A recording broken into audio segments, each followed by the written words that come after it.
International Short Stories, edited by William Patton, by Clark Yaz, fam. Clark's got this collection on this sick of lit stories from England, France, and America, produced by Al Haynes, fronted by Russell. We're talking international vibes only. English P.F. Collierson is repping New York 19, no cap. The squad's got the T on the authors. To Sir Walter Scott, Mr. Ducey, Edward Bulmer Lytton, Charles Dickens, Wilkie Collins, Samuel Lover, Charles Reade, Rudyard Kipling, R.L. Stevenson, Sir Conan Doyle, Daniel W. Jacobs, R. Crockett's Fair at Anstey, Tequila, Cart, J. M. Barry, J. M. Barry, Charles Lever, Anthony Hope Hawkins, H. G. Wells. All these famous stories are fire, and we got the deets on how they're good to go rethers or have given their thumbs up. Clark just chillin' after this fire at Don Fair, right? So it's the day after that wild market and English cash is hella lit, you feel. The Highlanders are low-key masters of drovings, like driving those cows from market to farm. They're all about patient endurance and active vibes, 'cause they gotta navigate them drove roads through the wildest parts of Scotland. They avoid highways and turnpikes, 'cause that's just whack for their feet and spirits. But when it comes to the moors, they're like, yas, let's get this movement going. The cows are chillin', getting some grub along the way, and the drovers are vibing on that broad green track. It's all about keeping it real, you know. They don't need no roof to sleep under. They're out here living life like cowboys. Now, these drovers get paid a lot, 'cause they got to be trustworthy. We're talking prudence, vigilance, and honesty. If they mess up, the whole thing is hella complicated. But since they're on their own dime, they're low-key lit about expenses, you feel. A Highland drover's got their gear, Ekron-deck oatmeal, onions, a ram's horn with some whiskey weird, but okay, and that dirk on their arm. They're good to go. The cudgers for moving the cattle, and they're all about keeping it real, living life like cowboys.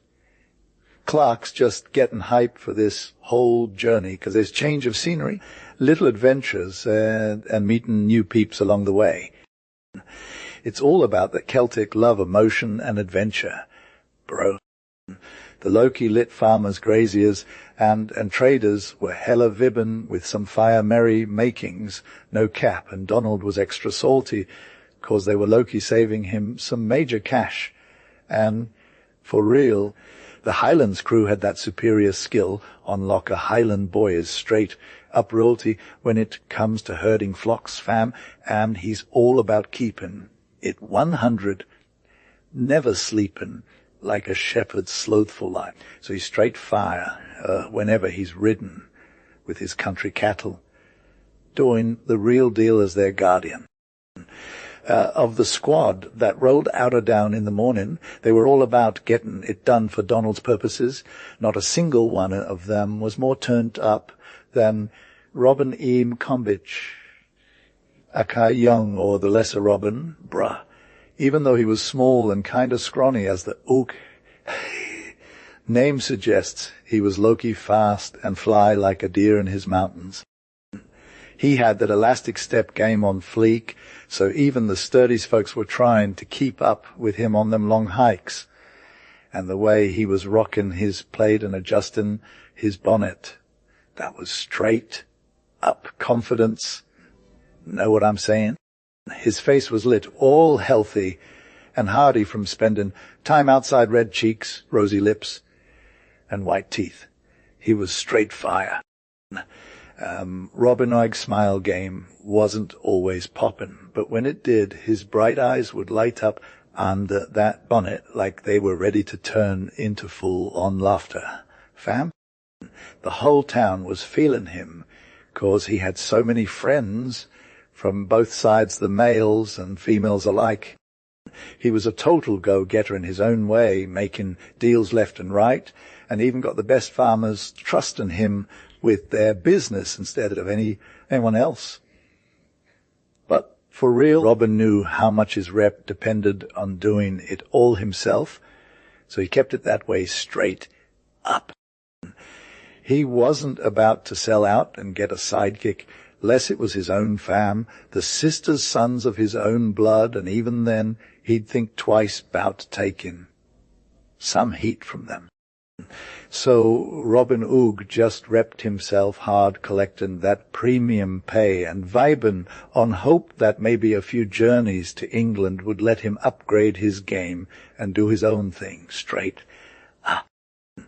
For the wreck, his pot, Lacklam, Combich, or son of my friend, in real talk, were named by Rob Roy himself because of some wild old school squad goals between their fams, and people even say Robin Hood got that Christian name from his namesake, the Og Robin Hood, in those wintry woods of Loch Lomond. Yes, so like Clark was all about that Sherwood Pride fam. His ancestry was straight fire, and he knew it, no cap. But at the same time, he was low-key aware that his roots might come off as extra if he wasn't careful. He had been to England and the lowlands a few times, so he got the tea on how to handle being a high-born dude in the right situations. Anyway, Clark's people were always giving him props. Judges were hella impressed with his skills, especially when it came to his own property. Some folks threw snuff moles at him as a parting gift, while others offered up some decent cash and some dodgy advice on how to stay safe on the road. The ladies were all about showing they cared in their own way, and Clark had no problem getting all the good vibes from them. But just as he was about to get this drover thing started, there's a shout behind him. Hold up. Robin, wait a sec. It turns out it's Janet of Tomahawk, Clark's aunt. Some folks were hella salty about her showing up, saying she was an old Highland witch trying to curse the cattle. But another farmer was like, now, bro, Clark's got this. He knew all about Estmungo's knot and how it would protect the animals from any witchcraft. Clark's aunt, Janet, seemed pretty chill with him, but he wasn't having it. He thought she was just trying to slow him down. And honestly, their convo went way off script.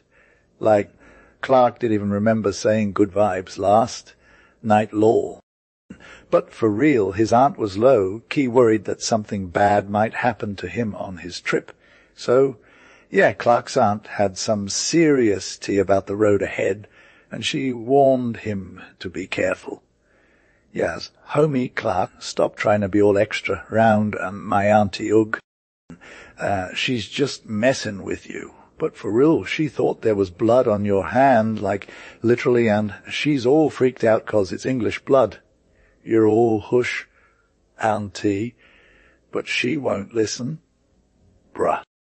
She's all like, there's Saxon blood in you, Clark, and you're all trut, like, what's good, auntie? Give me back my dirt, 'cause I gotta get to Stirling Brig. Auntie Og is hella dramatic, and the farmers around are just standing there looking all emo. So Clark is like, hey, lowlanders, mad 'cause you can't handle these old vibes. And he's passing the dirk to Hugh Morrison, who's all I got this, homie. Auntie Og is still low-key salty, but she's cool with it now. She's like, fine, keep the knife, Clark. But don't say I didn't warn ya. And then Hugh Morrison comes through, and he all yayas, I'm from Glenna, and we're the OGs of the Manly Morrisons. Clark is like, Ward. Hugh? You feel me. Clark was low-key hyped for this fight, but he didn't need nothing else besides his trusty cudgel, and I got my bit supple, no? I got you for Durkin over the board. John Highlandman's got that one on lock. Don't me Highlanders, and especially Robin, I'm keeping it real. if you're all about that old spay with his tail, I'll pop the bit back in your hands whenever you want it. Robin was hella mad at some part of Hugh Morrison's tea, but he'd learned to chill from his travels and was down for Clark's service without getting salty. If you hadn't had a morning hangover, he'd be bringing the heat like a gent. But you can't trust a grump fam. It's what my dad's knife got used to cut that haggis for someone like him. So Clark was still Loki steamin', but he was all goods. He rode off with his cattle, waving goodbye to the squad. He was in a major rush because he was meeting up with his boy Harry Wakefield at Falkirk. Harry was like 6 feet tall, straight fire for wrestling and pugilistic battles. He was known everywhere from Doncaster races to Yorkshire markets, and folks knew him as much for being a legend in the ring as Clark did on the fields. But here's the thing, Harry wasn't all about that glamour life. He kept it 100 and got his work done when business permitted. His holidays were lit, but his days of grind were dedicated to steady labour. He was the real deal, like those old-school English yeomen who kept England on top in battles for centuries. When it came to mirth, Harry was all about it. He'd get hyped because life was good and he wasn't letting nothing bring him down. So like Clark's all about throwing down disputes in the boxing ring. Okay. He's got skills that are straight fire, and it's hard to find someone who can go toe to toe with him. Anyway, Harry Wakefield and Robin Oig, they're low-key friends or whatever, but they don't really have much in common. They're just chillin', talking about stuff like stots and kilos, and that's about it. Robin's got a little problem with the English language, fam, so he can't even get the Gaelic right, let alone say some fancy word like gluhu. That's like the Gaelic for a calf. Batu. So they're out on this hike in Minch Moor, and Robin's trying to teach Harry how to say it proper, but it's just not happening. They sound hella funny, like the Saxon dude is going all ba-ba and stuff. Anyways, they've got other ways of getting a reaction out of each other, like when Wakefield starts singing these 6 songs about Mole, Susan, and Cicely, or when Robin's whistling this crazy Pybroch tune that sounds like some sci-fi movie soundtrack. They might not really understand each other's stories about horse racing, cockfighting, or fox hunting, but they're just vibbing off each other. It's all good fam. Yeah. They've been traveling together for a hot second now, 3 years, I guess, and it's like they've found this weird comfort in each other's company. Harry's got Robin's back financially speaking, because Robin's all about that Highland life, and he's always hooking his homie up with cash when they're on the right side of the border. It's a solid crew. Fam. So, like what happens next? Are these two gonna have any beef? Nah, I don't think so. They love each other too much. He loves him deep, and he's all about making it up to him. And since his only friend is now Robin, he's all, I gotta fight him, ward. They're just chillin', walking through Lidsdale, and then they hit the waste that's Cumberland, for those who don't know. It's like a whole different vibe out here. The cattle are all about getting food wherever they can, KK. They're picking it up as they go, or sometimes just causing some trouble in the pasture. But then things change, and they enter this new territory.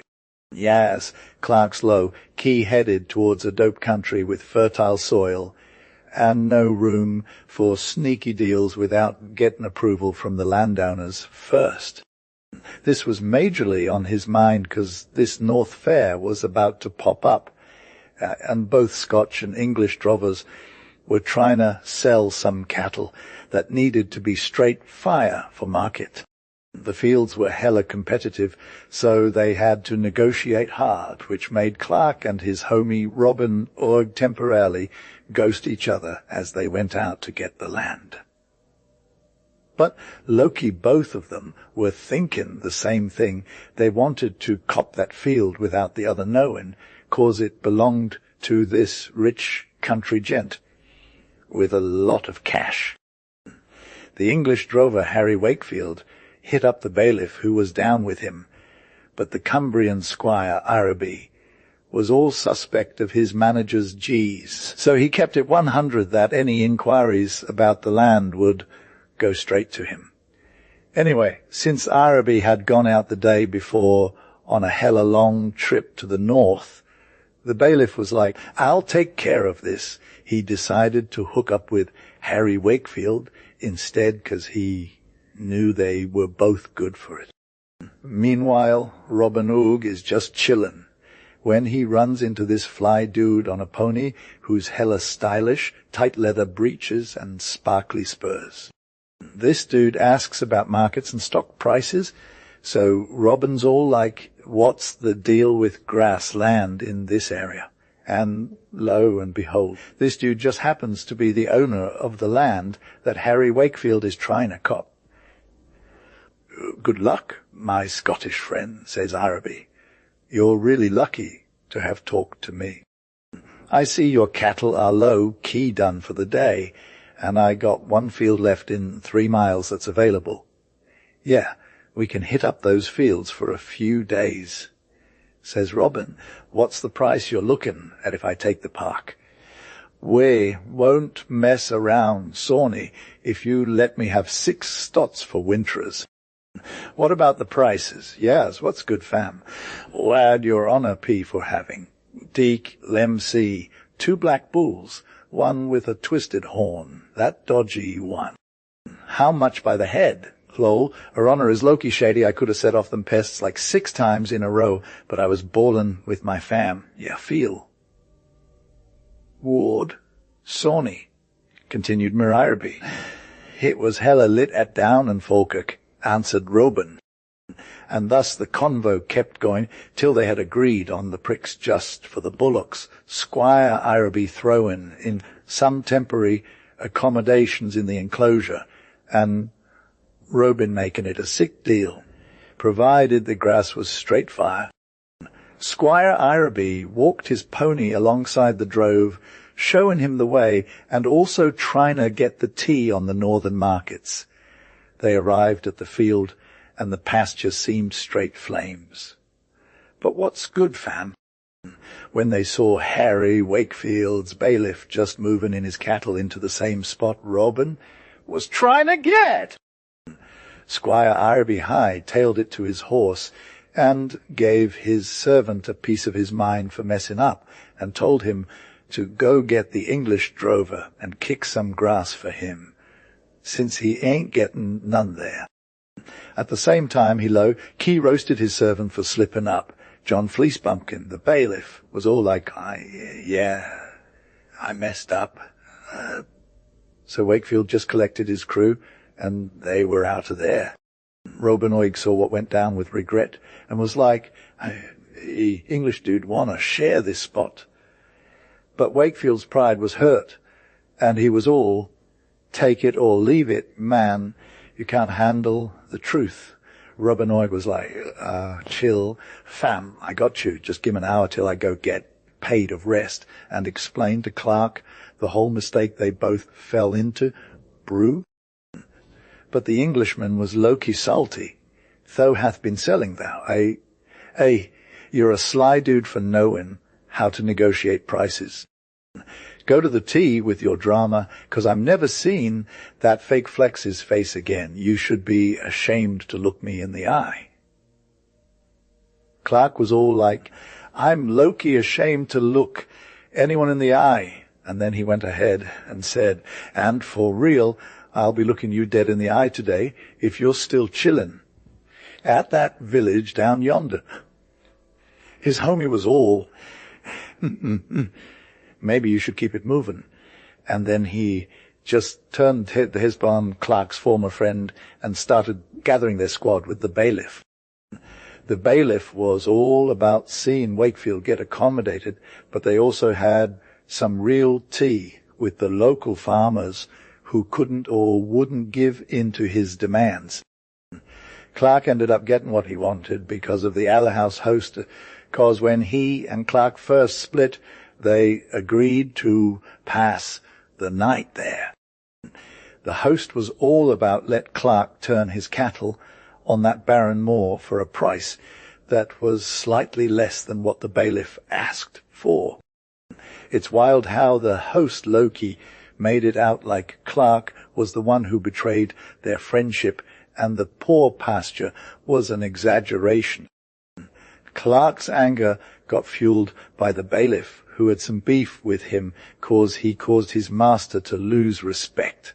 And also the innkeeper, a few random guests were all about stirring up drama against Clark. It's like the whole vibe was good John Barleycorn, making false friends and hard masters look bad in more than one tankard. Meanwhile, Mr. Ireby was all about detaining the northern drover at his spot and serving him some cold beef and foamy beer. The squire was all about keeping it real while still being low-key cool with agricultural gossip. "I just passed another drive," said the squire, "with one of your homies behind them. They were you." So Clark's squad wasn't turned up, especially compared to the OGs who showed up. It was this big dude with decent fit, not those kilted numbers.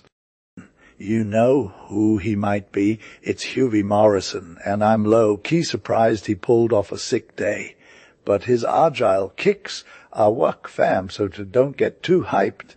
He's probably just trying to use some shady deals, cause he's leg-weary from the grind. If he's still got it, though, he'll be selling for peanuts. I think Hughie was about 6 or 7 miles behind B. Tapu. So, yeah, he's like that one cousin who always shows up late. But when they do, you got to respect their hustle.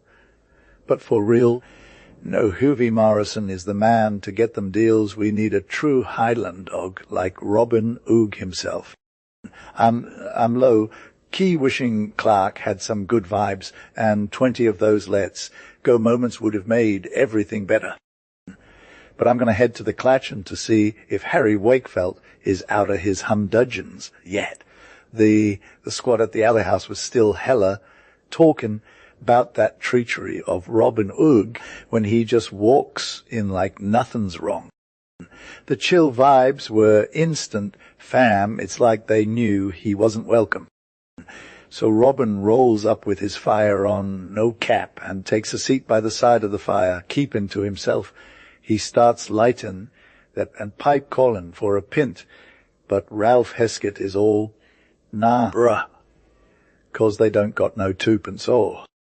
But Robin's like, I'll just find my own tobacco and liquor. It's like my country taught me." The landlady steps in, though, and starts getting all up in his grill. But Robin's all cool, calm, and collected. He just takes the flagon and toasts to good markets, whatever that means. One of the farmers is low-key dissing, saying it's the English guys eating up our Scottish cattle. But Robin's like, "Nah, bruh, you got it twisted." "Yaz, let's get this tea," said another. "A real simp, can't even make bread with all that kenning stuff. Or an honest servant keep his master's vibes, but they'll slide in between him and the sun," said the bailiff. "If these jokes," said Robin Oog Loki. "There's too many jokes on one dude." "It's no joke, it's straight up serious," said the bailiff. "Hey, Mr. Robin Oog, or whatever your real name is, we're all good vibes only, and that's that you, Mr. Robin Oog acted a whole mess to our friend Harry Wakefield," said the group. Nah, answered Robin with a calm demeanor. "And you guys are some extra judges for real. I wouldn't give you a pinch of respect." "He's speaking truth," said Wakefield, who'd been listening and was feeling all the feels. He now rose up and went towards Robin, who got up from his seat as he approached. "That's right, Harry, let's go get this tea," resounded on all sides. "Show him the realness, make it rain." "Hold up, fam, and let's be," said Wakefield. Then addressing his comrade, he took him by the extended hand. With a mix of respect and shade, "Robin, you've been hella salty this day, but if you're trying to shake hands and take a tussle for love on the down, lo, why, I'll forgive thee, man, and we'll be closer than ever. And would it be extra to just be low-key friends without all the drama?" said Robin. "We'd be much better off without all the shade." Harry Wakefield dropped the hand of his friend, or rather threw it from him. "I didn't think I was chillin' with a wimp," said Robin, whose eyes started to get lit, but he kept his cool. "It wasn't my cowardice that got you out of those fords of Frew, Harry Wakefield, when you were driftin' over the Black Rock, and every eel in the river was waiting for their share," said Robin, keeping it real. "And that's true enough, too," said the Englishman, who was feeling the appeal. "Good grief," exclaimed the bailiff. "Harry Wakefield, you're not going to show your white flag." "Ah, this comes of living so long with kilts and bonnets, men forget how to get their dad life. I may teach you, Master Fleece Bumpkin, that I haven't lost mine," said Wakefield, and then went on. "This ain't going down, Robin. We need a turn up, or we'll be the talk of the town. Yas, I'm low, key hurting you, bruh. If they're like gloves, I'll pop rem on. Come through like a real G. No cap, that's work," said Robin. "Ain't no reason for dat. If you think I messed up, I'll go down with a shush, but eck the law or a language." A crowd of people's like, nah, no law, no lawyer, just a meal and be homies." "But," continued Robin, "if I'm to fight, I got no sauce.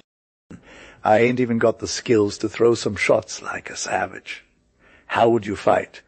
asked his opponent. "I mean, it'd be hard to get you to throw hands up, though." "I'd fight with swords, and just stab first when someone draws blood," said Robin. The crowd was shook by this, and they were all dying laughing. One of them yelled out, "Gentlemen, bro," with a whole lot of laughter.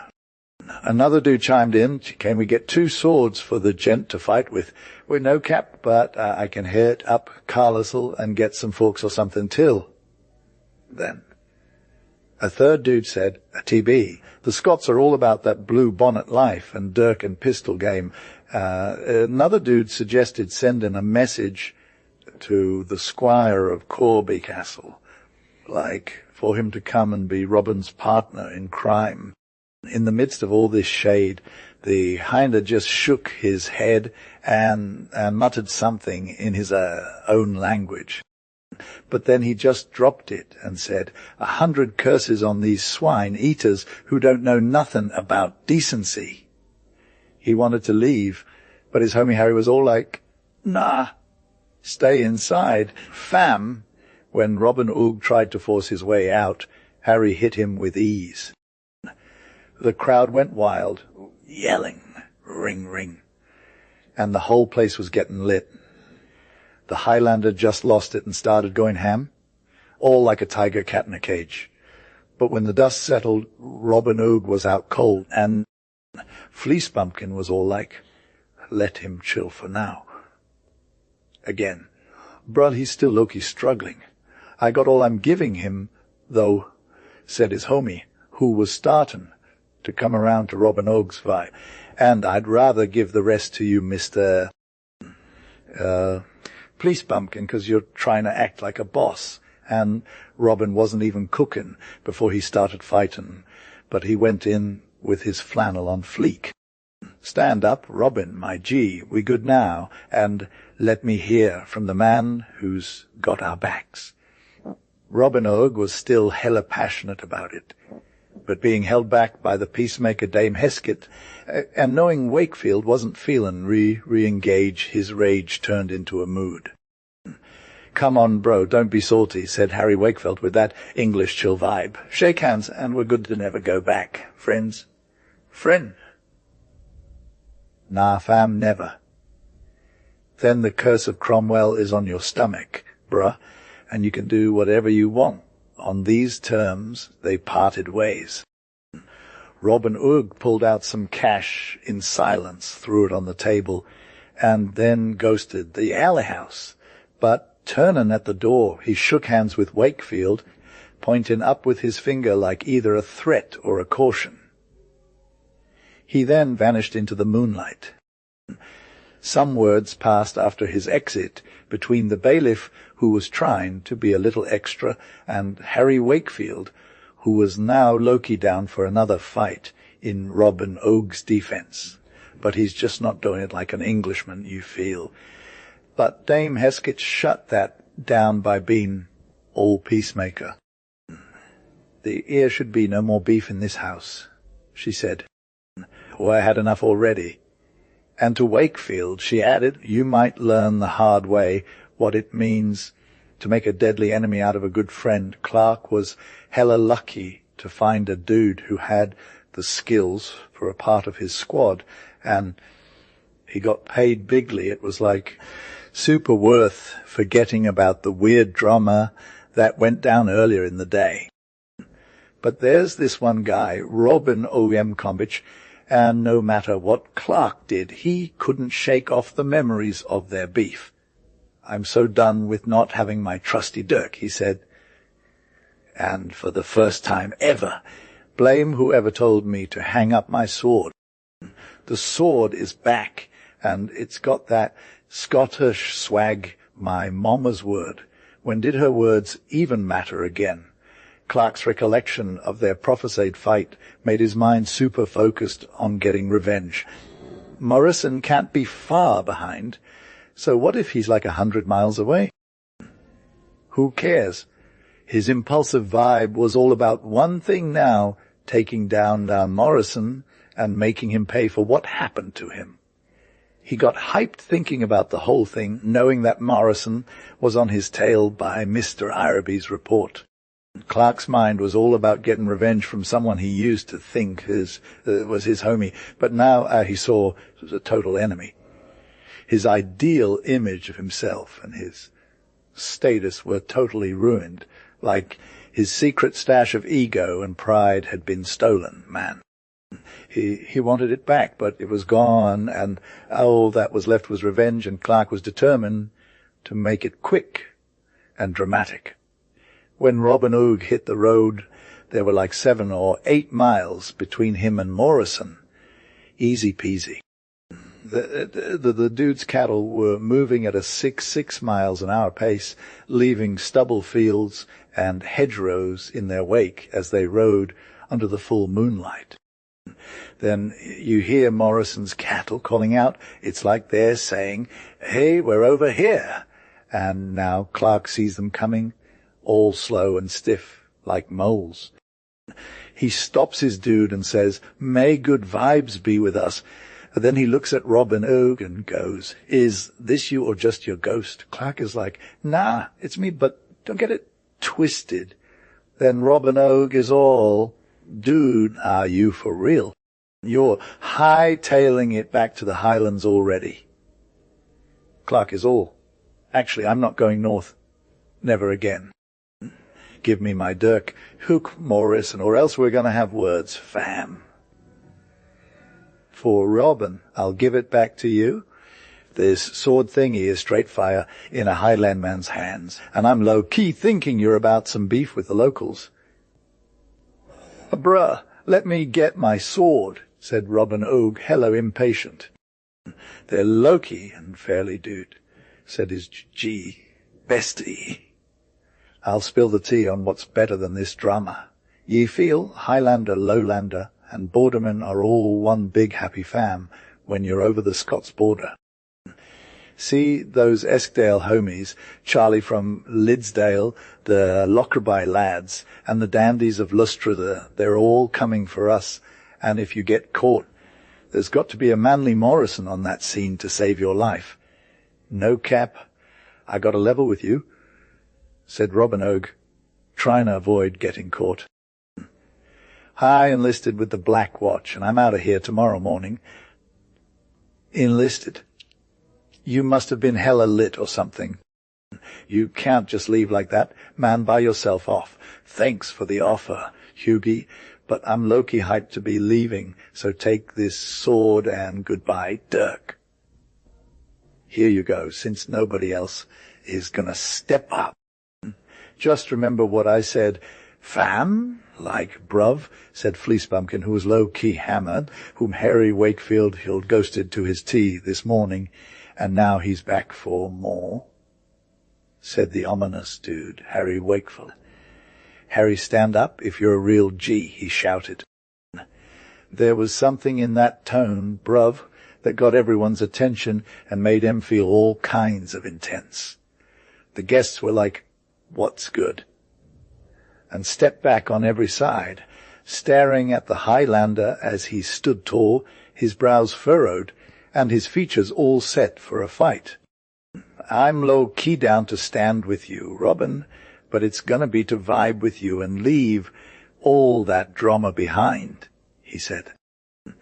It ain't your fault, man, that you can't even clench your hands right. By this time, he was straight up facing his arch nemesis. His open and innocent look was hella contrasted with the fire in the Highlander's eyes, which were like, I'm about to take you down. 'Tis not your fault, man, that you can't bawl on a Saxon level, Robin Oig said, keeping it calm but savage. But I got you, bro. Watch this. He followed up with some sick moves and plunged the dagger into the Englishman's chest with so much force that it was like music to his own ears. Harry Wakefield hit the ground and was out cold in 1 second flat. His assassin next went after the bailiff and held the poniard to his throat, but then he was all. Nah, you can't have my blood on my fam's sword. He tossed the man aside like a hot potato and threw the dagger into the fire, saying, If you want me, take me. Fire can clean up your mess if it can. The crowd was still shook, but Robin Oig asked for a peace officer, and when one showed up, he surrendered himself. You've got some splaining to do, said the peace officer. It's on you, bruv, said the Highlander. If you'd just kept your hands off me 2 hours ago, Harry would be chilling right now. The peace officer was all. This is a whole thing, but Robin was like, don't sweat it. Death takes care of everything. It'll pay for that too. As the crowd's initial shock started to fade into anger, they were hella upset about their favorite homie getting murdered in front of them, and it was all because someone didn't keep his cool. So utterly low-key might have led them to do the perpetrator dirty, even on the spot. The constable, however, did his thing and got some horses ready to roll with the escort to Carlisle, where they'd drop him off at the next assizes. While the crew was getting things together, the prisoner was straight chillin', neither expressin' no interest nor throwing shade. Only before he got taken out of the room, he asked to see the dead body on the table, which had been raised up and stuff, till the docs could check it out. For real. The doc's face was covered with a napkin, but Robin Oig pulls off the cloth and just stares at the corpse with this sad look in his eye. Still got that smile on his face from thinking. He was all tough and stuff. The whole vibe was, ing through clenched teeth and half-shut lips, and it was straight fire. To everyone's shock, Robin Oig is like, he was a pretty dude. My story's almost done. The unfortunate Highlander got put on trial at Carlisle, and I was there as a young Scottish lawyer, or at least some kind of barrister, and the Sheriff of Cumberlandster, and gives me the nod to be on the bench. We go over the facts, and it turns out the audience is all like, whoa, this is super sus. But when we break down the prisoner's logic, they're like, dude, you're not even English, let alone Scottish. The judge gets up and is all like, well, we've got to apply the law here, folks, which isn't exactly eloquent or anything. Loki, this whole thing went down because Clark was trying to do the right thing, but he misinterpreted it. He wasn't even trying to be malicious or anything. It was more like a misunderstanding from the start. There's these two dudes higher up in their game, and they're homies, but one of them already took a life for some stuff that didn't add up. The other dude is about to get repped by the law, and both of them can be Loki pitied, cause they were just trying to do what was right, but they didn't understand each other's vibes. The Og who got sacrificed was all about being extra, you know. He took it too far. Then there's Clark, who just wanted to chill, and he made a good offer, trying to keep the peace. But Mr. Ireby was all salty, and Loki ruined it for him. So they went to this publican dude's place, and it got super rough. Clark just wanted some peace, but the haters had other plans. They started throwing shade, and when he asked for a way out, they took things too far. It was wild. Now, in court, the lawyer who works for the Crown is all like Clark was cowardsome or something. But I can tell you, Clark isn't having it. He's got his pride. And honestly, I feel him, we're all trying to do better, but sometimes we just mess up. Clark might have been too hasty with his decisions, but that doesn't mean he didn't have a good heart. Can't nobody say he wasn't down for the struggle. It's Loki wild that some people are trying to prove that no one was being hella malicious when they got into a fight that went left for them, right? But it can't be admitted as proof unless both parties were kinda down, you feel. They gotta be on the same page and willing to let their differences go. It's wild thinking that some dude with more rank and education would have to get into a brawl, especially if he's younger and more skilled than his opponent. That's straight up savage. Gentlemen of the jury, if we're talking about fair play in England, where my fam is from, this code ain't got nothing on it. If laws support some English dude defending himself with a sword, they got to do the same for some foreigner getting caught up in a bad situation. If you guys are really considering a picture and think about what's right, I wouldn't ask for murder in this case, even if things got out of hand. The dude was in a super bad spot, and his defense might have been a little extra, but manslaughter is where it's at. Plus, there's this other law, like from the Statute of James I, that says if you stab someone with a short weapon without being all up in it, even if you're trying to hurt him, you can get some leniency. But for real, the key to this case is the 2 hours that passed between when he got stabbed and when he died. It's wild, fam. In the heat of the moment, laws are like, hey, we feel you, because they know how crazy human emotions can be in those situations. But, bruh, it took 2 whole hours to walk 12 miles. That's some extra time right there. So, when you guys are considering all this, just remember the dude were in a bad spot, and he had time to think before things went down. Yayas, like the dude who's in prison, gotta chill out and not be so extra with his violent vibes. You feel he wasn't getting hyped from anger or fear. It was all about his sick plan for revenge, bruh. Law doesn't have time for that, fam. For real, we can low-key think the dude's situation is kind of wild, but like his country had its own laws and stuff that were way different from England's and even Scotland's, you know. Back in the day, they didn't even have no laws from England. And it was all about survival, Everyone had to get armed up for their own protection, so they went to war with each other, and each dude thought he was like a total boss, not some peasant, you feel me? Them guys had these laws of the ring thing, which were hella foreign to them. But we got to remember that in the Highlands, back when his pops were alive, it was all about getting revenge, fam. It's like wild, unto the justice, you know. But even though we can acknowledge that and how some of these vibes might still be around today, it don't change the fact that law gotta stay on track, bruh.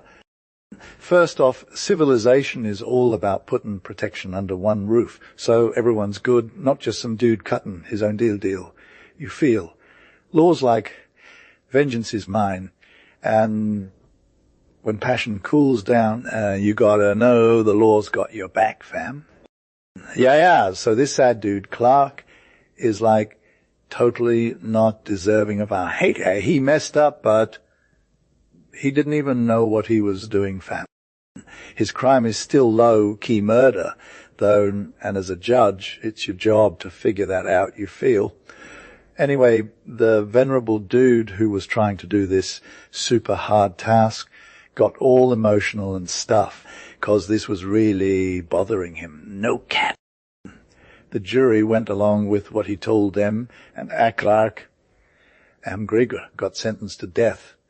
And then he was executed. He went out with some real swag, though, and acknowledged that his sentence was just period. But when people were all like, hey, you killed an unarmed person, he gave my life for the life I took. And I'm over here like same dude. No to one. See Robert Don's poems. So I got a new boss now, and his name is Clark, fam. He's super extra and all that jazz. His first master was some other dude named Mr. Ducease, who lived in Pump Court Temple.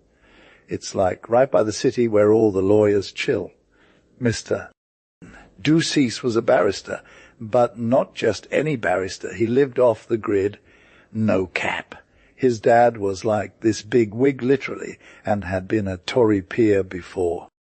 He was so extra that he would do anything to help his son Clark, and he paid him all of $200 a year, lol. But Mr. Ducease was low-key broke, fam, because he never paid his dad back. And Clark was like, hey, I got my own thing going on, but really he just spent all his allowance on fancy things and didn't even know what the law was about. He lived in this sick cab like a house, went to Homax and Crockford's, and was super extra with his clothes. He had no idea how to be a real lawyer, but he was still trying to keep up appearances. Those lawyers have their own ways of getting money, and it's not even for us to understand, So Clark lived like he had all the wealth in the world, fam. His house was extra, too. They had tenpenny notes just chilling on the floor, and people would come over to hang out, but really, it was just a bunch of trash. No cap. Yo, for real, it's all about being Loki, a valley to a Zion of nobility, you feel. Ducease had this fire picture on the wall in his sitting room, showing off his fam's name, written in tree shape with little plates and bows.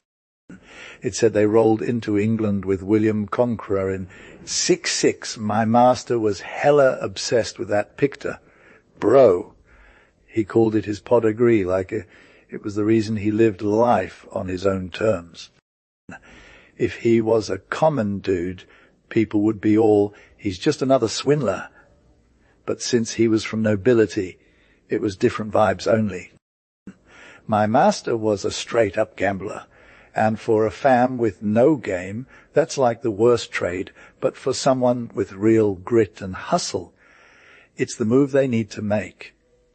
It's wild that Ducis lived in the temple because not everyone who reps the law lives there. You know, even some bachilas with nothing to do with lawyers just chill there. And don't even get me started on those fake barristers who never put on a wig or gown, but still got an apartment in the temple instead of some fancy schmancy place. Anyway, our staircase had 8 sets of chambers and only 3 lawyers. Bottom floor was Screwson, Hewson and Jewson. First floor was Mr. Sergeant Flabber. Second floor was Mr. Councillor Bruffy. Third floor was this Irish councillor named Haggerston practicing at the Old Bailey. And lastly, there was Richard Blewett, like right on top of that. It's wild how some folks just keep getting richer. Then there was this young dude, Mr. Dawkins, who just moved to the temple from Oxford with a sick £6,000 form in the stocks. He was just getting started life, lost his parents, and had straight A's at college. It was all good vibes for him. Or so I thought. Turns out my master and Richard Blewett ruined this young blood with their help. They messed him up something fierce, fam. So near Clark, though, there was a legit connection between me and Mr. Blewett's homie, but there was literally no beef between our bosses, 'cause I'm too high class to hang with someone like Mr. Blewett's type. Blewett was that one better move guy. He hits the clubs regularly, keeps a pony, rocks a white hat, blue bandana, and a cut-away coat. In his energy, he was low-key the opposite of my master, who's always sleek and fly. He had icy hands, kind of pale face with sharp dark eyes, and small eyebrows neatly trimmed. And as black as Warren's Jether spoke, in this hushed tone, seemed to be watching everyone around him, and was always hyping up people. As for Blewett, he was a whole different vibe. He was always cussin', singin', and slapping people on the back like it was nobody's business, super chill and familiar like Posh. He seemed like this carefree, honest dude you'd trust with your life. So thought Dawkins, at least, who, despite being a quiet young blood, loved his books, novels, Byron's poems, video games, and other sick scientific stuff, became BFS with honest Dick Blewett, and then somehow ended up with my master, the Honourable Halgernon, poor Daw. Thought he was making connections, getting real friends, then he got mixed up with 2 of the most savage haters ever lived. Before Mr. Dawkins arrived at our crib, Mr. Ducis barely acknowledged Mr. Blewett. It was only like a month out of that situation that my master went hating to being his BF overnight. It's pretty clear why the reason was that Ducis wanted him bad, and Dawkins had been chillin' with me for less than an hour before he knew I was low-key rich. Blewett knew this too, and since he loved getting free stuff, he intended to keep this one entirely for himself. It's lit to see the Honourable Halgernon trying to get Dawkins out of Blewett's clutches. Who thought he had it in the bag? My master brought Dawkins here just so he could have a close eye on him and squeeze him for all his worth. But my master soon figured out what was going down with Mr. Blewett. Gamblers, no gamblers. Fam, they can sniff out each other's deals from a mile away. One day, Ducis tells me, "Charles, you savage," talking to me in that weird way he always does. "Who's this dude Clark, and what's with the sick flute skills?" I'm like, "It's Mr. Dawkins, a rich young gent from Oxford, and BFS with Blewett dude." My master just grins and smirks. It was so savage. He knew exactly what he was saying imprimish. A guy who plays the flute is basic. So, Blewett, so like Clark was low-key trying to spit spits Facts third, mo, when a dude and a simp are always vibbin', and the simp is straight fire rich, you know what's about to go down, right? I was just a kid back then, but I knew what was good as my homie, Master Man. It's not all about the gents club. Ya feel? Lord, have mercy! There were 4 of us chillin' on that staircases, and we were all good looking. If I do say so myself, Mr. Bruff is youngin', Dr. Keats is, Mr. Blewett's, that's rich dude, and I mean, we knew our pops was about as shady as they did themselves. For instance, I'm low-key a genius, fam, deuce, aces, desk, or drawer, paper bills, memorandums, all good, all mine. Blewett's kid used to read him too. So yeah, we were on the same page. We had keys to every nook and cranny. We swooped in on all the letters that came and went. We pored over the bill files like they was nobody's business. We even got the best picks from dinner, the livers from the foal, the bones out of the soup, the eggs from the salad. You can call this a scam, but it's our right. Gee, a servant's knows what's good is sacred as the laws of England word. So rich Blewett was in a whole lot of debt. He got 300 quid from his pops, minus 190 for college loans, 70 for rent, 70 more for that fancy horse, 80 for his homie on the payroll, and about 350 for some startup thingy in Regency Park, plus some cash, food, drinks, and wine bills. So by the end of the year, he had a pretty solid chunk change. My master was hella different, more fly, more fancy, so he owed way more money, bruh. First off, account contray at Crockford's. 37 and 11 pounds, 4963 pounds in bills and IOUs. He didn't pay most of those either. 306 for tailor bills, 4022 for horse dealer, 506 for coach builder. Sundries and stuff, 20, 14 years old, 6985. Loki, this is a vibe check. People don't know how most of us floss our lives, right? And knowing what a real GO's is def some tea. But for real, my dude Clark, he was trying to get the deets on Missa Dawkins, which I'm a mention again. So the day after my master had asked around about Mr. Dawkins, he bumped into Mr. Blewett on the stairs, and by the way, it was to see how this G. Meln was treated now that my master wasn't all up in his biz.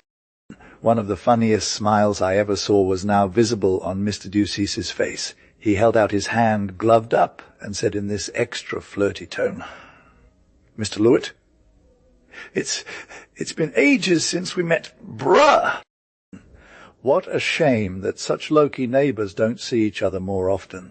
Mr. Blewett, who was chill his door, in a green PJs sippin' on a cigar and vibbin' to some hunting tunes, looked surprised, flattered, and then suspicious. "Why, yeah," he says, "it's been ages."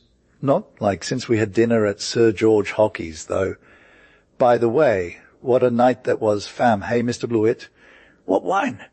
What 6 songs? I recollect your maid day in the morning, comic song man. That's lit. I was talking to the Duke of Doncaster about it only yesterday. You know the Duke, right? Mr. Blewett said, pretty hella surly. No, don't. Not him. My master is like, why, hang it, Blewett. He knows you as every sporting man in England does, I should think. Why, man, your good things are on everyone's tongue at Newmarket. And so my master went on roasting Mr. Blewett. That dude at first answered him pretty short and salty, but after a little more tea sippin', he got all hyped up, took in all Duceace's sauce, and believed every single thing. At last the door shut, and they both went into Mr. Blewett's chambers together. Course I ain't saying what went down, but in an hour my master came up to his own room, looking all yellow and smoking of 'bacco smoke. I never seen nobody more lit than him. He'd been sipping on cigars with Blewett for real. I said nothing, though. I'd often heard him talk about how much he hated tobacco, and knew he'd swallow a poisonous pill before smoking. But he wasn't a dude to do something without a reason. If he was smoking, he had some biz for it, you feel. I didn't hear the convo between, but the Lewitts man did. Well, Mr. Blewett, what capital cigars? Got one for a homie to vibe on. The old fox, it wasn't just the cigars he was smoking. Walk in, says Mr. Blewett, and then they started getting a little too friendly. My master was all hyped up about this youngin who had come to live with us, Mr. Dawkins, and always coming back to that subject, saying that people on the low know some wild tea. Same Strickis ought to be friendly. How glad he'd be for his part to know Clark and any friend of his and so on. Clark, however, seemed quite aware of the tea he was getting served up. I really don't know this, says Dawkins, says a hater's son, I hear, and though I've exchanged visits with him, I do intend to low-key chill with that kind of energy. So they went on, master fishin', and Clark not wanting to take the bait at no price. Fool the basic. My master, as he was low-keying on his sofa, after being so very extra sick, I've poisoned myself with his savage tobacco, and he has ghosted me. The cursed snake in the grass. He thinks he'll ruin this poor cheesemonger, does he? I'll step in and ghost him. I thought I would die laughing when he talked in this vibe. I knew very well what his ghosting meant, locking down the stable door, but stealing the bread first. Next day his tea, for becoming acquainted with air. Dawkins he executed, and very extra it was. Besides sipping on them fancy drinks, Mr. Dawkins, I must tell you, had some other moves. Whiz, he was very fond of good eating and drinking. After vibbing over his music and books all day, this young gemman used to slide out of evenings, dine sumptuously at a tavern, drinking all sorts of tea, along with his friend, Mr. Clark. He was a quiet young fellow enough at first, but it was Mr. C, who for his own purposes no doubt had got him into this kind of life. Well, I needn't say that he who eats a fine dinner and drinks too much overnight wants a bottle of soda water and a grill perhaps in the morning. Such was Mr. Dawkins' case, and regular almost as 12 o'clock came the waiter from Dick's Coffee House was to be seen on our staircase bringing up Mr. D's hot breakfast. No one would have thought there was anything in such a small tea. Master did, though, and pounced upon it like a hawk on a mouse. He sent me out to Mr. Morell's in Piccadilly for what's called a Strasbourg pie in French, petit de foie gras. He takes a card and nails it on the outside case. Petit de foie gras come generally in a round wooden box like a drum, and what do you think he writes on it? Why, as follows: for the Honourable Clark, etc., with Prince Talleyrand's compliments. Prince Talleyrand's compliments, indeed. I laugh when I think of it still, the old simp. He was a simp that do cease, and no mistake. Well, by a most extraordinary piece of bad luck, the next day, punctually as Mr. Dawkins' breakfast was coming up the stairs, Mr. Halgernon Percy Deuceace was going down.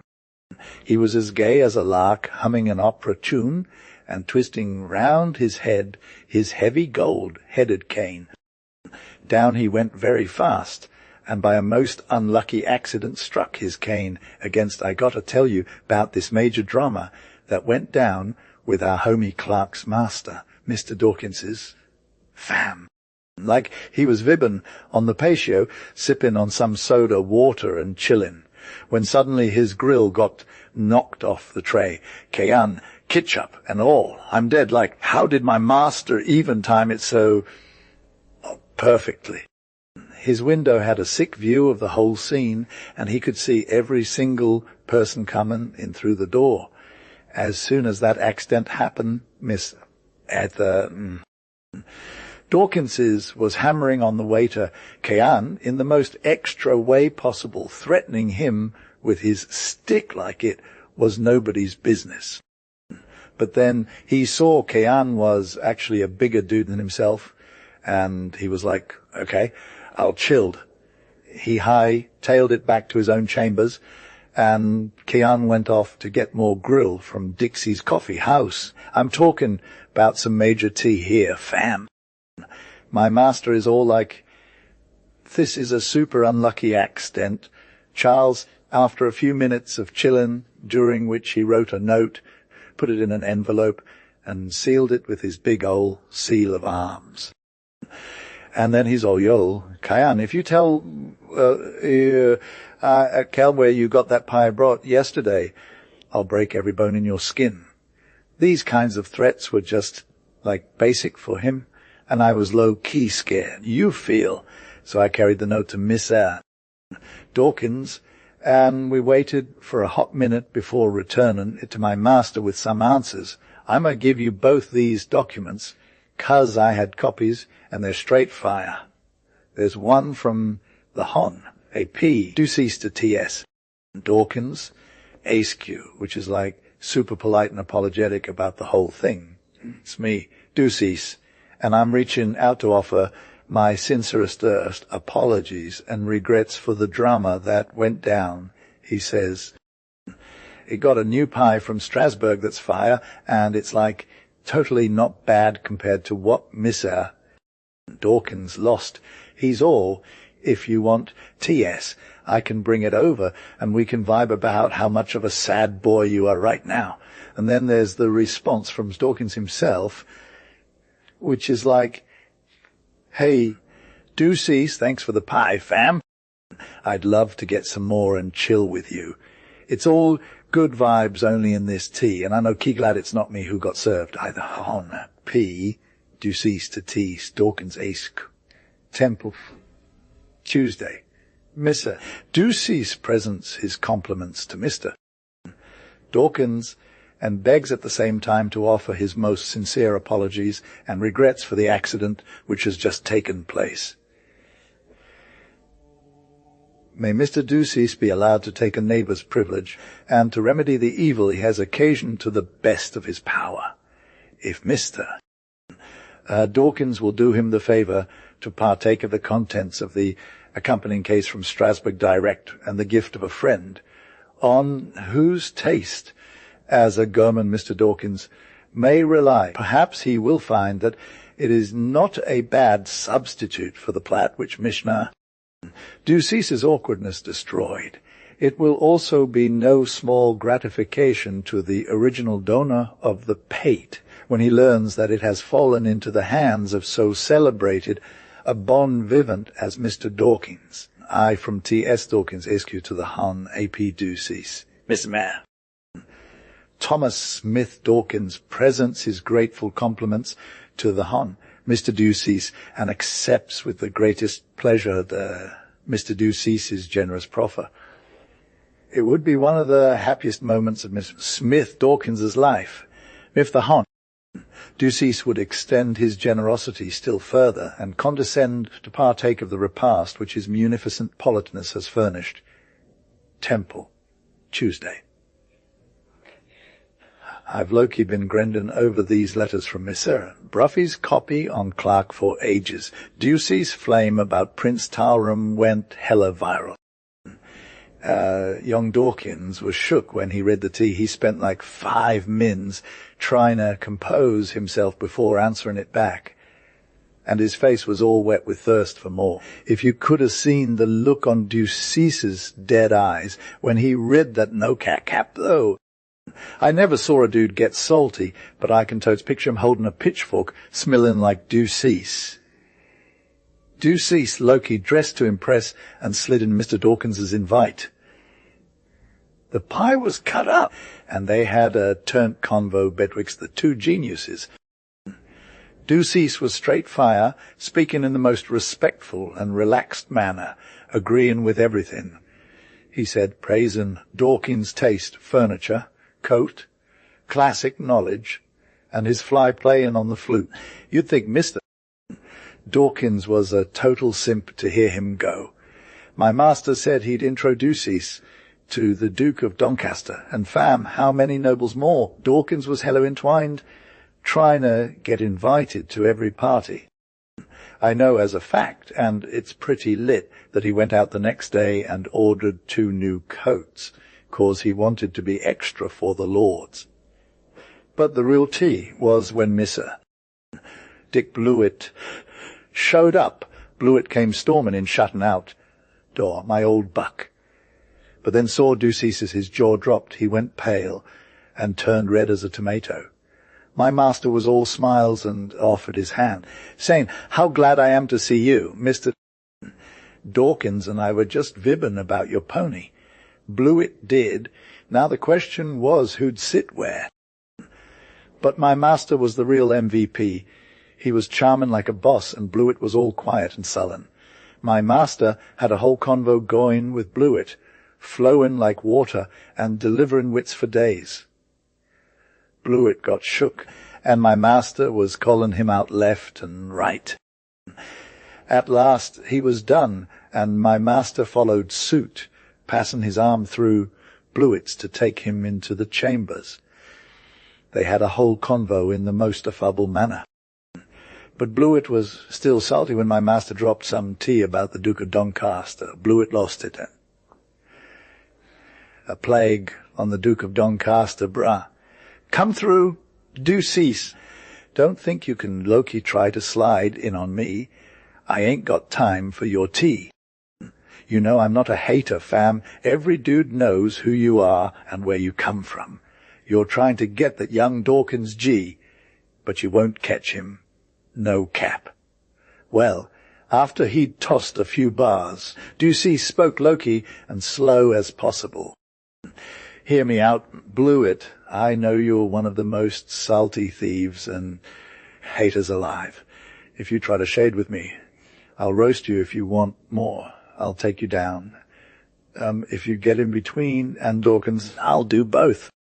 I know your whole life, you miserable snake and coward. I know you've already won $200 from that kid, and you're trying to take all of it.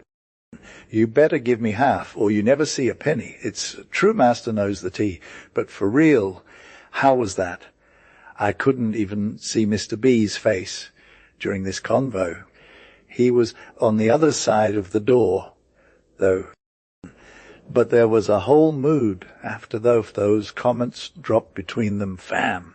One dude was walking around the room like they were trying to get some energy, and another one was just sitting down and getting salty. No, listen up. Blewett. Master continues at last. If you're good, you'll get half of this kid's money, but try to take a shilling from him without my consent, or in my absence, and you do it at your own risk.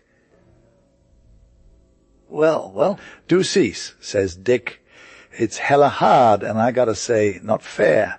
The game was on me, and you're just trying to ruin my vibe with your friend, Mishra. Blewett, you're a total goofball. You said yesterday you didn't know this dude, and I had to find him out for myself. I should know by what's good if I'm supposed to give him up to you. It was listening to these two hating on each other about honor. I could have been down to warn young Dawkins how these dudes were about to throw him under the bus. But if they didn't get it, I did, and never, ever would I rat out Masmas when I'm working for them. That's just not how the game goes, fam. So the next day, there was a fire dinner at our crib. We had white soup, turkey, lobster, bisque, Scotch mutt, gross, and Amarone wines, champagne, hock, Madeira, port, and like a ton of claret. The company was poppin'. Fam, it was Deuceace, Blewett, and Dawkins.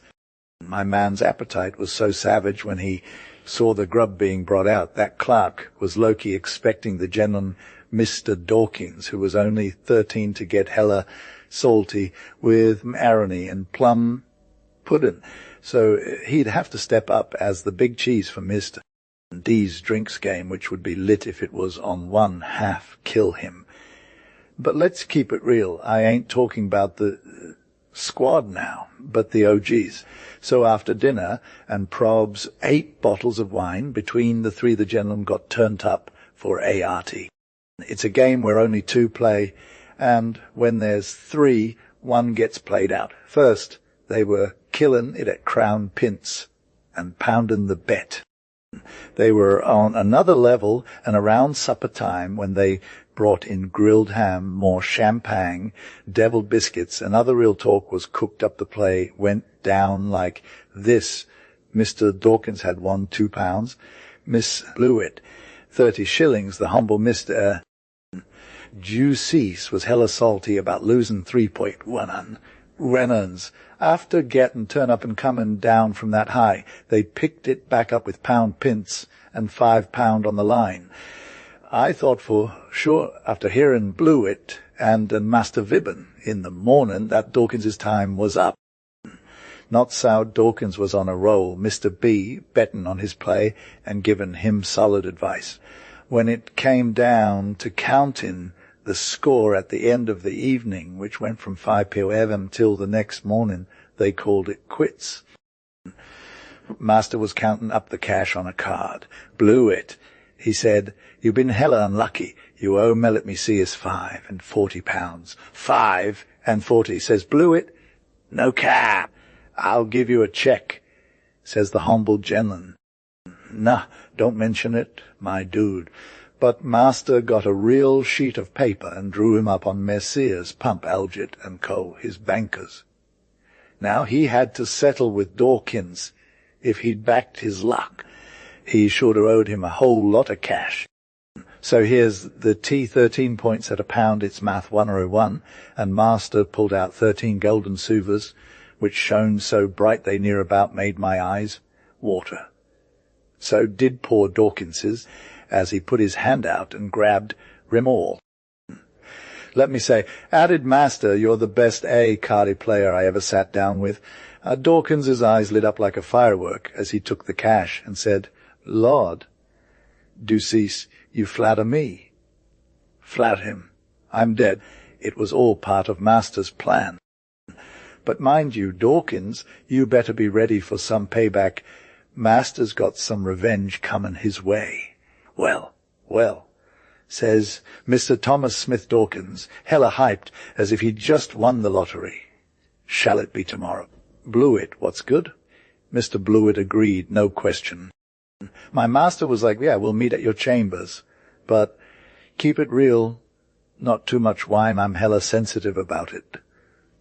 Yo, Clark was hella stoked to see poor Dawkins roll out of his rooms looking like a total boss. Here, Charles, Dawkins says, tossing him a sovereign, and I'm just standing there thinking, poor dude is low-key expecting some drama. But the tea that Dawkins had 13 sovs from Master, but Master had actually borrowed M from Mr. Blewett. I brought M along with 7 more from Dawkins's pad earlier that morning, 'cause since his interview with Master, Blewett had been getting all the goodies. So, should I keep going?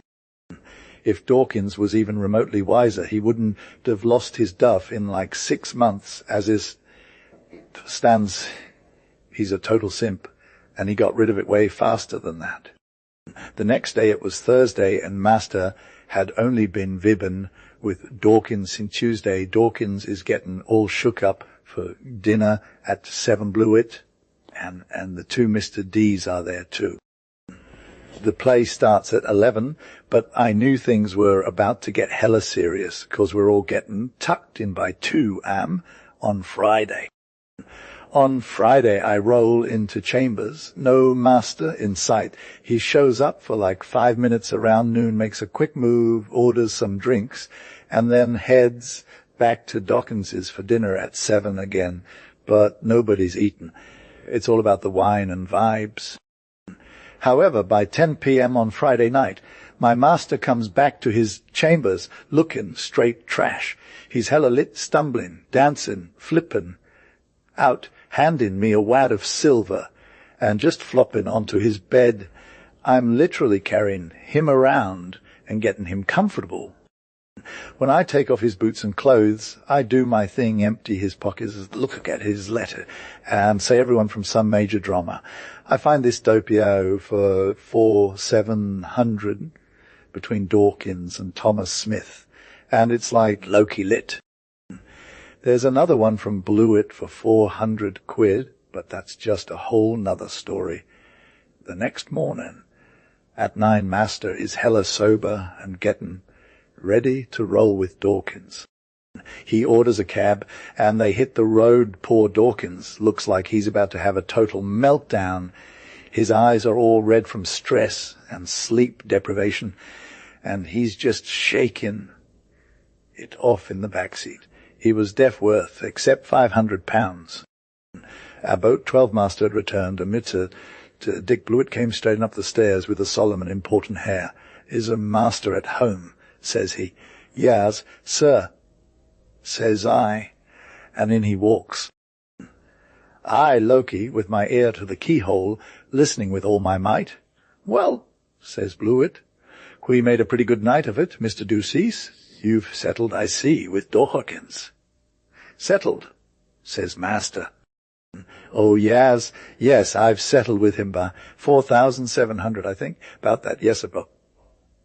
That makes my share, let me see, 2,350, which I'll thank you to fork out. Upon my word, why, Miss Ephron."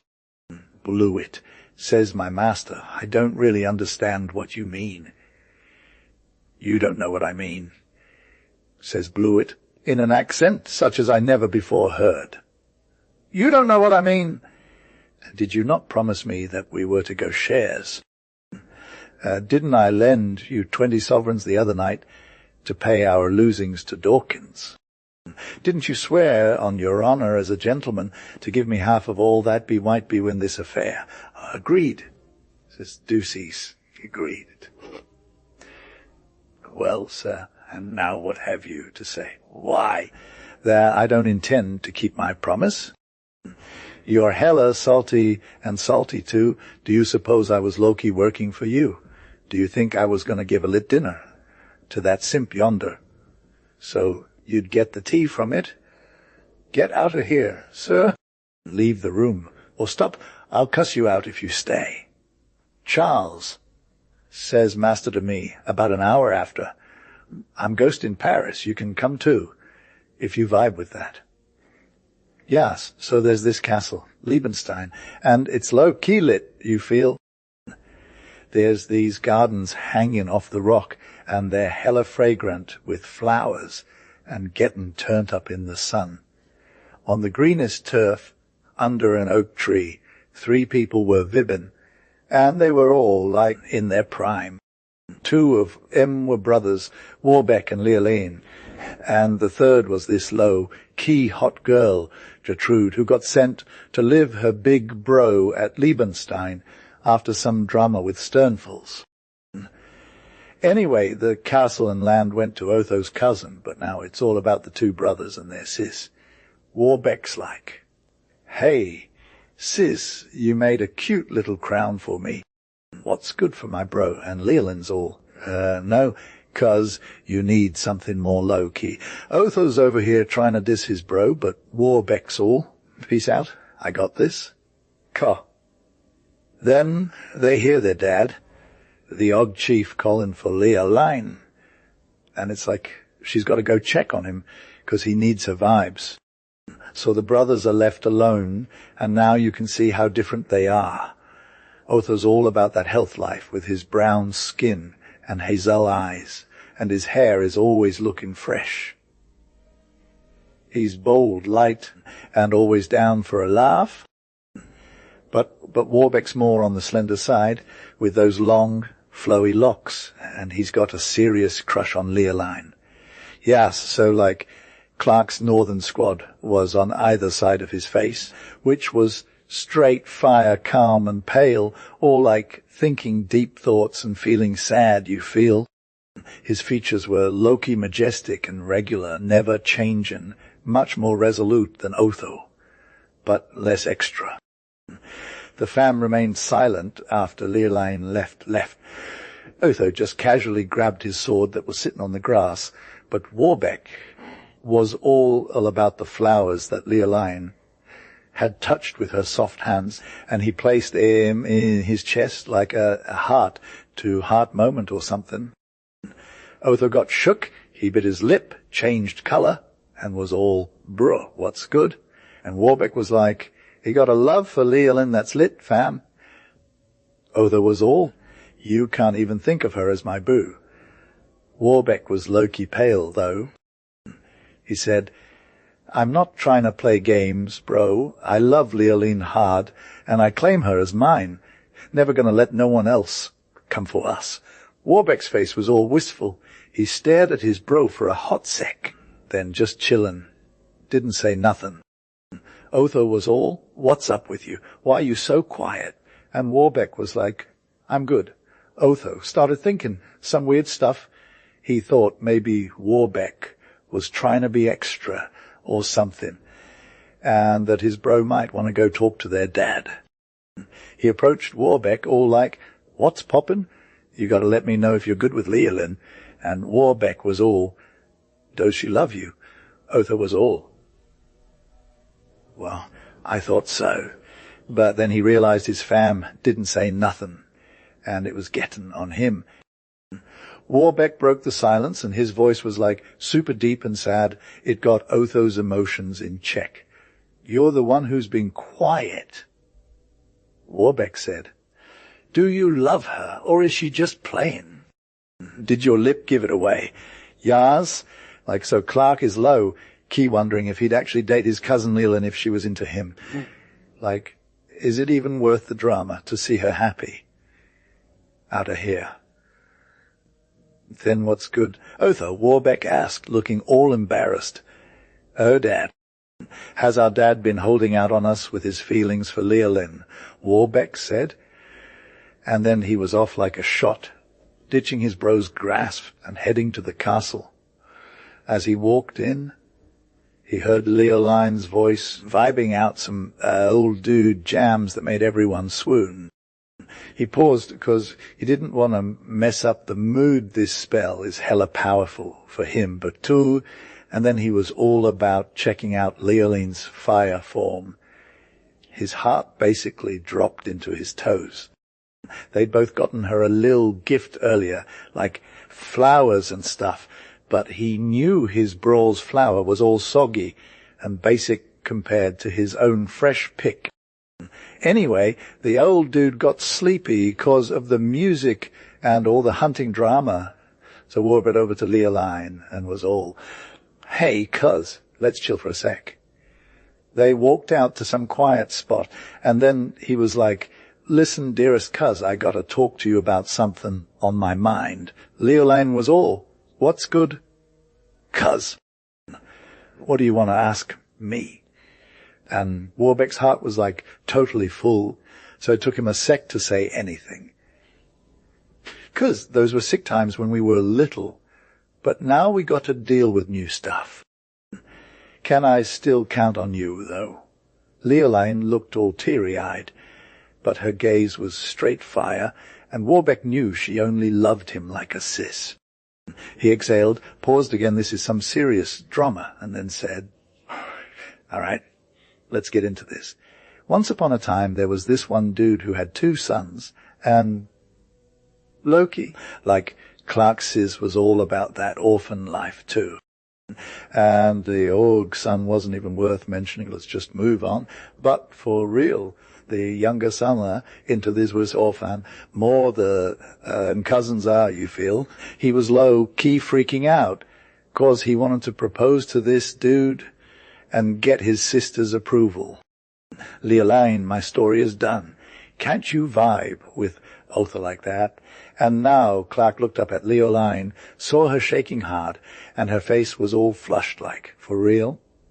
Say, Warbeck, why you think that flower is the token of your feelings? He asked calmly. Girl, don't me, 'cause I'm not salty 'bout not getting a ring too, but Leoline started to say, but Warbeck cut her off. Hush, fam. He's just like your bro, not Otho, right? Otho savage and hella cute. God bless if he can get you back, sis. Leoline was all evasive, saying she didn't see much of Otho in her childhood, so his new moves were what compared to Warbeck's squad goals. And are you going to be his ride or die? Leoline asked. Girl, I got you, Warbeck replied. One brother's kiss and bye, Felicia. Otho would be hella grateful for that. Clark kissed her forehead, then took off into the woods without saying another word, and, for real, he was hiding his true feelings. When Warbeck cooled down, he went searching for Otho. He found him chillin' by a tree, staring at the ground. All Warbeck's heart went out to his bro. Hey, Otho, don't be sad, I got some tea, Warbeck said, with a smile. I talked to Leoline, and she is low-key obsessed with you.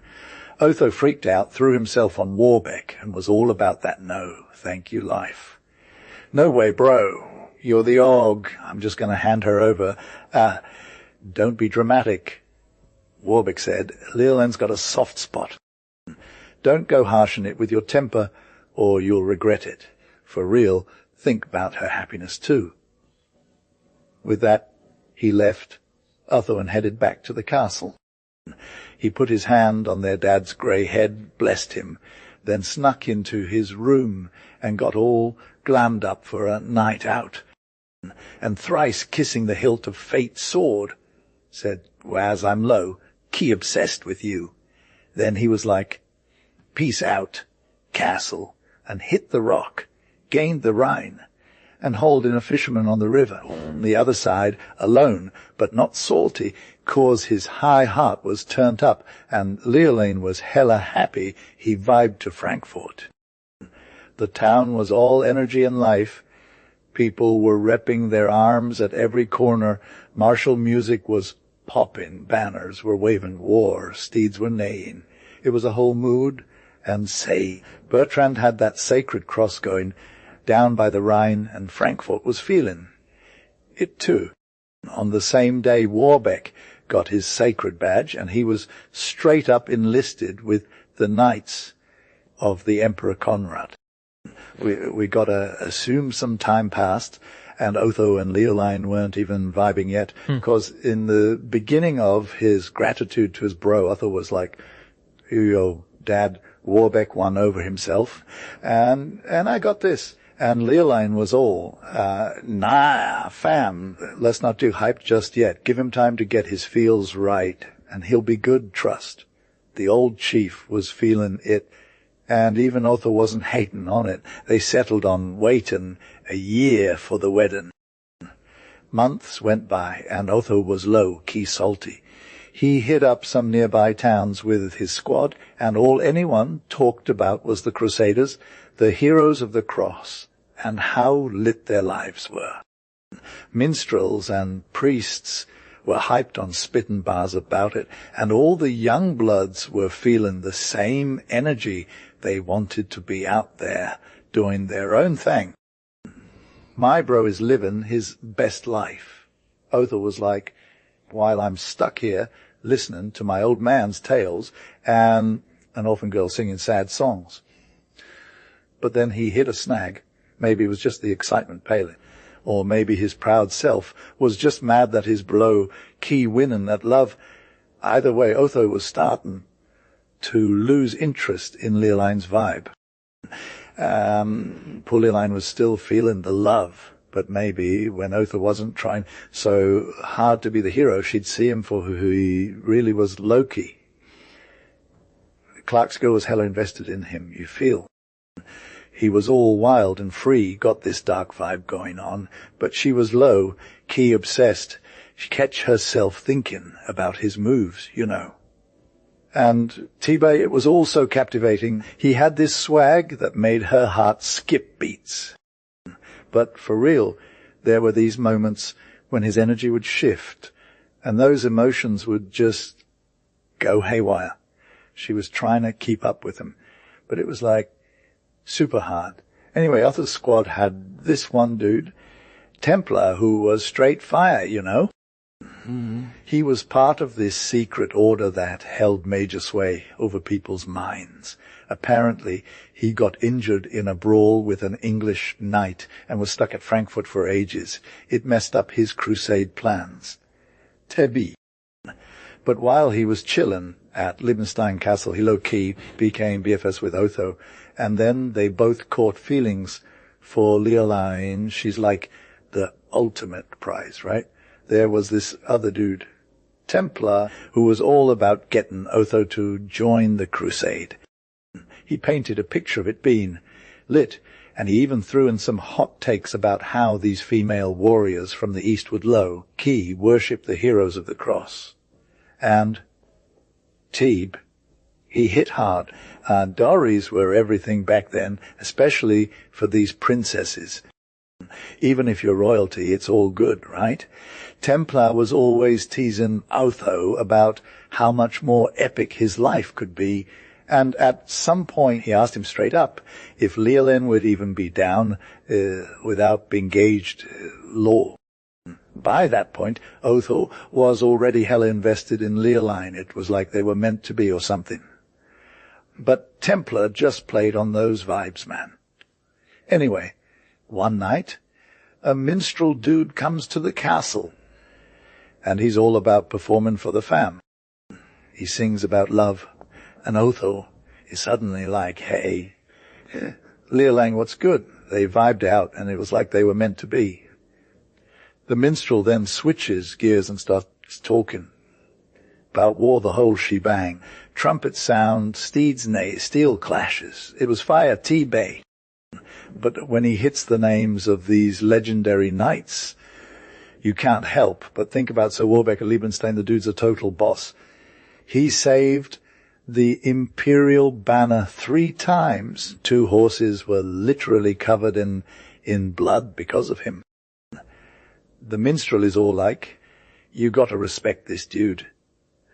Bro, Clark should be low-key irrelevant by the time the Rhine River forgets its hype. The main dude got up from his seat and Leoline was all like, hit me with the tea. You know? Yo, have you seen the legendary Knight of Liebenstein? She asked. I'm just from Palestine, fam. The minstrel replied. I saw that knight chillin' with the Imperial Conrad, and he was low-key lit. The minstrel continued, who wouldn't be salty if they're in the same hall as someone who's a total goat? Otho. The young blood was all like, hold up, and he started vibing with his dad. You're getting emotional, Pops, he said, flinging himself at his father's feet. Wouldn't want to be a total noob and carry on your legacy with a rusty sword, although the old dude smiled, though, and was all like, I feel you, son. He looked over at Leoline, who was looking hella pale, and shook her head. She didn't say nothing. She just kinda existed. Until the chief said something that made her snap back to life. And she was all about it. Can I ask if Otho can stay for me? The chief nodded, and the harper chimed in with some good vibes. He'll come back with glory, sis. But Otho didn't say nothing. He just sat there, quiet like. The sound of Leoline's voice was all over his soul, though. He got up, sat down again, and just existed. Later that night in the Templar's room, Clark was like, I can get married to her before I leave. His dude was all like, yeah, good luck with that. Otho was low-key salty. My bro, he's gonna be even better than me. But Leoline, how's she gone vibe with him after I got her? How's was that on you? The Templar asked, being extra. It might happen again in your favor, though. Just chill, Otho, my eyes are hella tired. The next day Otho went to find Leoline and was like, hey, can we get hitched before I dip out of here? But he was so extra, so caught between 2 feels, that Leoline got salty and shut it down a sap. She ghosted him because she didn't want to cry in front of him, and then she started feeling all bad about playing hard to get. Otho tried to calm his conscience by thinking hers was the only fault. He was still hella anxious. He decided to low-key outshine his bro by getting a squad together and heading to Frankfort with all the horses, men, and dove he could scrounge up from his Sternfels domain. The Templar played it cool, saying he'd catch up later at that Constantinople thingy, but really he was just trying to vibe with Leoline some more. He tried to play some dirty games on Otho. But Leoline was all, "Nah, I got this," and shut him down too. She didn't care about his flattery or nothin'. She just wanted Otho back. The Templar was like, "Okay, let me try harder." But he got distracted by some mission from the Grand Master that was pretty lit. He left Otho to chill alone, and it was hella quiet around there. Meanwhile, everyone still heard about Warbeck coming through, but they never saw Otho, so Leolane's heart was still getting all stirred up. Eventually the old dude passed on, and Leoline was left all alone. One evening she's chillin' with her squad in the hall when they hear some horse hoofs outside, and it sounds like someone's coming through the gates. They unbar the thing, and this knight comes marching in, looking all majestic in his cross gear. He stops for a sec, looks all emotional, and then just scoops Leoline up in a bear hug. "Dude, you don't know me?" he asks, doffing his helmet. And Leoline's like, "Oh, it's Warbeck. I got a thing for him. I'm Loki hyped to catch up with Clark. Fam. Like, the war is on hold for now, and I just found out my pops passed away, so I'm chilling at home, no cap. My dude Warbeck's been through some changes since we were last vibbin', though. His hair's all grown out from the temples, and there's this one scar that actually makes him look way more majestic. But, like, he used to be super chill, and now it's just sadness you feel. He's still got that same fire in his eyes, but it's more like he's thinking about the love they shared or something. This dude was all about loyalty, though Leoline holds a special spot in his heart. When Otho mentioned his name, Leoline got a little shook up, but Clark was all good, fam. Warbeck was like, "Otho's doing well, and he'll be back soon, no worries." But T-Bay, Leoline was still trying to get some deets on why Otho was holding up the crusade. She was low-key curious, but didn't want to ask too many questions, you know. Clark wanted to know why Warbeck was all about life at Constantinople, but he just played it cool. Turns out Otho's been living his best life, getting turned up in the Greek court and skimming with some foreign dudes. Like, who knew? Clark was stoked they were back to their old squad, though. They're walking around the gardens where we used to hang out as kids, sitting on the green turf, making flowers like no one's business. It's like looking into a mirror, fam. Warbeck's got this deep-thinking vibe going on, and he's all about finding peace in the wisdom of the East. He's been meditating, getting knowledge from those wise dudes. He's not exactly the war type like some other dudes around here. Clark doesn't hang out at his table no more, and when it comes to their wild wassail nights, Warbeck's good with just chillin', you feel. There was this Loki Savage tower, his lamp still shinning bright over that fire stream, right? And he was all about getting turned with his soft cousin, but for real months went by and they were low-key miserable. Then, like, a whole rumour started spreading round the castle of Liebenstein about Otho coming back from Sternfels with this Greek bride, fam. And Leoline was all now. Don't believe it. But everyone else was hyped, right? So Otho brought home his new boo to the hall, and they had a whole lit banquet going on. The lights were blazing, the music was popping, And this Greek chick was straight fire. She had them dark locks, that sparkling eye, and a glow-up complexion that was straight out of the East, you feel. The Templar was low-key vibing with her, saying they'd scare the owls off Liebenstein's towers. But really, he was just trying to get in good with Otho's new wife. "Nah, you're not going to have to deal with no drama," Otho said, sipping on that wine. But then this guest at the bottom of the table, all wrapped up like a burrito, comes over and leaves a wreath of flowers next to the Greek bride.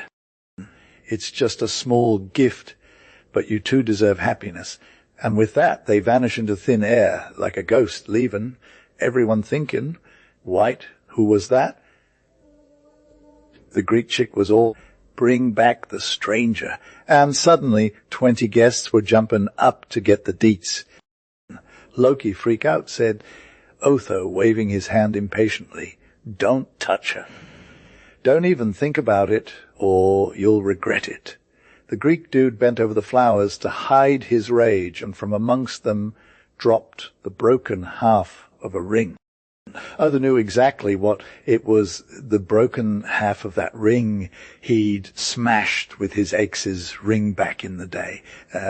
He didn't need some sign to know that figure, voice, and all that love vibes came straight from Leoline. But Warbeck was vibing solo in his tower, pacing back and forth with agitated energy. He was low, key fuming at his bro's lies, but also kind of hoping there's still a shot with Leoline. He realized he'd been lying to himself when he thought his feelings were dead. Is it even possible for him to be with her now? He didn't want to bother her with consolation or anything, so the pain had to be hers alone. But he was hella craving some telk from her, even if it meant throwing himself at her feet. Warbeck's mind was all over the place while he waited for a knock at his door. It was the maidens, pale and weeping. They told him Leoline left with just one attendant. Nobody knew where she went, but they found out fast enough. Warbeck showed up at the convent the next day and saw Leoline. What a difference a night had made in her face. He swooped her up in his arms and bawled. He begged her to take him back, promising all that love could offer. Trust him, trust their history. Don't turn away from him. "Oh, no," said Leoline. "What would the whole chivalry scene be like if you married someone else's ex? They'd totally roast you, right? And what about bringing a broken heart and bruised spirit into your life? You're all about that joy life, ain't you? Shouldn't you get the real deal? Not some bittersweet sorrow as a dowry.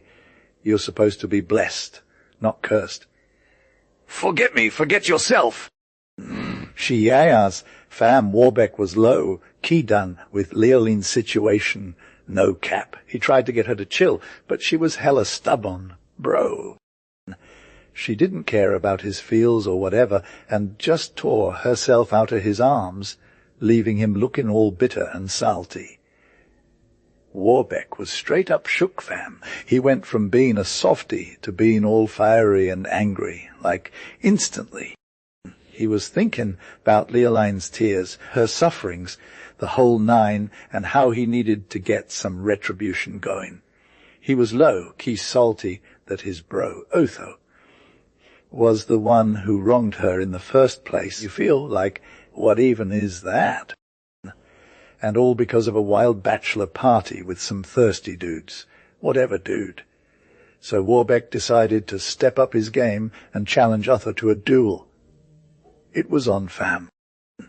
The whole castle was hyped, and there were like Templars everywhere trying to calm everyone down. But then this one chick from the convent shows up, looking all majestic and mysterious, and Warbeck is straight up intimidated. Bruh. She's got that whole convent girl vibe going on, but also she's all deadly and serious like a total boss. Warbeck was shook. Fam. He didn't know what to do with himself. The chick just stood there, looking at him all cold and serious, and Warbeck was like, "Hey, oh snap, I'm in trouble now." "Oh," Warbeck said, "is that how you want to prove your love and keep trust over that daedalus orphan my pops left to you? Is murder on your mind?" At that question she paused, and everyone else got super silent and shook. Murdering one dude by another's hand is a major bummer. Warbeck, I'm done. "Can I just forget about all the beef with Leolin?" asked Warbeck. "Beef? That's what united me to God. Those are hella good vibes now. Why would I even think about that? And you, Otho," her voice got all wobbly, "are your conscience giving you any major regrets? Would you wanna atone for ruining my hopes by blocking my future? Man, could I even dream of forgiveness if my bro fell to your sword in my name? Leoline, I have forgiven you and blessed you and your fam. Once upon a time, maybe you loved me. Remember how much love was lost when we parted ways." Otho looked at the hooded figure before him. Where did this super chill Leoline learn to be so commanding? He turned to his bro and felt all the pain he put on both of them. Casting his sword on the ground, he got down on his knees in front of Leoline and kissed her clothes like it was a sacred ritual that no one else does for a saint. The magic that had us warriors in a trance just got broken. Everyone was hollering congrats and joy. "And what about you, Warbeck?" said Leoline, pointing to where he still stood motionless and high. "And, mighty, have I ever disobeyed your will?" Warbeck whispered, then he put his sword in the dirt. "But, Leolin, you're hella better off than just getting revenge with steel," Warbeck said, looking at Otho's kneeling bro. "You are." Otho pummeled his chest and slowly made his way away from the crowd. Warbeck left too, without saying another word. Leoline wasn't like that anymore. Her mission was done. She looked longingly after the cool night of Liebenstein, then with a slight sigh turned to Otho. "This is the last time we meet on Earth, bro." Then, still being super majestic and collected, she kept moving towards the sisterhood as they marched back to the convent. In that same serious procession, everyone in O1 was immune to not dropping their knee to Leoline like Otho did. Once again, Otho got lost in all the wild partying of the time. His castle was poppin', and every night the halls were lit up like a dream. The Greek dude's beauty, Otho's wealth, and the Templars' fame made everyone want to join the squad. Never had the Rhine River seen such a chill lord as the Knight of Sternfels. But in the middle of all that fun, gloom came for him, making the party feel even more welcome only as the escape from remorse. The voice of scandal, however, soon began to mix with that of envy at Otho's source. The Greek girl, Fam, she was low-key, tired of her dude, and was always throwing shade on other young'uns at the castle, and her guilty love for Conrad was hella obvious. Otho alone didn't even notice the tea, and though he had started to ghost his wife, he was still hella close with Conrad. It was noon, and the Greek girl was chillin' in her bower solo with suspected bad boy Conrad. The rich perfumes of the East were vibing with the fragrance of flowers, and all these luxe things they didn't have back home gave the room a soft extra character. "I'm telling you," said the Greek girl petulantly, "he's low-key suspecting. I've seen him eyeing you mutterin' to himself and playin' with his dagger hilt. We should just ghost before it gets too late, 'cause Otho's rage would be wild if he found out. Why did I even leave my own land for these savage shores? Back home, love is all about forever, not gettin'." Played like a fool. "Peace up, pretty one," said Conrad carelessly. You don't know the rules of our chivalry, fam. You think I could just ghost from the knight's halls like a sneaky thief. The Red Cross wouldn't even cover that level of basic. If you're worried Otho is sniffing around, let's part ways. The Emperor sent me a hit from Frankfurt, and I'm going to brave the dude's wrath alone. Is this your chivalry? Nah, don't get it twisted, said Conrad.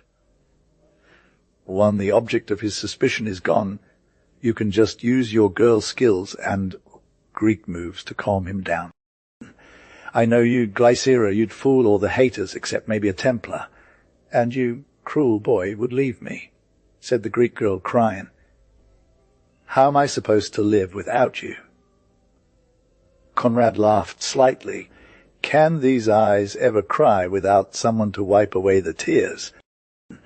But for real, it's time for me to dip out. We'll catch up again tomorrow. As soon as the door closed on Conrad, the Greek girl got up and started pacing around the room, all like, selfish. How could I even trust him? Yet I'm scared to ghost Otho alone. Was it his vibe that messed with our convo from yesterday?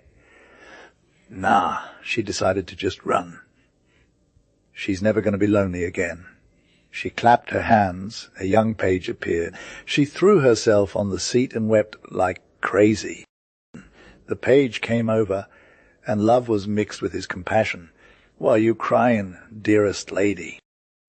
Is there anything where Conrad's services, he's all about that heart of yours, he can make it right?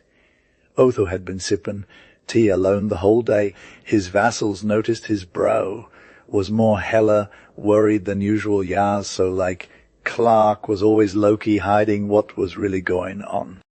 He had a few close people he trusted, and they were all like, bruh, we need to talk about this. So when the Greek girl wasn't feeling well, she just chillin' in her room, and the Templar dude was trying to keep it 100 with Otho. The Templar was all, what's good, Otho? And Otho was like, nah, I got something on my mind. Gee, he asked if the Templar was the one who snuck out of his lady's room last night. The Templar was all shook up, and he didn't know how to respond. Otho kept real with the Templar, telling that he had heard from others about his dishonor. The Templar's eyes were on the water, watching a boat row by. He thought maybe Leoline was already gone for good. Then Otho lost it and started getting all up in the Templar's face. You're a traitor. Draw. The Templar was all, I don't respond to my own vassals. Warbeck was just sitting there thinking about how nobody loves him. He's like, why did I even get these feelings, bro? Why can't anyone see me? And then he heard the water coming, but he didn't even notice. Otho came in and was all low-key emotional, like, come with me, bro. I got something to show you. Warbeck was all, that's my blood on the floor. Otho just gave him a hint and said it was for Leoline's sake. Warbeck was like, okay, let's go see what's good. So like Clark's all about getting that sword on and rolling with his bro down to the castle gate. The porters low-key shook, 'cause two of the most turnt brothers in town are just chillin' together, looking all emo and whatnot. Clark's feeling all numb, like, so he's just vibbin' with his bro's rapid footsteps as they hit up Sternfall's castle. The two castles are, like, super close, fam.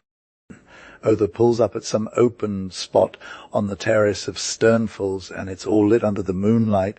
He's all, behold, and shows like the corpse of that Templar dude, still spitting blood everywhere. Clark's like, hark, and Otho's all, this dude was my kryptonite. He made me reevaluate my vows to Leoline. He convinced me to cop out on our real love and settle for some fake wife instead. Clark's all pitiful, like girl, bye, and then Otho's all, Leoline and myself are hell avenged. And then Clark asks, like, what about your wife? Otho's all, She ghosted me with a Loki shady dude. I mean, I was once the real deal, but now I'm just over here.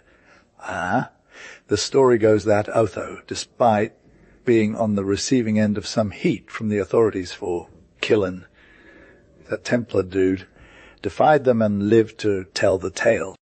On the same night he got his revenge, he got super sick, but Warbeck showed up to tend to him and was all, "It got you."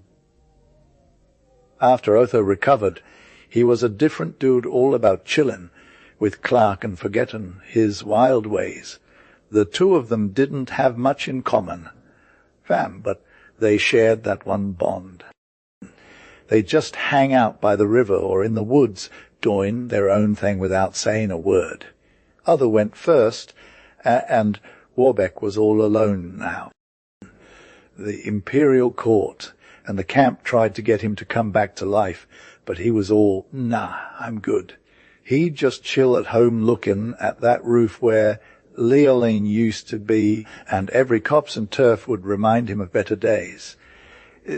Warbeck became super into them dark arts, and people started shunning him 'cause of it. But for real, though, he was still down with the vibes of seeing Leoline's roof in the distance, knowing that's what spot where his heart was at. Yeah, so like, there was this chick Clark, and she was low-key a total legend in the eyes of her dude, who was all about her after he left Earth. She was healing sick peeps, relieving poor folks, and even getting pilgrims from far away to come to her altar. Loki, years went by, and these lawless from the mountains robbers were causing so much drama, burning villages and taking treasure from this one convent. The abbess, who was from a cool family in Rudeshame, was all, "No way, I ain't paying that ransom." The robbers were like, "Peace out." But they still managed to get inside. Just when it seemed like all hope was lost, this knight shows up and saves the day. He's fighting hard, taking down anyone who gets in his way, and the convent is saved. Everyone's hella grateful, and the abbess is like, "Thank you so much for saving us." So after the knight is like totally dying, and he's laid under this old oak tree, bleeding out. But these sisterhood vibes are all over him, feeding him water, holding his hand. One of them even recognizes that iconic face, dude. Gertrude is all emotional, and she's like, "You're telling me it wasn't love between Leoline and Otho?" And the vein is all, "Girl, you need to get deep into someone's soul before you can really know who they are." Anyway, that's Clark's story. Yo, I'm Alexandra Manette, and I'm stuck in this Bastille cell. It's like 1767, and I've been here for like forever. I'm trying to write this paper about my life, but it's super hard because I gotta sneak around and do it under the radar. I hope someone finds this manuscript when I'm gone, okay? Maybe they'll feel some of my pain.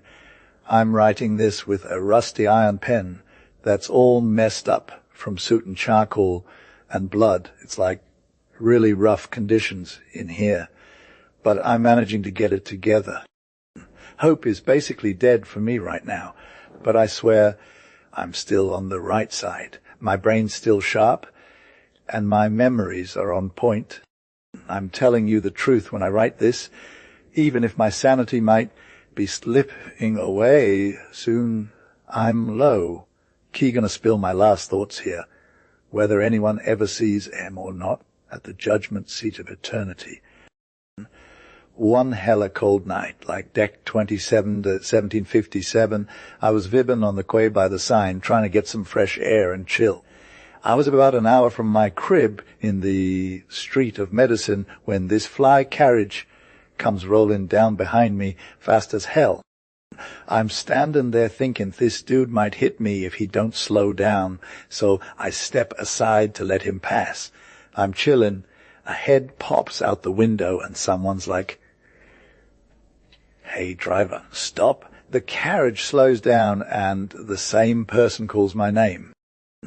I answer, you. Next thing I know, two gentlemen are getting out of the car. They're both low-key, hyped in these cloaks, trying to stay under the radar. They look like they're from around here, too, about our age or younger. You, Dr. Manette, asks one of them. Yes, sir, I am, I reply. The other dude is like Dr. Manette, formerly of Beauvais, the young doc who's killing it in Paris right now. I'm that Doc Manette you're talking about, I say with a smirk. We hit your crib looking for you, says the first one. You were probably out here getting some air, so we followed. They asked me to hop in the carriage, and I'm like, aight, but who are these dudes, and what's good? The second dude is all. We're people of condition, Doc. Just trust us on this one. I'm thinking, sure thing. So I get in the car. They follow me, and it's like we're doing a drive-by. We turn around and they speed off. Yes, I'm trying to focus on this task, but my mind's all over the place. When I'm making these broke marks lol, no cap, I gotta leave it for a sec, put my paper away in its spot. Loki, the carriage left the city streets behind, hit up the North Barrier, and got to that country road. At like 2/3 of a league from the barrier, I had no idea how far we were going, but later when I was hitting it again, it just took off the main road, and next thing you know, it stops at this solo house. All three of us got out and walked down this wet footpath in a garden where the fountain is like literally overflowing to the door.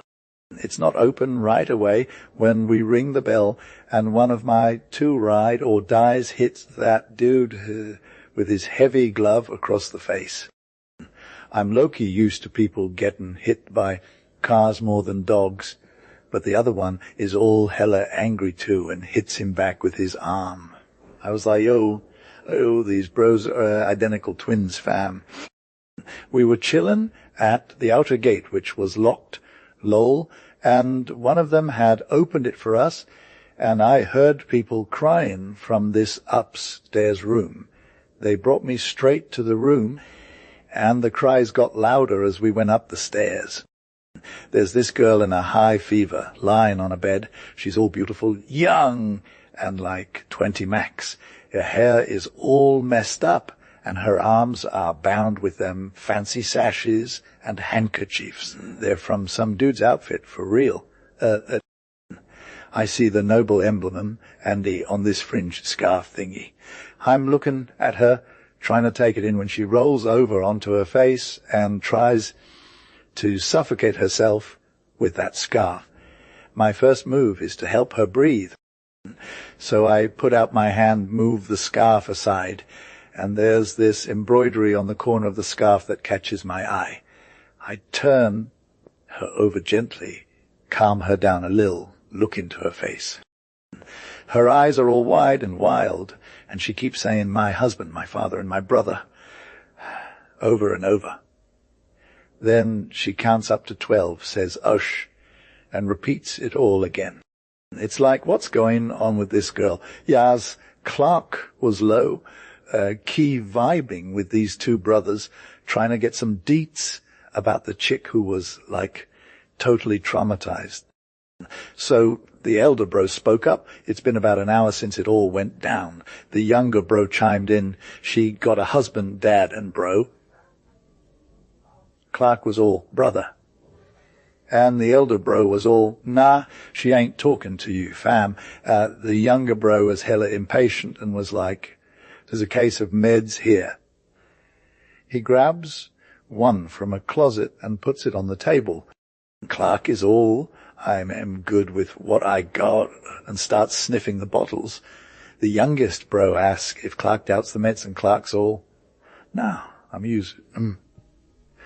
The younger bro gets all high key and says, you're gonna hurt her. Clark makes the chick take a dose, and it's low-key hard for her to swallow. After some struggle, he gets it in and then sits down beside her. There's this one lady who's chillin' in the corner, trying to keep to herself. She's the wife of the dude downstairs. The house is hella run down, and there's these old hangings up on the windows to block out the cries. The chick keeps screaming, my husband, my dad, my bro, with a countdown to 12 and whoosh. The whole thing is wild, fam. Clark's hand on the chick's chest is actually kind of soothing for her, but it doesn't touch the other stuff she's going through. For real, though, Clark just sat there vibing with her for like half an hour, and then these two brothers show up and are all patient. Low key. I was chillin' in this back room across a fire escape from where Clark was kept, right? It was hella dim with a plaster ceiling and beams all over the place. There were bales of hay, straw faggots for fires, and apples in the sand, you feel. I had to go through that whole area to get to him. My memory's like super sketchy, but I can recall it all 'cause I was low, key-tripping in my cell at the Bastille. Anyway, I saw this dope peasant boy on some hay with a sick cushion under his dome, trying to chill. He was 17 max, and he had his teeth clamped shut like he was in pain or something. His eyes were gazing straight up at the ceiling, but I couldn't see where he got hurt, 'cause I was kneeling on one knee over him. But for sure, dude was dying from a sword wound, and it was all fresh 'cause it happened 24 hours ago. I'm like, yo, doc! It's me. And he's all, I don't want to know. I was trying to get the details out of him, so I coaxed him into letting me move his hand. The wound was straight up nasty sword thrust or something. Dude was dying fast, and Clark would have been if he didn't get treatment pronto. As I looked over at Clark, I saw him staring down this young blood like he was looking at a rat or something, not even as a human being. "What's good, Monsieur?" I asked. Some crazed common dude did this to my bro and took him out with his sword. No cap. No sympathy. The didn't care that his brother was dying next to another human being. The boy looked up at Clark and then me, like he was trying to get a vibe or something. Doc, these nobles are extra proud, but we common folk got pride too. They mess with us, hurt us, kill us, but sometimes we still have some dignity left. He was low-key asking if I'd seen his sis, and I'm like, nah, homie.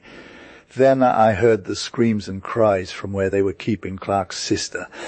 And he's all, that's my ride or die, we get it.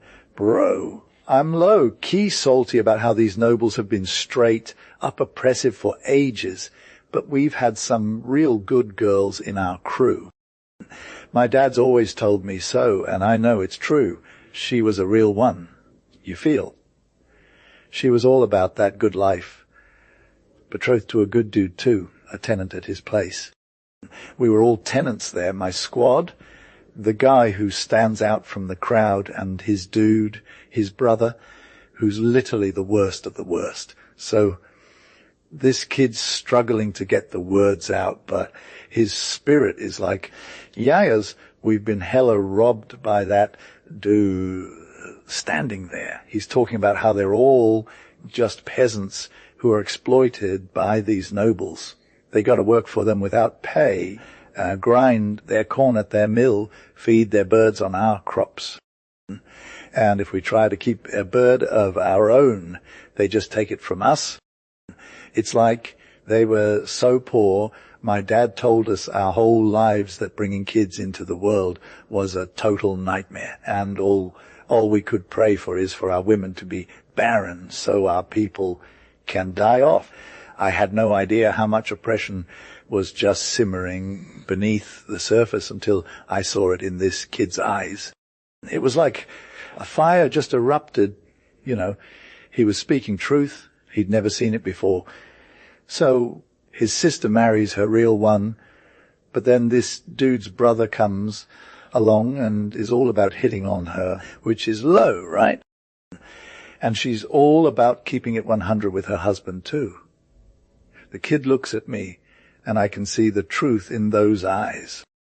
There's this whole other vibe going down between these two nobles, the dude who thinks he's above it all versus the peasant who's just trying to survive and get revenge.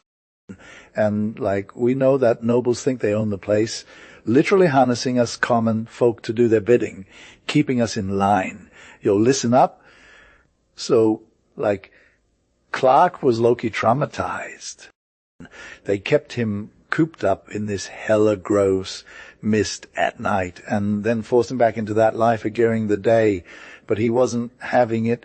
Gee. One day, they took him out of the loop at noon to grab some grub if he could find some, lol, and he got so upset. He started sobbing 12 times, one for every bell stroke, and died in his big sis's arms. Word no human could have kept that kid alive, but his desire to spill all the tea about how he was wrong. He fought back against them death vibes as hard as he could, just like he fought to keep his clenched fist from getting all busted up. Then, with that dude's permission and even with his help, his bro swooped in and took her away for his own sick pleasure, fam. I saw her pass me on the road, and when I got the scoop back at home, our dad's heart just exploded. Gee. He was straight up silent, like his words were all gone. I took my little sis, I got another one too, to a spot where he can't touch us, and we're good for real. Then I tracked down that bro dude and snuck in last night, Loki, a street dog, but sword in hand, you feel. Where's the window with the loft? The room was getting all dark, and my world was shrinking. Gee. I looked around, and I saw that hay and straw were all trampled up like there was some major drama going down. She heard me coming, and she ran into our spot, fam. I told her to chill until he's dead, 'cause that dude came in and first gave me some cash. Then what? He swung at me with a whip, but I put up one hell of a fight, even though I'm just a regular old dog. I fought for my life. The sword that was stained with my blood is still hot, so he couldn't take me down. My gaze dropped, but like 2 seconds before, I saw them fragments of a fancy sword lying in the hay. That was a gent's sword, no cap. Now, pick me up, Doc. Where's he at? He ain't here, I said, holding it down for the kid and thinking he meant his bro. That dude, he's all high and mighty like these nobles, but he can't even look at me. Whereas that dude who was here raised the kid up, and he got all powerful for a sec, so I had to get up too, or I wouldn't have been able to keep him stable. Marquis, said the kid with his eyes wide open. In them days when we got to face the music, I'm calling you and yours to answer for your sins. Yas, I got to answer for all this drama you brought on yourself. I'm low-key marking this blood cross on you, so it's clear I'm dead serious about making you pay. I know, fam, in the days when all these tea-stained moments get exposed, I'm going to make sure you're bro. The worst of the bad race answers for them separately. I'm doing this too, and mark my words, this blood cross is on him. Twice he put his hand to that wound in his chest, and with his forefinger drew a cross in the air. He stood for a sec with the finger still raised, and then it dropped, and TB, I was done with him. I laid him down dead. When I came back to check on the youngin', she was hilariously delusional, just like before. I knew this sesh could go on for hours, or maybe even days, and end in a whole lot of quiet. I repeated the meds I gave her, and I chillaxed at the side of the bed until it got super late. She still couldn't stop screaming. My hubby, my dad, and my bro. 1, 2, 3, 4, 5, 6, 7, 8, 9, 10, 11, 12. This went on for 26 hours after I first saw her fam. I came and gone twice, and then sat back down when she started to wind down. I tried what little I could do to help her chill out, and eventually she just passed out like a corpse sore. It was like the storm had finally calmed down after all that drama. I released her arms and called in the woman to help me get her comfy and stuff. That's when I realized she was probably have a ham, those first mom vibes, and TB, it crushed my hopes. Is she ghosted? Asked the Marquis. I'll still be hella creeped out by him. Common in all high strung from his horse. Not ghosted. I said, but like might die. What's good with these basic bodies? He said, looking down at her with that curious gaze. There's some wild strength in this whole sad, desperate vibe. I answered him. Loki, Doc? Monsieur. I was like, patient deets are always hella private. I was trying to be all chill, but I'm really tripping over what I heard and saw. Her breath was straight up hard to figure out, so I checked her pulse and heart. She had life, but that's it, gee. Looking around, I saw the two brothers vibing with me. I'm written, this is super whack. The cold is savage. I'm low-key, scared of getting caught and ending up in a dark cell, so I gotta keep it short. My memory is straight fire. I can recall every convo I had with those two brothers. She stuck around for a week. At the end, I could catch some syllables she was saying just by putting my ear right next to her lips. She asked me where she was, and I told her who I was, and I told her too. But when I asked for her fam name, she just shook her head and kept it on the down low, like the lil bro did. I had no chance to ask her nothing until I told the brothers she was dying. And that was it. They were all chill with me when I needed them, but when it came to talking, they was straight up indifferent, like we both was dying. Always knew their pride was salty about the little bro fighting some peasant kid, and how the peasant kid won. The only thing that mattered to them was that it was a major embarrassment to the fam, and it was hella embarrassing. When I looked at the little bro's eyes, I knew he hated me for knowing his tea. He was more polite to me than the big bro, but I saw right through it. The big bro was low-key salty too, like I was a major inconvenience to him. My patient died 2 hours before midnight, almost exact timing, when I first met her. I was alone with her when she finally passed, and all her life drama went away. The brothers were waiting downstairs, getting impatient to roll out. I heard him whipping their boots in the room below. He before offered me cash, which I had ghosted on taking. He now slid me a sick chain of gold. I took it from his hand, but laid it on the table. I was low-key thinking about it, and was like, nah, I ain't got time. Pray excuse me, said I. Under these circumstances, no. They exchanged looks, but bent their heads to me as I bent mine to them, and we parted with another word on either side. I'm hella exhausted, fam, worn down by misery. I can barely read what I've written with this weak hand. Early morning, the chain of gold was left at my door in a box with my name on it. From day one, I'd been low, key thinking about what to do. I decided to write a private letter to the minister, spilling all the tea about these two cases, and where I went basically telling all the facts. I knew how court vibes work and the nobles immunity thing, and I was like, this ain't gonna go down, but I wanted it to clear my mind. I'd kept it on lock even from my wife, and now I was gonna spill that tea too. I wasn't worried about myself, but I knew others might be in danger if they got hooked up with this knowledge. I was hella busy that day and couldn't wrap it up that night. Next morning, I woke up early to get it done. It was the last day of the year, and I was feeling some type of way. The letter was chilling on my desk, just finished, when I was told a lady waited who wanted to see me. I'm losing steam for this task. It's so cold, dark, and my senses are shot. The lady was young, fly and gorgeous, but not going to live forever. She was straight up shook. She presented herself as the wife of Marquis C. Varamunda.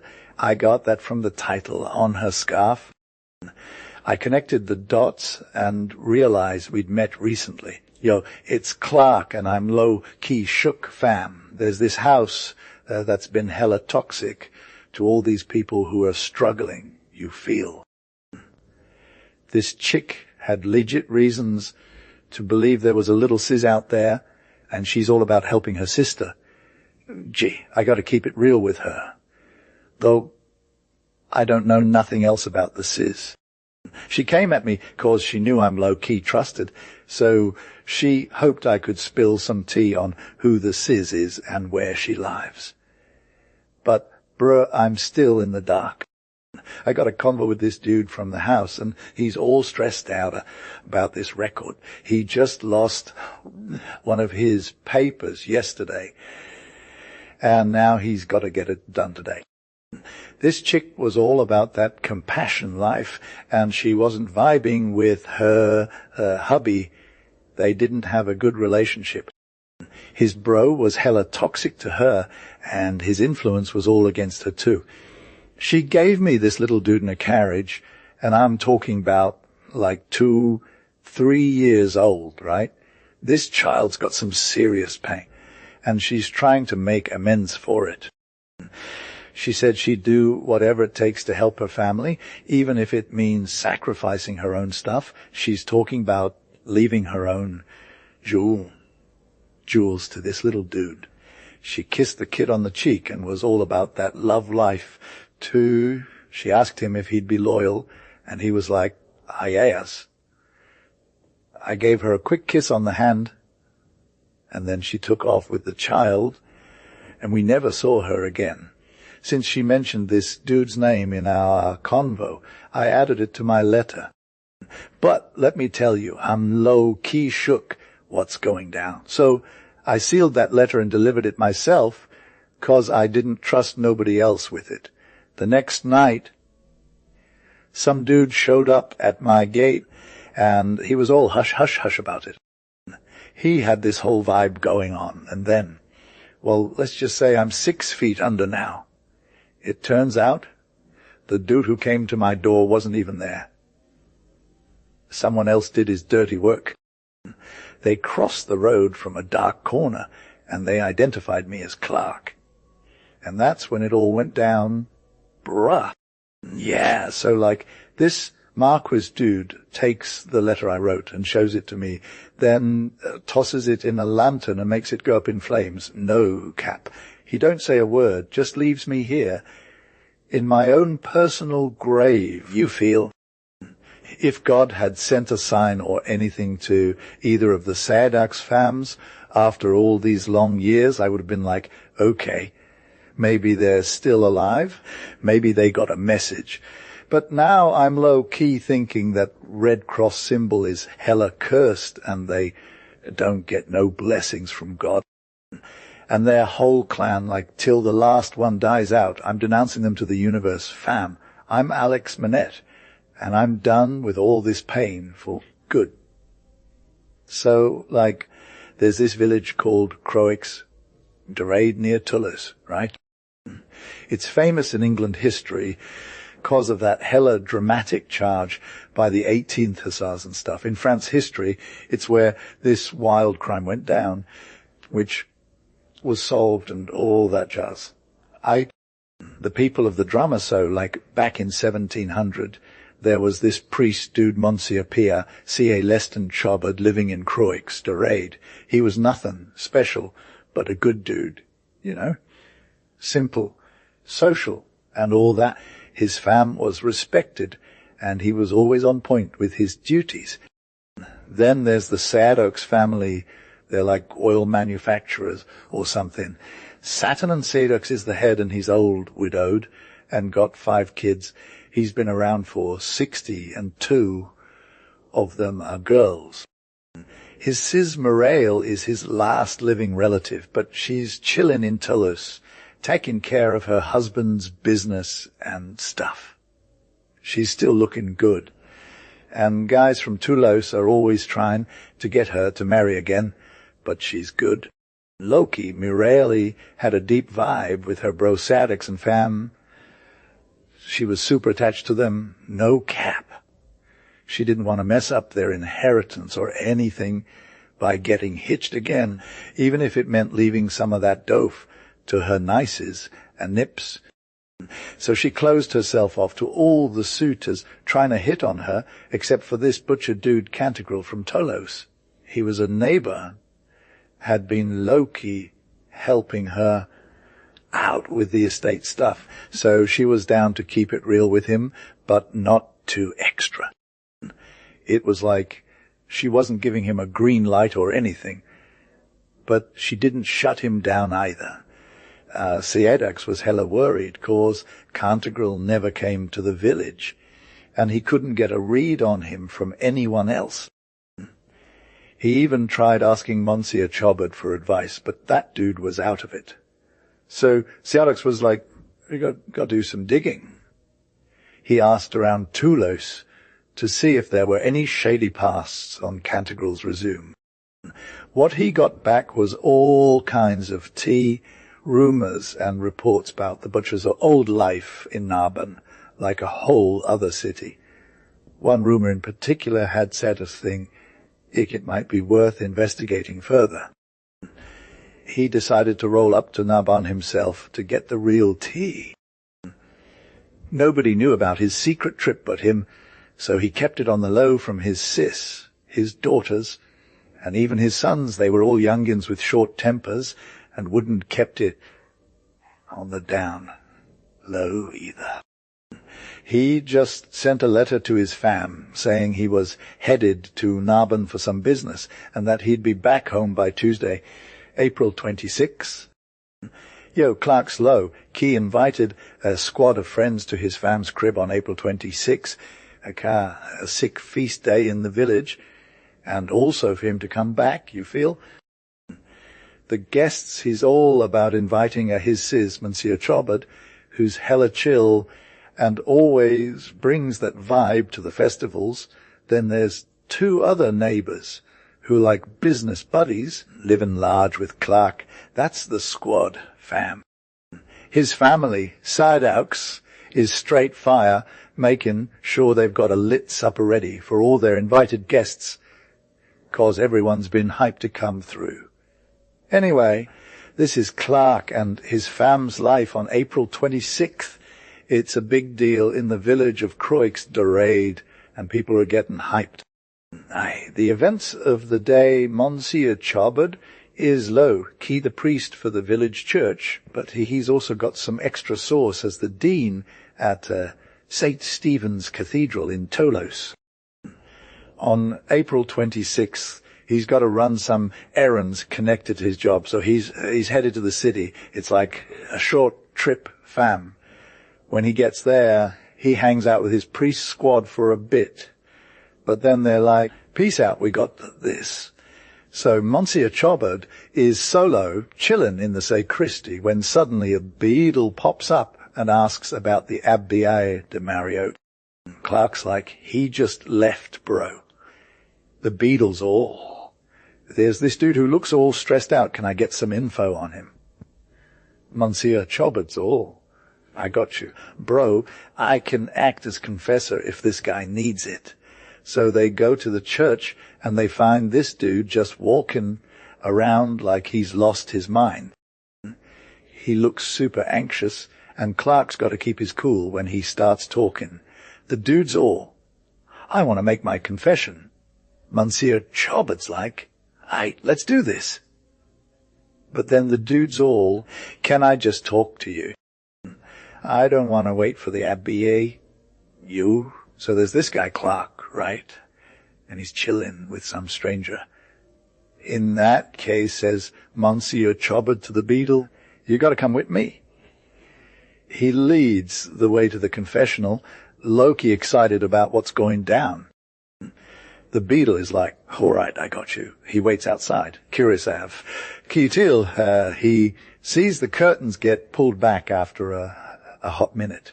The penitent dude just sits there with his back to the church, doing some serious reflection.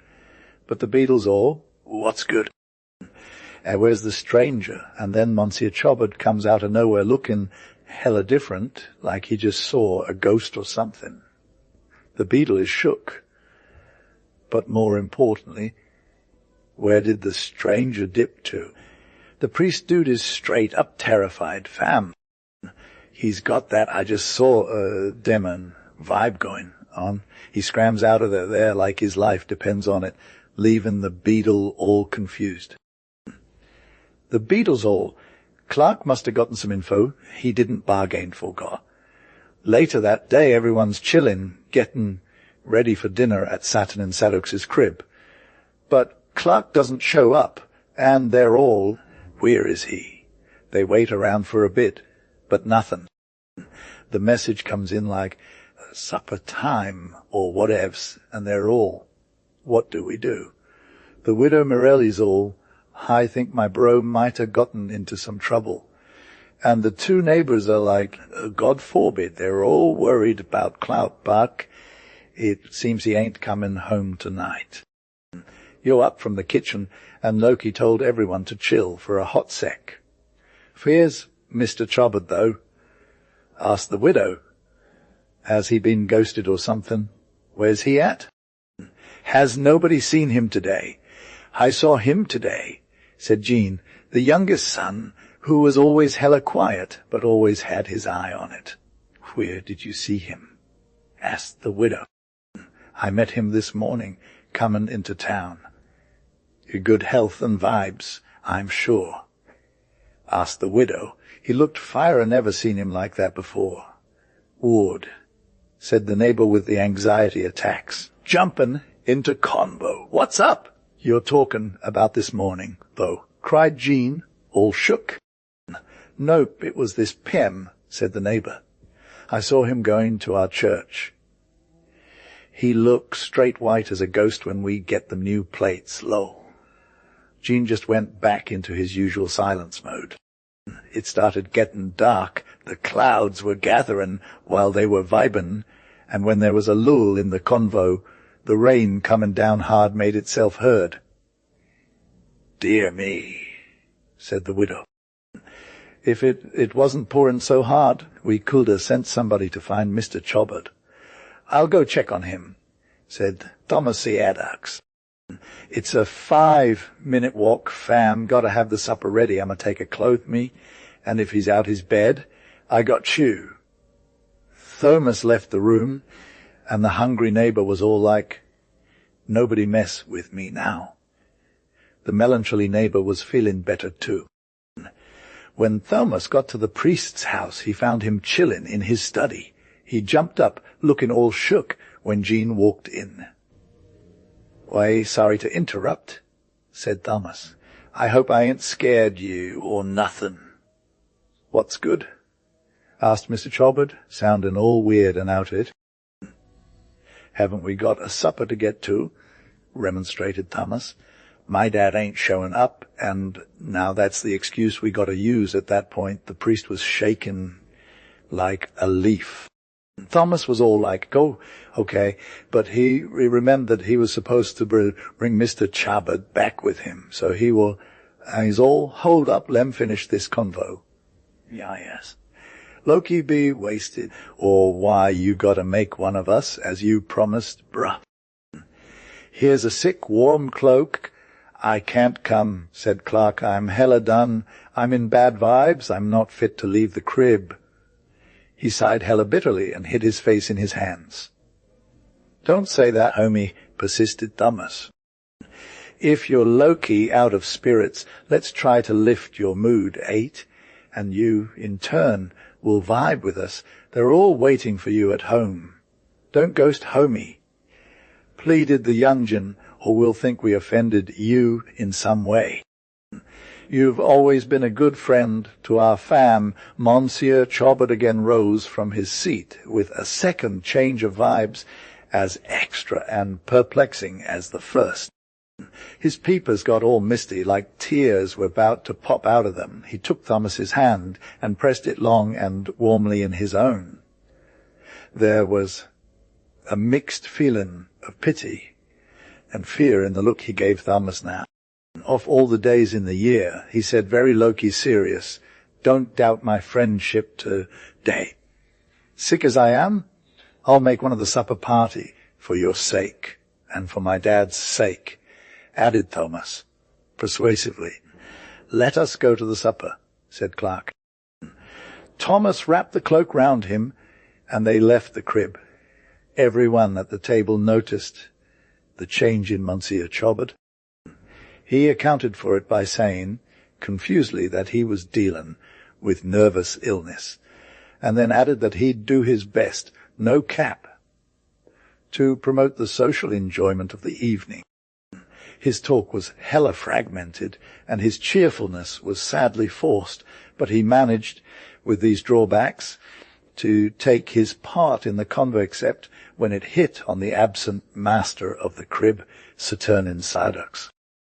Whenever the name came up, either by the neighbours who politely regretted that he wasn't present, or by the fam who naturally talked about the resting place he might have chosen for the night, Monsieur Chobot either went blank or abruptly switched topics.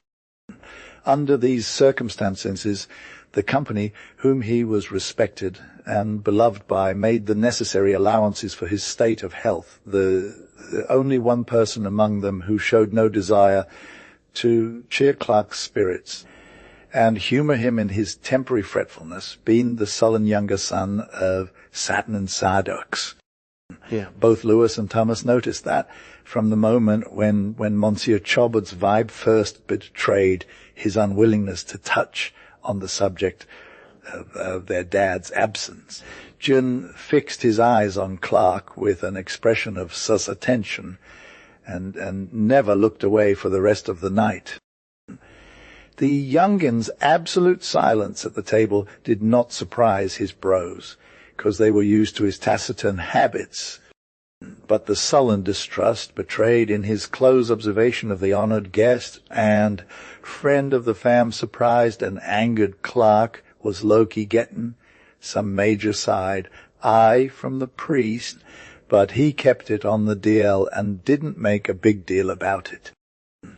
His homies Lewis and Thomas were trying not to notice Jean's weird behaviour either, because they didn't want to be extra.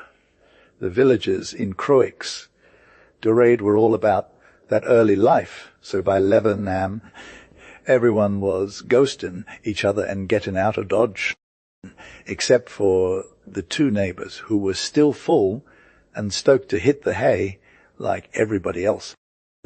In the chaos of leaving, Monsieur Chobot just a chillin' solo without saying bye to nobody, which made everyone's jaw drop even more. The widow Mireille and her nieces were getting some ra in their bedrooms, while the three bros were left alone in the parlour. Thomas Seadox was all like, "Yo, Jane, what's good with you staring at Monsieur Chobot like that? You didn't him wrong." And Jean was all, "Lem tell you about it tomorrow, gee bon." He lit a candle and dipped out without saying nothing else. The bros were low-key worried, cause Jean's hand was shaking and his vibe were straight up, extra serious and unsociable. Iv, the younger brother, when the mailman came on the 27th, there was no letter from Saturnin Seadox. But for real, that wasn't a big deal. The fam just assumed he was going to make an appearance later. They kept looking out the window, waiting for him to show up, 'cause they knew he'd probably be late or something. Around noon, They saw a whole crew of people coming towards the village with the chief magistrate and his entourage. It was like a scene from a movie, bruh. The procession stopped right at the Siadic's house, and the fam's daughters were all, "What's good?" They opened up the door, and there was their pops on a stretcher, dead as a doornail. He got stabbed 11 times, but nothing was taken from him. It was like someone just wanted to make an example out of him. The fam was still trying to process it all when the officers of justice showed up and started spilling the tea. And when then the necessary inquiries had been made, no info was popping. That pointed to the murderer in the eye of the law. After expressing his sympathy and promising that every available means should be tried to effect the discovery of the criminal, the chief magistrate gave his orders to his escort and withdrew. When night came, the Sis and the daughters of the murdered man retired to the upper part of the house, exhausted by the violence of their grief. The 3 brothers were left once more alone in the parlour to vibe together about the awful calamity which had befallen them. They were of hot southern blood, and they looked on one another with a southern thirst for vengeance in their tearless eyes. The silent younger son was now the first to open his lips. "You charged me yesterday," he said to his bro Thomas, with looking strangely at Monsieur Chobard all the evening, and I answered that I might tell you why I looked at him when tomorrow came. Tomorrow has come, and I am ready to tell you. He waited a little and lowered his voice to a whisper when he spoke again. "One Monsieur Chobard was at our supper table last night," he said. "I had it in my mind that something had happened to our pops, and that the priest knew it. The 2 elder brothers looked at him in speechless astonishment. Old Pops has been brought back to us a murdered man," Jean went on still in a whisper. "I tell you, Louis, and you, Thomas, that the priest knows who killed him." Louis and Thomas shrank from their younger bro like he had spoken blasphemy. "Listen," said Jean. "No clue has been found to the secret of the murder. The magistrate has promised us to do his best, but I saw in his face that he had little hope. We must make the discovery ourselves, or our pop's blood will have cried to us for vengeance, and cried in vain.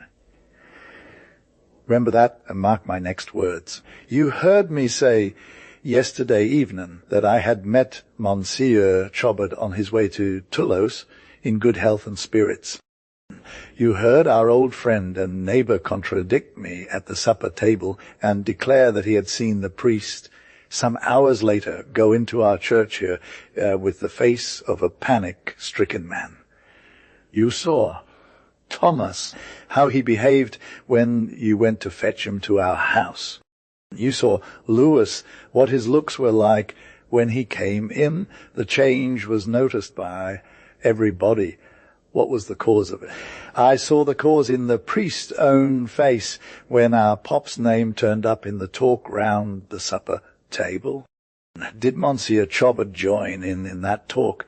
He was the only person present who never joined in once. Did he change it on a sudden whenever it came his way? It came his way 4 times, and 4 times he changed it, tremoring, turn wetter and whiter, but can you even, like still as true as the sky above, shifting the convo off himself every time. Are y'all real, though? Do you have brains in your heads? Don't you see what this is going to lead to? On my life, I swear it. The priest knows the hand that killed our dad.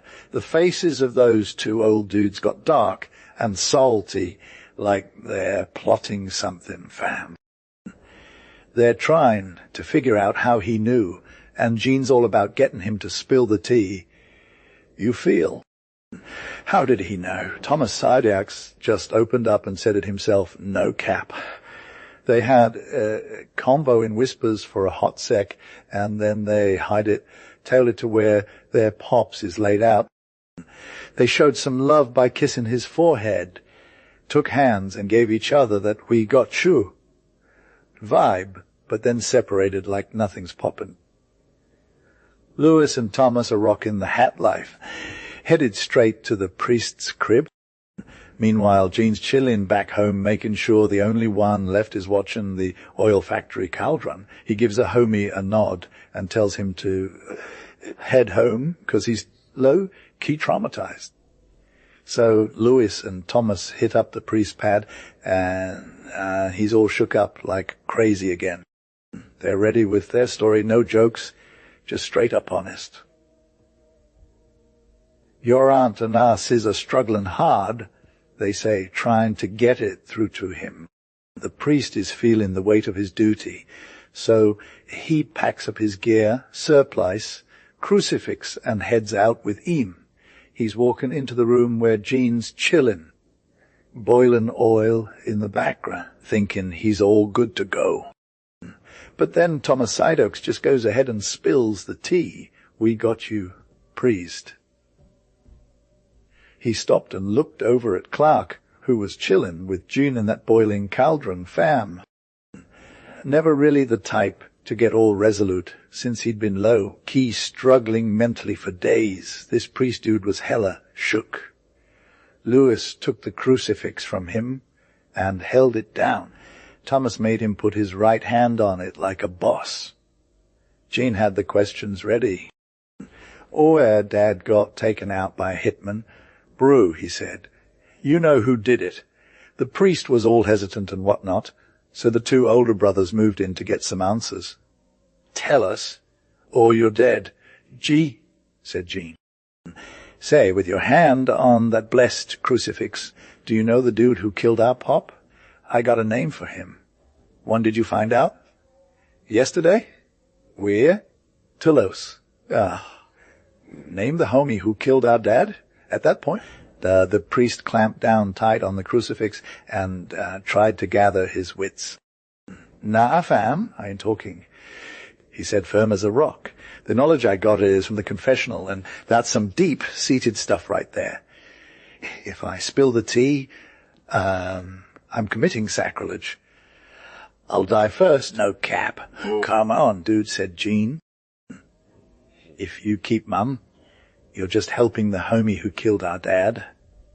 You're basically his accomplice, too. We swore on our pop's life to get revenge. If you don't spill the beans, we'll make sure he pays you back. The priest was all like, good. I won't say anything. And Jean was all, suit yourself. And then he went off on a tirade about how they'd die first. Louis and Thomas were all, hold up, fam, let's give him some time to think. So they counted down 5 minutes by the clock against the wall.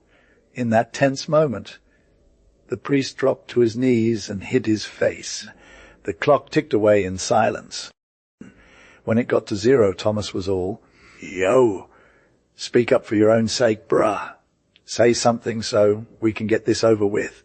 But the priest just sat there, and his face turned into a sweat fest. His head dropped to his chest, and he was basically done. Pick him up and toss him in, fam, shouted Jean. The two older brothers went for it, but then hesitated. Come on, bro, lift him up. We're on our oath over our dad's life. They grabbed the priest from behind and lifted him up to eye level with that boiling cauldron. At that point, he just lost it and let out a scream of terror. The brothers held him firm as they prepared to drop him into the vat of boiling oil, the cauldron's edge. Name the man, they said, for good. The priest's teeth were shook. Up no words came out of him, but he gave a head nod like, yeah. They put him in a chair and waited till he was turned up. First thing he says is like, hey, Thomas Sideoaks, give him that crucifix back. When it hit his hands, he's all, God forgive me for what I'm about to do.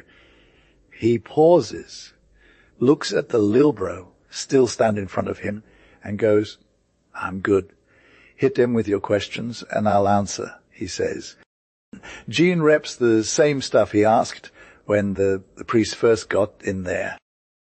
"You know who killed our pop?" "Since when?" "One Cantigrel came at me yesterday in Toulouse Cathedral." "Name him." "Cantigrel, dot the dude who wanted to marry Auntie." "Same one, da." "What made him confess?" "He was feeling remorse." "Gee." "How'd he do it?"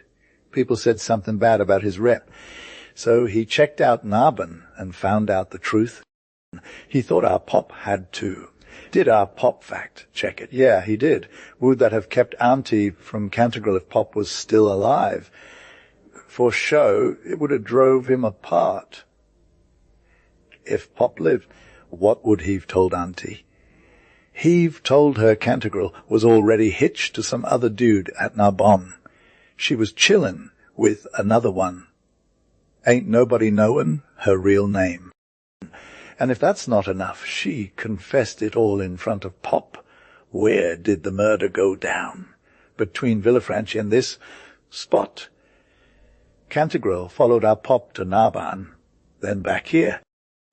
He was low-key with the crew comin' and going, but out there by itself at the river ford.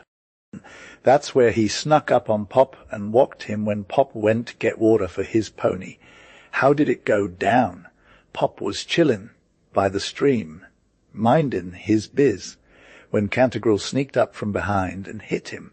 This is the real deal, on my honor, on my life. It's true. You can ghost us now." The priest gets up without no help.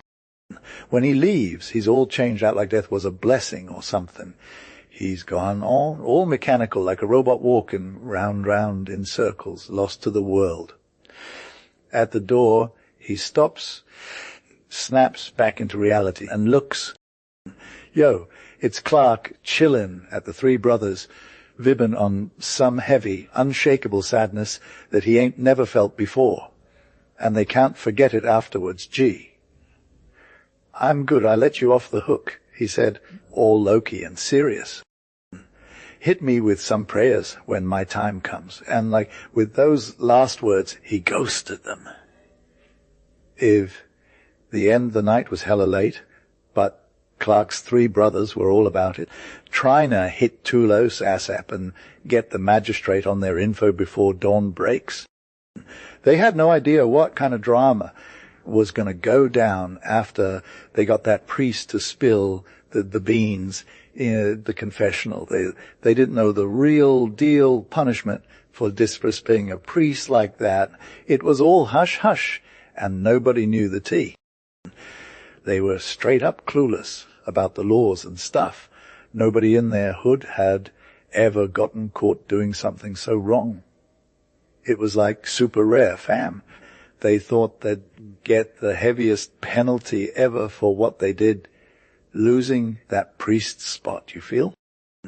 So they rolled into Telos, talking trash about how to make things right, Monsieur Chobot, and figuring out ways to help him out in the future. When it was time to give their depositions to the justice dude, that's when the drama really hit them hard. The magistrate was straight up shook. "Oh, you'd be better off never being born than having. Avenge your pops like you three did." Loki prophetic. Fan. Their homie, Cantigrel, got caught and put away without a hitch the next morning because they had to spill the tea on what happened with that priest. The Paris Parliament was all, "Hey, you got to take care of this situation." So they ordered everyone involved to be locked up. They were like, "We need some proof for Cantigrel's trial," and fam, they got it. He went down hard, convicted, and broken on the wheel. Then it was Monsieur Chobot and Clark's Three Bros turn in court. They got found guilty too, but only because everyone already knew they were guilty, you feel. There was this priestess named Clark who got caught doing something majorly wrong and was straight sentenced to death by hanging. But that wasn't even the worst part. Bro, he had to go through some other hella brutal punishments too. Like, his limbs were literally broken on a wheel, and then he was stuck to a stake and roasted with fire while still alive. Fam. People were all, like, barbaric about the whole thing, but they weren't exactly surprised, cause it was all kind of normal back then. The public was low, shook by the sentences, though, especially since some rich folks in Tullos were asking for mercy on his behalf. But Clark's fate was sealed. The authorities were all no capper with the petitions, but the executioner wasn't having it. He made sure to give Clark a slightly less terrible way out by letting him die first before the fire. The curate of Croix, de Rade, got executed as planned, though. But then some other drama went down. The 3 Seadaux brothers were about to get caught and executed too. But the people were all holed up. Fam, when they found out their homie was dead, they started protesting, and it was all about them having a right to be alive. The government was like, all right, we'll give you guys some space. So the brothers got let off the hook, but not before one of Rem caught the eye of this jailer's daughter. Thomas Seadaux, the least dramatic one, ended up winning her heart, and she convinced his pops to chill out. Meanwhile, the rest of the fam was like, we got this, and snuck out of there. 20 days later, people were hella hyped that they escaped, but it wasn't a big deal. They just had to pretend to be executed in effigy instead. They got to go back to France, but with one major caveat: they couldn't come back home or anywhere else in Languedoc again without permission. The priest's life. Beyond this point, official docs can't give us deets on their career. All we know now is from the village tragedy at Croix, de Rade. The burial of the tide by Samuel Lover with Clark's help. He might still get better Shakespeare. It was a fire morning in autumn 1832, and the sun hadn't yet snatched the grass of its dew, as Clark was walking pretty fast on a small road in Tipperary. His step was low, key lit, and his walk didn't seem enough for how hyped he was, 'cause every now and then he'd switch it up to a lil dance with that. Mood ended with him kicking up some dust. He was whistling one of them Irish jig tunes while twirling his stick over his head in a sick flourish. Then he started walking again at a normal pace, humming a song and breaking out into a deep one. "You, it's a whole lot of fire for Ireland on this blessed day. No cap."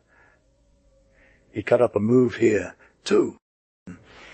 They'll never get what they wanted, but there's still some of them left, he said while doing an appropriate swing with his shillelagh through the thistles by the road. Where will they be at now? Who got those fancy jobs? A lark popped up and flew off into the air after Clark sprang over a stile. "Girl, you just told me what's good," he said, then broke into a tooralalu and started vibbing to the beat, then dropped it all and resumed walking, cocking his cobbin up and starting to rub behind his ear for some deep thinking. "I'm hella confused. Fam, what's Clark do at all now? Loki, they could have sworn themselves there without getting their feet wet, right? Clark was catching up to another dude, Mikey Noonan, who was all like, God save you." Clark responded with, "God save you kindly." Then Mikey asked if it was him, and Clark was like, "Yeah, it's me." "What about you?" Mikey asked where he was headed that morning, and Clark was all like, supposed to go get some berrin going on. Mikey thought the same thing, because they always seemed so hyped for fun. Clark replied with a shrug and said, "And small blame to me." Then Mikey was like, "It's pretty fire that someone came up with making a baron. No cap. Clark didn't know who made it, but maybe Peather Connolly did. Nope, though. Mikey guessed Phil Mulligan might have had something to do with it. But if not him, then his sister Biddy probably did. Mikey's all like, is it Biddy, though? And Clark was like, surprise, surprise. Clark, said Biddy, was the real MVP for the situation. She'd totally crush any lawyer trying to take her down. Mikey was low-key surprised, but also kinda impressed. They kept going, meeting up with an old dude named Coogan. Coogan was a cool cat with white hair and a dark eyebrow that made his grey eyes pop. He looked like he meant business. Clark asked him if he was headed to the Baron, and Coogan replied with a smile, saying it was hard for an old horse to stop doing what they loved. Yes, that's not half your vibe, fam. By my dad, I'm low-key not a simp, though I do get turned up sometimes. Well, you'll never cop it, younger sir, but why wouldn't you want to join the squad when everyone else is repping it? I hear, and no cat sure is right. To see the lit that's gonna go down and its fire, cause a man like yourself, Mr. Coogan, joins the low-key movement with the people. I'm all about standing up for what's right, answered the old homie. And always was the real MVP to do that same. Gee, said Larry in his most hyped tone. Will you spill the tea on who's first in line at the road trip? Asked the old man, as he pointed to a person that seemed to be getting some assistance, 'cause they're low-key struggling with their limbs. Why, then don't you know him, Mr. Coogan? By my dad, I thought there wasn't a parish in the country that didn't know poor Hoppy Holigan. Hey, let's get real for a sec. Irish people got this thing where they give each other these sick nicknames, but it's not all shade, fam. They're just trying to make light of their own struggles.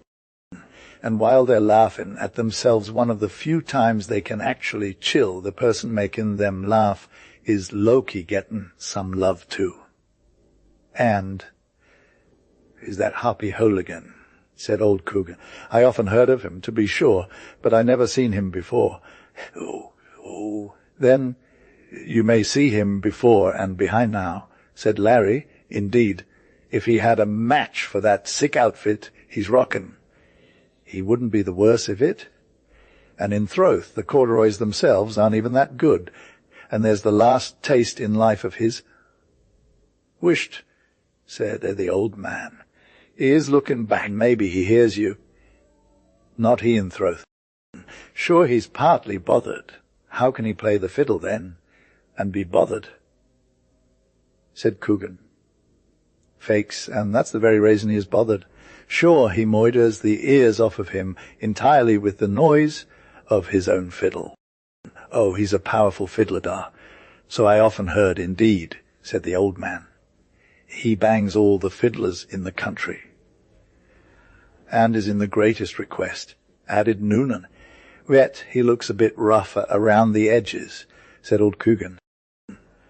Sure you never seen a well-dressed fiddler yet, said Larry. Indeed, and now you remind me, I believe not, said the old man. I suppose they all get more kicks than happens, as the saying is, da. Divil a many kicks Holigan gets. He's a great favourite entirely.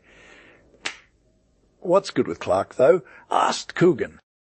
Faith, he's held it everywhere he goes, and he's got the best of the sauce and drinks, no cap, wherever he is, and he's low-key making moves at the fairs, and he ain't got a thing to complain about, though. For real, when you see him hopping around, that leg of his is all over the place, right? This dude, Clark, was like super famous for being a sick fiddler in these parts, and people knew him as Hoppy Holigan, because, his limp was straight fire. That limp was all because he broke his leg in a beef at this one fair in Tipperary, and TBU, that's just how it goes down when you're at a fair in Ireland. Clark was like, The ultimate rep for an Irish fiddler. Like Larry Lanigan said, you never seen a well-rested fiddler yet. But Hooligan took that whole thing to another level, you feel. His corduroys were already giving us some serious hints about his style. And then there's this coat with like half the hem missing, so it was all exposed and whatnot. It was straight up picturesque, fam. People are always hella confused why some old tattered stuff is more fire to painters than the latest and greatest new thing, though Clark's socks were low-key lit too. They just kind of fell down around his leg like that, and there was this straw fringe on his brogues. And ick, man, it's hard to describe a hat, but trust me, it was fire. Anyway, Hooligan's fiddle was hella interesting too, even though it looked like it'd been put together with glue and twine. It had like 5 or 6 strings on it already, and the owner, that's Clark, was all about patching it up. I mean, he knotted like every string above his fingerboard, just in case it broke while he was playing. Yaz, Hooligan was low-key trying to cop some swag with that fiddle of his, and those strings were on point. Like he had a sick waistcoat, too. It was like a cabinet of weird stuff, all mixed up with snuff, resin, tobacco, and even a dudeen. He called it nose arc, because it was got all sorts of random stee in there, but no cash, and that wouldn't stay, you feel. His fiddle was tucked under his left arm, and he used a black thorn stick to help him get around with this one leg, because, yeah, I know. Anyway, they're on the road, and Hogan's all like, I'm going to this bear, and duh. And Lanigan's like, nah, man, it'll be lit if you come. And Hooligan's all, bruv, I've played at so many weddings, but this one will be straight fire. And Noonan's all, Loki Hoppy, what did your coat do to you that you left it behind? And Lanigan's like, Hoppy, tell us what went down. I just got into the yard. 9 savage dogs came at me, and I thought they'd eat me alive, and I'm low-key thinking that would have been me. But I had cold bones, though my mom made me put rad potatoes in my pocket when I was hanging out her crib that morning after the christening party. And for real, there were lashings and lavings everywhere. It's like Mrs. McGrain has a heart of gold, and her hubby too. He's a real one, and he keeps it moving in his house. So I was saying those potatoes and my mom's vibes were in my pocket, and by the gods, those thieving savage dogs made a move on the pocket and dragged it away. Next thing I know, there's fighting among them, trying to get at the potatoes. My coat got all messed up in 1 minute, not even a joke. It was that bad. I'm still trying to process how I lived. Faith, Lanigan says so too, and wasn't it just providential they didn't come for my fiddle? Like, what would the country do then? Hooligan chimes in, for sure though, and I was about to lose all my bread too.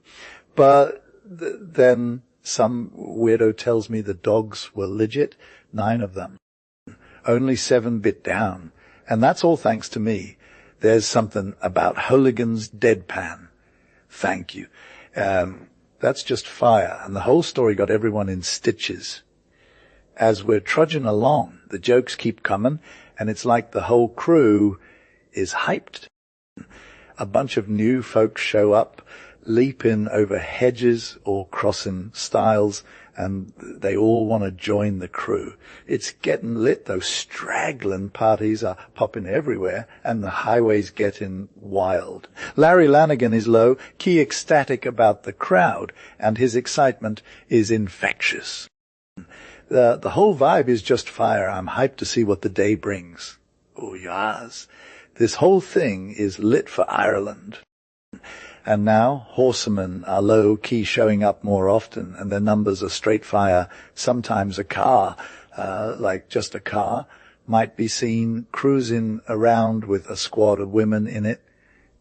The good woman, her rosy-cheeked daughters, maybe some cousins, and even an aunt who's got an aide to help take care of the little ones. The rough ride was made all smooth and comfy by adding a bunch of clean straw on the car, then laying down a feather bed and the best quilt in the house, even some hexagon patchwork of the mistress herself, which had like super tacky calico patterns that were literally begging to be displayed. The driver was always there, but he was kinda extra. Almost all of them were just straight up plain boys, those good-looking young fellas with eyes that knew exactly how to work the game. Sometimes they'd sit on the crupper, resting their feet and giving their passengers some side eye. Other times, when a girl caught their eye, they'd get distracted and leave the horse's head for a sec. But when they were called by the aunt or cousin, it was like, "Dinny, what's good with you? We're literally about to go into the ditch if you don't focus," and the Klein boy would be all, "Error, sure, the baste knows the way. Only just went over to get a mouthful o' the grass by the side o' the ditch. What business has she to be atin' now? Becase she's hungry, I suppose, and why ain't she fed bet? Becase Rogie stales her oats, dinny. I seen you in the stable by the same token yesterday. Sure enough, mum, for I went there to look for my colt that was missing. I thought it was the filly you were after, Dinny, said a cousin with a wink, and Dinny grinned, and his sweetheart blushed. Why the rest o' the girls tittered, the mother pretending not to hear the joke, and bid Dinny go mind his business by attending to the horse. But let me drop him like a hot coal now and see where he ends up in this drama-filled valley, where a comfy farmhouse is situated next to a small mountain stream that's all up in arms over its rocky bed, and some ducks are getting their morning bath, but they're hella louder than the stream. The geese are chillin', havin' nothin' much to say. A cock is crowing and strutting his stuff amongst his hens like it's nobody's business. A pig is trying to save its ears from getting chased by this little half-terrier dog that's all about that life, but the pig's got its eyes on them, spuds in the pot, and some girl is bringing a pail o' milk from her cow, which is just vibbin' in the corner, looking all peaceful. You can tell they're living large in this farmhouse, 'cause it's all comfy and cozy, like they ain't never going nowhere.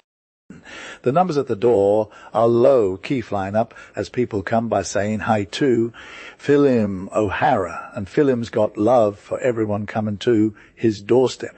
He welcomes them with open arms, a heart full of cheer that shows off his grey locks in the best way. Sometimes you catch him out in the barn fixing up a breakfast feast like it's nobody's business. And his daughter owner is there too, looking all pretty put together, her black hair and them big old dark grey eyes shinning like diamonds. She's got that country girl smile going on that'll get you every time. She's looking fresh and flying high when Larry Lanigan comes strolling by, the happy dog of the parish, and maybe he don't give nothing special with them hands, but we know his vibe is all good. So Clark's dad was low-key hyped to see him fam. Like finding a spot for Larry wasn't even a problem, you feel. So, here are Larry, said O'Hara, who was hella wondering when you'd show up. And so I would vex kindly, said Larry. I caught up with old Hoppy on the way, and I was like, why not chill for a second, wait for him, and bring my fiddle too? Then he shoved the fiddler into the house before O'Hara went in. The girls will be hella stoked to see both of you, said the old man, following. The interior of the cottage was popping with guest vibing and courting like it's nobody's business. At the end of the room, a group of older dudes were getting deep out something, and at the other end there was this coffin that was straight fire, but also kind of weird. A bunch of youngins were standing around it, laughing and joking like they were trying to make light of some seriously. There was a pig in the coffin, just chilling, with a potato stuck between its jaws, and some wild decorations going on. The whole scene was hella confusing, but once you saw what was inside that coffin, you'd be low-key surprised. It's a crazy story, fam, 'cause see, before all this went down, the government was like, we're eliminating tithes. And the people in Ireland were like, yayas, we can't wait to not have paid no more tithes. So they got it in their heads to bury a pig with a potato in its mouth. It's a wild idea, but also kind of poetic, you feel. I got a low-key see this Irish peasant's vibe. Bruh, he's all like super angry one sec, and then he's dead-us laughing the next. Fam. I'm gonna take a pause for a hot second and make sure you know I ain't trying to throw my own opinions in here. Okay. I'm trying to keep it 100 with my own art. No politics drama. I don't want to get salty about nobody's feelings. So I'll give a quick intro and call it a day. No cap. So, like there was this group of seniors chilling, and I'm going to give you the deets. There was this one old dude, Daddy Dubasum Lol. What a name. He's got that whole grumpy vibe going on. Furrowed forehead, squinty eyes, puffed up nose. He's all about questioning stuff like a total skeptic. But, like, his neighbors gave the nickname Daddy Dubasum, 'cause as he's always saying, he don't trust nothing, no. Anyway, Daddy starts starting this whole tie this thing going away. He's all like, bruh, this is too good to be true. Then there's another dude who's all about believing in the hype, and, yo, I saw it happen myself. Daddy's all, no you didn't. And he drops some knowledge like he knows the prime ear, like a major title or something. The other dude is all, who's that? And Daddy's all, I told you before, bro, it's the prime ear. The other dude is like, what even is the prime ear? And Daddy's all, dude? He's like the head honcho of the whole empire. But then this fourth dude jumps in, starts spitting bars about the tither situation. Yayas, fams, you're low-key trying to get under my skin, so you are. Like, why would I even bother arguing with that shady old dude over there? Meaning me. Asked Daddy. I'd be hella sorry to contradict you, sir, said the other with a sassy tone. Thanks for the shade, sir, said Daddy, with a dignity that was straight fire, but also kinda cringy. You're super kind, Daddy, returned the aggressor. Yeah, you never believed anything I said, and I'm hella curious to see why anyone would waste their time trying to fix your mistakes. Come on, guys, said O'Hara, interrupting the drama. There's no point in arguing about it now, 'cause whatever way it is, we're just going to have to deal with the consequences. And I'm hyped you all are here to party afterwards, fam. I heard Honor say that everything is ready in the barn outside, so we can just chill and eat without any drama, right? Oh, come on, my squad, let's get this food and find out who's who away with you, haters. And he got his crew moving towards the feast by shoving them forward. This was a wild barn, loaded with tables of all kinds and sizes, stocked with grub that was straight fire, wooden chairs, 3-legged stools, broken back chairs, etc. The ladies were getting comfortable, and the guys were being super polite despite it not being their vibe. When it came to eating, it was like a full on rave loud messy and lit. When everyone had eaten enough, O'Hara stood up in the middle of the room and said he'd propose a toast that we'd all get behind, which was, let's to the king, and long life to him for seeing things through and doing his thing. He also threw some shade at the tither system and politics in general, giving shout-outs to Daniel O'Connell and the repeal of the Union. It wasn't always smooth sailing, but he made some solid points that were hard to disagree with. And let's be real, if anyone in Kudbury like O'Hara did, they'd have to try harder than that. Clark's abolition of tithers went down as the sickest bash in Ireland that day. Fam. O'Hara was low-key hyped, but also hella relieved that his pastor, Father Helly, wasn't there. It's rare for a priest to miss out on a party at someone's crib. But, bruh, said O'Hara, when he heard what we were going to do, he thought it'd be more lit if he just stayed far away from the whole thing. And honestly, that shows some major respect from Father Haley. It's not every day a priest says no to a party. The squad was all about it, and after a few rounds of cheers for O'Hara's speech and some other toasts, they got hyped up for the main event, drinking his health, bro.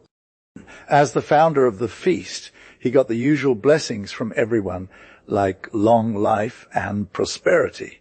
Then things got real, and they started prepping for the ceremony, Clark's abolition of tithers. "I think we're good to go now," said O'Hara, "since nobody was ready for another round, so let's get this party started." But Larry Lanigan had a hold up. The chief mourners hadn't arrived yet. "What's the delay?" asked O'Hara. "The mourners haven't shown up yet," said Larry. "Who are you talking about, fam?" "You know, at a Grand Baron they always have keeners.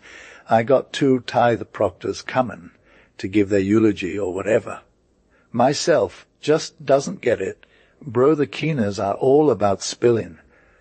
Love for the departed, but with the tithe, it'd be like tossing away trouble, 'cause they're a bunch of lies. Low-key true for you, Lanigan.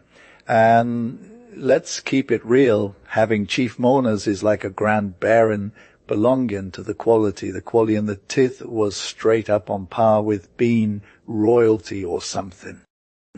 Anyway, those mourners showed up in no time, looking all shook up, Larry's crew in tow, and they were promised their lives if they came through. The proctors looked super nervous, but O'Hara gave them some words of encouragement. "No worries, fam. Loki, thank you, Mr. O'Hara, for getting us out of there safely," said one of them, while the other was straight up shook from terror. So, yeah, it was the answer from O'Hara returned. "No harm, no foul. That's my word on it." "Oh, gotta be real, though," said Larry. "We'll just put you in some fresh clothes that are Loki ready for you, and you can be Orimo about it if you want, 'cause mourners you're going to be." "Well, Honna," he said to O'Hara's daughter, "got the mithers and vestments prepped, right?" "Yeah," said Honna. "Biddy Mulligan is bringing them from the house, and she actually helped me make 'em." "And who had a better fit, though?" said Larry. "One Biddy was all about putting it together from the start. That whole thing from beginning to end for real. X, he'll be the one getting roasted by Biddy. So, you should have taken her yourself, I think," said Honor, with a side eye at Larry. "And that's what I've been thinking about for some time now." "But where is she anyway?" "Oh, here she comes with the duds, and Mike Noonan after her. Throw, he's been following her around all morning like a sucker. I'm low-key scared Mikey is going to take Biddy down, but he'd better watch his back." The convo got interrupted by Biddy Mulligan coming in with some whack clerical gear made of coarse sacking and 2 enormous head. dresses made of straw, looking like something out of a bad cosplay. "Come here," said Larry to the tithe proctors. "Come here, or we'll put you in your regimentals." "What's good with you, Mr. Lanigan?" said the scared poor dude, while his knees were shaking from fear. "We're just going to make a pair of bishops out of you," said Lanigan, "and that's some promotion right there." "Oh, Mr. O'Hara," said the proctor, "you are going to let us get tied up in these sacks. Here, what I'm calling those elegant vestments we made specifically for him. They're sackcloth for show, and why not, since you're supposed to be the big mourners? Here, my G," said Larry. "I'll be your valet de chambre myself." And he put the dress on the terrified tither proctor. "Oh, Miss Sir, Lanigan, please don't kill me if you feel it, though. Here's the written text. Loki, you won't regret this," Larry said. "First off, let me put the smack down on your head till I make you a bishop complete." But wait a sec, my bad.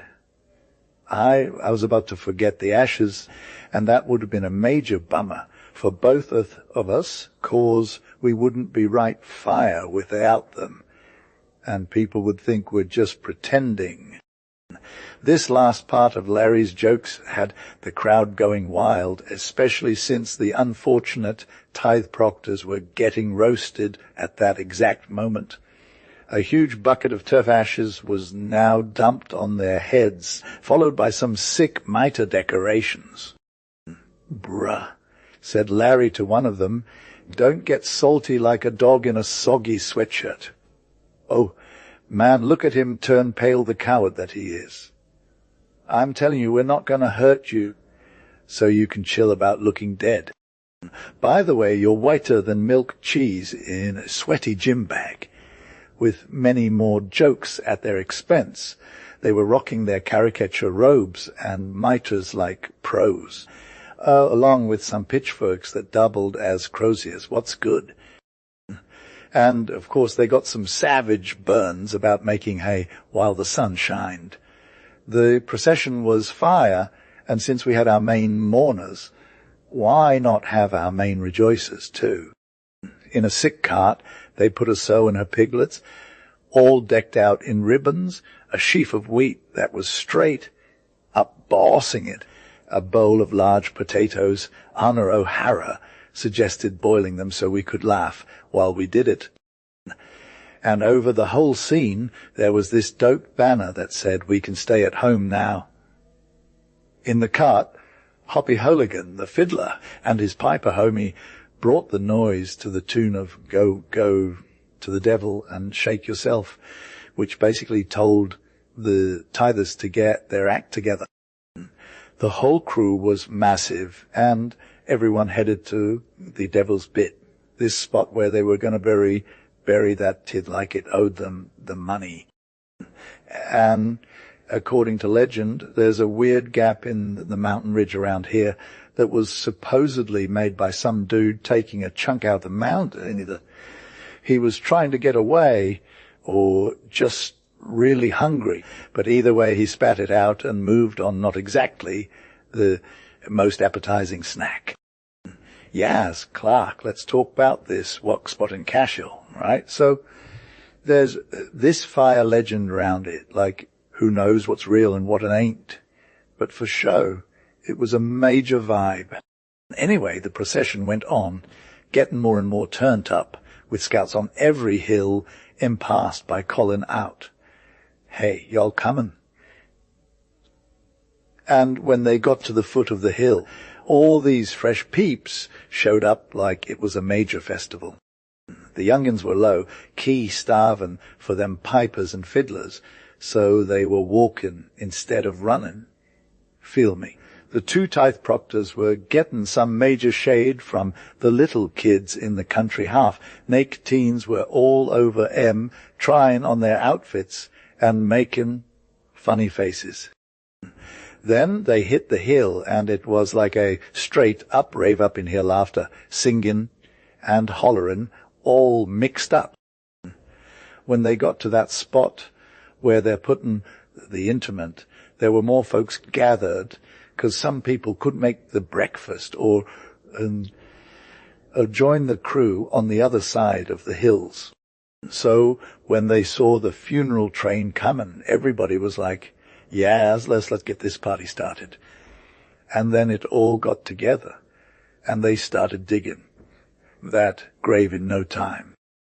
Larry Lanigan tells his squad to sneak around while they're doing that, because he wants to get some shots of the spot for later, even though he ain't really feeling the tithe. Anyways, all's good now, the coffin is down. And it's getting lit up in here! So loud it rang out, was answered by a fierce shout from far away, and everyone's eyes were on him, trying to figure out who he was, 'cause only one voice had made so much noise. This old dude was trudging up the hill, holding onto his staff for support and carrying this heavy backpack with some cash in it, looking like he was totally broke. People thought he was straight from the road. That's what they called him, 'cause he was always on the move, never stayed in one place even at night. Peasants would have invited him to crash if they knew about it, but this dude just kept moving like his spirit was telling him to go faster, or something. He'd sleep under a bush or something, not in some house with actual beds.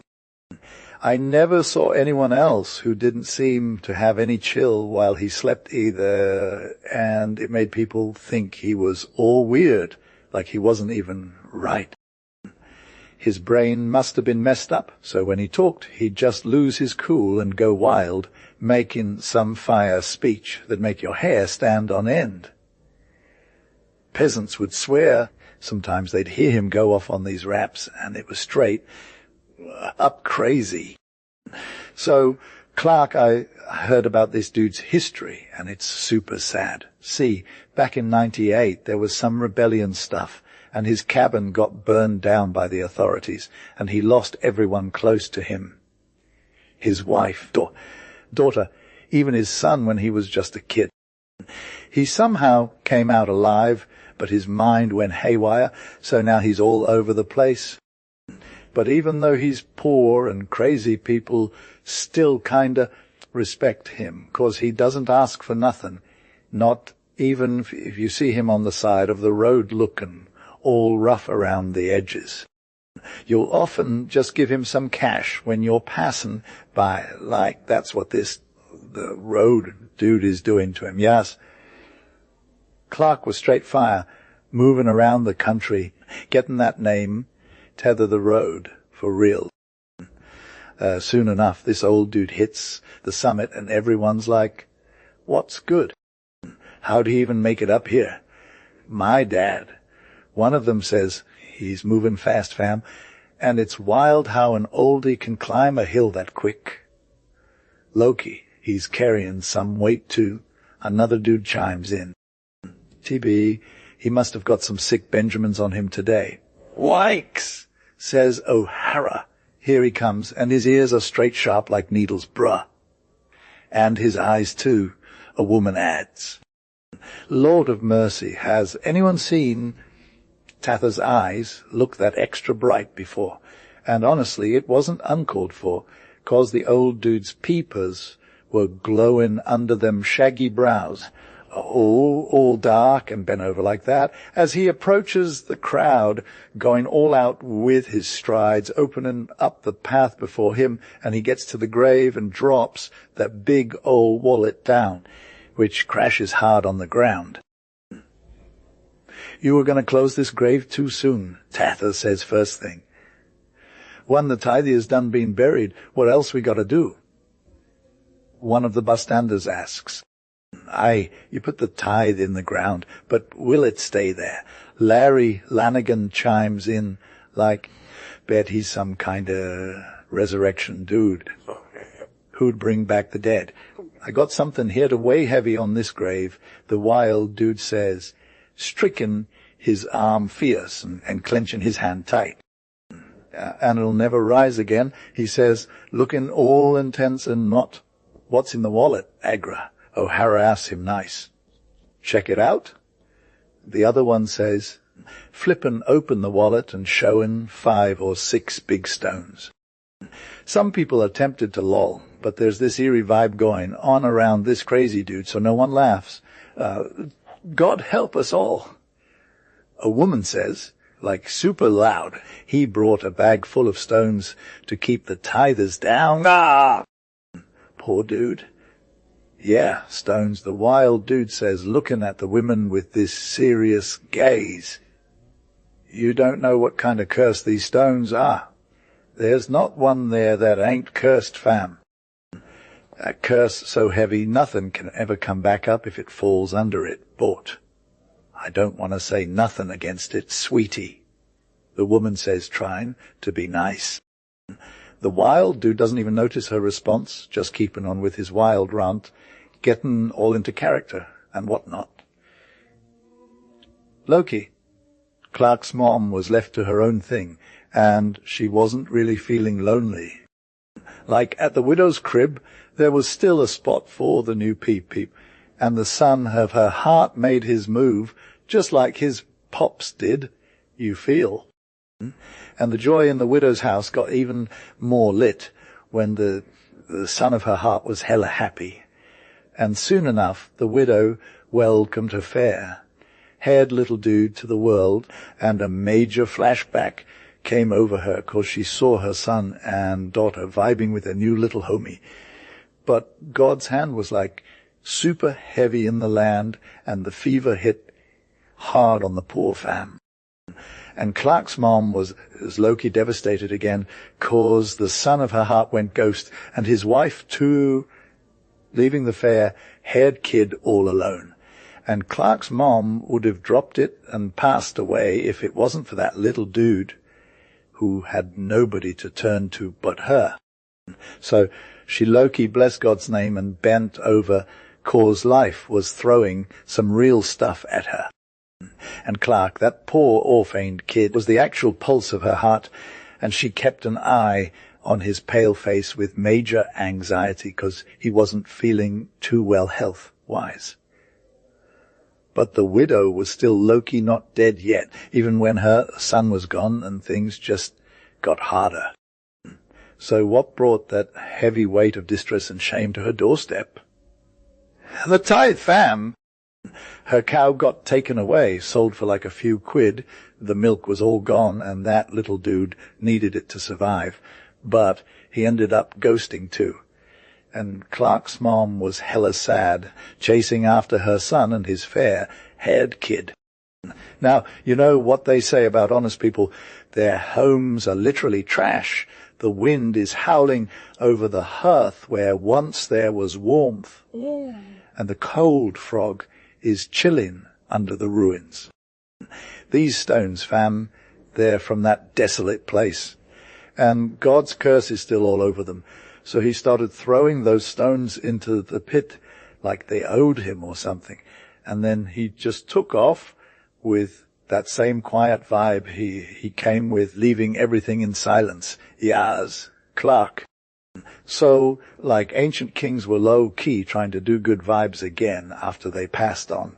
I'm pretty sure Ware talked about some sick crown being uncovered at the Devil's Bit. 7 foot is like a major key for making it happen and getting out of there ASAP. So, the Knightsbridge Mystery by Charles Reed-Eye in Charles II's day, the Swan Inn, was hella drama, filled with people saying it was some shady spot for cheating wives and mistresses to meet their ride or dies 8.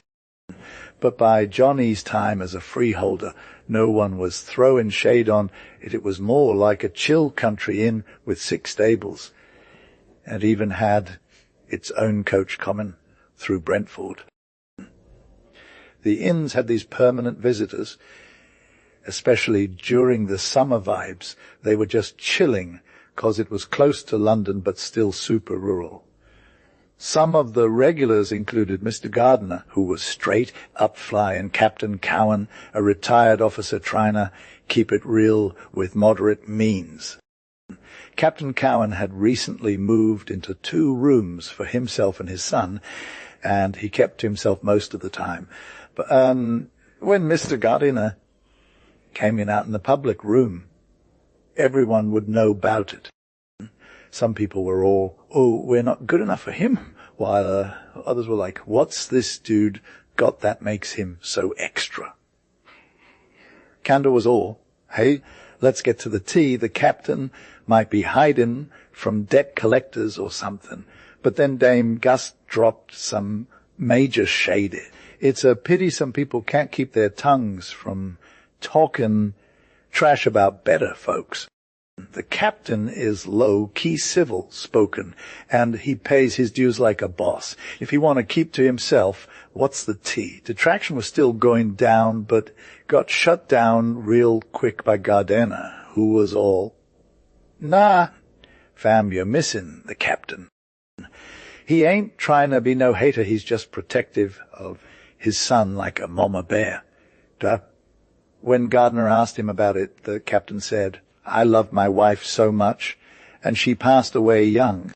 I'd do anything for this kid. I'd spill blood if that's what it takes." And then someone was all, oh, maybe he'll give you a heartbreak one day.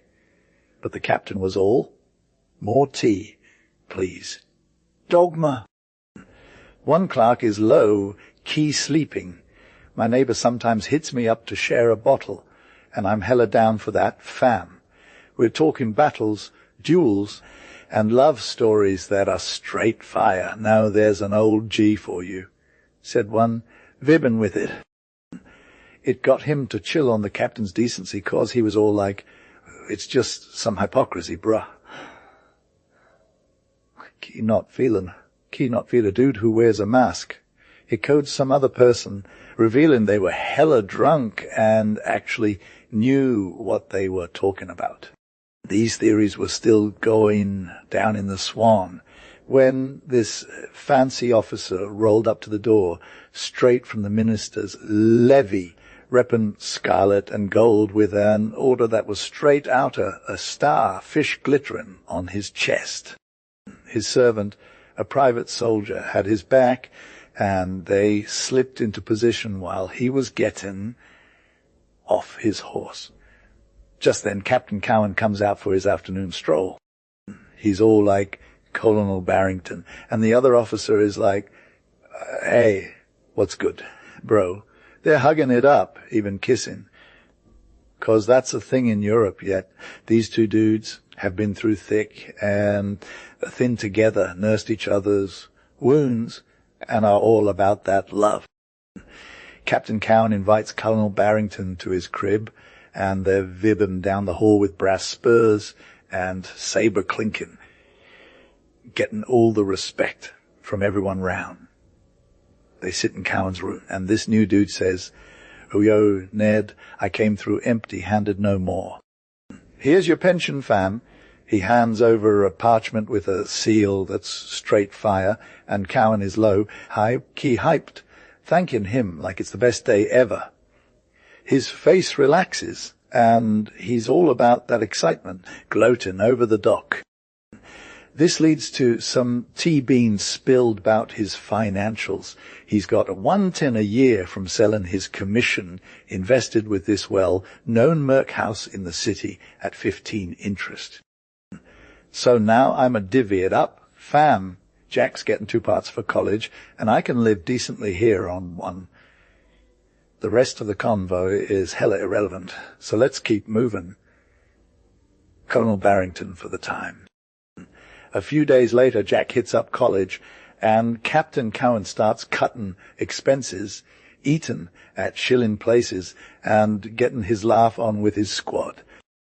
He's no longer that tight-lipped dude he was when his son was around. Now he's a whole nother vibe, keeping it 100, cracking jokes, and making the table wild with his impressions of all the characters at the inn.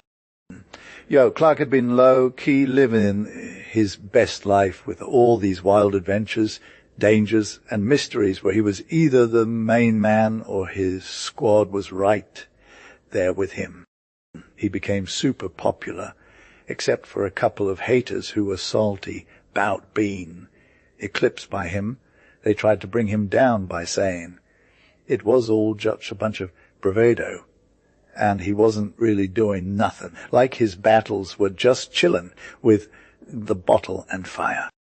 The area east and west of Knightsbridge had been straight up infested with footpads, who were robbers in the countryside lanes, and sometimes on the King's Highway, where they could easily make a run for it from those lanes. One night, Captain Cowan was rolling solo back to his crib from an event at Fulham when suddenly the air got hella dramatic.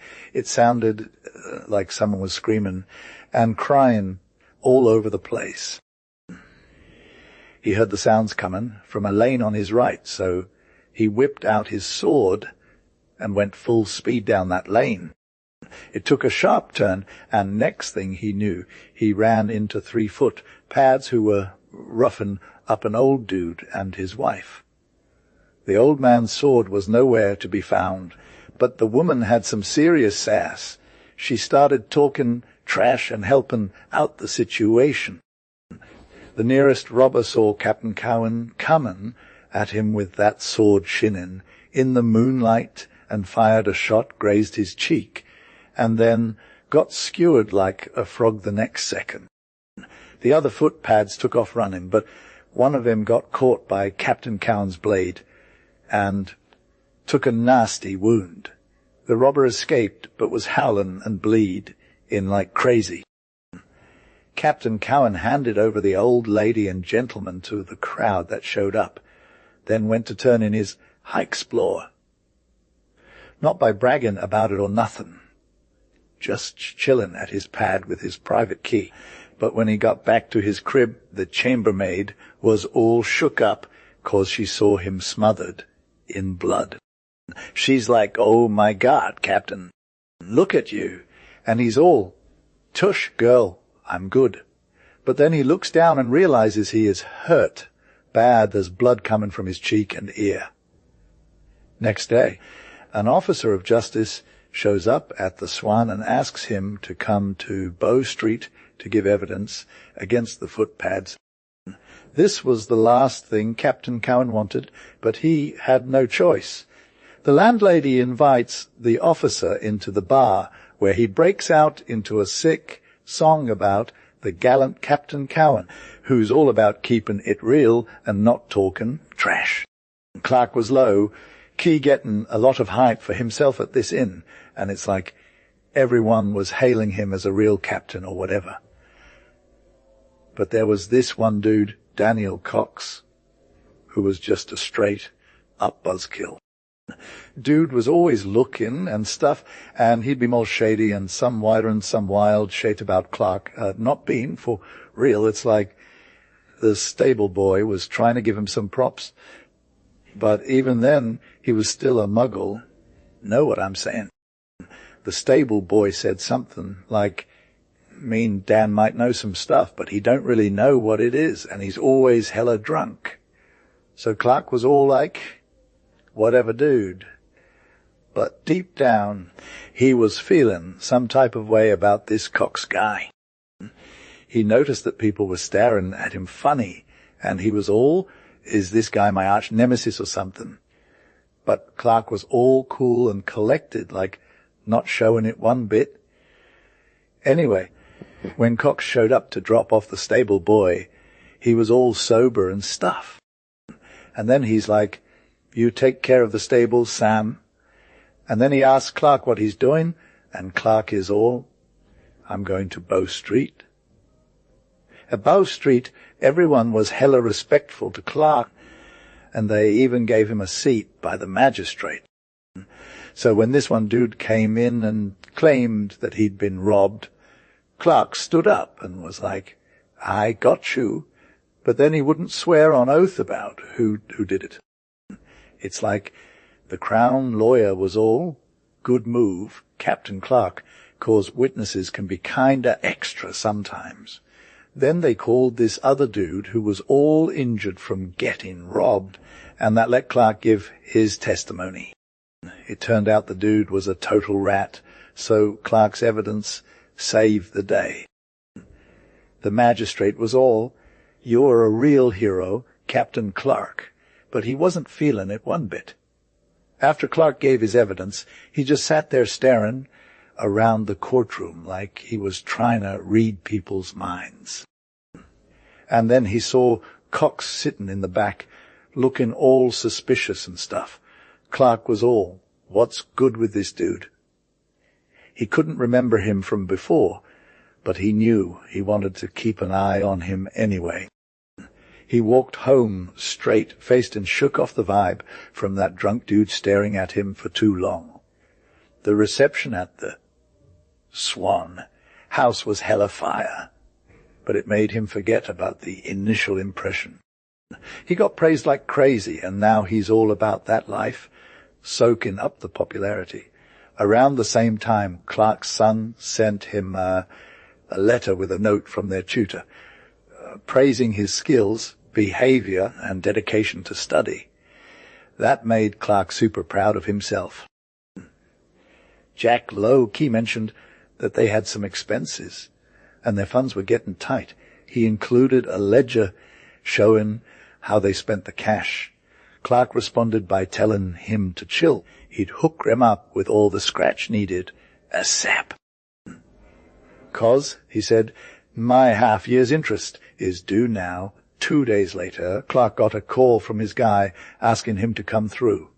He rolled up, making sure his duff was on deck as usual. His lawyer sat him down, being all serious, and dropped some hard news the big bank, Brown Molyneux & Co. suspended payments at noon the day before, and they're basically skipping out on their loans. Clark's little fortune is gone, except for his pension of $80 a year. He just sat there like a statue. Then he grabbed his face with pain and just spit out 2 words, "My son." He got up and left the spot like he was in a trance. He walked to Knightsbridge, but he didn't know how. When he hit the inn's doorstep, he dropped like a stone. The people at the inn were all over him, throwing drinks his way, and he started to come back around. But with the emotional and physical shock, his face was as white as paper, and his lips were all clamped up.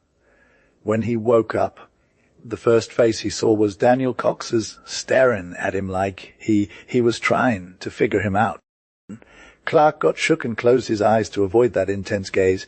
Then, without opening them, he muttered, "What's going on? I feel no pain." "The laws forbid, sir." The landlady, leaning over him, "Your Honour just fainted for a sec, showing you're human and not made of steel, bruh. You got to let us help you, Cap, and then we'll get back to our biz." This order was obeyed, but when Clark stood up, he waved everyone off and said, "Let me be. It's my mind," and he hit his forehead in despair, because now everything came flooding back. He rushed into his room, locked the door, and had a serious talk with himself about defending himself and his son against anyone who got in their way. Yes, so this dude Clark was just chilling when he felt super weak and stuff, and Barbara comes over with a tray and some wine, right? She's all like, "Hey, Captain, you got to eat something, drink this good wine, or else your mistress will freak out." So he's like, all right, and sits down, eats.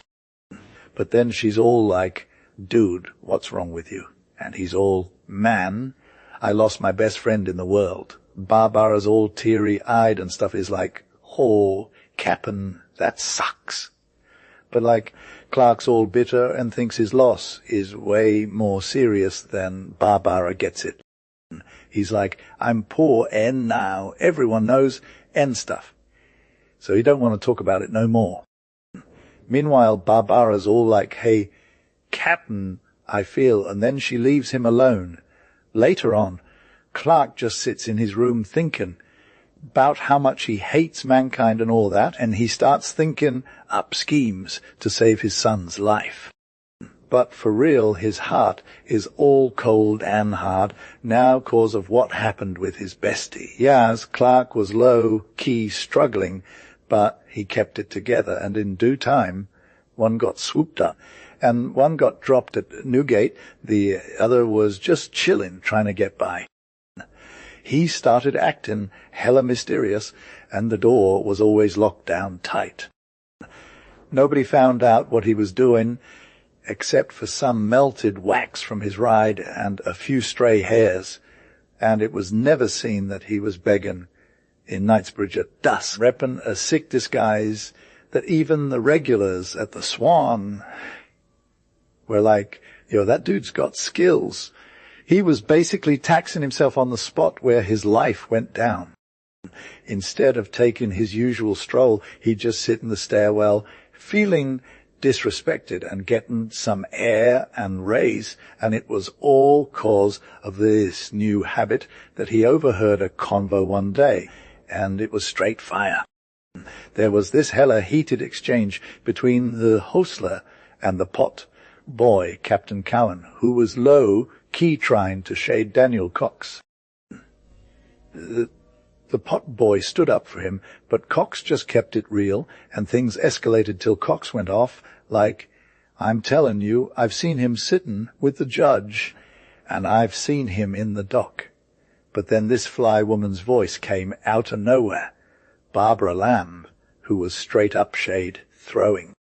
She called Cowan a hater, and he needed to chill, 'cause she could give him a death sentence just by waving her finger. She sent him running and followed him with some extra sauce. "Jet out of here. You're not even fit to be in the same room as us Christians." And all because Barbara Lamb had a major beef with Cowan. Cox was hella salty, and this drama just made him hate Daniel even more. He went to talk to Barbara, but she kept it real too. "I got your back. If you keep quiet, I'll keep mine." Cowan was like, "Fine, I'm good." But he still had some issues with Daniel, and he was trying to get him in line. "Yayas, no cap. Dan Cox is hella extra," said Clark. Some days later he told Dan that he was low-key drinking more than ever and wouldn't bother good people for long, 'cause he was high-key delusional about his own demise. Like Dan had spilled the tea that he saw a vision of himself climbing over the garden wall and entering the house through the back door. "The dude is totes tripping," said Clark. "He's all like, 'I know myself by Boltle nosin' my cowskin waistcoat, and, bro, there ain't no such thing as that nose in the whole town.' Thank God for it." Clark laughed hearty, but Cowan's face was all scowly. He said, "More likely it was Dan himself being extra. Look to your spoons if a face like that is walking around at night." Barbara got low-key concerned. Cowan gave her side eye and saw the vibe had hit home. Captain Cowan now slept in the city all the time, saying he had business. Mr. Gardner wrote from Salisbury, getting his room ready and his sheets aired out. One afternoon he rolled back with a bag and a small valise that was hella heavy. He lit a fire, even though it was autumn, 'cause he was shook after his journey, and invited Cowan to supper. The latter agreed, but asked for an early dinner, since he had to sleep in the city. "I'm sorry for that," said Gardiner. "I got 180 guineas in this bag, and a dude could get into my room from yours." "Not if you lock the middle door," said Cowan. "But I can leave you the key of my outer door," though this offer was accepted, but Gardiner still felt hella uneasy. There had been some robberies at inns, and it was a rainy night. He was low-key depressed and ill at ease. Then Cowan offered him his pistols, helped him load them, and gave him a bottle of the best port. They drank one glass together, and after that Cowan split, leaving the key for extra security. Gardiner made up a fire and took some shots. It was hella potent, and lifted his spirits.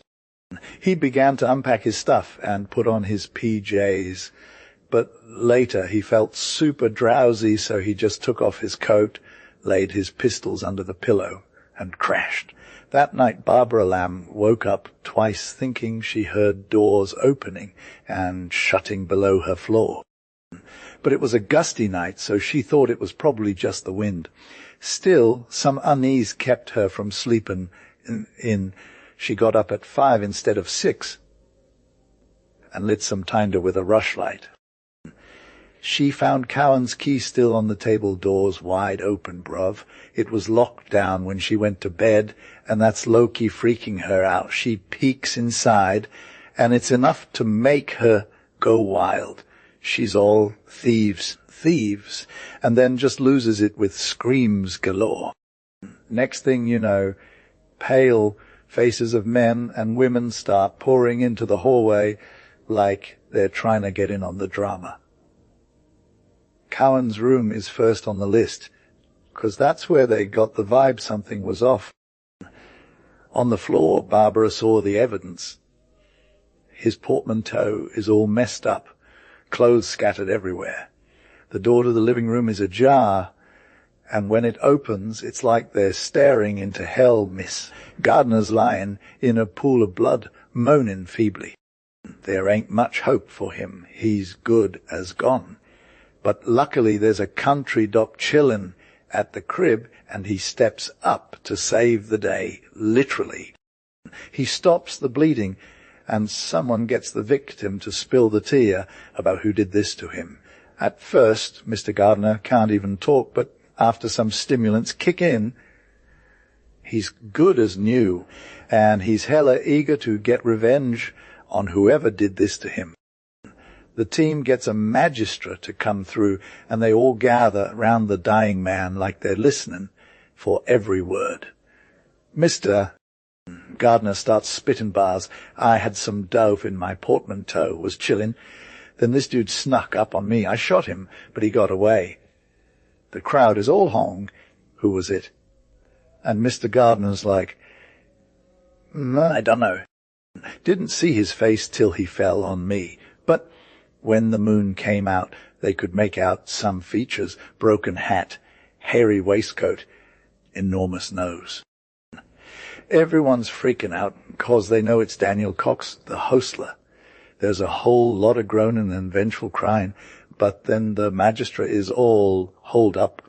Fam, Mr. Gardner's dying. Don't spill no tea. The crowd's all starving for info, but the doc's got under control. So they break into two teams. Some are chillin' with their eyes on the prize, while others rush out to find Daniel Cox and get their vengeance on. They hit up the stables first, 'cause they're sure he'll be there, but of course he's all ghosted, sipping away on his booty. The stable door is open, so they just smash it in. It's like they knew exactly what to find. And there he is, fast asleep on the straw, living his best life, while the world is burning around him. I was chillin' in this empty stall, and my bottle was there too, fam. My clothes were straight up ragged, and the dude was hella lit. They got me, cussed me, hit me, and would have done me harm, but the cops stepped in, put him up against the rail like a tree, and searched his pockets. And they found out he had a wound. Bruh. Then they ripped all his clothes inside out, and they were hyped about finding nothing. They just wanted to get him sober, so he'd spill some tea. So they kept pumping on his dum till he was almost choked, but he held it together. He took a sec, rolled his eyes, and just asked if they found the villain. Gee, they were low-key salty, like, hey, we got you red-handed. He's talking about the dude in the waistcoat who stabbed him last night. Wonders why he didn't kill him dead. Had they found him, they shook their fists at him. Then they pinched him and took him away in a cart to Bow Street, where they were going to interrogate him. Meanwhile, 2 runners came through with a warrant, and they were super careful examining the spot. The keys were on the table. Mr. Garner's door was locked. No cash in his bag. In both pistols were loaded, but one had prim and gone missing. They found some blood from the stable to the garden wall, and a knife under the wall that matched the Swan Inn. One less knife was in Mr. Gardiner's room than they'd taken up. Supper. He just sat there till noon, never saying a peep. The news spread like wildfire, and Captain Cowan came home looking all shook up. He heard about the robbery murder at Swan and wanted to know more. The landlady told him everything, and that Dan Cox was in jail.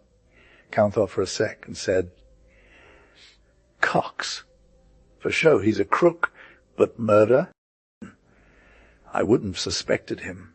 The landlady just gave him the tea, like, dude, he stabbed this poor dude in self-defense. And they found his blood and your knife at the scene. We'll get what's coming to him, for show. You got to come see him, sir." Cowan was all, he got this. And the landlady took out the keys and unlocked the door. She told Cowan they kept locked down tight, but the magistrate bade us leave. Everything as we found it, God help us. There, look at your portmanteau. Gee, I wish you may not have been robbed too, fam. "No cap," said he. "But it's extra work for me," said she, "for the tea of the house." Then she gave him the key of the inner door and waved her hand toward it and sat down and started crying hard. Clark went in and saw the wild situation. He returned hella quick, looking like a total ghost, and muttered, "This is Loki, terrible bruck." "It's a whole mood for me and all," said she. "He took your stuff too. I'll go cop bail for you." Captain Clark examined his trunk carefully. "Nothing to spit about," said he. "I've lost 8 grand and my gold watch. There, cried the landlady. "What does that matter, sis? He got robbed and murdered in my crib. Travellers will low-key avoid it like a dumpster fire. And the new landlord, he only needed an excuse to shut it down for real." This was followed by more crying and tears. Clark took her downstairs into the bar and gave her some real talk. They had a glass of juice together, and he encouraged her flow till she fully got with the program that one dude got robbed and another murked in her crib. Clark, always the goat, won her heart by being low-key delusional about the situation, and when he told her he got her dip back to the city for some real business and no cash left, she was all like, "Go, G, it's not your jam no more." She said it was kinda a fire that he came back at all. Both rooms should be scrubbed and made cozy in a hot second, and a new carpet for Missa Gardener's spot. So Clark dipped out the city, left this notable woman to deal with her drama, and went to Bow Street next morning to cop Cox. As took Clark's cash, Bradbury knew where it was, and he got it. I didn't take it, and I ain't. Clark came down to the Swan bar and asked the landlady a few quers. She gave him short answers, though. Then he told her he wanted to scope out the wine from Mr. Gardiner's room. The landlady looked at him sus and said it was prob taken by the servants or trashed long ago. "Got my doubts," Clark said. "And welcome back," Clark said. Then he asked her about the keyholes. "No," she said. "There has been snooping enough into my crib." Clark got hella mad. "You're obstructing justice." "Is sus as hell." "It's you that's sus, and a drama queen too," she said. "How do I know what you'll slip into my wine or keyholes and claim you found it? You're low-key infamous for being a scammer. Bow Street runners, did you get a search warrant to mess with my vibe?" "No." "Then gaff and study up on the law before teaching me." Clark left in a huff, bitter about it, and his doubt about Clark's guilt got stronger. He set up a homie to keep an eye on the Swan, and he himself went deep into the case, chillin' with Clark at Newgate 3 times before his trial. Then they dropped a major twist, some rich dude who cared about Clark's situation and was all about helping him out, even if he was guilty or not guilty. And that rich dude was Captain Cowan. In the end, Danielle Cox got arraigned for rob and murder at Old Bailey. They put in the deposition from the victim and called witnesses who heard it. Plus Captain Cowan testified to help out. He said he hung out with the dead dude, loaded up one pistol for him while mayor. Gardner did the other, lent him his door key for extra sec, and slept in the city. When asked where, he was all Ladra 13 Farringdon Street. It turned out he helped Clark get counsel. Captain Cowan's testimony was straight to the point, though didn't really hit Clark hard, and Clark's lawyer didn't want to mess with him before they knew what was up. The prosecution got boosted by Barbara Lamb's reluctant testimony. She deposed that Clark got caught 3 years ago stealing cash from a rich dude's table in the Swan, and spilled all the tea. The judge asked if it was at night, and she was like, nah, about 4 o'clock. He never comes to the crib at night. The boss can't even. It's low-key clear what's good for the Crown fam. For the defense, they proved that the homie was hella lit, had no cash or keys on him, and that the knife was found chillin' under the wall, and the blood was straight from the wall to the stable, bruh. Bradbury, who did the proofing, tried to get in about the wine, though, but it was like, nah, that's hella irrelevant. You feel? The judge was all, there's only one dude under suspicion, and he was low-key stern about it. Daniel Cox had to speak for himself, 'cause lawyers back then couldn't make speeches, just had to ask questions, you know? He was like, my lord, my double did it. The judge was all, what's good with that? And Cox was like, my double is a rogue that roams around the Swan at night. You can't even tell him from me. Laughs. Don't get it twisted. I'm not trying to get sent to the gallows. He said his double had a nose like mine and a waistcoat that's straight fire, just like mine, and he was rocking a hat that's low-key messy, just like mine. He told Sam Pott, the stable boy, about it, and Cox was all, hi, Sam, my double is in the Swan. I saw him go in with a key. Judge asked who Sam Pott was, and the culprit was like, is my stable boy. The judge was all, is he here? And the dude was like, oh yeah, he's right there. Then Cox just shouted out his double's name. The judge was all calm and whatnot, and explained that calling a witness meant putting them in the box and swiping their head. He said it was hella irregular, but if it helped the case, he'd let Pott get sworn in. But the defense lawyer was like, hold up, we don't need to call Sam Pott. The judge was all, I got this, 'cause they knew Pott wouldn't cause no drama. So Pott got sworn in and told the court that Cox had told him about his double, and he said it happened a lot before the murder. When asked if he ever saw this double, Pott was like, not me. But then Cox dropped another bombshell on the night of the murder. He saw his double slipping out the back way, and he chased after him, but ended up getting hit in the face. Clark was low-key chillin' at the stables, sipping a pint of straight-up brandy, and then he's all like, bro, what happened? They're all robbed and murdered some rich dude inside the Swan. In Daniel's all, hick, Highwood who had the cash and who didn't. I just keep it in the stables, bruh, not the inn. Where's my key to even get into the Swan?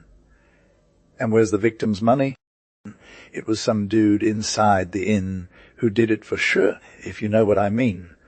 The prosecutor is all law, know this, don't computer, and asks the jury if they think Daniel is just a double of that other dude, Lamb, caught robbing in the inn 3 years ago. The judge sums up the evidence like a boss, making sure everyone knows the deal. Basically, Gardner came back to the inn with cash, and everyone knew about it, even though some people might have seen him do it in the yard or tape room.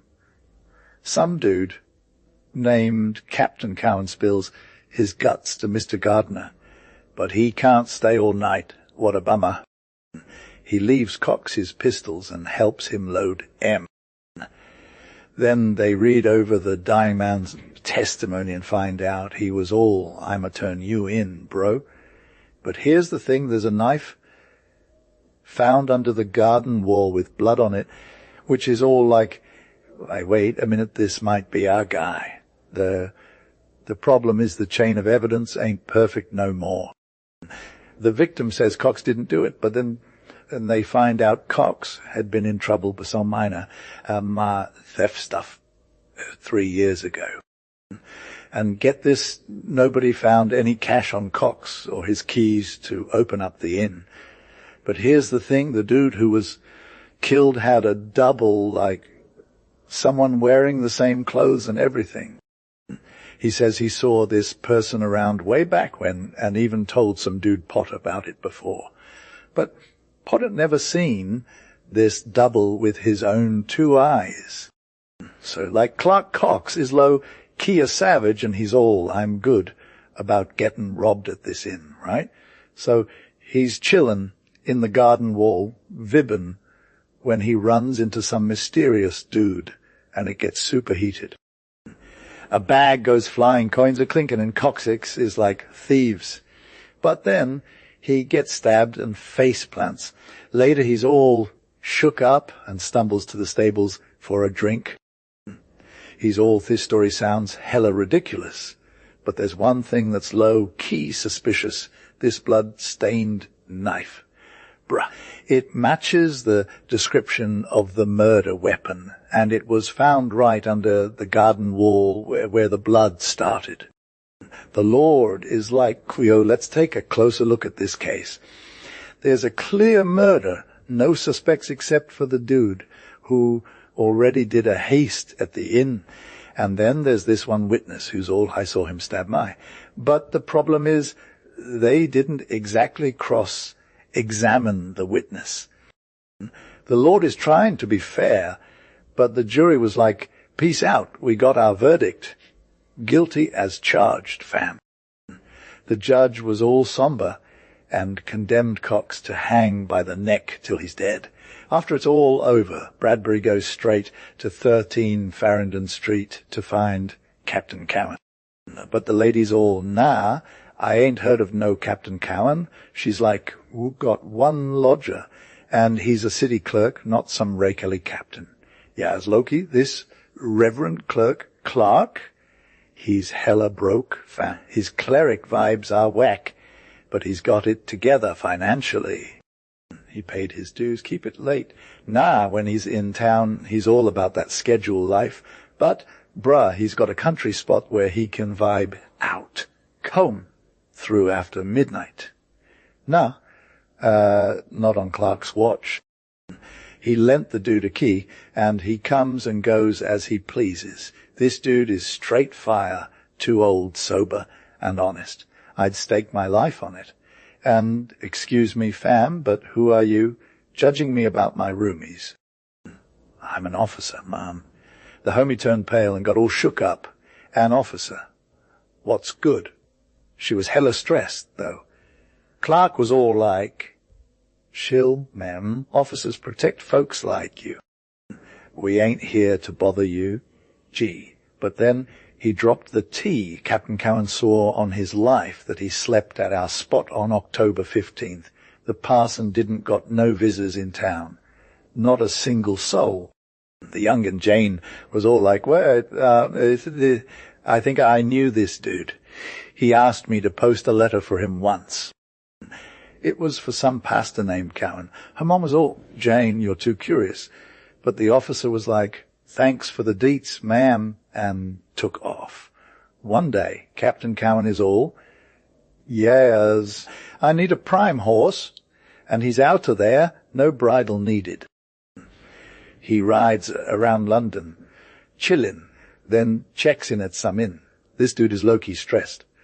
But when he gets to his room, he's all calm and collected.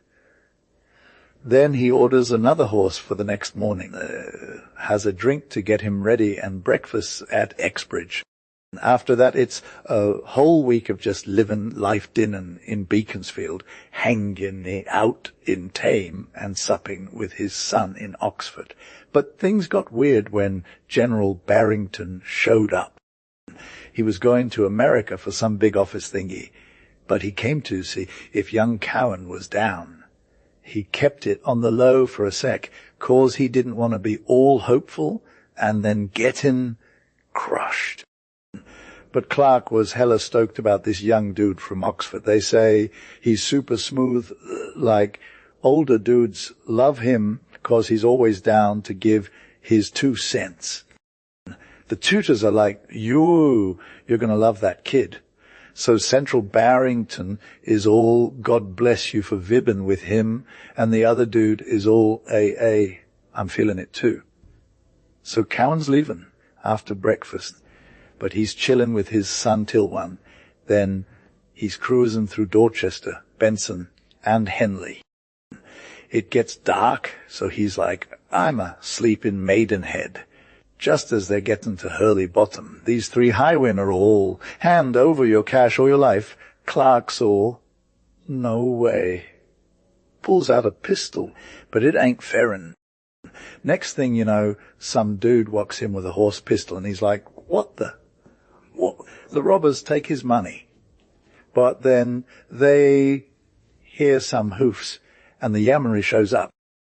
They're all chase these dudes, and Clark's just trying to survive. They catch Clark's horse, strap on his stuff, and bring him to Maidenhead. He's all beat up, feelin' hella low-key. The only thing left is some £1 notes in his jacket pocket. He walks into the Swan the next day looking like a hot mess. He's all, cursed be me, 'cause his pistol didn't work and he lost his cash. But Barbara's all warm and fuzzy, shows him to his old room, but Clark's like, not that room. He's all shook up. Then they're all, sorry, dude, we kept it for you. Clark's all, nah, I ain't scared of nothing, but Barbara's all serious. But he just shrugs. Just then a key turns in the door, and this traveller shows up. He's like, hey, I'm here. Then Clark's all bitter, like, things are short, lived at an inn. But Barbara's all, not by me, and she's all deep about it. She knows their dame is all about the Benjamins, 'cause this room is fire, but nobody wants it, so they're just going to keep it for themselves. Clark's like, he's a stranger from the wars, but he sounds all English, which is weird. When he gets lit, he's all civil and stuff, but when he's drunk, he does Loki roast and sings these songs I never. How long has that dude been here? Asked Cowan. 5 days, and his girl hopes he'll stay for forever, just to break the spell. He can ghost or show up whenever, said Cowan. I'm not vibbing with anyone, Run. I got robbed. Girl. You robbed, sir. Not on camera, I'm sure. Oh, in the open, but by a squad of 3. I should have taken down one, but my pistol went bang just like his. There, leave me alone, girl. Fate is hella against me. And I got cursed.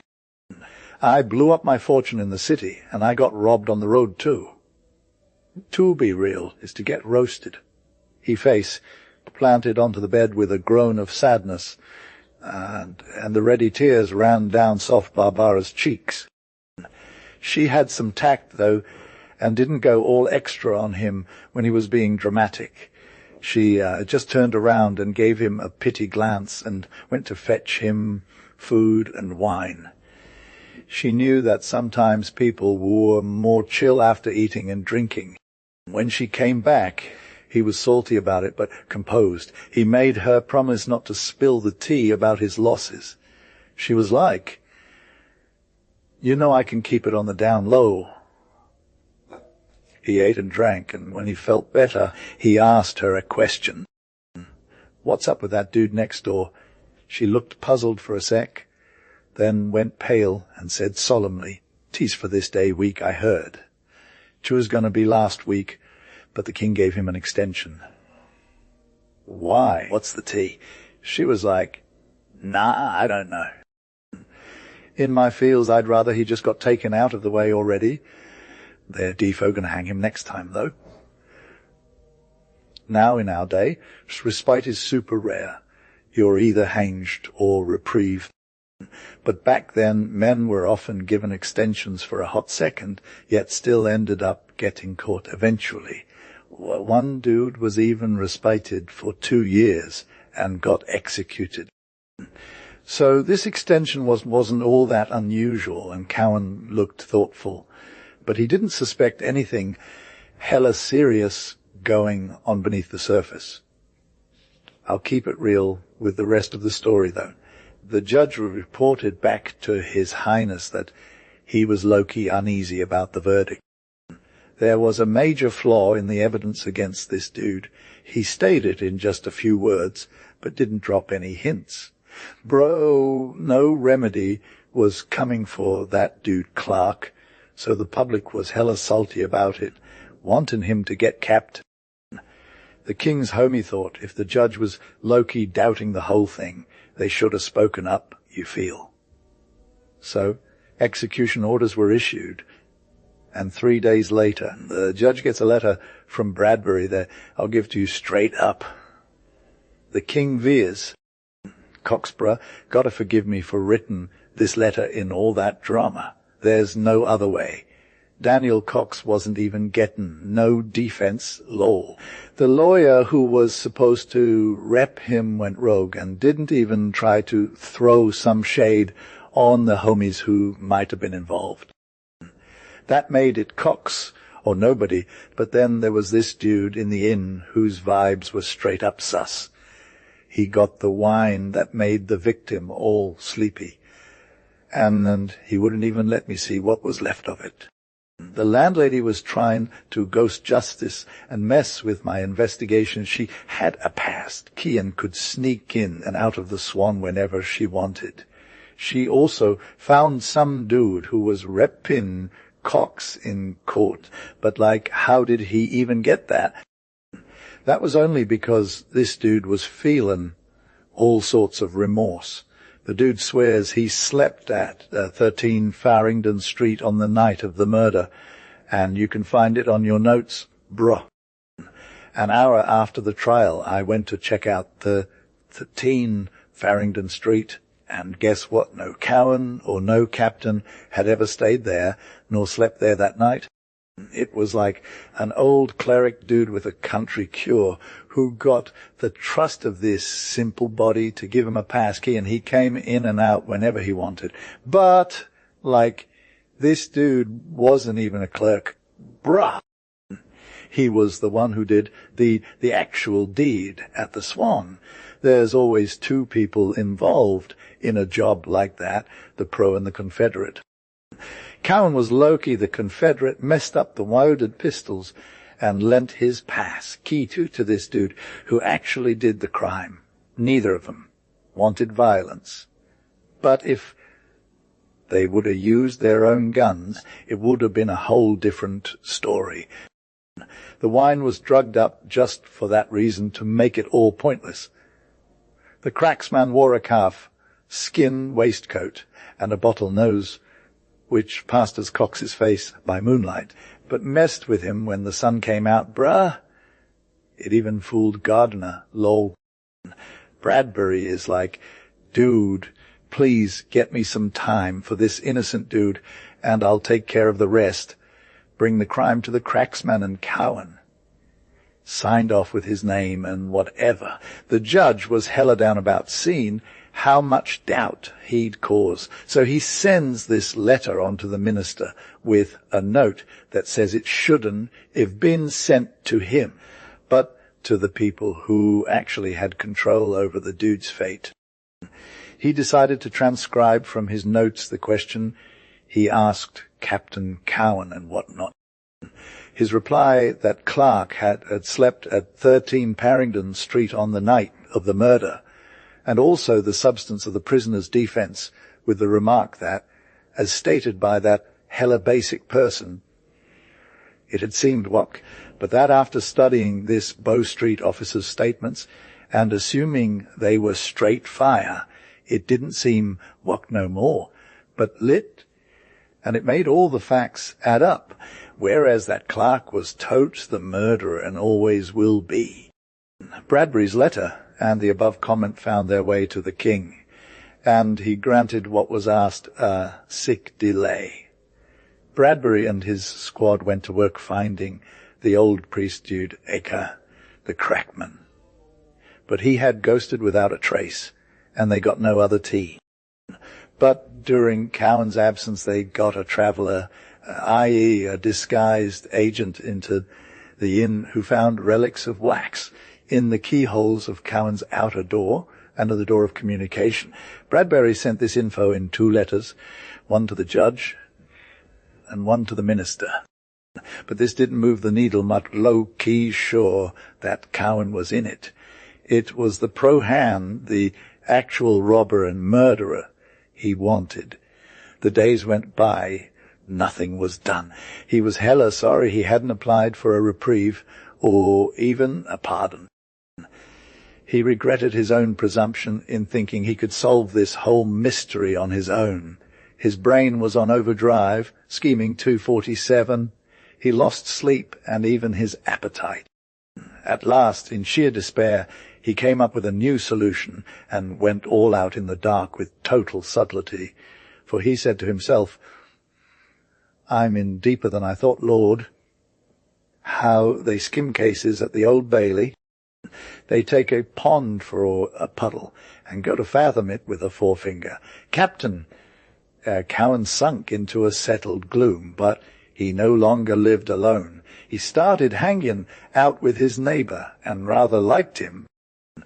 The dude had been in the commissariat department and seemed half surprised at the honour Clark did him in conversing with him. But he was all about the war stories, and Cowan was hyped to go down that road, for the present was dead, and the future was hella scary. This Mayor Cutler, so deferential when sober, was inclined to be more turn-up when drunk, and that generally ended in him singing and talking to himself in his own room in the most absurd way. He never went out without a black leather case strapped across his back like a dispatch box. When joked and asked as to the contents, he used to say papers, curtly. One evening, being rather the worse for liquor, he dropped it, and there was a metallic sound, bruh. The whole crew was low-key shook by it. "That dropped heavy for paper," said one, and another was all like, "Yo, I heard a ring." Cowan's homie Cutler was straight up sobered, looked super scared, and Cowan knew what to do. He chillin' upstairs in his room found a weak spot in the partition, made it into an eyelet hole, and hit the ground running. That night he used that hole to his advantage. Cutler came home whistling and singing, but then dropped something heavy and just sat there silent for a sec. Cowan saw him kneel down, grab some papers from his chest, and opened this box thingy. Inside, it was just dead cash, but the coins were straight fire, and they lit up the whole room. Cutler looked around all paranoid, grabbed handfuls of that paper, admired it, kissed it, worshipped it, locked it back up, and put the black case under his pillow. That's when Cowan saw him go off the deep end, eyes flashing with a dark vibe, clutching at the air where the cash was. But it was out of reach. He sat down, low-key dejected, and just cursed life. So Cutler's been ballin' in the city, making moves on the streets, but then someone else got rich And suddenly his pockets were empty again. The dude left his keys everywhere, and that gold never left him. He got a letter from his son saying he couldn't pay some college bill, and now Cowan's all bent out of shape. He's like, I'll just die first, thinking it's the way to make sure his son gets taken care of. Then he buys this laudanum and just keeps it with him, ready to get lit. But when it comes down to it, Cowan can't bring himself to take the shot. He's all about making a plan to die at Tyburn, hanging out with Daniel Cox on his last day, but he can't actually do it. He's still got that spark of hope in him, and that's what keeps him going. Clark just poured himself a glass from that bottle and tossed it back, feeling like it lit up his insides and warmed his vibe. He set the bottle down, then grabbed another glass, but before he could take a sip, those jock friends of his neighbour Cutler's, who lived in that double bed room opposite him, started getting all hyped coming up the stairs. They brought 2 of their bras to Clark's pad for the night and were trying to get him to chill out after drinking way too much. But Clark was like, "Give me the other bottle, fam." His friends were all, "No way, man," and scooped him up and locked him in his room while Cutler continued to freak out, shouting, "I need the other bottle, man," over and over. It was wild. Anyone watching from afar would think he was trying to say a million different things because of how many emotions were going on in that one dude. After some time, Clark finally cracked, saying, "A neighbour, what's good?" Cowan looked all shook up and popped out his laudanum bottle, pouring some into the other bottle. Cutler whined at the door, asking to come in, but Cowan was like, "Nah, keys on your side." There was this pause, where Clark just stood there looking around. Then he pointed out that there was indeed another bottle right in front of him. Cowan said, "Nope, I'm good with 1 glass for now," and toasted to Cutler's health. But then Cutler swooped in, grabbed the bottle, and was like, "I'll drink yours if you let me." He slammed the door but didn't lock it, because he was too busy getting his hands on that wine. Cowan sat back down and listened as Cutler started slurping away, singing a little tune for once instead of just mumbling. There were more gurgles and ahas, then some stumbling attempts at talking before everything just fell apart. After that came a snore, followed by a weird comment like, "All right." Then there was some stumbling around, swaying back and forth, and finally Clark caught him when he planted onto the floor. Clark sat still at the door for a hot sec before removing his shoes and sneaking into his chair. He peeked through the peephole to see Cutler all sprawled out on the floor. Cowan came over quietly, turned the handle, and opened the door without making any noise. This was literally his first time ever doing it. What's good? Should he even be thinking about what he did? He stepped back into his room and was all like, "Nope, I'm out of here." So he ripped up his luggage and found a disguise and a mask inside. He put that on and grabbed his loaded cane. He didn't want to stab no one else in that room, okay? So he crept through the door like a sneaky cat, all quiet and stuff. The dude was lying there, breathing all hard, and his lips were blowing out like they were trying to breathe or something. Cowan started freaking out, thinking maybe he'd die or nothing. But what if he just had to leave England? It hit him that the plan seemed way easier now. He took off the key and unlocked the safe, grabbed the loot, put it in a hat, locked it up, and then he was out of there. He chilled for a bit, and then some shady dude pined him from behind like, "Hey, what's good?" And Cowan was all, "Nah, I'm good." He whirled that dude around like a feather and dropped him against the post. The dude relaxed, but then he came back with a vengeance, trying to fight. Cowan whirled him again and gave him a beatdown so hard he literally vomited. That's when two Bow street runners just showed up out of nowhere. One of them got caught in a fly kick that sounded like a cannon went off, and the other dude stumbled but got back up all messed up. Cowan was getting all pugilistic on him, throwing punches, but the dude held on for dear life. This other dude, Bradbury, just dropped out of nowhere like a tiger and took down Cowan with some sick skills. He choked that dude from behind and pinned him to the ground. The other dude whipped out a rope and was all gotcha. So now it's all chaos and everyone's looking around all scared and stuff. Yes, 12 hours till Daniel Cox's demise. Chapter of a scream. Ye fools, Bradbury was low, key salty, that he couldn't find the church in daylight. Then he got hella frustrated with Cowan, though villain, 'tisn't one man you've murdered, it's two. But, I'll try to save one, bro, and get you in his place. In another minute they were all in the yard, and a hackney was sent for. Captain Cowan was getting choked up about the wax mask on his face. Hang me, though better than being pilled at Tyburn. Bradbury pulled off the wax mask, and he was low-key shook. Later, he said he couldn't service the dude because it was too extra. Thanks, sir. What's good? Can I get Daniel Cox saved? For sure. Do that, and I'll be all about it. Cowan handed Bradbury a piece of paper. Write something to General Barrington's stat. Bradbury took him into the bar, got all his men around, and put paper and ink on the table. He wrote to General, get your king to check out Daniel Cox at dawn, 'cause he's innocent, fam. I need a reprieve pronto.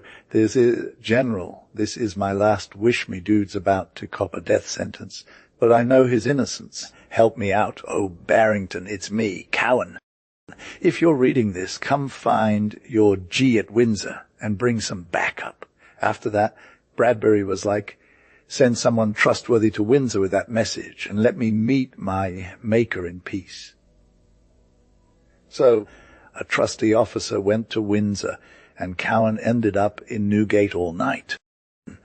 Meanwhile, Bradbury was grinding to save Daniel Cox's life. He hit up the sheriff of Middlesex and spilled the tea.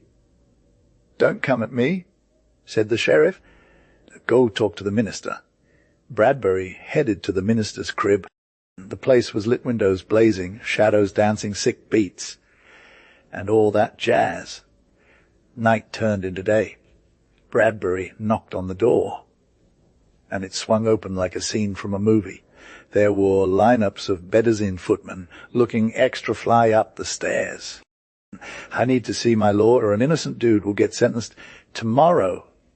The footman was all, sorry, fam, you can't see my lord right now. Bradbury handed over some clout a guinea and waited till the message got through the ranks. Finally, the minister came out, and he had a buffet who said they couldn't talk about it. Bradbury was like, hey, but we can, bruh. If his lord wasn't available in 5 minutes, he'd be like, hold up, I've got some tea to spill. Bruv, those dudes without no heart, conscience, or sense, right? In 5 minutes, this gent shows up with an order on his chest and's like, yo, you're a Bow Street officer. Bradbury's all, yea, my lord, Nem, Bradbury. You say that dude condemned to die tomorrow is actually innocent. Yas, my lord. How do you know? Just caught the real hater bot. When's the other dude gonna get roasted? 12 mins from now.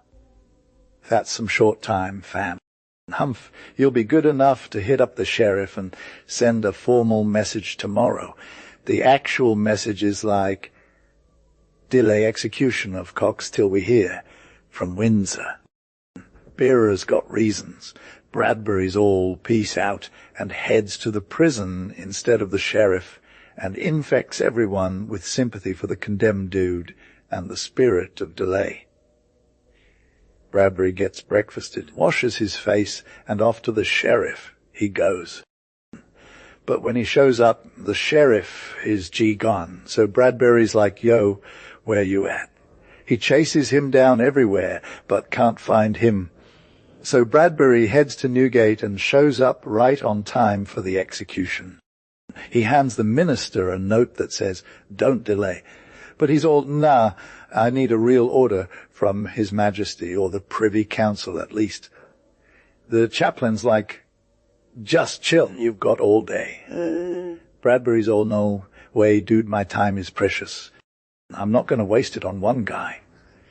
Then he's like, I'll come back in a bit, and if there's no news from Windsor, the law's got to take its course.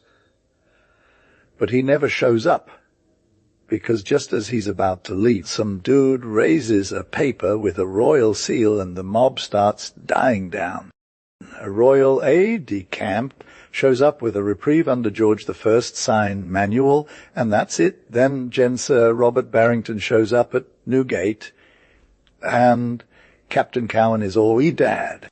I confess, Barrington's all cold and stuff, but then he sees how downtrodden Cowan is, and his heart just melts. He's like, dude, you did it for your boy.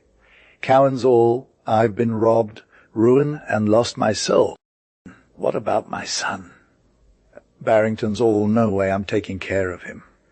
You're going to be my secretary in Canada. Lem take him, fam, but he got to change up his name, G. I'm sailing next Thursday, so I got to make sure my son's good, you feel. The dude was all shook up, then started getting hyped and blessing me from that point. He low-key hoped I could keep him in the dark about the whole thing, 'cause he didn't want to be tainted by his pop's drama. Barrington was all like, bro, that's hella impossible. But I was trying to be chill with the dad, so he went along with it. He sent a messenger at Metz with some cash and instructions to grab my homie from school and bring him to me at Gravesend. So once we got this plan cooking, there was no time to slack, We had to make it happen ASAP. Barrington hit up his people to get the message out, and then he went to find Bradbury, who was all like, got my squad ready, I'll show up at Bow Street tomorrow. Cowan was low-key stressed about the trial, so he asked Bradbury to keep him in the loop, but not too much, you feel. Barrington saw the solicitor for the Crown and was like, could you take a few days to gather your evidence? I'll chill while you're doing that. He got the word from Bradbury that they'd be ready on Friday. Cowan freaked out when he found out, but it gave him a chance to keep his son in the dark. We were stuck at Gravesend waiting for the wind to change. There was no steam, tugs back then to get us going. Even sailing down the channel was hella tricky if the wind died down. I was going wild, walking in my room like a caged beast day and night. Wednesday evening, Barrington comes with the tea that his son is chillin' at the Star in Cornhill. He's all about keeping it on the low, but Cowan is trying to stay extra. They hit up the jailer and were all like, can we get him to be our prisoner, even if it means wearing a disguise? No way, man. The jailer was all, no, that's not how it goes down. Bradbury was all about making light of it. Then he got hit up by Barrington again. This time he was like, Sir Robert, I got this. My squad will come with a coach and some regiments to keep an eye on the Star. It was like a raw request or something, so the jailer took it down. It all went down at one, fam. Clark was low-key hanging with the general at this spot called his Star, with his squad, Bradbury and another dude waiting on him like private servers, other officers just chilling, watching from all angles. At 3, Clark's pop said their goodbyes. The pops got it together, but the son was meltdown mode. Low-key crying, high-key emotional. Young Cowan now Morris headed to Gravesend with his big homie. The real one went back to Newgate, bowing out of the Star with the landlord and waiters showing respect. At first he was all good, but as the night got darker, he started getting restless, like a caged lion in the wild. 20 minutes past 11, some turnkey brings him a note from Gravesend, it's from his crew, telling him they're weighing anchor at the full tide on this merchant vessel, and to keep it 100, no messages. Okay, fair wind, see you in the God you forgot. Only he can give you the pardon. When Clark got that note, he dropped down to his knees like a true believer. The turnkey finds him in that spot when doing their round, waiting for the captain to wake up before letting him know there's an able lawyer coming to hit them up at Bow Street the next morning. Clark is all, I'm good, I got this. He thanks the lawyer, but then he's like, can I ask something? I've been low-key exhausted lately, and tomorrow's going to be a whole nother level of hard. Can I get some extra hours sleep? The turnkey's all, it's their job to make sure you're good. But Clark is like, I'll just chill by the door if they can't wake me up. But that sounds cool, Captain. And it's dope that you're calm again. Clark gets his pillow, sets up 2 chairs, and low-key composes himself for sleep. He puts the candle on the table so the turnkeys can peep through the door without waking him. They sneak a peek in softy, seeing him chill with the candle light, apparently hiding behind a white handkerchief over his face. At 9 a.m., they bring him breakfast, making sure he's got to Bow Street between 10 and 11. When they're right next to him, they notice something ain't quite right. Clark's just sitting there too still. They take off the handkerchief, and it's like he's been gone for hours. Yep, chillers can be peaceful and all that jazz, but with no emotions left in him at all. It's a shame because he was low-key a baller, had some greatness going on. He leaves his lil cash to Bradbury.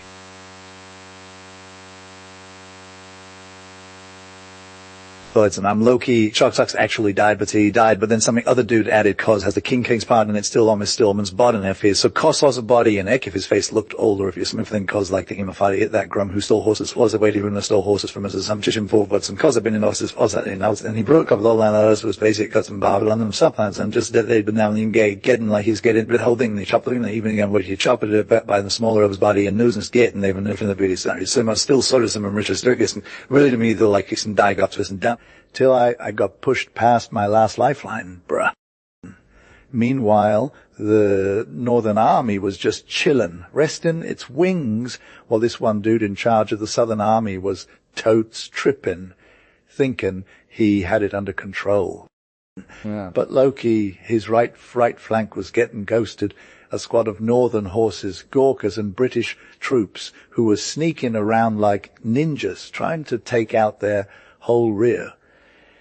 They were told to just roll in, avoiding any scouts that might be chillin', and make some noise so the Southern Army would know they needed to get their act together. And it was a pretty fire maneuver, no cap. The 2nd Division of the Southern Army didn't even know what hit them till twilight, when they were trying to help out some artillery that was stuck in deep sand. The rest of the team was long gone, but then bam, some British infantry shows up and it's like, we got this. The major is all. How's that umpire? And the gunners are like, hout, while the colonel is just trying to process what's happening. They're getting roasted for not scouting their flanks. The Gurkhas are bringing the heat from a mile away, but they're also low-key trying to escape. Our column is all over the place, and it's like, I don't know what we're doing, bro. The commandant is just trying to survive, and we'll bivouac here tonight.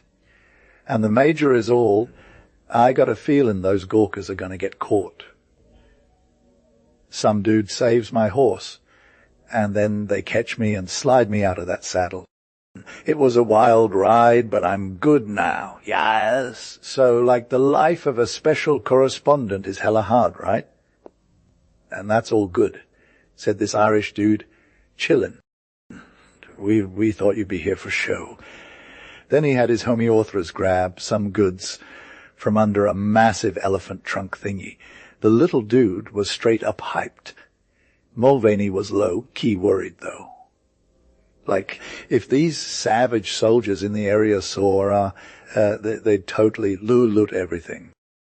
They're living on iron fillings and dog biscuits right now, but that's not even a drop in the bucket. Praise be. We got your back, bruh, said Mulvaney. We got you covered with some good eats beer, sausage, bread, soft soup, and whiskey. Here's an officer, said Orthris, giving a major flex. Anyway, I stuffed some essentials into Mulvaney's backpack before the major swooped in and said, all tender-like, requisitioned for the Queen's service. Turns out special correspondents are actually the squad goals of soldiers. And, like, we all just vibed out and had a blast while our commissariat disappeared into thin air. The flying column brought their A-game. They took 3 days' worth of grub and even got some goats for the camp. Long story short, no one was down with that bland government rations.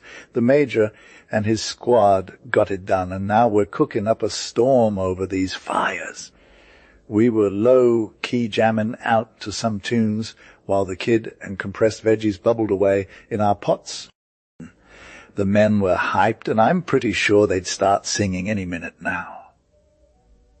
The crew is hella chill, said the major.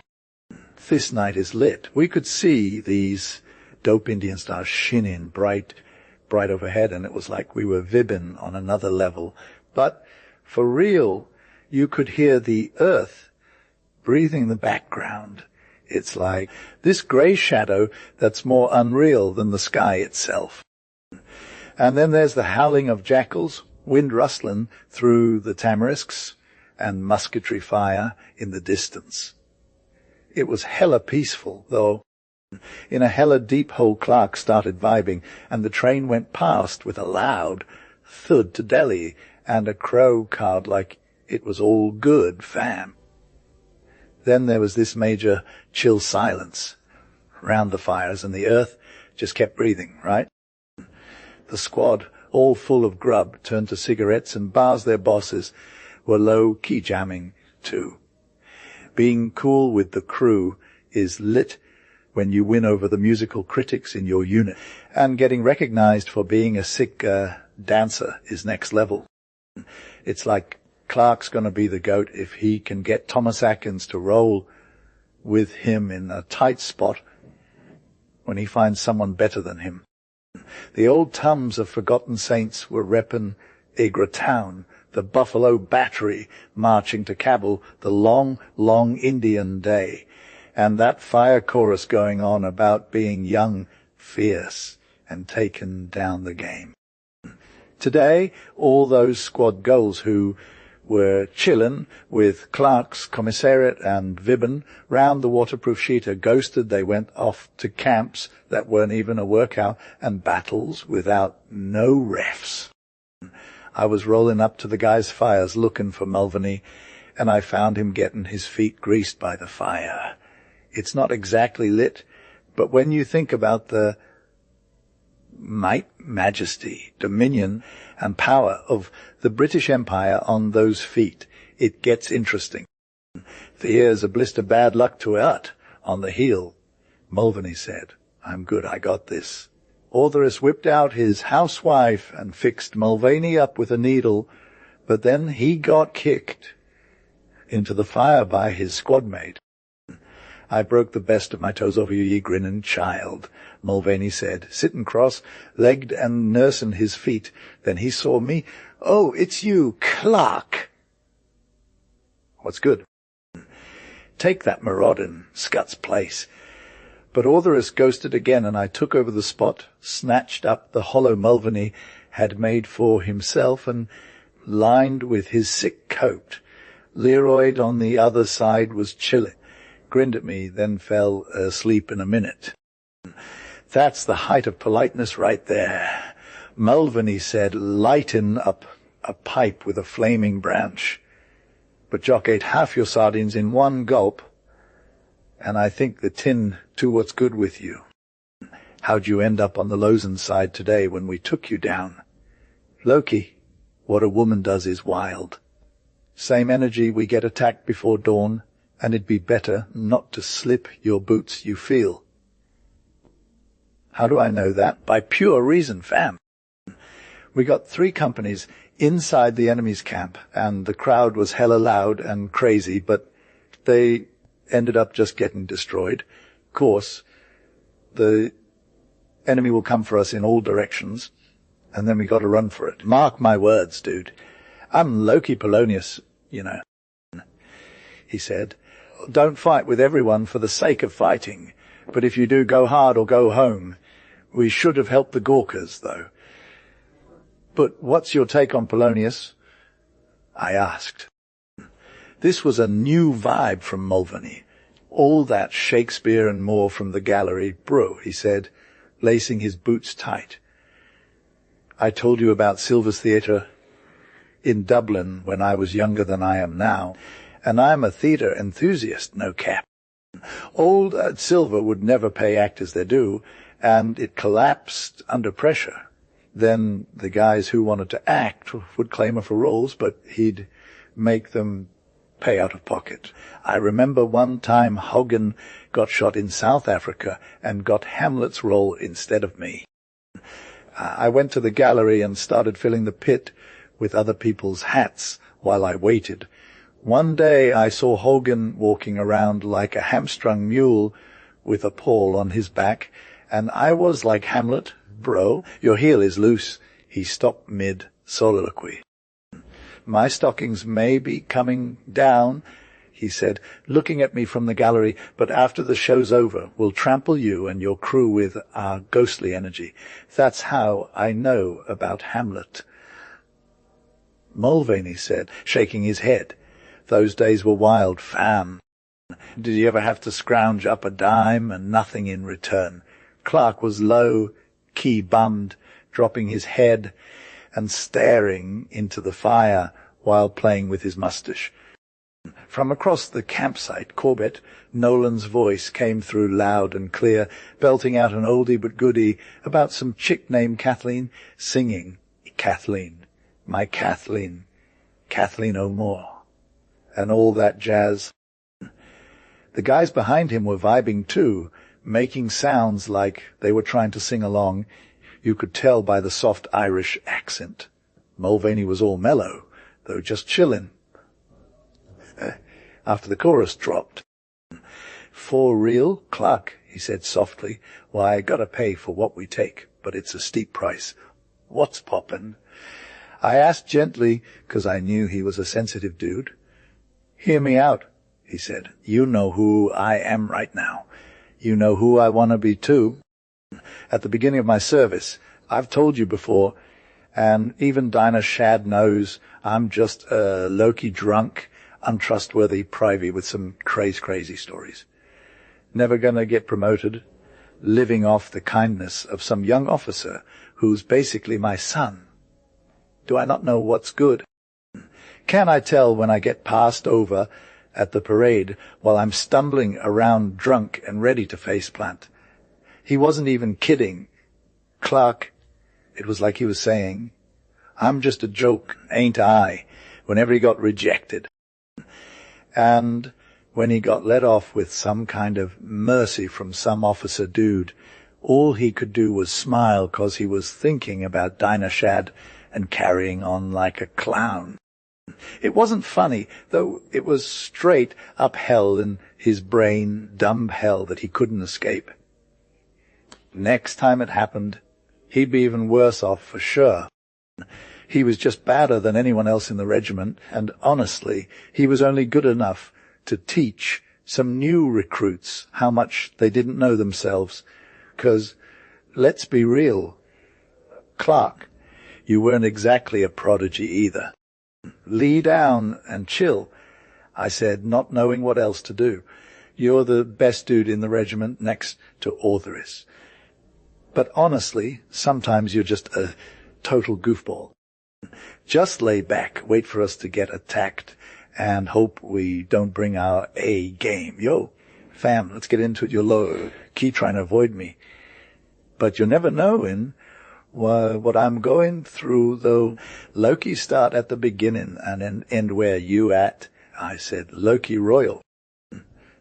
But first, ratchet up the vibes a bit. I grabbed Ortheris, bayonet for a poker. That shows how much you don't know what's good, said Mulvaney, putting aside. Fire gets all the heart out of steel, and next time, maybe that our little dude is fighting for his life, his bread'll break, and so your rave killed him. Manin, no more than keeping yourself warm. It's a recruit's trick. Fam, pass the cleanin', Rod. Gee, I snuggled down, feelin' all types of awkward, and after a sec, Mulvaney's low voice started talking.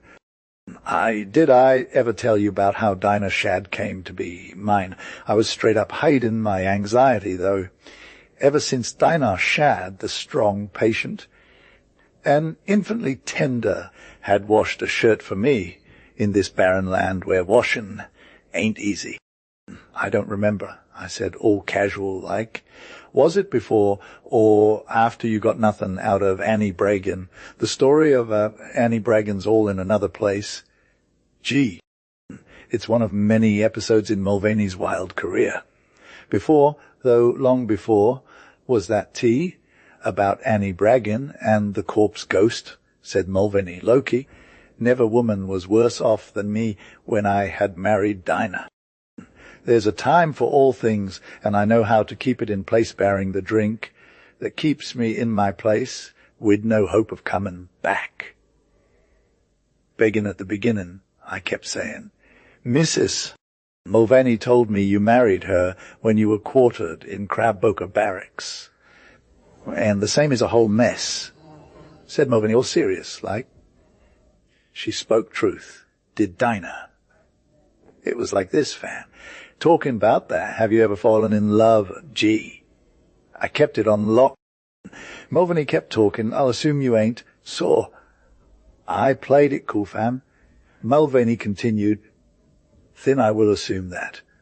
I assumed he'd drop more tea. Thin I was a man that filled the eye and delighted the soul of women in my youth. Never man was hated like me. Never man was loved like Menathan. Within half a day's march of it. For 5 years of service, when I was what I'd give my soul to now, I took what I wanted and divided, and that's more than most men can say.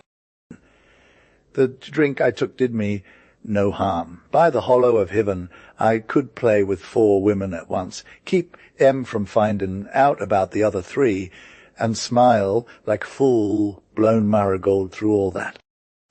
Dick Culhan of the battery will have down on us tonight. Could I vibe with my squad just as much as I do with mine? And honestly, I got the harder crew. But you know what? I'm low-key happy till that whole thing went down with Annie Bragan. She totally turned me off like a microwave safe container and taught me where I was wrong in the head of an actual good woman. It wasn't exactly a gentle pill to swallow. Post that, I was out for a bit and thought about my reg stuff, thinking I'd be all about studying and becoming a surgeon major general in 2 minutes flat after that. But on top of being extra ambitious, there was this void in my soul, and my own opinion on myself couldn't fill it. I told myself, Terence, You're a great dude and the best set up in the reg. Go get that promotion. I said to myself, what's the point? Said to myself, for the glory of it all, I said to myself, will that even fill these two empty spaces in yours, Terence? I'm good. Go away. I told myself. Go talk to your wife. To myself, it's all the same. And I said to myself, you're still you. And with that, I thought about it for a hot second. Did you ever feel like that, bro? I snored gently, knowing if Melviny kept going, he'd keep talking. The campfire noise echoed up to the stars as the rival singers of our units went head to head. So, yeah, I felt that way, and it was a rough time. Once, being a total noob, I dove into the married lines just so I could hang out with old Sergeant Shad more than for any actual reason with womenfolk. I was a corporal then, not anymore, but I remember it like it was yesterday. I've got a sick selfie of myself to prove it. You'll take a cup of tea with us? He asked. I will, I said, though tea isn't really my vibe. It'd be better for you if it were, old Sergeant Shad told me. And she knew what she was talking about, having had her fair share of Bingfuls the night before. With that, I took off my gloves. There was pipe clay stuck to them so they wouldn't move, and sat down in his quarters, taking in all the womanly stuff he'd accumulated. It was stuff that didn't belong in a camp here today and gone tomorrow. You're comfortable in this place, Sergeant. I said, it's the wife who did it. Sergeant Shad replied, tapping her bald head with the stem of his pipe. That means you want money. I was chillin' in Clark's room, and when the stash of ammo got emptied, Keith freaked out seeing him, but I played it cool, and he looked all sweeve, checking out a pic on the wall. The vibe was that you shouldn't show no love, or she'll come after you hard. Cap, I'ma recall that time Aunt Clara followed Annie Bragg until everybody in the married quarters roasted him. I said, getting my mind right and shaken off the snooze fest. I got the tea. On the attack, said Melviny, pumping his foot into the embers. If you read the Soldier's Pocket book, which nobody actually reads, you'll see that there are exceptions. I'ma tell you straight, Clark, but was a whole different story. I said, remembering that awkward courtship and casting off the haze. When she walked out of here, and it was like the sun had vanished. I was all mother of heaven, Sergeant, but was she my daughter? Mulvaney's old lady Shad chimed in, her eyes twinkling, like a hawk seeing prey. I've believed that way for 18 years, she said. But Mrs. Shad has her own opinion, just like every other woman. Clark's mom added, it's with yours this time, but why did I never see you before? Clark was all confused, asking why he'd never met Dinah before. And Mulvaney dropped the tea. You've been hanging out with married women for 3 years straight, Clark. She was just a kid till last year, and she grew like a weed. I must stop that, Clark said, getting all serious. You mean you're done? His mom asked, looking at him sideways, like a hen gazing at a hawk when the chickens are on the loose.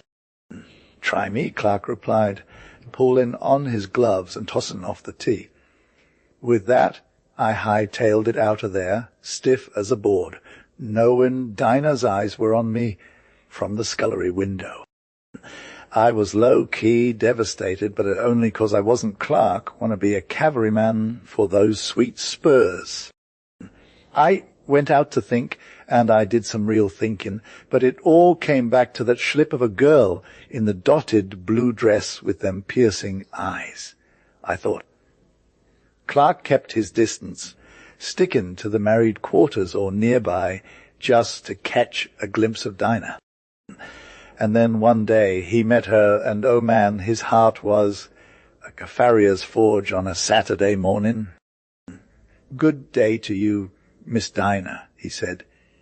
All suave, but I knew it was love at first sight for him. Mulvaney just grumbled, "You can laugh, but I'm speaking the truth, and Clark is in fault." Dinah was one of a kind. I'm low-key stuck on this one girl, Clark, and she's got the whole aesthetic going on flower hand foot, and them eyes that light up in the morning. That's my wife, Dinah, shad to me, nothing else.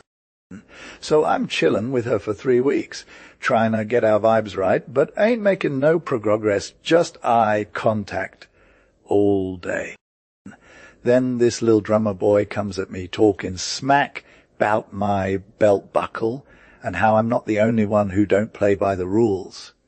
I take him down a peg, literally, and I'm low-key shook 'cause my heart's on a hair trigger back then. But he just keeps going all like speak to Dempsey and whatnot. So I send him off, but he's all Dempsey who. And I'm like, the dude you're talking about, he's all like he's from the Bobtail Dragoons. And they just so happen to be housed next door.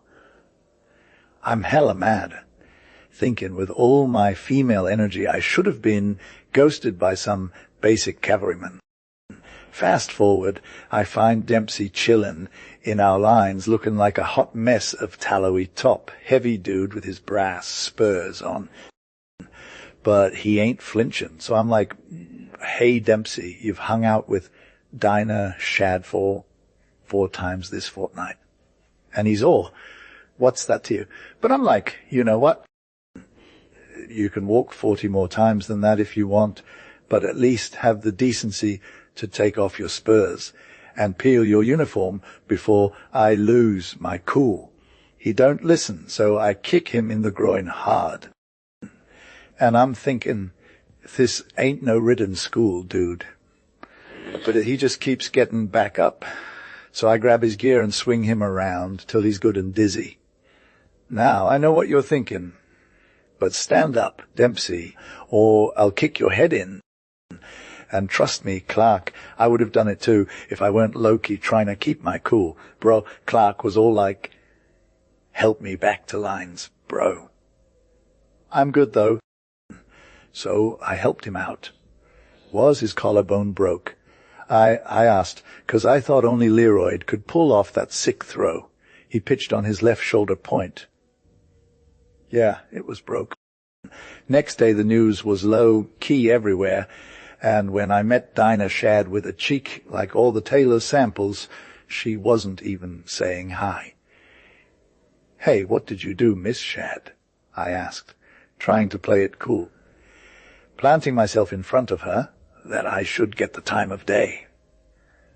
"You half killed rough-ridden Dempsey?" she said, her blue eyes getting all watery. "Maybe," I replied.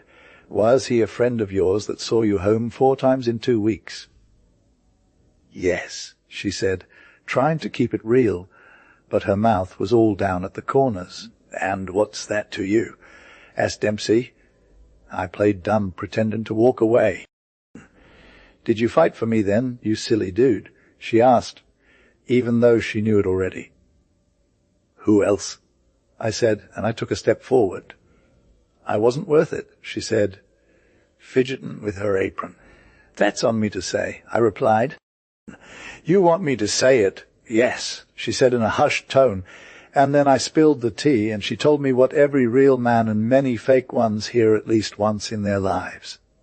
"But, Beat, why were you crying at first, Dinah?" I asked. "Your bloody cheek," she said, ducking her head down on my arm. "I was on duty that day, and whimpering like a sad angel." Now, you can take it either way. I took it as the best option, and our first kiss was fire. We kissed on the tip of the nose and under the eye, and she's never been kissed before. Take note, though. So then we went to old Mother Shad, like 2 little kids, and she said it wasn't so bad, and old Shad nodded behind his pipe, and Dinah hightailed it to her room. That day I was straight fire. All the earth felt too small for me. I could have picked a star out of the sky if I wanted to. That's how lit I was. But then I took some liberties at squad drill and started with general battalion advance when I should have been balanced. Stepping it. That day, a super long pause. Well, said I. It was all wrong, said Mulvaney with an enormous sigh. And I know every bit of it was my own stupid mistake. That night, I was way too drunk on joy, not enough to turn a man's hair in his natural senses. But that canteen beer was like liquid fire for me. I couldn't even tell how it all happened. I was chillin', thinking about a diner fam, but my homie Judy, she just slid into the situation. You feel? I hadn't even slipped her red, hot arms off me neck in 5 minutes, and the breath from her kiss was still on my lips, so I knew I got to roll with it. I hit up the married lines at Quarthers, Vibben, with a fire Mullingar heifer named Judy Shee. She's got that whole Shee squad going on, from Nick Shee to Mother Shee, who's like the queen of canteen duty. Judy hits me up and says, Corporal, what's poppin'? Come in, try a cup of tea. I'm all about getting my drink on, but Judy's got that sly vibe going on. No, she smooths out her hair like it's made of red snakes and gives me them green cat eyes. All sorts of confusing. You won't mind if Mom's around, she asks. I'm all, nah, I can handle it, Bot. Old Mother She ain't nothing new to me, nor her daughter Judy too. They fetch the tea, things, and set M down, leanin' in close so they're almost touchin'. I pull back, thinking of Dinah. What's going on? Is it because you're a girl alone? Judy asks. I'm all, no way, B. Why should I? But she drops that subtle hint, like it's nothing, leaning in closer. There, let us sit, she says. And for real, I could have been more polite, so I hit her up with some tea. Slay advice. Put your little finger in the cup, Judy, it'll make it more turnt. She asks what's nectar, and I'm all, just trust me. Judy gives me that side eye, saying, you're a flirt, Corporal. And for once, she ain't wrong. I try to deny it, but she knows her stuff. I'm just a complex dude with too many angles. She says something about knowing our own minds, and I'm all, you got that right. But then we dive into some deep convo, talking about how both sides have their say. Judy's all emotional and putting her arms around me neck and kissing me. I kiss her back, and man, my head is ringing with Dinah Shad. I mean, what just happened? How did I end up with two loves at once? It's like the same thing in musketry, fam. Every shot goes wide or into the bank, but when it all clicks, you're golden. I got you. Clark has had a ton of experience. No cap, and he's low-key doing it without even thinking. He was straight with me about the compliment, but I'm dead-ass doubting you meant it, bruh. Listen, though. I sat there on Judy's knee with my homie, and I was just nodding along to all that nonsensical stuff she was spitting, only saying yes and no when I really should have kept my mouth to myself. And it was only like an hour after I left Dinah, too. What I was thinking, I dunno, fam. Then quiet as a ghost, old Mother She with that rolls in with velvet vibes and straight up balding hair. But her face is still wicked, you feel. I could see Judy's future in her eyes, lit up like a lightning rod. I wanted to jump out of my seat, but Judy was ghosted, no movement. Terence has got game, she says to the og, and that cold sweat broke out all over me. Gee. Mother She drops down and starts playing with those cups, thinking you're a well-matched pair. She says, trying to be thick but still savage. He's the biggest scamp who ever stole the Queen's shoe, leather, and I'm ghosting Judy. I say, you shouldn't talk All that nonsensical to your mama. Get her to bed, girl. Dot. Nonsensical. She gets all up in my grill, ears perked like a cat, and clutching the table edge. It would be the most nonsense. For you, you grinning badger. She says, getting turned. Jit clear, you. I'm going to bed. I hit the dark, my head in a stew. My heart sick, but I had enough sense to know I brought this drama on myself. It's like passing time till a pan of hellcats, I say. What I said and what I didn't say don't matter. Fam, Judy and her mom will still hook me up. Dinah, den'll get it in for me, and I deserve it. I'ma go get lit, forget about this, 'cause it's plain I ain't the marrying type. I say, on my way to canteen, I ran into Lassells that hard as nails color sergeant from E. Cump, a tough dude with a wife problem. You got the face of a drowned man on your shoulders, he says, and you're going to get worse than this if you keep going. Come back, he says.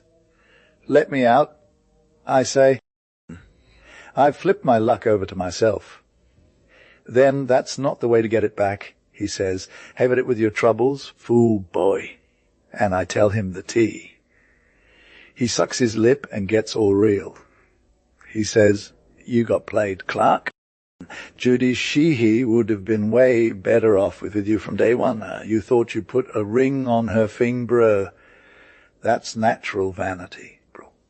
Terence, you're not bad, but you ain't good enough to marry into that company. If you said anything and didn't mean it or to date at all, brov.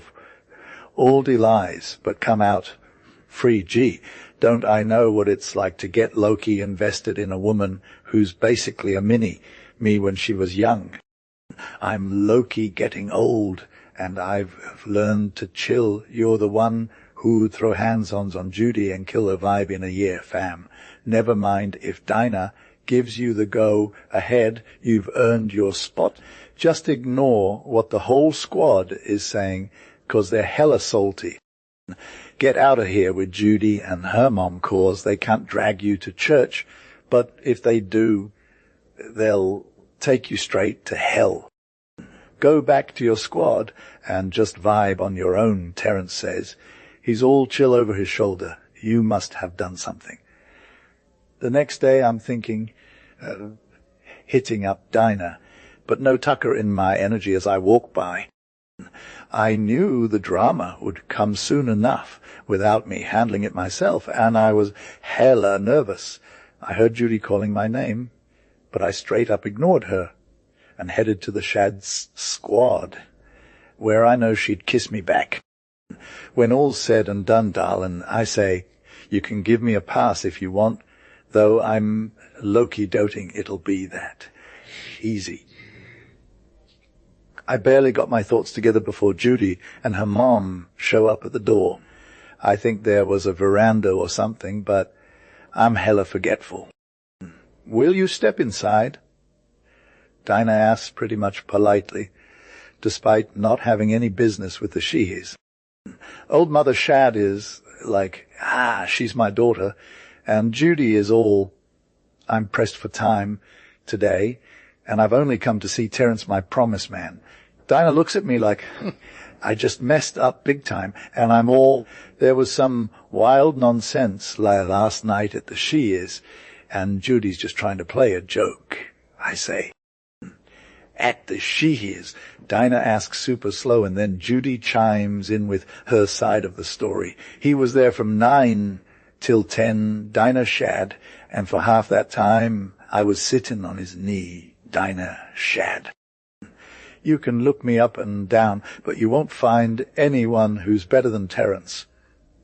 Dinah doesn't say a word to Judy, though. You left me at 8:30, I say to her. And I never thought I'd leave you for Judy, promises or no promises. You're done with me, fam, she says, and then she runs into her own room with her mom following close behind. So I'm solo with those two, and I can be myself, TBU. Judy She, I say to her, if you played a fool with me between the lights, you're not going to get away with it in broad daylight. I never promised you nothing. Your lying Judy was low-key freaking out, and Mom would choke you where you stand. She was hella drunk, and though it choked me where I stood, I'd not change, said Clark. Go home, Judy. I take shame for a decent girl like you dragging your mom out bareheaded on this errand. Here now and have it for an answer. I gave my word to Dinah Shadd yesterday, and more blame to me. I was with you last night talking nonsense, but nothing more. You've chosen to hold me down. I will not be held thereby for anything in the world. Is that enough? Judy turned pink all over. "Anne, I wish you joy of the perjury," said she. "You've lost a woman who'd wear her hand to the bone for your pleasure, and, in Terence, you were not trapped." Lascelles must have spoke plain to her.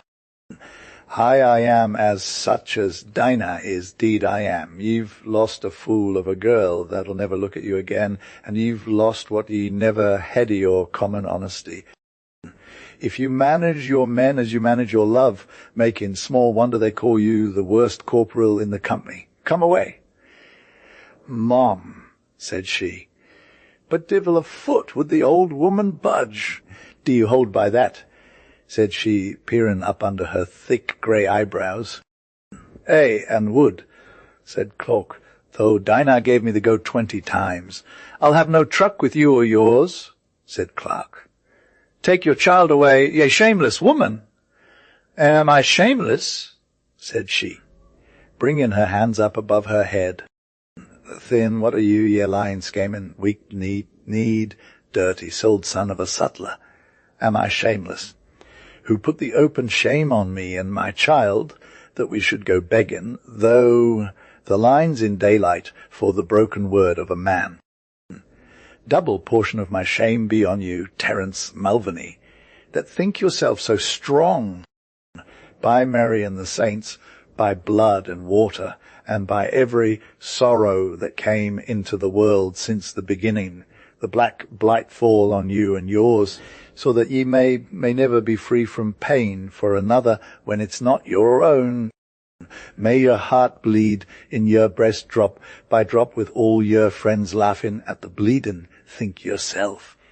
Strong ye may your strength be, cursed ye to drive ye into the devil's hands against your own will. Clear idea. May your eyes see clear ivory step of the dark path ye take till the hot cinders of hell put them out.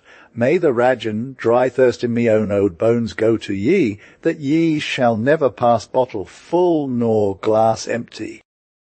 God preserve the light of your understanding to ye, my jewel of a boy, that ye may never forget what ye meant to be and do when you're wallowing in the muck. May ye see the better and follow the worse as long as there's guys, breath in deep, and Loki might die in some random place watching yourself go down. Bro. I heard a scuffle in the room behind, and then Dinah Shadd's hand just dropped into mine like a rose petal in a dirty dumpster. "I'll take half of this," she says, "and more if I can. Go home, you're being extra. Go home and confess." "Come away! Come away!" Judy's mom yelled, pulling her mother by the shawl. It wasn't Terence's fault. For Pete's sake, stop talking. "And you," said old Mother She, spinning around at Dinah, "will you take half of that man's stress? Step back from him, Dinah Shadd. Before he takes you down too, you look like a quartermaster sergeant's wife in 5 years, but you're clearly over here got. You'll be washing for the quartermaster sergeant when he decides to give it to you out of charity, but as a private's wife, you'll know every bit of sorrow and never get any joy. It'll just slip away like the tide from a rock. You'll feel the pain of bearing your kids, but never the pleasure of giving them milk. And when that kid dies, you'll be stuck with no one to cry over him. Think long, Dinah Shad, because you'll never have another chance, not even if you pray till your knees are bleeding. The mums of other kids will roast you behind your back when you're stressing out over the washing machine. You'll know what it's like to take a drunk husband home and watch him get sent to jail. Will that make you happy, Dinah Shad? Won't be seen talking to my daughter. You'll talk to worse than Judy before all's over. The quartermaster, sergeant's wives will look down on you, and you'll pretend it's fine when your heart is breaking. Stand away from him, Dinah Shad, because I've put the black curse of Sheila upon him, and his own mouth will make it true. She face planted onto her head and started foaming at the mouth. Dinah Shad ran out with water, and Judy dragged the old woman into the veranda till she sat up. I'm old and fallen, she says, trembling and crying, and I'm literally saying more than I mean. When you're able to walk, go, says old Mother Shad. This house has no place for you that have cursed my daughter. Yo, bruv, 10 minutes we had no idea what was poppin'. Then why are you low? Key remembering it now. Is it like I'd forget? Every word that wicked old woman said came true in my life after that, and I could have sworn I forgot it all. Except for when little Shad was born. That was on the line of march, 3 months after our regiment got taken down with cholera. We were vibbin' between Umballa and Cockathin, and I was on picket duty. When I came off, the women showed me the child, and it just turned on its side and died as I looked. We buried him by the road, and Father Victory was a day's march behind with the heavy baggage so the company captain read a prayer. And since then, I've been a chill man without kids and all else that old Mother Sheehy put on me and Dinah Shad. What do you think, maid? I thought for real, but it seemed better reach out for Mulvaney's hand. This demonstration nearly cost me the use of 3 fingers. Whatever he knows about his weaknesses, Mulvaney is straight up strong, fam. But what do you think? He insisted as I was straightening out the crushed members. My reply got drowned out by yells and outcries from the next fire, where 10 men were shouting for Privet Ortheris. Mistour, there is. Day boy. Captain Ortheris. Field Marshal Ortheris. Stanley, you pen the author of pop. Come near to your own company. And the Cockney, who was killing it with them recondite yarns, got shot down among his fans by the major force. You've crumpled my dress shirt horrific, said he, and I won't sing no more to this we're bloomin' drawing room. Leroyd, roused by the confusion, uncoiled himself and crept behind Ortheris and raised him aloft on his shoulders. Sing, ye bloomin' hummin' bird, said he, and Ortheris, beaten, time on Leroyd's skull, delivered himself in that raucous voice of the Ratcliffe Highway, of the following chaste and touching ditty. My girl, she give me the go one set when I was a London lad, and I went on the drunk for a fortnight, and then I went to the bad. The Queen, she gave me a shilling to fight for her over the seas, but government built me a fever trap. Anne, Ingia gave me disease. Chorus, ho, don't you heed what a girl says. And don't you go for the beer, but I was an ass when I was at grass, and that is why I'm here. I fired a shot at an Afghan, the beggar he fired again, and I lay on my bed with a hole in my aid, and missed the next campaign. I up with my gun at a Burman who carried a bloomin' but the cartridge stuck and the bayonet brook, and all I got was the scar. Chorus, ho! Don't you aim at Afghan when you stand on the sky line clear, and don't you go for a Burman if none o' your friends is near. Served my time for a corporal. Yas, I'm Loki vibbin' with Pop G, 'cause I rolled up on a lit night wi' my squad, and we finished it off in the club. I got a stern warning from a sergeant. The colonel is all like, "Nah, brah, you're good." And, like, the next night it was so, confined to barracks. Chorus, Loki, don't you go for a corporal unless your mind is clear. But I was hella reckless when I was youngin', and that's why I'm here. I've been around the block in the army, in camps and barrack and clink, and I lost my swag through the wild trip along with the ladies and drinks. I'm straight up broke at this point, and when I'm laid off, my most savage friend from beginning to end, by the blood of a mouse, was myself. Chorus, Loki, don't you heed what a girl says, and don't go for the beer, but I was hella reckless when I was youngin', and that's why I'm here. Hey, listen to our little dude now, spittin' bars like nobody touched him. Do you remember when he went full savage with homesickness? Said Mulvaney, recalling a season that'll never be forgotten when Ortherus went through the ringer and acted super extra. But he's keepin' it real, though. Yeah. My most savage friend from beginning to end, by the blood of a mouse, was myself. Hark out, he continued, jumping to his feet. What did I tell you, Guy? Fell! Start what out? Went the rifles of the picket in the darkness, and we heard their feet rushing toward us as Ortherus tumbled past me and into his greatcoat. It's a whole mood, even in peace, to see an armed camp spring to life with all that noise and speculations about the missing boots. Picket's driven in, said Mulvaney, staring like a deer at bay into the dark and gloomy vibe. Stand by and keep close to us. If it's cavalry, they might get lost in the fire.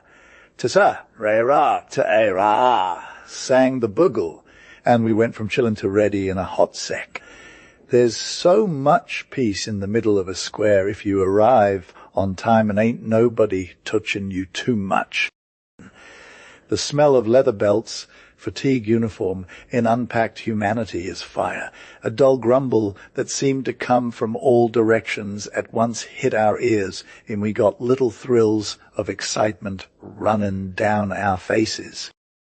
Those who write so smartly about judging distance by sound should check out cavalry on the move at night.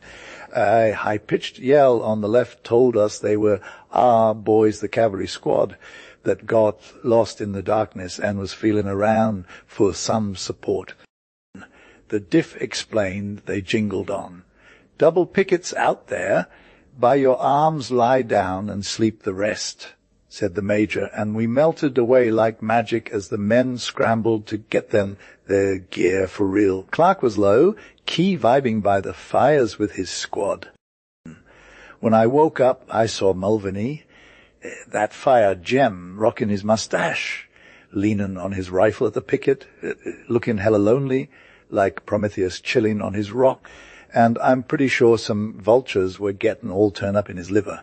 The sire, de Malatroit's door by El Stephen Sodinus de Beaulieu was straight fire for his age, but he thought he was a grown man with skills. Fam, he was low. He got some major battle scars, and had a few tricks up his sleeve. So when you see him walking, it's like he owns the place. He put his horse away with no cap and chowed down on some grub with intention. Then, in a good mood, he went out to hit up his friend's spot in the evening. It wasn't the most lit move, though, 'cause the town was poppin' with troops from Burgundy in England, and Dennis was there on a safe conduct pass. He thought that'd keep him safe, but no cap, fam. He should have stayed by the fire or went to bed. It was like September 1429, and the weather was hella rough with wind blowing wild and rain coming down hard. The streets were poppin', but also kinda empty, 'cause everyone was at home, and you could hear guys laughing it up over supper through the windows.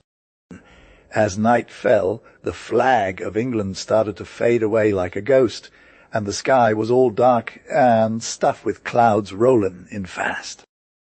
The wind started to howl under the archways and through the trees, and Dinis was low-key just trying to find his way to his friend's crib.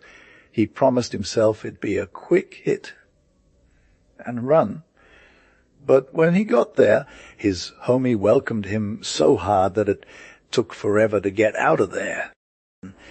The wind died down for a sec, and it was pitch black outside, like the end of the world. No stars or moonlight anywhere, just this crazy dark sky. Dinis wasn't even fam with the streets around Chatterlanden by day, let alone in the dark. He had to rely on his intuition to keep moving forward, because he knew the general direction of where he was headed. The problem was, it was super hard to navigate without no cap in the dark. He was pretty sure which way the hill went, cause his friend's crib was at the bottom and the inn was up top, but other than that, it was all guesswork, fam. There was a lit sky overhead, now feeling along the wall in super dark closes. It's hella eerie and mysterious being stuck in blackness in a town nobody knows. The silence is straight up terrorizing its possibilities. The touch of cold window bars to my exploring hand got me like, oh man, the pavement's all wonky and makes me want to gag. A little darker spot looking like an ambush or a cliff in the path, and where it gets brighter, the houses are all weird and trying to lead me astray. For Clark, who was low-key worried about getting back to his inn without nobody noticing, there was real danger too, but also just straight up discomfort. He's walking with caution, but also being hella bold at the same time, and at every corner he's stopping to scope it out. He's been for a hot sec threading this super narrow lane that's so close to the wall I could touch both walls with my hands. When it starts opening up and going down a cliff, plain as day. It ain't even in his in direction no more, but he's all like me. Maybe there's some light coming through, and decides to keep it moving. The lane ends at this terrace thing with a bartizan wall, and from that spot he can see into the valley all dark and formless, with trees waving, and a little speck of light where the river runs across a weir. The weather's clearing up, and the sky is lighting up some more, so you can see the outline of the bigger clouds, and the hills too, by that weird glow. He sees this dope house on his left with some serious architecture vibes. It's got several spires and turret tops, a chapel stern projecting, out with buttresses all over the place. And the door is under this deep porch with figures and gargoyles just chilling underneath. Loki saw a light coming towards him and heard hella loud voices talking in unison down this dead-end lane. It was like a squad of knights on a mission with torches, just vibing with the wine and forgetting about all that formal stuff. Dennis knew they were straight up looking for an excuse to get real rough with him, and he was low-key hyped but high-key nervous. If he kept it moving, they'd probably never even see him coming. But when he tried to bail, his foot rolled on a pebble and he face planted into the wall, and his sword went clanking in the silence. They were calling out names and stuff, but Dinas just kept running like his life depended on it. Once he hit the terrace, he paused to scope out the situation. The knights were still hollering at him from down the lane, getting more aggressive by the second with their clanky armor and waving torches around. Dinas did a quick scan of his surroundings and darted into the porch. It was like fate brought him there. He could either talk it out or prep for a fight. So he drew his sword and tried to jam himself against the door, but it swung open on its own behind him like it owed him one. He didn't think twice about it. He just went in and slammed the door shut behind him, getting some sick shade. He wasn't even thinking about keeping. It closed forever. He was just trying to chill for a sec. But then the door started making this weird noise like it was on its last leg or something, and Dennis's heart was racing. The nights were hella close, but they seemed to have lost interest in him for real. They were off somewhere else, waving their lances around like they owned the place. Dennis let out a deep sigh of relief. He had some serious breathing room now. Dennis Debulu was low, key freaking out, 'cause that door had kind of jammed him, and now he was all about finding a way out of this sticky situation. The surface of that door was straight fire, no handle, no moulding, nothing, just a smooth vibe. He went for his fingernails and gave it some whack, but the thing wouldn't move. Dennis let out a tiny noiseless whistle and was like, "Bruh, what's good?" The door was open, but why? How did it close on him like that? There was something shady about all this that had Clark feeling extra paranoid. It looked like some kind of trap. But who sets a trap in a quiet by street and a house that's straight fire? And yet, snare or not, Clark was stuck, period. He had no idea how to get out of here. The darkness started weighing on him, so he listened up. All was silent outside, but inside he could feel some hella faint sobs and sighs coming from the dark. Clark's vitals did a 180, and he turned around like his life depended on it low. That's when he saw this tiny thread of light at eye level, and he was low, key-hyped. It was like seeing solid ground in a swamp. His mind went into overdrive trying to piece together what the heck was going down. There were steps leading up to that door, and maybe another. Thread of light on the handrail. Since Clark thought he wasn't alone, his heart was racing, and he was hella tempted to just run upstairs and lift the curtain already. At least then he'd be dealing with something real, not some dark magic. He took it slow, reached out, and went up the stairs, stood for a sec, lifted the arras, and went in. Dennis himself in this fire apartment, there's this dope stone-thrown floor with 3 doors on each side, all looking hella same, and one with 2 giant windows and a fire pit that's straight outta medieval times. Dennis is low-key stoked to be hanging with the right fam, Acre de Malatroit. The room is straight lit, but it's like super minimalist, you feel. There's this heavy table and some chill chairs, but nothing's poppin', know what I'm saying? The hearth ain't even got no fire going on, and the pavement is all dusty with old rushes. Dennis drops in, and he sees this lil old gent sittin' by the chimney, rockin' a fur tippet and lookin' straight evil G. He's got these crossed legs, folded hands, and a cup of spiced wine chillin' by his side. His face is like something outta a horror movie, all masculine, but not really human, like a bull or a goat or something. His upper lip is all swollen, and his smile, eyebrows, and eyes are straight fire evil, but in a weird way that's kind of comical. He's got this sick white hair all over his head, looking like he just stepped out a saint's hallow, and his beard and muscle soft and gentle. But then you see his hands, and they're like nothing you ever saw before, fleshy and delicate, but still straight up deadly. It's wild that someone with these hands would be sitting all peaceful and calm, like a saint or something. Dennis is low-key shook, and he can't even get the words out of his mouth. The Sire de Malatroit just gives him this death stare and says, "Yo, step in. I've been waiting for you." He ain't even moved from his seat, but there's something about that smile and nod that makes Dennis want to run Gee, Loki, this dude just showed up at my crib you invited. Yes, well, said the old gent, all chillin'. Well, you are, which is the real tea. You can sit down and get comfy. Okay. Dennis was like, no, I got this.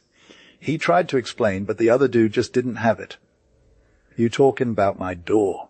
He asked, raising an eyebrow. Dennis was all a little something clever and shrugged. The old gent was like, Ward, a hospitable move, and chuckled. Dennis was low-key convinced the dude was hella extra. He sat down sipping on his tea, waiting for this whole ordeal to blow over. Meanwhile, he could hear some weird prayer vibes coming from the other side of the tapestry. It sounded like a single person, or sometimes two. It was all pretty wild. The dude's voice was hella low, but you could tell they were getting anxious about something. Dennis thought maybe that piece of tapestry covered up the entrance to the chapel he'd seen from outside. The old gent was staring him down, smilling, and making these weird noises like a bird or mouse. It was hella satisfying.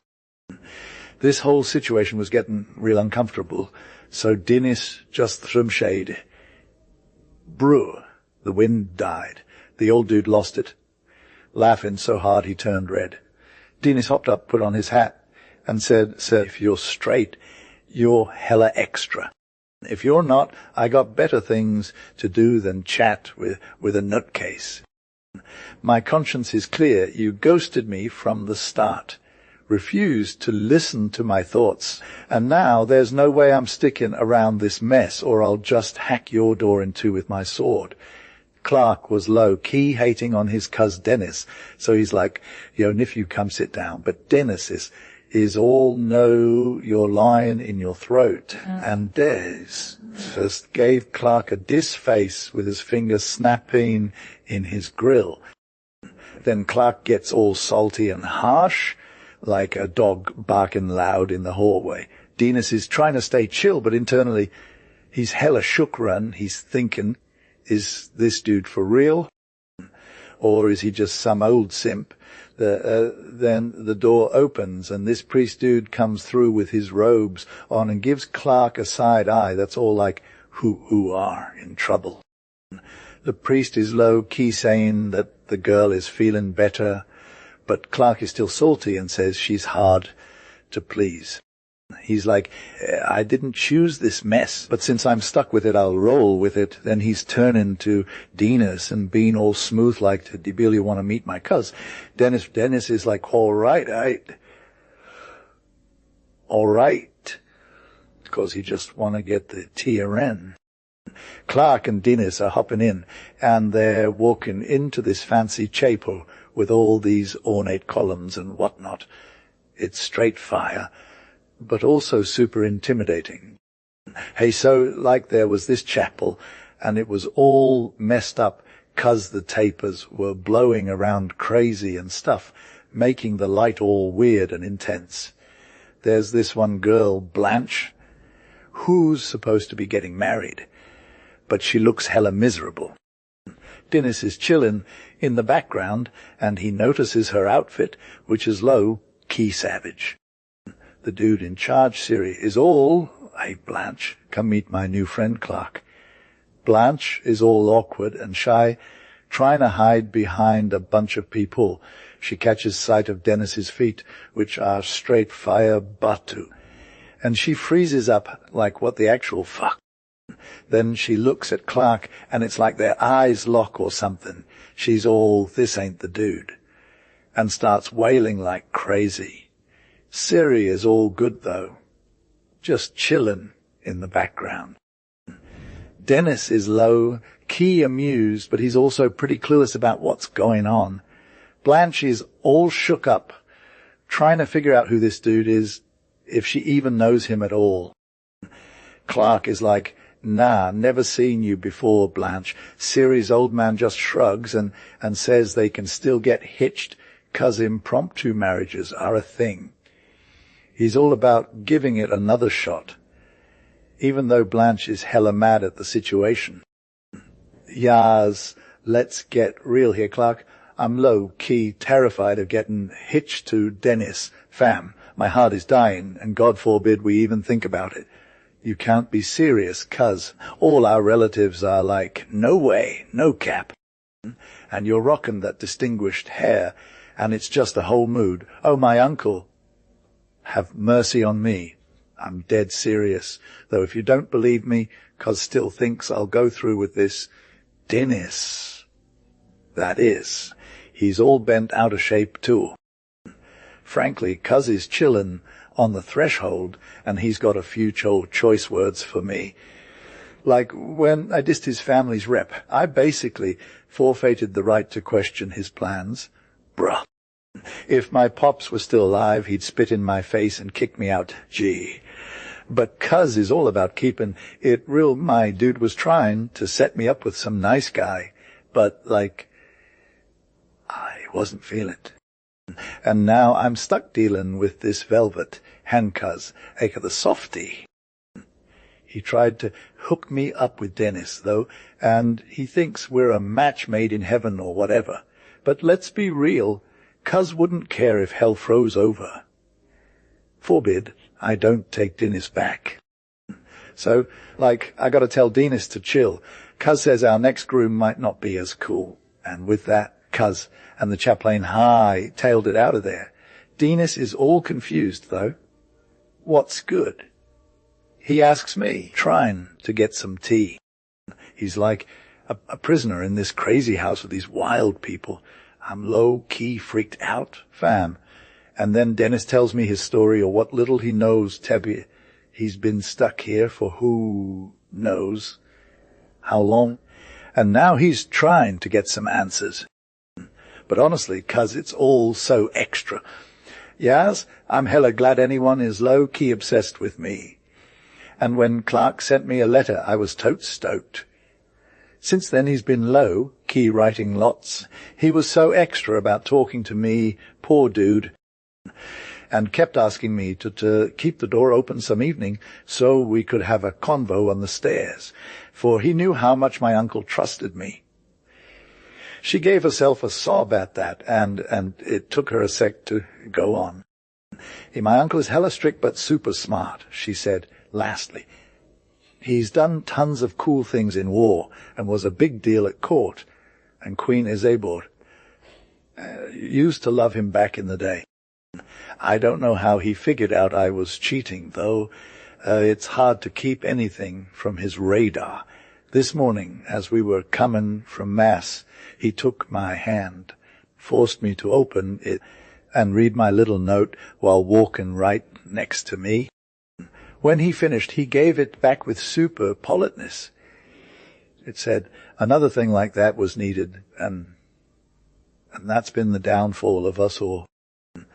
My uncle kept me locked in my room until evening, then made me dress myself. It was a major diss for a young girl, don't you think? I'm pretty sure he must have laid a trap for Clark, into which, TB, you fell because of God's wrath. She looked for some drama. How could she know if Clark was down to marry her on these shady terms? He might been just messing with her or whatever, but honestly, I didn't think it'd go this far. I couldn't fathom that God would let a girl get so salty before a young dude, and now I'm low-key spilled all my tea and can barely hope you won't judge me. Dennis made her a respectful nod. Madam, he said, you've honored me with your trust. It's on me to prove I'm not unworthy of the honor. Is Messiah de Malatroit chillin' in the cell without? I think he's written right now. She replied, Want me to take you there, madam? Asked Dennis, offering his hand with some major courtly vibes. She accepted it, and the pair stepped out of the chapel, Blanche in a major mood-killer condition, but Dennis strutting around like he was on a mission, all confident and what-not. The Sire de Malatroit rose to meet him with an irony-filled nod. Sir, said Dennis with the biggest possible air, I'm pretty sure I've got a say in this marriage. And let me tell you right now, I'm low-key not feeling the vibe with you, Clark. So, won't be getting all up in my cousin's grill about marrying her. If she was offering it up freely, I'd be hella down to roll with it, 'cause she's straight fire both lookin' and actin'. But since that ain't the case, I got a ghost fam. Blanche gave me that grateful looky, but Sire de Malétroit just kept smellin' like a dad joke gone wrong till Denis was gettin' hella annoyed. Bruh, Monsieur de Beaulieu, you don't really get what's good here, he said. Come on, let me show you something. And he led the way to this fire window with that sick iron ring thingy going on. So, if you're still feelin' all hat and no cattle 'bout my niece, I'll have your ass hung out this window by sunrise. I'm only going to go through with it because I really want to see my cousin get her life right. He wasn't trying to be extra or nothing, but if you were all stubborn like that, bye. Felicia, oh, your fam is doing just fine in its own lane, he said. If you're from the royal family, though you got to show some respect, it ain't all about your own feelings. My niece or you, we don't get any extra love round here. He was straight up calling you out, fam. My rep is on the line. I think you're the one who messed it up, and now you're in the know. You can either help clean up the stain or watch your blood get spilled on the sidewalk. It's up to you. Gee, there was a pause. Denis was all like, there are other ways we could resolve this beef without swords. The Sire de Malétroit low key signaled the chaplain, who came through with them silent strides and raised that curtain thingy. It took like a sec for it to drop again, but Denis saw some dudes armed to the teeth. When I was young and fly, I'd have been honored to vibe with you, Clark. Sorry, Elaine said. But now I'm old enough to know better. My squad is my strength. If I gotta use M for this, I will. Yes, dude, growing up's like a thing that happens, right? And if you chill for just a sec, it's all good. You and the lady are low, key vibbin' in the cell, and I'm cool with that, no cap. I ain't trying to interrupt your jam, so I'll let you two be. Gee, hold up when Denis de Beaulieu gets salty looking. Like, no need to get all intense, fam. If you're still feeling me about this whole hanging thing, it's cool. It's cool, I got you, he said, waving his hand like a referee stopping the clock. You can jump out of this window, or onto my guy's pikes whenever, bruh. 2 hours ain't nothing, and who knows what'll pop up in that time. He looked at Blanche, and she gave him the side eye, but he was all smiles, 'cause he knew they were on the same page. Denis glanced at his girl, and she mouthed something. That made him want to agree. Ward, he said, extending his hand like a homie doing, a fist bump. Messiah de Malétroit nodded, and then he was off, limping around the room, clearing his throat with that weird chirp that was getting on Denis's nerves. He checked some papers on the table, gave an order to the guys behind the arras, and then hobbled out of there, waving at Denis like a cool uncle. But no sooner were they alone than Blanche came over, her face all red and excited, tears shinning in her eyes. "Don't die on me!" she begged. "I'll marry you for real this time." Denis was all, "I'm not exactly terrified of death, boo," but Blanche was all about the feels.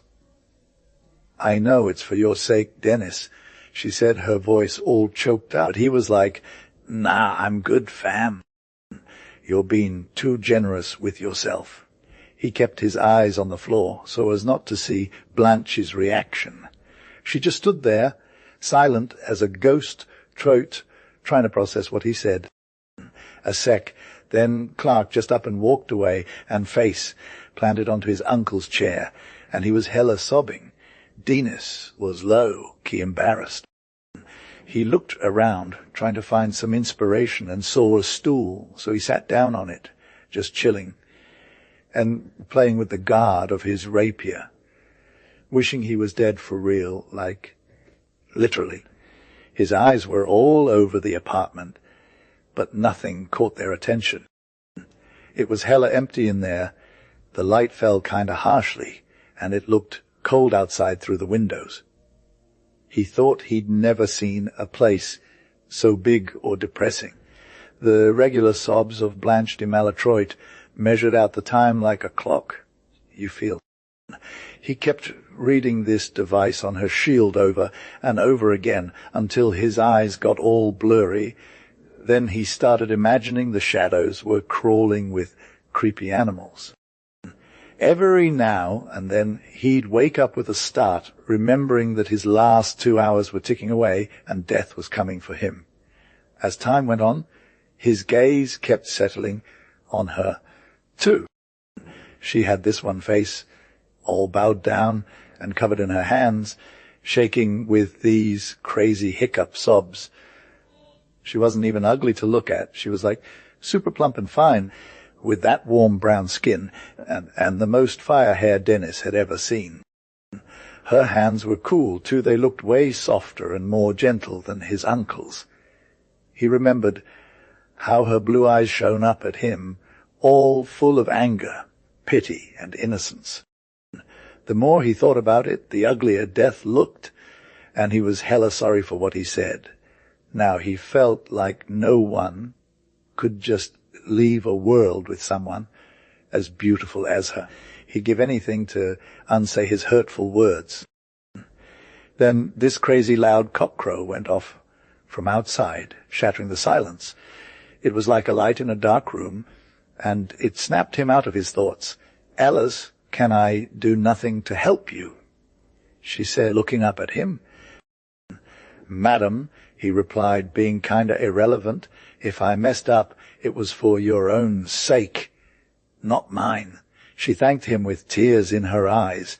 "I feel like the world's been super harsh on you," he kept going. Your uncle is a total loser. Believe me, madam, there's no dude in all France who'd be stoked to die for you. Like, for real." She was all like, low key. "Thinking we can vibe together right now or later," she said with a quiver. Clark was all smiles, though, 'cause he's chill like that. "Hit me up next to you, fam, instead of some awkward stranger. Try not to think about how weird it is we're stuck in this spot together, Kate. Make my last sec feel lit, and you do me the most solid service possible." "Oh!" She was all like, "You're super gallant, but it's kinda hurtin' me." Clark was all, "Hey, I got you, don't cry no more," and he just sat down beside her, being all low-key friendly. She freaked out and started wiping away tears again, all like, "Monsieur D. Beaulieu, bruv, how can I even look at your face?" Dennis took her hand in his and was all calm and stuff like, "Hey girl, think about the time you got left with Kay. Don't want to see you crying when you know it's not going to change a thing." Clark's homie Blanche was all, "I'm hella selfish, but I'll try to be braver for your sake, 'cause you're straight fire, Monsieur de Beaulieu. If I can do something in the future that makes life easier for you, even if it's just saying hi to people who care about you, then charge it all up. Every burden is going to be a little lighter, and I'm forever grateful." But Dennis was all like, "My mom's married again, got a whole crew of kids, and my Bruichard's getting my land. If I'm not wrong, that's pretty much all he cares about right now. Life is just a brief flicker in the grand scheme, fam. When you're killing it and feeling like the king of the world, you think to yourself that you're making moves. You get hyped, people look up to you, and then poof, you're gone." Clark is Loki's stuck at this door until the end of time, and he's got like 0 friends right now. Once Clark dies, he'll have none at all. He, Monsieur de Beaulieu, she said. You're hella forgetful about Blanche de Malétroit. You're a total sweetheart, madam, and you low-key think this little favour is way more than it's worth. Nah, fam, that's not it, she replied. Oh, you got me wrong if you think I'm all sensitive, cause of my own problems. I'm saying it cause you're the most noble dude I've ever met. I recognize the energy in you that make even a basic person famous in this land. Clark died in a trap, and nobody's even mad about it, just his squeaky voice, he said with a laugh. A pain look crossed her face, and she was chill for a sec before getting all lit again. I ain't gonna let my boy think less himself, she said. Anybody who gives their life for another gets treated like royalty in paradise, right? And you're good to go, no reason to be salty. She asked him with a blush, Do you even think I'm turned? Clark does, he replied. I'm low-key hyped it's true, she said with a grin. Do you think there are many dudes in France who got popped by a gorgeous girl and then ghosted them face to face? I know the guys would be hella extra about that, but trust me, we women know more about what's lit in love. There's nothing that'll make someone go higher on themselves than getting played like that, and we women would vibe with it, no cap. You're hella kind, he said, but you can't make me forget Clark was asking out of pity, not for real love. I'm not so sure about that, she replied, looking down. Listen up, Monsieur de Beaulieu. I know you gotta think I'm trash, but I feel you're right to do so. I'm too basic to even be on your radar, although Clark died for me this morning. Lol. But when Clark asked me to marry him, that was because I respected and admired you, fam, since day one when you took my uncle's side. If you saw yourself and how fly you looked back then, you'd feel sorry for me instead of disrespecting me. And now, she said, hurrying up her train of thought, even though I'm all out of my shell and spilled my heart out to you, remember that I already know what's good. I ain't trying to be extra or wear you down into agreement. I got my own pride on too, and before the Holy Mother of God, if Clark now tries to ghost me after saying he'd marry me, I'm dead. Dinas was low-key thinking I'd rather marry my uncle's groom than actually care about anyone else, and he said it with a hint of sass. It's a small thing. He said, but I'm not really hella invested in pride. She didn't respond or anything, probably thinking her own thoughts. Come check out the window, he said with a sigh. The sun's actually up already, and yeah, it was starting to rise or whatever. The sky was all lit up with some actual daylight, and the valley below was hella grey. There were these thin vapours in the forest or along the river that were low-key chillin'. The whole scene was giving this weird sense of calmness, which was pretty interrupted when those dumb cocks started crowing again outside. Like maybe the same dude who was being super loud and obnoxious in the dark an hour ago now just decided to be all cheerful and stuff to greet the day. A little wind went blowing through the trees underneath the windows, and the sun was about to get hella lit and cast this whole red glow over everything. Dinas was looking out at it with a lil shiver, still holding her hand, no cap. Has the day started already? She asked, and then, the night has been so long. What are we going to say to my uncle when he gets back? Whatever you wanna, said Dennis. And then he was like holding her fingers in his. She didn't respond or anything. Blanche, he said with this super uncertain but passionate vibe, you know I'm low-key terrified of death. But I would rather die than do a thing without your consent. 'cause I love you more than the whole world. Just don't let me get all confused and end up dying for it. I'd rather live and spend my life serving you." He stopped talking, and then this loud bell rang inside the house, and some armor clattered in the hallway, and everyone was coming back to their posts. So they had to wrap things up. After all that's been said, she whispered with her lips and eyes getting all cozy. "I haven't heard a word," he replied, then took her and covered her face with kisses. There was this melodious chirping sound coming from behind, followed by this beautiful chuckle, and Messire de Malétroit wished his new nephew a good morning. "You, fam, I'm Clark. I'm low-key salty about realizing 20 years of my life were spent grinding at this old grocery spot in London's East End. But, it paid off, 'cause now I'm living large at Goresthorpe Grange, the most fire mansion in the game. My vibe is straight fire, and I'm all about keeping it real. I ain't with that basic squad. Our fam, the Diods, are hella old, way older than anyone's even heard of. They're from before history even started written itself down. You won't find 'em in no history books. Gee, I feel like there's something noble in my blood. I feel like I'm all about the Crusaders and whatnot. Even now, when I'm chillin' by a lady, still slips out of my mouth for real. If things got wild, I could, totally take down some infidels with a mace. It's a thing of beauty. Goresthorpe Grange is straight fire, fam. It's got all the feudal vibes going on, and it was so lit when I saw feudal mansion in the ad.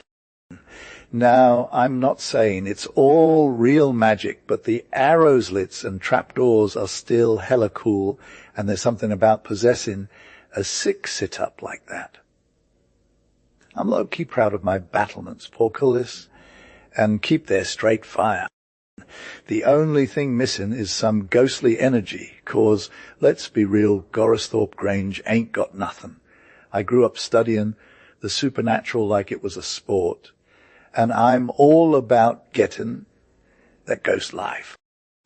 I've read every book on demonology, and I even learned German just to vibe with the OGs. I used to hide in dark rooms when I was a baby 'cause my nurse would scare me with stories of monsters. Now I'm living it, though. Seeing ghosts is like getting the ultimate flex, and I'm still feeling that rush even after all these years. It's wild there. There ain't no ghost in the ad. But when you look at them walls and corridors, you can practically see 'em, right? Clark is totally bummed that he bought this old kennel with no ghost vibes, so he's low-key thinking it's probs impossible for it to be empty, right? What was up with the family that sold it? Was there some dude who it was all, I make a move on my gaff and then die or something? Clark is totally frustrated, and he's been trying to find evidence of some ghosts for ages, but nothing's ever popping. Every time he hears a weird noise, he's all hyped up and stuff, but it's always just some silly reason why there ain't no ghost. If it happens at night, he'll send Mrs. D ordered to check it out while he hides under the covers and gets all worked up. But every time it's just some boring natural thing that ain't got no ghost in it. Clark would be chill if it wasn't for Jorrocks from Haverstock Farm. Jorrocks is a big old dude who don't care about none that ghost stuff, but he's got a legit spectre, and it's been around since the Second George. It's all 'cause some lady cut her throat when she heard her BF died at Dettingen. Even that's kind of cool, 'cause it's got bloodstains on the floor. Jorrocks is all they got a ghost. But he don't even realize how lit he is being, and his speech about it is what. Clark is low-key jealous of Jorrocks' ghost, though. Like when Jorrocks describes the moans and wails, Clark is over here thinking, how I wish that was me. It's wild that ghosts are just chillin' in the houses of the rich folks and not sticking to their own kind no more. Clark is all about getting his ghost on, but he don't know how to make it happen.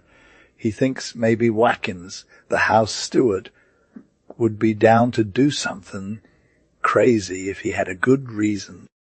I was low-key joking about the ghost thing with Clark, but he didn't vibe with it at all. The other staffies felt me on this, though. They left the crib altogether the next day. My homie missus. Diod hit me up one day after dinner, sipping on a cup of that good old sack. Hey, Archie Jorrock's ghost is back to be weird again. I was like, Lil Mao, let it be. Mrs. Diod uttered playing some tunes on her virginal and looked all thoughtful in the fire. Then she's like, we need a ghost sent down from London for real? I'm over here thinking, girl, you're hella extra, but then my cuz Jack Brockett comes up with and he's all about hustling and making that dough, and Mrs. Diod is like, Jack could get us a ghost for sure. Now, Jack's my fam, but we got some beef between us. He's all about trying new things and living life on the edge, but he ain't got no hustle, you feel. He's been running some scams in London, pretending to be a general agent or something. And Mrs. Diod manages all our business, so we don't got to deal with him too much. But I'm low-key salty about it, 'cause his commission is always way more than ours. Mrs. Diod's all like, yeah, Jack could get us a ghost.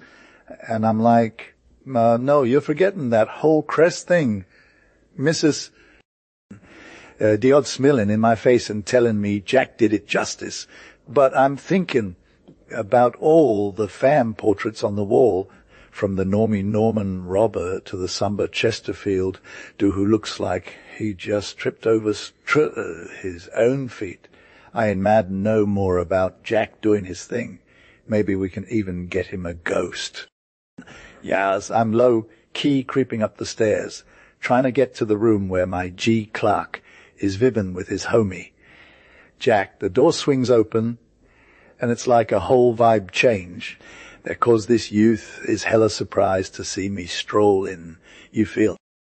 So I dip into business mode. Whoa, Jack, can you get me a spirit, bruh? My wife's cousin, aka the real MVP, is all like, spirits? You mean like actual spirits? He pulls out this fire bottle from the trash can faster than a conjurer, and I'm low-key tempted to drink it down. But I hold up my hand, 'cause that'd be weirder move, and then I get caught slipping when Jack's got this tumbler pressed into mine like a homie. Next thing you know, I'm sipping on some mystery liquid, and it's all like, don't drink with the fam just yet, bruh. Anyway, I clarify. It ain't no spirits, it's an actual ghost for Gorus Thorus Thorpe Grange. Okay, my man. Brockett is all about that deadpan life, asking if ghosts are a thing like you'd get a sofa or something. Ghosts. He types in this lit red notebook with alphabet fringe, and then Jack's all like, here we go, grabbing some ledgers and whatnot. I'm tempted to spit my drink on the floor when Jack's back is turned, but then I chill. What's that? Ask Mr. London agent dude, coming down from nowhere, and shoves this massive manuscript on the table like it's a hot new release. Got all our ghost stuff figured out, bro, we're good to go. He fills our glasses again, 'cause why not? We're back at ghosts, page 41. And I'm just trying to vibe with Clark's energy. You feel.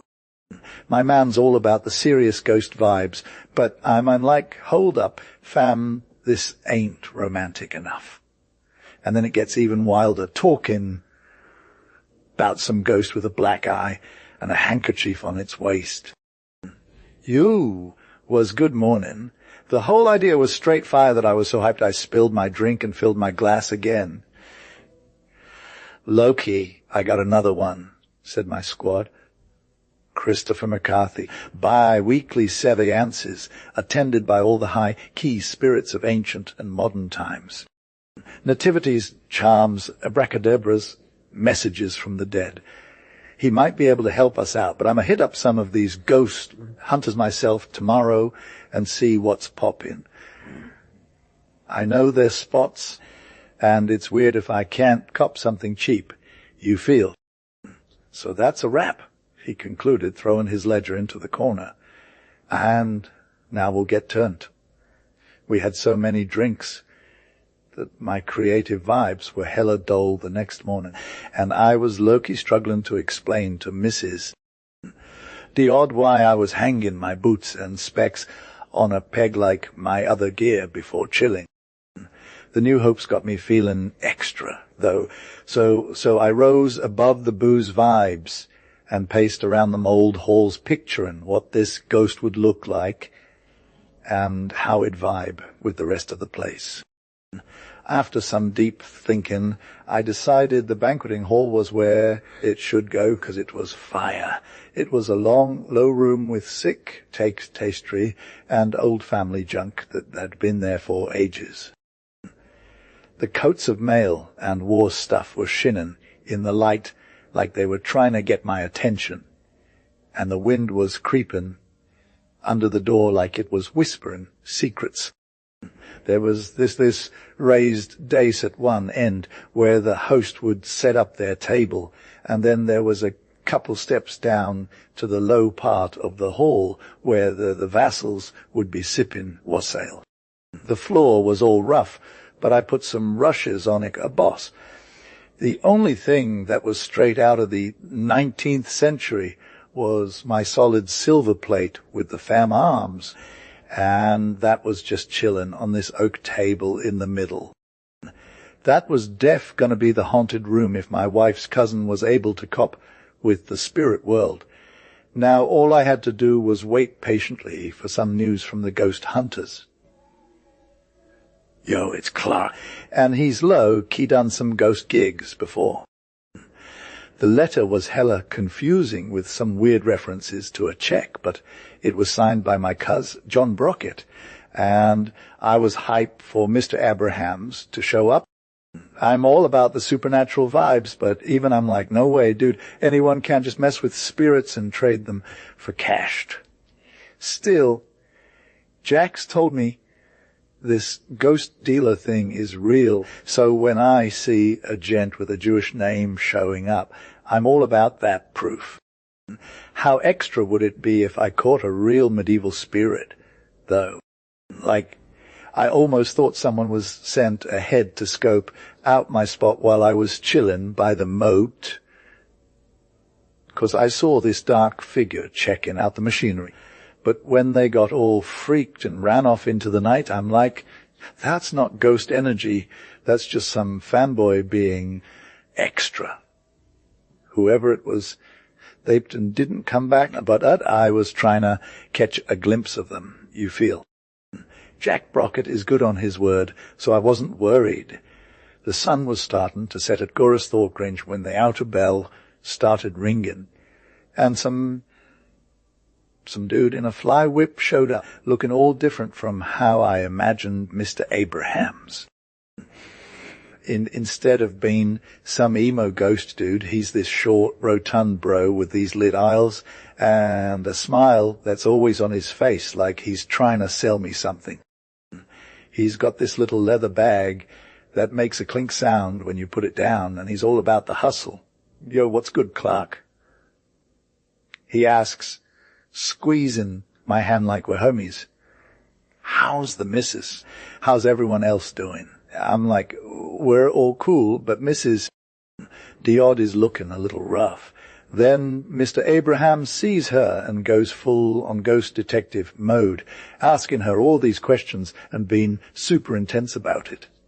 And his eyes are rolling around like crazy, always checking out the ceiling or the floor, and I'm half expecting him to pull out a stethoscope and ask for her pulse. from the ceiling to the walls, low-key taken it all in like every single piece of furniture in a single glance. Abrahams was like, cool, you're good. So he let me lead him upstairs where we had a repast set out for him, and he devoured it like a boss. He had this mysterious little bag with him and dropped it under his chair during the meal. It wasn't till the table was clean and we were chilling that he brought up the real reason he came over. I'm low-key thinking, he said, puffin' on a trichinopoly, that you want to get my help to hook up this crib with some ghost vibes. I was like, that's exactly what I want, and mentally wondering at those the crazy eyes of his, which was still hella animated, as if he was cataloguing the room. My respect for Jack Brockett's business skills started going up big time. He seemed to know what he was doing, no cap. You don't mean to say you carry ghosts in bags or something? I asked, trying to keep it real. Abrahams just gave me this smirk of superior knowledge. You'll see, he said. Give him the right spot and time with a lil something. From Leucoptolicus, here's the juice. He pulled out a tiny bottle from his waistcoat pocket. And you won't find no ghost I ain't got. You'll see 'em yourself. Pick your own. And I'm all in. His whole vibe was like, you know what I'm doing. But them little eyes of his were always lurking with something. When are we doing this? I asked, showing some reverence.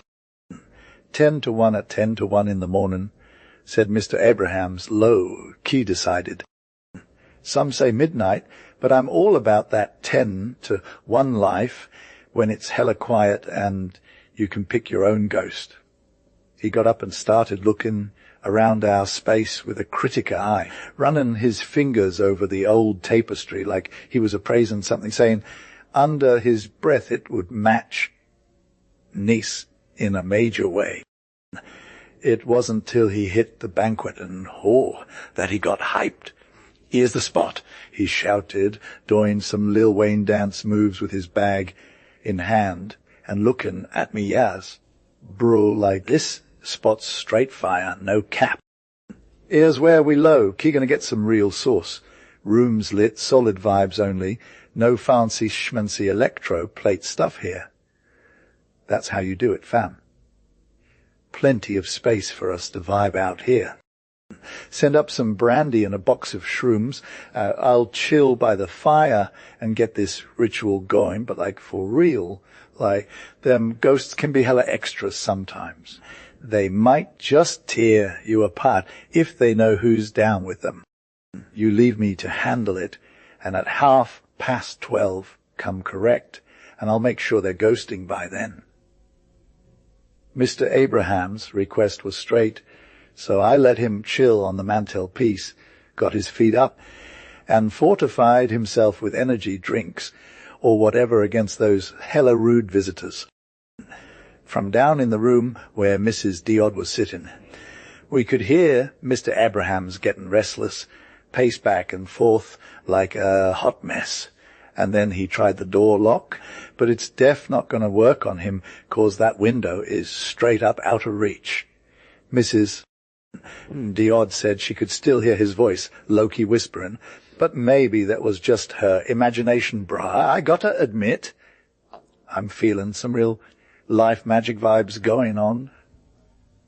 That dude's all like, I'm calling in the spirits from the other side, and it's hella intimidating, fam. Even Matilda couldn't help but look worried when she saw me checking that clock and getting hyped for Miss Abraham's arrival. When I got there, he was still chillin', no signs of all the drama we heard, but his face is all red like he just ran a marathon or something. You good? I asked, trying to sound low-key casual, but also super observant. All you gotta do is come through with some real help, and we'll be golden, Mr. Abraham said in that super serious tone. He's all like, don't move, don't speak, Just vibe with me, and whatever you see, keep it on the hush though. His whole demeanor is all calm and collected, no slang or nothing. I grabbed a seat, and we waited for this whole thing to go down. Miss. Abrahams clears the floor like he's getting ready to roll up with some fire, and then he heads back down into that room where Mrs. Diod is chillin'. I'm literally sitting, hands down, surrounded by this fire, some 6 chalk marks that look like zodiac signs or whatever. This dude, Clark, stands up and just starts going off on some prayer thingy, sounding like a whole lot of mumbo-jumbo. He's all about pouring some clear liquid into a vial and handing it to me with this, "You should totes drink this vibe." It smells kind of like apples or something, but I'm low-key hesitant, so he just gives me this look like, "See man, bruh." I take a sip, and it's actually pretty fire. No major reactions yet, so I chill in my seat while Clark keeps repeating these invocations. Suddenly, Mr. Abraham sits down next to me, and I feel like he's low-key watching my face while still spouting off some more prayer nonsense. It's like this warm, cozy feeling is just washing over me, maybe from the fire or something, but also for no reason at all. My eyelids are getting hella heavy, and I'm feeling super relaxed, but my brain's still on 100. Know what I'm saying? It's like my body's just chilling, but my mind's still flying. Even when Clark puts his hand on my chest, I'm all, "Nah, I got you," 'cause I'm too far gone to even care. Everything in the room is getting all wobbly and stuff, like we're in a daze. The elk head at the end of the hall is just doing its thing, and the tables are like, "We got this." My head is literally dropping, and I'm about to pass out when someone opens up the door at the other end of the hall. It's like a whole different vibe in there, and for a sec I'm just trying to process what's going on. But then the door swings open, and this dark, shadowy thing comes marching down the hallway, all mysterious and stuff. There's this blast of ice cold air that hits me like a ton of bricks, and I'm just, I don't know, man, it's like something's coming, but it's not exactly clear what it is. And then I hear this voice, like the whispering of an east wind or something. I was chilling amongst pine trees on some desolate sea vibes. The shadow was like, "Yo, I'm the most low-key nonentity ever. I've got them vibes, and I'm hella subtle. I'm electric, magnetic, and spiritualistic. Bruh, I'm the ultimate ethereal savior, or whatever. I got a sick power that's low-key deadly. Fam, mortal, are you feeling me?" I was about to respond, but my words got stuck in my throat like, "What even is this?" And then this shadowy figure just ghosted out of the room and into the dark side, while some major sadness energy wafted through the apartment. I turned my gaze toward the door, still trying to process what just happened, and that's when I saw her, a hella old woman, literally rocking around in her chair.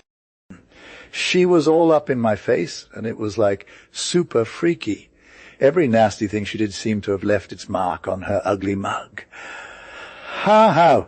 She screams at me, waving those gnarly hands like some kind of weird bird. You feel what I'm saying? I'm the wicked old hag. I rock snuff, colored silks, and I got a curse that's straight fire.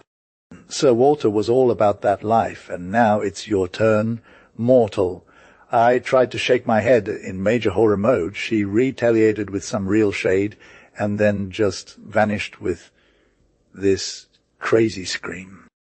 Meanwhile, I'm over here checking out the door, and next thing I know, this tall dude walks in literally the epitome of elegance. He's got that pale-faced dark hair and a short beard.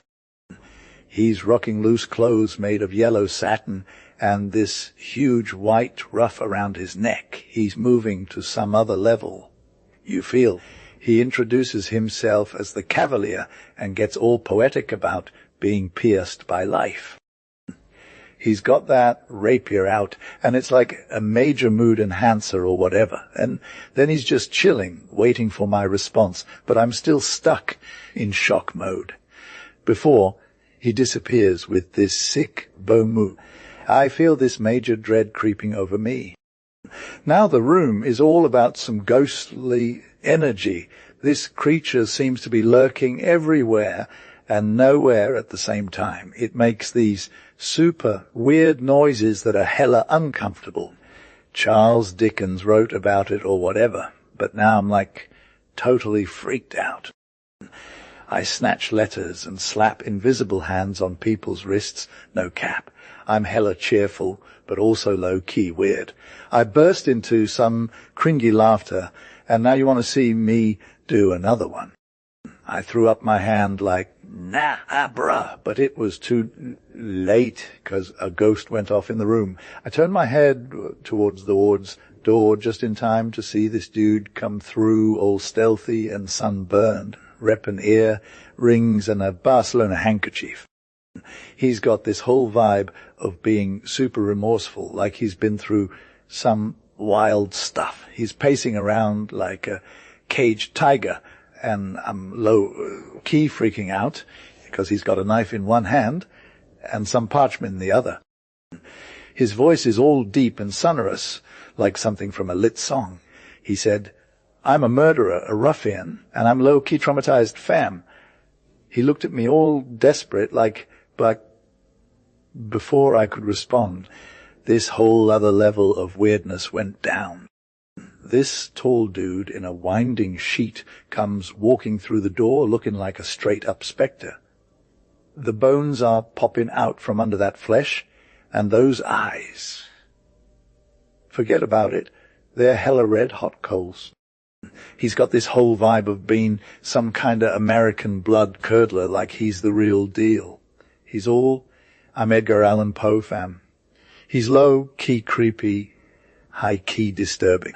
I was shooken back and away from him cause his presence is straight up nauseous. Then he goes all out, talking about how he made himself into this whole ghost thing without no artificial aid, just grave clothes and a galvanic battery. I'm the embodiment of horror, don't me? The creature stretches out its arms like it wants something from me, but I'm good, fam. It disappears, leaving that wok odor behind. I'm so low, key traumatized that I want to ghost it all together if this is just one bad trip. But then I hear some trailing garments and it's like, hold up, this ain't over. I look up and there's this white figure emerging from the corridor into the light. I saw that threshold, and it was a girl, Loki fly, rockin' old school fashion. She had her hands clasped up front, looking all pale and proud, like she was trying to convey some real emotions. She slid through the hall with a gentle vibe, like crunching leaves on an autumn day. Then she gave me them sad eyes, all like I'm the real MVP, but also super hurt. She said, "I'm low-key dramatic, high-key hurt. I got ghosted and played. I scream in the night and sashay down halls. My fam's hella respectable, aristocratic vibes." I'm feeling all that aesthetically, you know. Old oak furniture would be lit with some more coats of paint and tapestry. "You won't take me." Her voice was all melodic when she dropped the mic. Then she held out her hands like a saint. I'm super sensitive to female energy, and Jorok's ghost would be hella extra compared to this girl. Would taking an interview with her give me a nervous breakdown? I didn't want to risk it, know what I mean? She gave me that angelic smile, like she knew what was going on in my head. That smile sealed the deal. "Yes, let's do this," I said, Choose this one, and as I got hyped, I took a step forward, but I tripped over some magic circle thingy that had been around me. Someone yelled, "Wee woo, got robbed," in my ear like 5 times, and it was all Loki stressing me out. My head was doing that throbbing thing like it was getting its groove onto the rhythm of robbed. Robbed. I closed my eyes for a sec, but then Matilda's voice got in there and woke me up. When I opened my peepers again, Mrs. Deod was standing there, all salty and furious looking. That was enough to snap me out of that haze, because I saw myself lying on the floor, surrounded by ashes from last night's fire, with some glass vial in my hand. I stumbled up, but I was so weak and dizzy that I face-planted into a chair. As I got my bearings, Matilda's voice kept it real, helping me piece together what went down. We had the door where the supernatural crew came through. The chalk circle with them hieroglyphics. Mr. Abraham's cigar box and brandy bottle. But where was that seer dude? And why was there an open window with a rope? And where's the prize of Goresthorpe Grange, fam? That plate was going to be fire for generations to come. And Mrs. D, standing in this spot like she owns the place, and I'm trying to figure out what's good going on. I was low, key freaking out about this old lady ringing, her hands at dawn, spitting out the same tired phrase over and over again. It wasn't till my brain finally woke up did I catch the vibe between them, and now I'm like, oh yes, I get it. So, reader, I ain't seen Miss Sarah Abraham since I ain't seen that plate with the old fam crest no more. Hardest of all, I ain't caught a glimpse of that sad that's ghost dude in no way. In fact, my night's experiences got me all over the supernatural stuff, and now I'm chilling with Mrs. Deer's humdrum 19th century crib on the outskirts of London. As for what went down, ain't nobody knows, fam. But from Scotland Yard, they think Mr. Abrahams was actually Jemmy Wilson, aka the Nottingham Crackster, which is straight fire if you ask me. The bag I found was full of jimmies and centre bits, and them footprints on the moat said someone had an accomplice. They must have overheard Jack Ack Brockett's tea and snatched that cash, bruh. Now, about my ghostly visitors, was it all just in my head? I low-key doubted it for a hot second, but then I hit up this analyst dude with some Leucoptolicus juice from the bottle I sent him. He dropped this fire letter, Arundel Street. Dear Sir, your super weird case has got me shook. The chloral in your bottle is straight crazy, and all that chlorohydrate you drank Wilder made you hella sleepy. When people ain't used to it, they can get wild visions more on the ghosty stuff, 'cause you were low-key obsessed with that, and your brain was probably primed for some trippy stuff, Ward.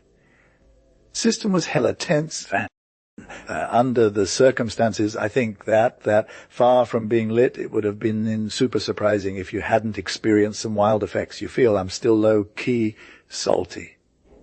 E. Stub M.D. Argentine Diod, Esco, The Elms, Brixton, A Change of Treatment. By, where were you?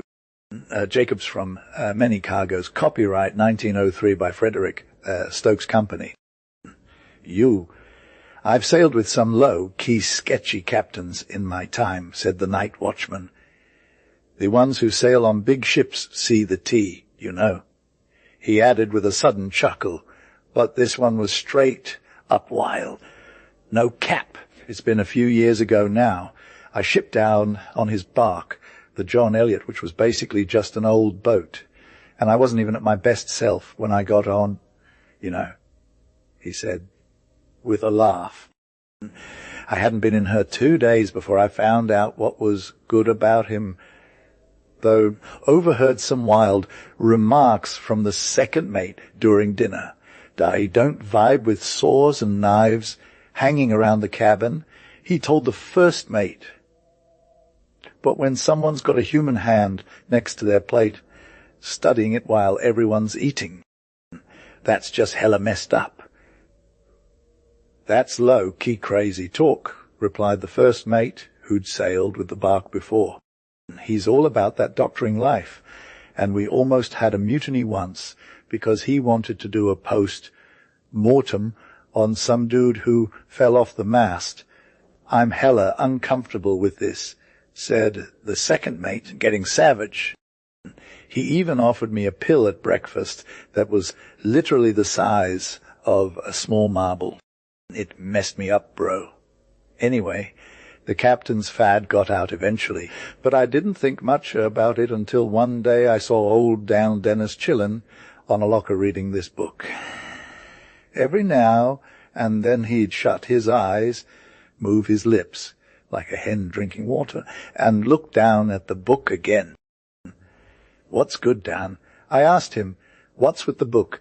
You not learning new lessons or something? Yeah, I am, he said softly. You might have heard me say it. This one's about heart disease. He handed me the book, which was full of all kinds of diseases, and winked at me hard. I found it on a bookstall, bro, he said. Then he closed his eyes and said some wild stuff that made me feel hella weird. It's just strength enough to get to bed, he said when he finished. Lend a hand, Bill. I'm done. Yes. Fetch the doc. Then I see his little game, but I ain't about to take no risks, so I'm low-key telling the cook that old Dan seems hella out of it, and then I go back and try to swipe the book, 'cause I'm always down for some reading. Old Dan pretends he's too sick to hear what I'm saying, and before I can get the book away from him, the captain comes storming down with a bag in his hand. What's good, my dude? He asks. What's going on? I'm good, sir, says old Dan, but I've been feeling kind of wonky lately. Tell me exactly how you're feeling, he says, checking his pulse. Then old Dan tells him his piece, and the captain shakes his head and looks super somber. How long have you been like this? He asks. 4 or 5 years, sir, says Dan. It's no big deal. Right, sir. You're just chillin' for now, he says, putting a little trumpet thing to his chest and listening. There's some bad news here. I'm afraid the prognosis is pretty grim. Prognosis, he asks Dan, staring at him. It means you gotta keep it moving, he says. You just stay still, and I'll go mix up a draft and get the cook to whip up some strong beef tea. So the captain gets out of there, and Cornish Harry, this huge dude, at 6'2", comes over to old Dan, and he's like, give me that book. Calm down, says Dan. Don't come bothering me. You heard the captain say how bad my prognosis was. I'm just going to read it, he says, catching hold of him, or else I'll roast you and run to the captain after. I think I might be a little sickly. Anyway, he takes the book away from Dan and starts studying. There's so many complaints in there. He's almost tempted to just take something else, but he's like, nah, I'm good with consumption. And then it's this crazy cough that keeps him up all night, and the next day, when the captain comes down, he can barely speak. That's a nasty cough you've got, my dude, he says. Oh, it's just something I've had for months now, he says, acting like it ain't no big deal. It's probably healthy or something, right, sir? What? You're sweating buckets at night. Yeah, man, he says, you'd wring the clothes out. Maybe it's good for you, ain't it, sir? Take off your shirt, he says, going over to him, and take a deep breath. Don't cough.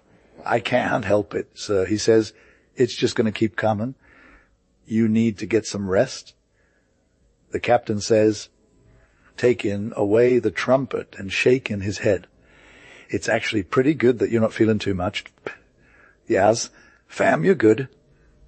I got you, Clark. How's that meds feeling, bruh? It's fire, sir, says Dan. I'm low-key, sleeping like a newbie after it. I'll send more meds, says the captain.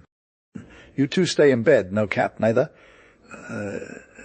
All right, sir, says Dan and Harry in hella quiet voices, and the captain left, telling us to keep it on the low. We all thought it was a sick joke at first, but them two's vibes were wild. Been in bed all day, they were super wakeful at night, and they used to hit each other up across the cab, abernasking about each other's healths, waking us other guys up too. And they'd swap beef tea and jellies like it was nobody's business. And Dan tried to get some port wine out of Harry, which he had to water down. But Harry was all, I ain't got enough. I got to keep it for old Dan's sake. And he'd smack his lips till we were dead tired to even listen. After them two got sick for 2 days, the other guys started getting anxious, being low, key irritated by the beef tea smell and whatnot. And they said they're going to get sick too. Harry's all, you'll just mess it up for everyone. And one of the dudes is all, it's our turn now, we got to do our own thing. We need you two to get well first, Harry says. What? We're good fam, people with our issues never get better, Harry says, being real. I'm out of here, one of them says. You're hella wrong, Harry says. I don't know what's up. Skipper comes down, and he's low-key serious with the mate. They just want to get us better, says the captain, turning to the mate. The fuss mate is all, he can help them in like 10 minutes. I'd fix them both up and send them running their lives. Fool. Hold up, sir, says the captain. You're being hella insensitive, besides being a straight-up diss to me. You think I spent all these years studying meds without knowing when someone's sicky? The fuss mate just growled something and went outside, and the captain started checking on them again. He said they were super patients sleeping in bed for so long, and he had them wrapped up like a warm hug low, key stoked to be on deck with Clark, and the pure air is giving me life, fam. Where we were stuck carrying all their stuff, and they just chillin', breathing in that fresh air, looking at us like we're weirdos. If they wanted anything from below, one of us had to go get it, and by the time they went down to bed again, we were all hella done too. Only 2 of them did it though, 'cause Harry was a salty, rage-filled dude who threatened to do some wild stuff if we didn't keep our health up. And only 2 of them actually got sick. Bro Mike Rafferty had a gnarly rib swelling that'd been bothering him for 15 years, and the other guy had paralysis. I've never seen anyone so lit as the captain was. He was running around, getting meds and checking instruments all day, and he'd read out case notes to the second during meals in this huge notebook. The forecastle got turned into a sick bay like a week ago, and I'm up on deck doing whatever, when the cook comes up to me, pulling a face as long as my arm. Another invalid, he says, first mate went totally ham. Totally what? I asked. He's got this massive basin in the galley, laughing like a wild animal, mixing all sorts of gross stuff together. It's so bad it'll kill you, dude. I'm curious, so I walk up to the galley and check it out, and there's the first mate smiling like crazy, ladling some weird goo into a bottle. How are the poor souls doing, sir? He says, stepping out of the galley when the captain walks by. They're super sick, but I'm hoping for the best, the captain says, looking him up and down. I'm stoked to see you're feeling a bit better. Yeah, sir, he says.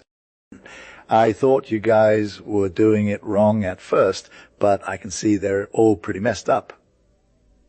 You'll excuse me saying this, but I don't agree with your treatment. I thought the captain would lose his mind. My treatment, he asks. What's my treatment? What do you know about it?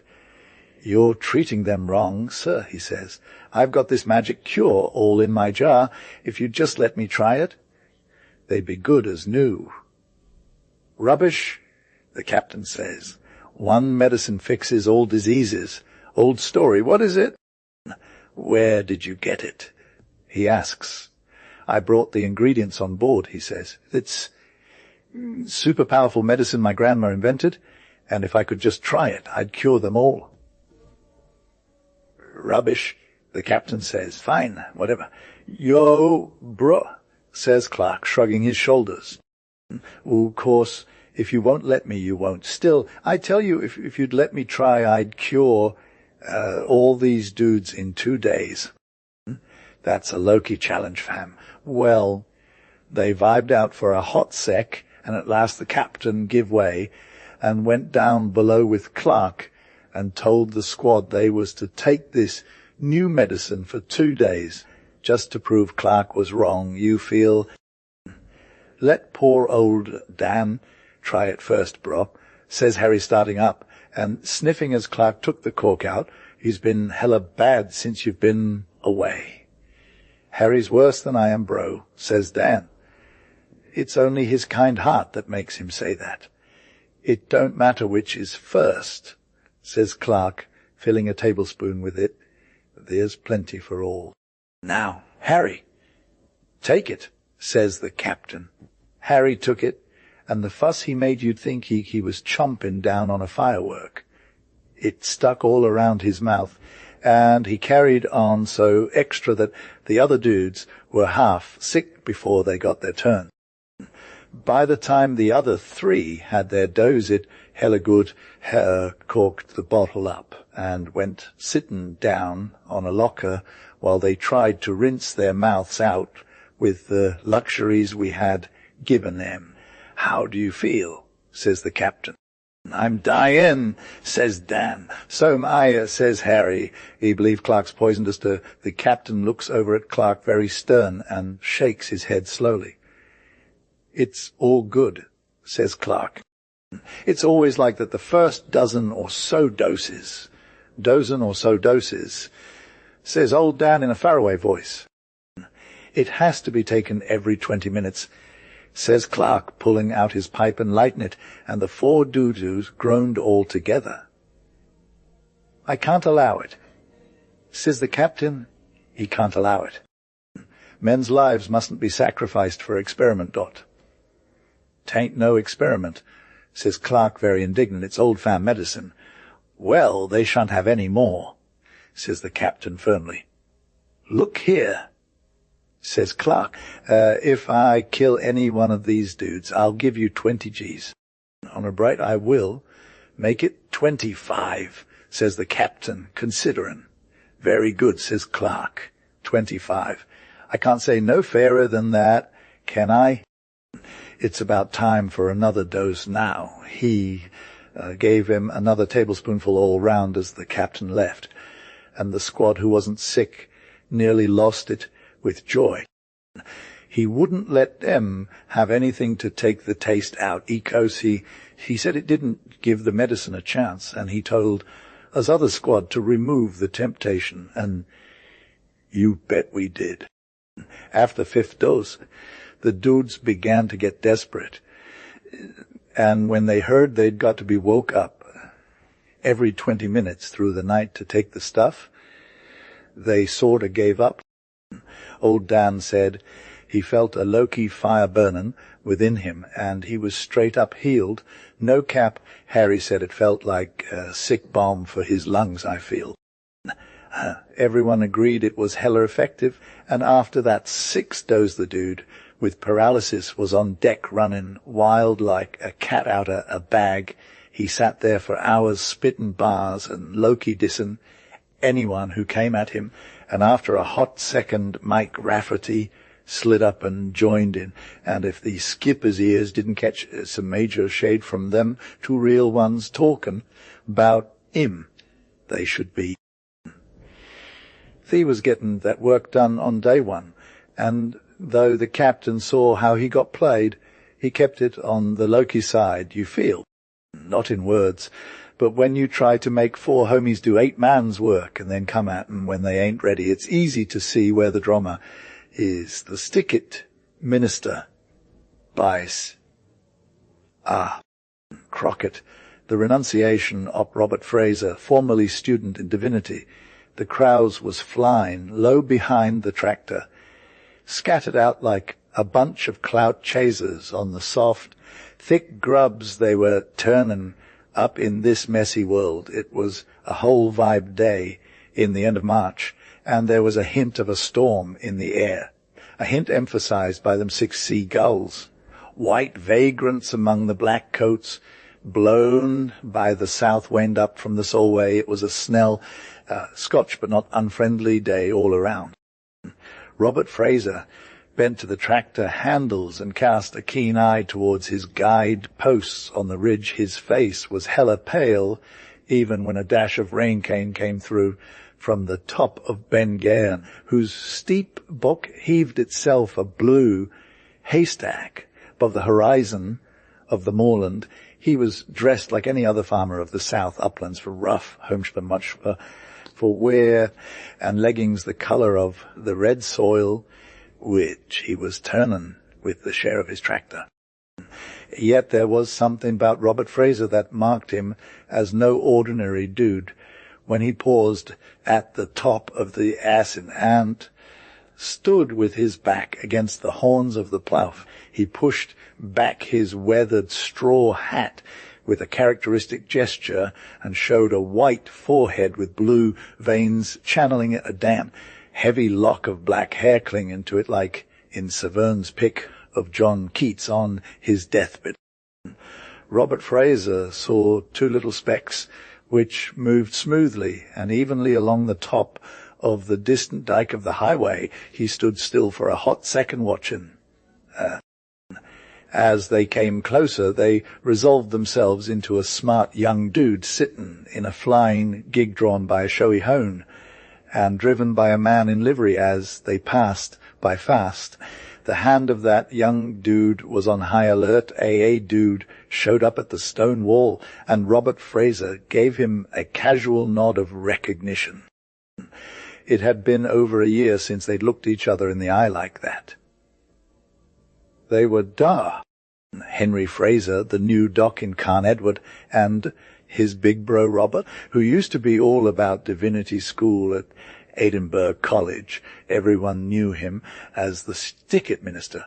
When Robert Fraser finished up with his horses that night and went to eat supper, he wasn't surprised to see his homie Sanders enquire chillin' by the peat fire in the living room. The only thing that made the stick-it minister stand out from the other small farmers in Dolog was that he always sat alone in the evening with a cup of tea and didn't really hang out in the kitchen with his housekeeper and farm boy except at meal times. Robert had taken to Sanders after his dreams got derailed and they'd settled into this quiet life together. He welcomed him back with some super chill vibes. "You want to have a cup of tea, Sanders?" he asked. "Nah, Robert, I'm good," his friend replied. Then Sanders said, "I saw your bro the other day." "Yeah, I did too," said Robert Fraser, looking all thoughtful. Sanders looked up quick when they finished their tea and had put the cups away. You wouldn't expect the stick-it minister to be salty about his younger bro getting all the success, but he was low-key jealous. It was something they'd never talked about before, even though everyone knew why do that. Fraser never came to visit his bro's little farm. He's trying to get in with the big crowd now and thinks maybe you'll be embarrassed for him, Robert explained. That's just how things go down in the countryside. Everyone knows what's going on. "I never told you how I left college, Sanders," said the younger bro, resting his forehead on one hand. "Nah, I didn't know," said Saunders softly, a little smile creeping into his eyes that were all bushy and grey. Saunders had a real sad spot. He was super sensitive. "Nope," continued Robert Fraser, looking all serious. "Haven't told anyone else about it either. But you've been my good friend, Saunders, and I think you should know the truth. I ain't tried to make up for myself with people in general, but before I go meet him, who knows what's going to happen." "Doc, listen close," said Saunders, his voice all serious. Your vibe isn't as harsh as it used to be. I'm low, key behind the scenes. Bruh, you'll be here for a minute after me, whether it's long or short. Robert Fraser is about to give you some real talk. Yo, Saunders, I know you've known me since you were a lil scrubber like my twin bro Harry, but let me tell you, I got your back.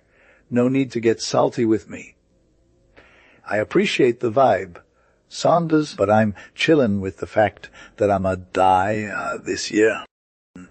Nah, don't me, it's all good. It's the Lord's will, fam.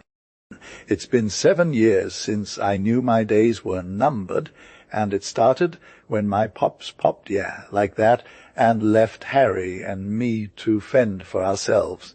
My pops left us with some scraps to get decently laid in the cemetery with our OGs.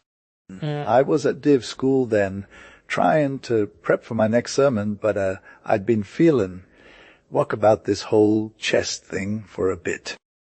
So I rolled up to the infirmary one day to get some advice from Sir James. He was super busy, though, and didn't even notice me till the hoist took me by surprise. Then he came over all calm, like put a handkerchief on my mouth and whispered, "Come check out my room, kiddo." And, bro, that guy was straight fire if I ever saw one, all about that good vibes and faith life. He told me to take care of myself and maybe live 5 or 6 more years, but it'd require some telk. Next thing I knew, I felt like I was floating on air, or something like a mouse in an air pump. What's that even mean, right? Saunders asked. I just shook my head, fam, all part of the plan. So I got home to the Dulag, and day and night I thought about what to do with this newfound knowledge. It was clear that Harry and me couldn't go through div school on what little our pops left behind, so I had to make some tough decisions. I saw my way clear to one thing. Harry goes to college, I stay home, get real with the adulting vibe, and then I send him off to be a doctor. He's got no calls in the ministry. But that's not even what I thought I was going to do. It was all about taking care of my fam, Saunders. I ain't trying to sugarcoat it, though. There were costs to making those moves. But, fam, they needed to be made. I ain't regret one single thing. If I had to do M over again, I would, no questions asked. It's been a lot harder than I thought, though. The stick-it minister took his hand off the table and let out a sigh. Clark sat back in his chair.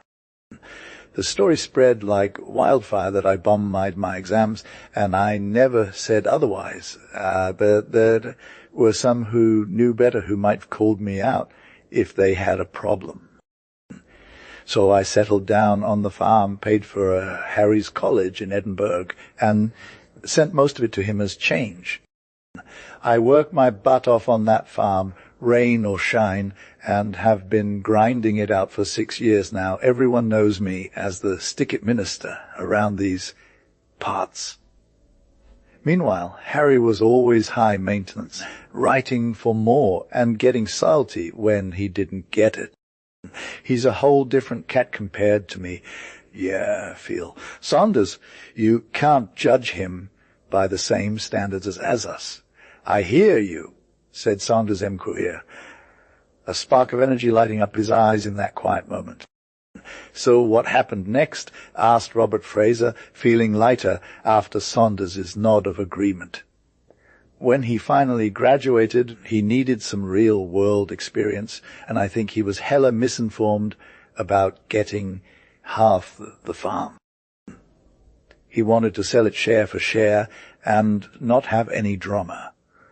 I knew that wasn't going to fly, said Robert, knowing the drill with Saunders. So I quietly took care of the bond and bought Aiken's practice in Cairn Edward with the cash. I've been trying my best for him since he was a kid. It's like I'm his bro's keeper or something. Harry doesn't come around here much, Robert continued, but I think he's not as salty at me as he used to be. Saunders M. Quare waved at him when Harry left that morning. That was kind of nice of him, said Saunders. Yeah, right, said the stick-it minister, his eyes getting all mushy when he glanced up at a photo of his bro in a cap and gown on the mantel. He just got word today that the bond is calling me in November, so I'm going to have to dip. Saunders Queer sprang out of his seat like crazy. Never, dude, never as long as there's animals on Drumcat or money in Cairn Edward Bank, pounding down his fist on the table with a loud Milton shout. No way, Saunders, no, said Rort, softening up. We won't be around that soon. And the minister is low-key problematic, but he's from the Machors and knows nothing about our vibe in Galloway. The minister kept preaching like always. There are a bunch of haters who blame their laziness on God, saying they're too weak to try hard when they're struggling with themselves. There's going to be a convo at Cordshaw's farm town this evening. Gilbert M. Kissox got the spot worship, starts at 7 p.m.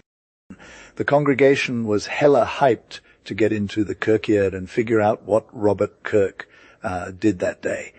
Robert Kirk had a packet of peppermint lozenges on his fit hat, but it was Willem Barr who put it there by mistake, whereupon the peppermints went flying everywhere. Elizabeth Kirk is all like, we need to tell Session about this, and she always takes her peppermint with elegance while wiping her mouth with a handkerchief. Robert Kirk admits it, but says his wife put them there for her, though the minister was all like, hey, that's what Adam said.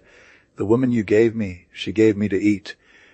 Robert Kirk is salty about it and calls Elizabeth an impudent besom. 2.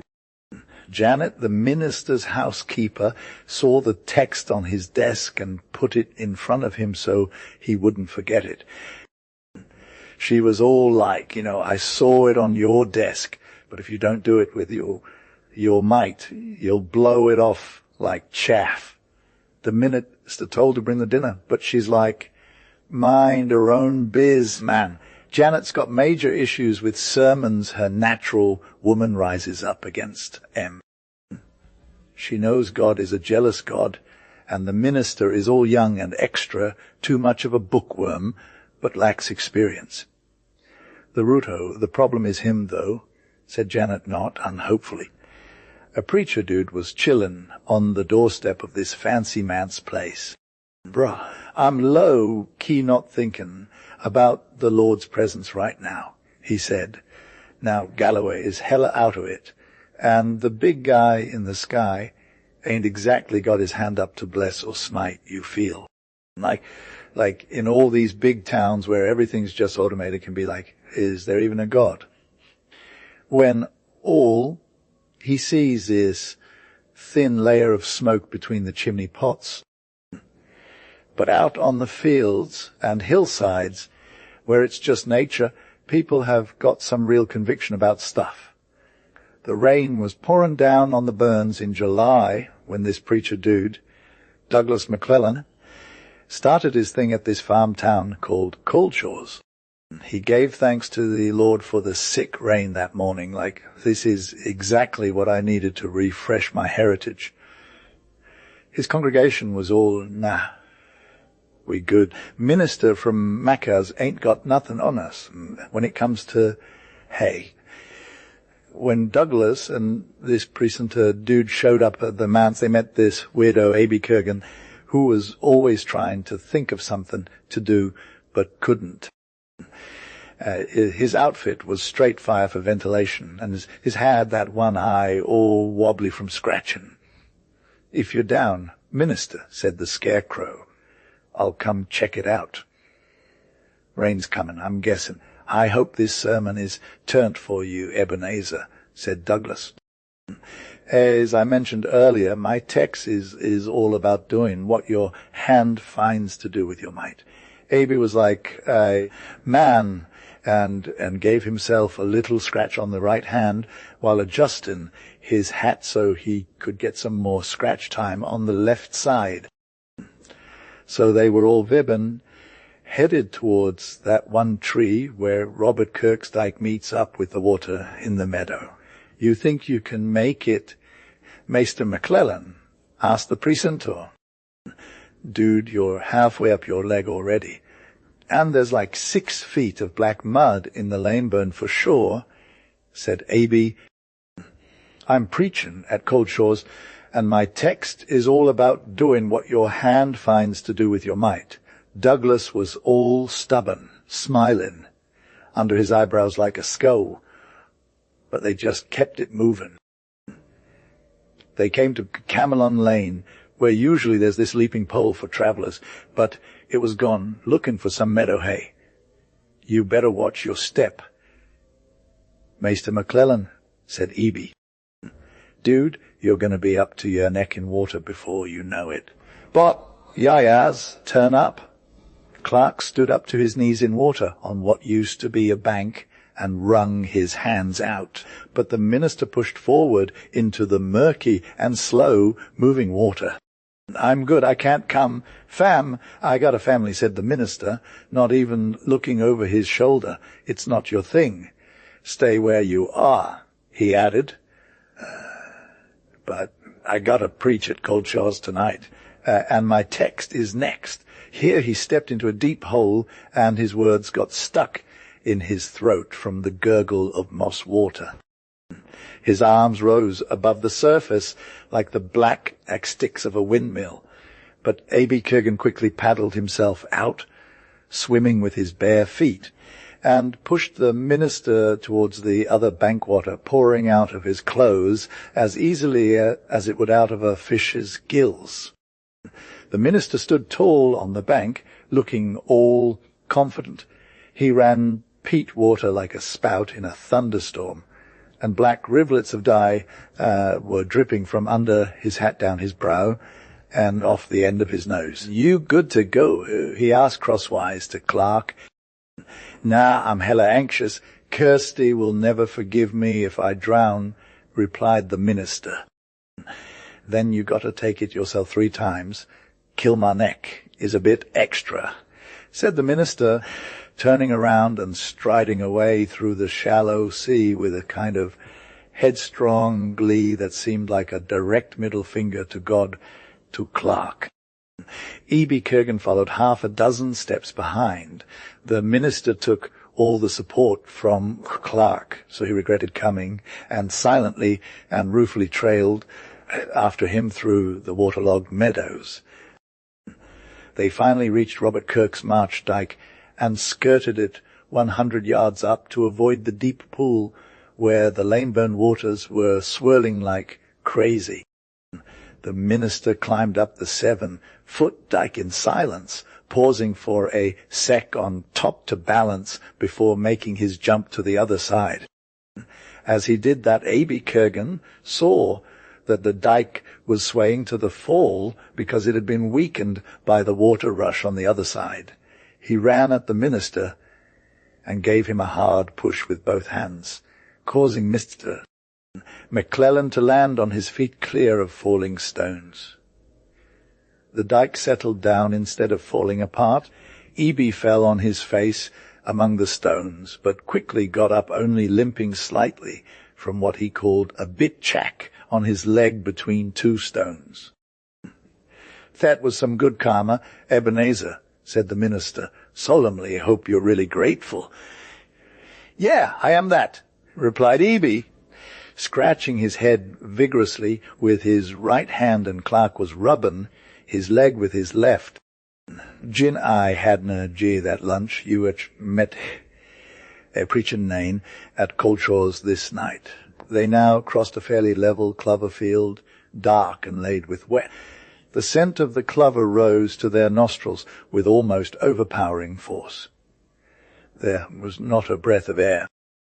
The sky was blue, and the sun shining. Only a sullen roar came over the hill, sounding in the silence like the rush of a train over a far-away viaduct.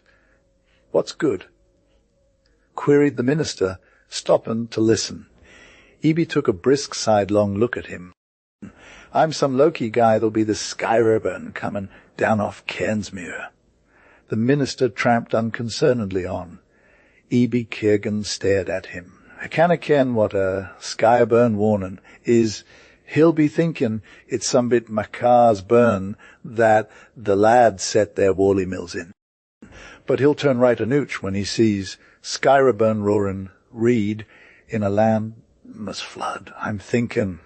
They took their way over the shoulder of the hill in the beautiful evening, leaning eagerly forward to get the first glimpse of the cause of that deep and resonant roar.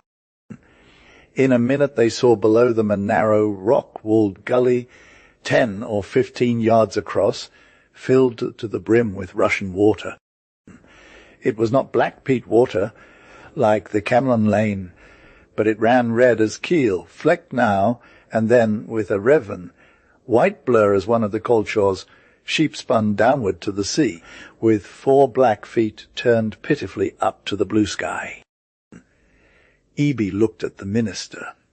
"Hell turn new if he's mortal," he said, but the minister held on. He looked at the water up and down the roaring stream. On a hill above, the farmer of Coldshaws, having driven all his remaining sheep together, sat down to watch. Seeing the minister, he stood up and excitedly waved him back. But Douglas MacLellan from the Machars never gave him a look, and his shouting was of less effect than if he had been crying to an untrained collie.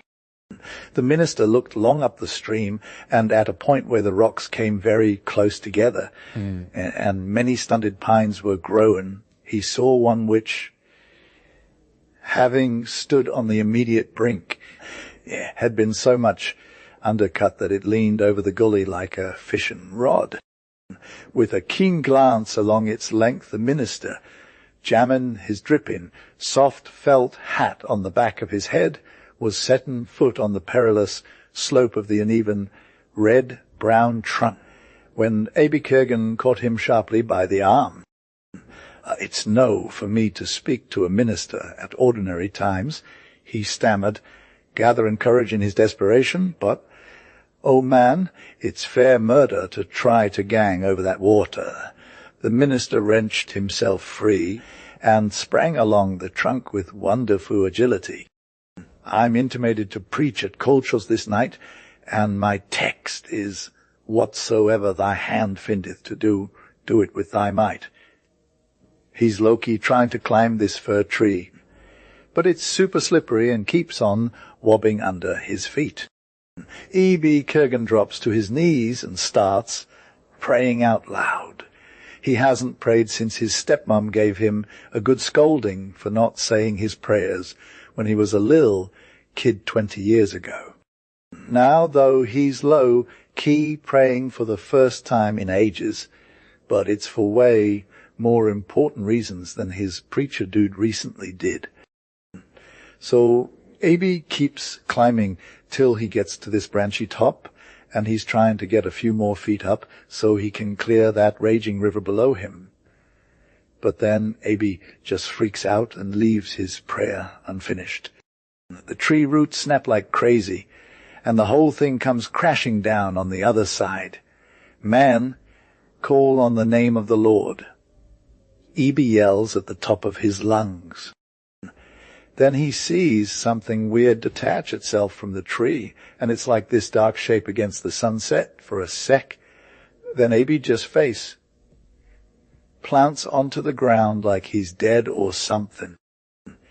In this hella cozy little room in Caldshaws, there's this white-faced dude lying on his back with his eyes closed and a wet cloth on his forehead.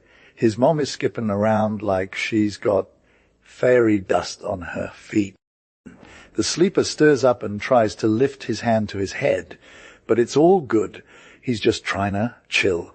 Then the minister dude comes over and gives him some space, because he's low-key nervous about preaching at Caldshaws. His text is like this super cheesy stuff. Whatsoever thy hand findeth to do, do it with thy might. But his wife is all, nah, bro, you'll be way more fire on your back. And when you're done, your best verse will be, he sent from above. He took me and drew me out of many waters. Frederick Flushington is this undergrad dude who's always getting roasted at his college. They love him for being super bashful, but they're also kind of scared to push his buttons too much. So he just keeps it on the low key, 'cause that's how he likes it. He feels hella awkward in social situations and just wants to chill alone all day. But even when he does that, he can't shake off these anxiety vibes. So like nobody ever thought Clark was going to roll up to Flushington, right? He's low-key middle height, but his neck is all scrawny and stuff, making him look way shorter than he actually is. Fam. His peepers are hella weak, nose and mouth ain't got no vibe, and his hair's just straight up basic, you feel. He's always trying to avoid attention, 'cause he knows he's a total anomaly, and bruh, it's like super evident. Know what I'm saying? He lives in these sick little rooms under the roof, just chilling, doing his thing. Morning till 2 he's reading books. But honestly, they ain't even penetrating his brain. Gee. His brain's hella weak, and it's like, meh, you know. If the day is straight fire, he'll hit up his one friend, same energy as him, though, and they'll just walk together in silence. But if it's wet outside, he'll be over at the union reading papers or trying to study them fancy novels, yeah, like that's a thing. He also plays piano, but it's more like a chore than a passion, you feel anyway. Clark got his squad, and they ain't trying to bring no drama. They just chill, do their thing. His bedmaker is low-key his ride or die, too. They're always vibbing, and it's like, Clark's got the sauce. But for real, though, Clark had some major anxiety when he heard them ladies coming up the stairs, all dressed up like that. He was hella shook, fam. He thought maybe they were friends of the dude next door he's always popping. You know. But still, Clark got this weird intuition that something bad is about to go down. Then there's these 2 ladies at his doorstep, and Clark's all, what's good? He's trying to be cool, but really, he's just trying to avoid them. But then they're like, hey, dude. And Clark's all, yeah, 'cause honestly, he's more interested in Zola than whatever's going on at his doorstep. You feel. As Flushington was low-key obsessed with all this intellectual tea, but like he knew enough about English to feel the vibes when it went down, even if he didn't always get what was up. Basically, he stopped when his auntie Amelia came through, her face all smiles and stuff, and she was totes not your average auntie. Like, nobody smiled at him that extra. You know, he drank lemonade to hide the fact that he was hella confused, though. Hey, sis, she said, no cap. I'm your Aunt Amelia, and I'm from Australia, duh. Don't look so shook, kiddo. The shock was real for Flushington, who didn't even know he had an aunt like that. He could only say, oh, which was hella weak considering the situation.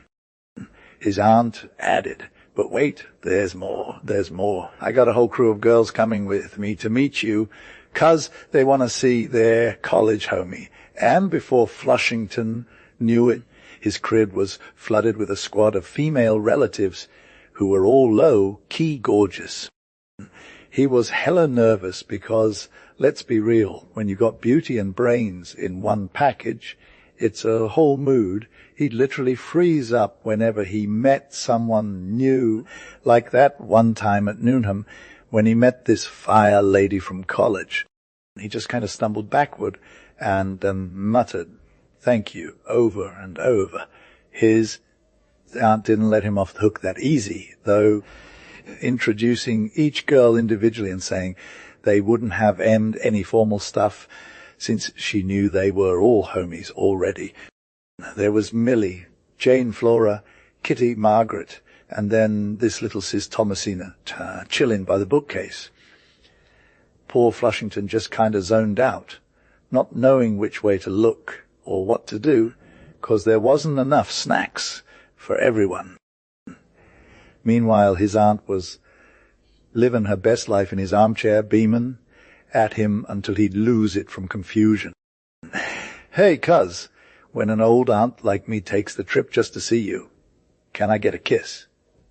Flushington was shook. He couldn't even muster up the courage to give his aunt a peck on the cheek without thinking about having to do the same for all these new people in his life. Yes, so Clark's just chilling with these aunties and he's trying to be low-key cool, right? So he's balancing a chair on its hind legs like a total boss. And then his aunt is all up in his grill about Uncle Samuel and those Beatles. He's all no, what's good? And the aunt's all, your uncle had some major losses, fam. Clark's all. What losses? And the aunts and John passed away. Duh. Flushington's all shook up, 'cause he had no idea who Cousin John was, and now he's feeling super awkward.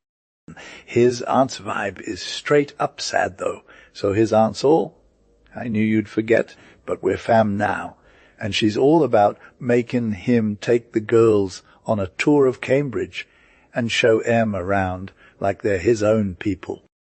Clark's all, that sounds so extra, and he's dreading all the family drama.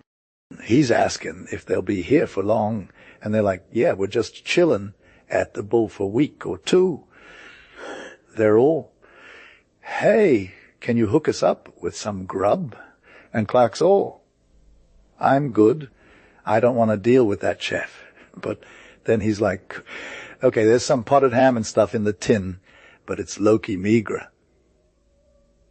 So they're eating their lunch and they're all, Waz, this is fine, but Clark knows they're just trying to get something better. They're thinking, this ain't what we expected. That college thing they had been low.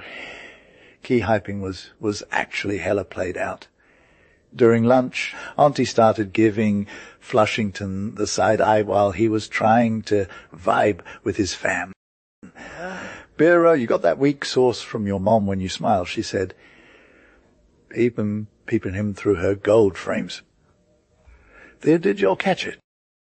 You're hella reminding my portrait, lol. And Flushington was stuck in a spot, while all the girls were getting their tea and critiquing his fit. He just wanted to ghost the table and roll out. But of course he had to keep it together. He's got that Caroline nose, though, Auntie said, and the cousins were like, yes, he got it from your aunt's portrait. Flushington was low, key salty about his mom's profile being compared to his aunt's face, and he wanted to offer her a return on the resemblance. Anyway, one of the girls whispered to her mom, who was hella amused, What's good, Mom? What does this little sis want you to ask me now? She said. She wants me to take some selfies with my college gear on. So Flushington had to rock that outfit and walk it out in front of everyone, feeling hella cringeworthy, while the girls were low-key disappointed. They thought the formal wear was way more fire.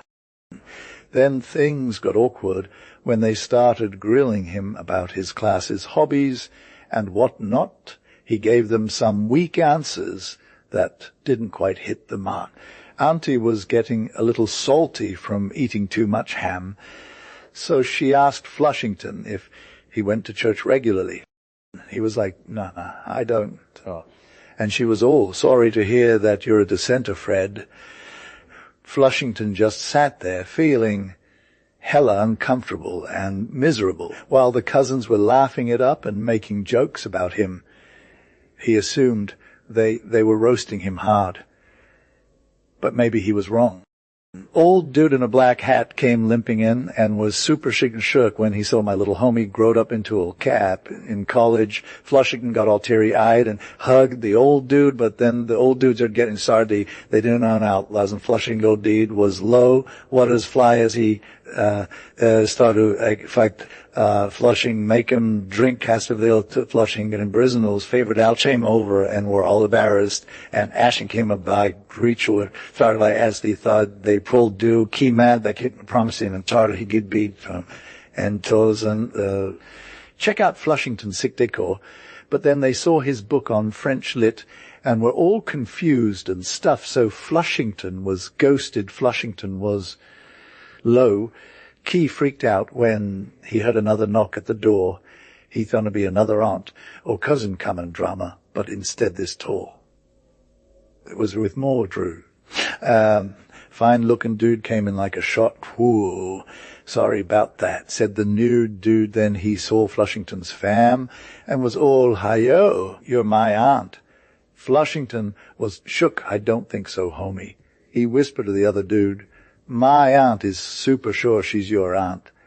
The new dude was all like, yeah, I got an aunt and cousins that just showed up, and they're kind of weird. Flushington told him to take them away. I'm trying to keep my sanity. Then the old aunt started getting hella mad. What's going on here? Asked Flushington, is it something we should know about? Who's this dude? Fred Lushington. He said, that's my name. And who's this guy, if that's your cousin Fred Lushington? She asked, Loki turning on the unfortunate owner of the rooms. I'm Frederick Flushington, he stammered. I'm hella sorry, can't help it, though. Then you're not my nephew at all, brah, said the aunt. Thanks, fam, said Flushington gratefully.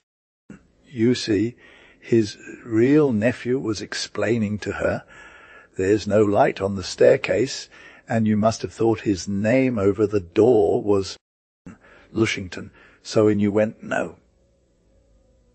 The porter told him she'd been asking for him, so he looked in here to see if he'd been Loki mentioned, and there you have it.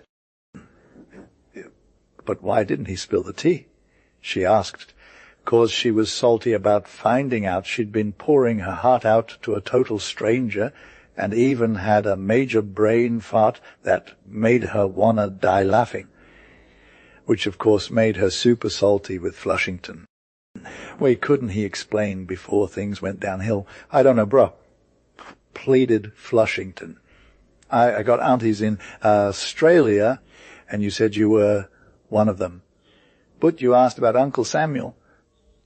She said all accusatory, like, you must have had some agenda. I ain't trying to think what, though. You told me to ask him, and I thought it was all good, said the hella uncomfortable Flushington. What else could I do? The cousins were huddling and laughing like a bunch of teenagers while they looked at their new cousin with super awkward admiration, way different from how they looked at poor Flushington.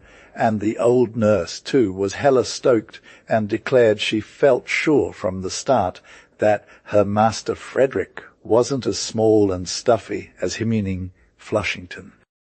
Yeah, said Lushington, all hasty, like major mistake on both sides. Flushington wouldn't be trying to intercept nobody's aunt. He wouldn't do it for my life if I knew. He protested super sincerely. Well, she said, a little more chill, I'm sorry we got you all riled up like this, Mr. Misser. Flushington, the unlucky dude, said something about not caring now. On now, Fred, maybe you can show us the way to the right rooms. Comb through. Then, said he, I'll run down and get lunch sent over. They didn't mention they already ate. You come too, Flushington, and after lunch you and I will row the ladies up to Byron's pool. Yeah, do come. The ladies to Flushington, the lady said, all nice, like. But Flushington played it cool and wriggled out of it. To begin with, he did think he knew his neighbour well enough. Besides, he'd had enough of female energy for one day. Indeed, long after that, he'd be super extra about fastening his door during lunchtime, and if he saw anyone who looked like they might be a decent human being, turns out he's low-key, trying to escape a hella awkward situation. So he'd ghost down a super quiet side street. The Silhouettes by a T. Quillock, Cutch so Kleiny dude, shows up in a Gantic village from the deep south of France and just blasts his flute all day without getting anyone's attention. He's hella mad by dusk. He crosses the stile that divides Sanctuary Lane from the churchyard and freezes with one leg on each side of the bar, giving a pretty aggressive stare down at the village below. It's all grey roofs and red chimneys, just chillin' between a foamy sea of apple blossoms and a haze of blue smoke. He's low-key trying to get out of there, 'cause it's basically covered in mud and dust from other places on his boots. But his vibe is super extra. He's all like core Renishmana pigs. Fam. He lifts the second leg warily over the bar. Oh, fit! And they're always shutting up their churches. This is hella serious for Clark, 'cause he's literally broke and can't afford a spot to crash. The last penny piece he had went on buying a loaf of bread, and there ain't no cheap lodging in the village. It's April, which is bad timing if you want to sleep outside, and it's still pretty wet from all the heavy rains they got lately. But the church porch has this sick bench on both sides that faces south, so he knows it's going to be a chill spot to crash for the night. He made a mental note of it earlier, 'cause Clark's all about being prepared for situations like these. As he walks up the path between the graves with a gate that's kind of like a limping hare, he's low-key on high alert. The churchyard is hella narrow and surrounded by this super tall grey wall that's mostly hidden behind some mature cypresses. There's this one spot where the trees are broken for about 40 feet, and then you can see this tiny dwelling house right next to the cemetery. There's only one window in the yellow, washed wall, and it looks straight on the church porch, but the shutters are closed and the blind is drawn down. Clark gives it a suspicious look, 'cause he knows those folks ain't got no love for strangers. He walks into the porch and takes off his blue backpack, which is all strapped up tight. Out comes this super worn-out sheep's wool cape, not even enough to keep him warm in the winter. And then Clark turns that bag inside out, hoping he might missed a leftover snack or something. Unfortunately, it's just empty rags. But Clark's chill, 'cause he's all about being laid back and not too salty unless someone's basically trying to shade his ego. His anger towards the Gantic folk is hella valid. They're always shutting up their churches and stuff. He was low-key played out from playing his flageolet. If people even bothered showing up at their doors to vibe with him, he wouldn't have minded if they were hella extra. He's the type who can't eat. Best just sleep, no cap. This little dude passed over the flat of his hand on the benches in the dim light and was all like, all right, I'm good, and tossed his bag and flageolet on a bench that didn't have too many sharp edges, threw off his boots, folded up his cape to make a pillow, and just chillin' for real. He hit the ground and was out cold in less than 10 mins.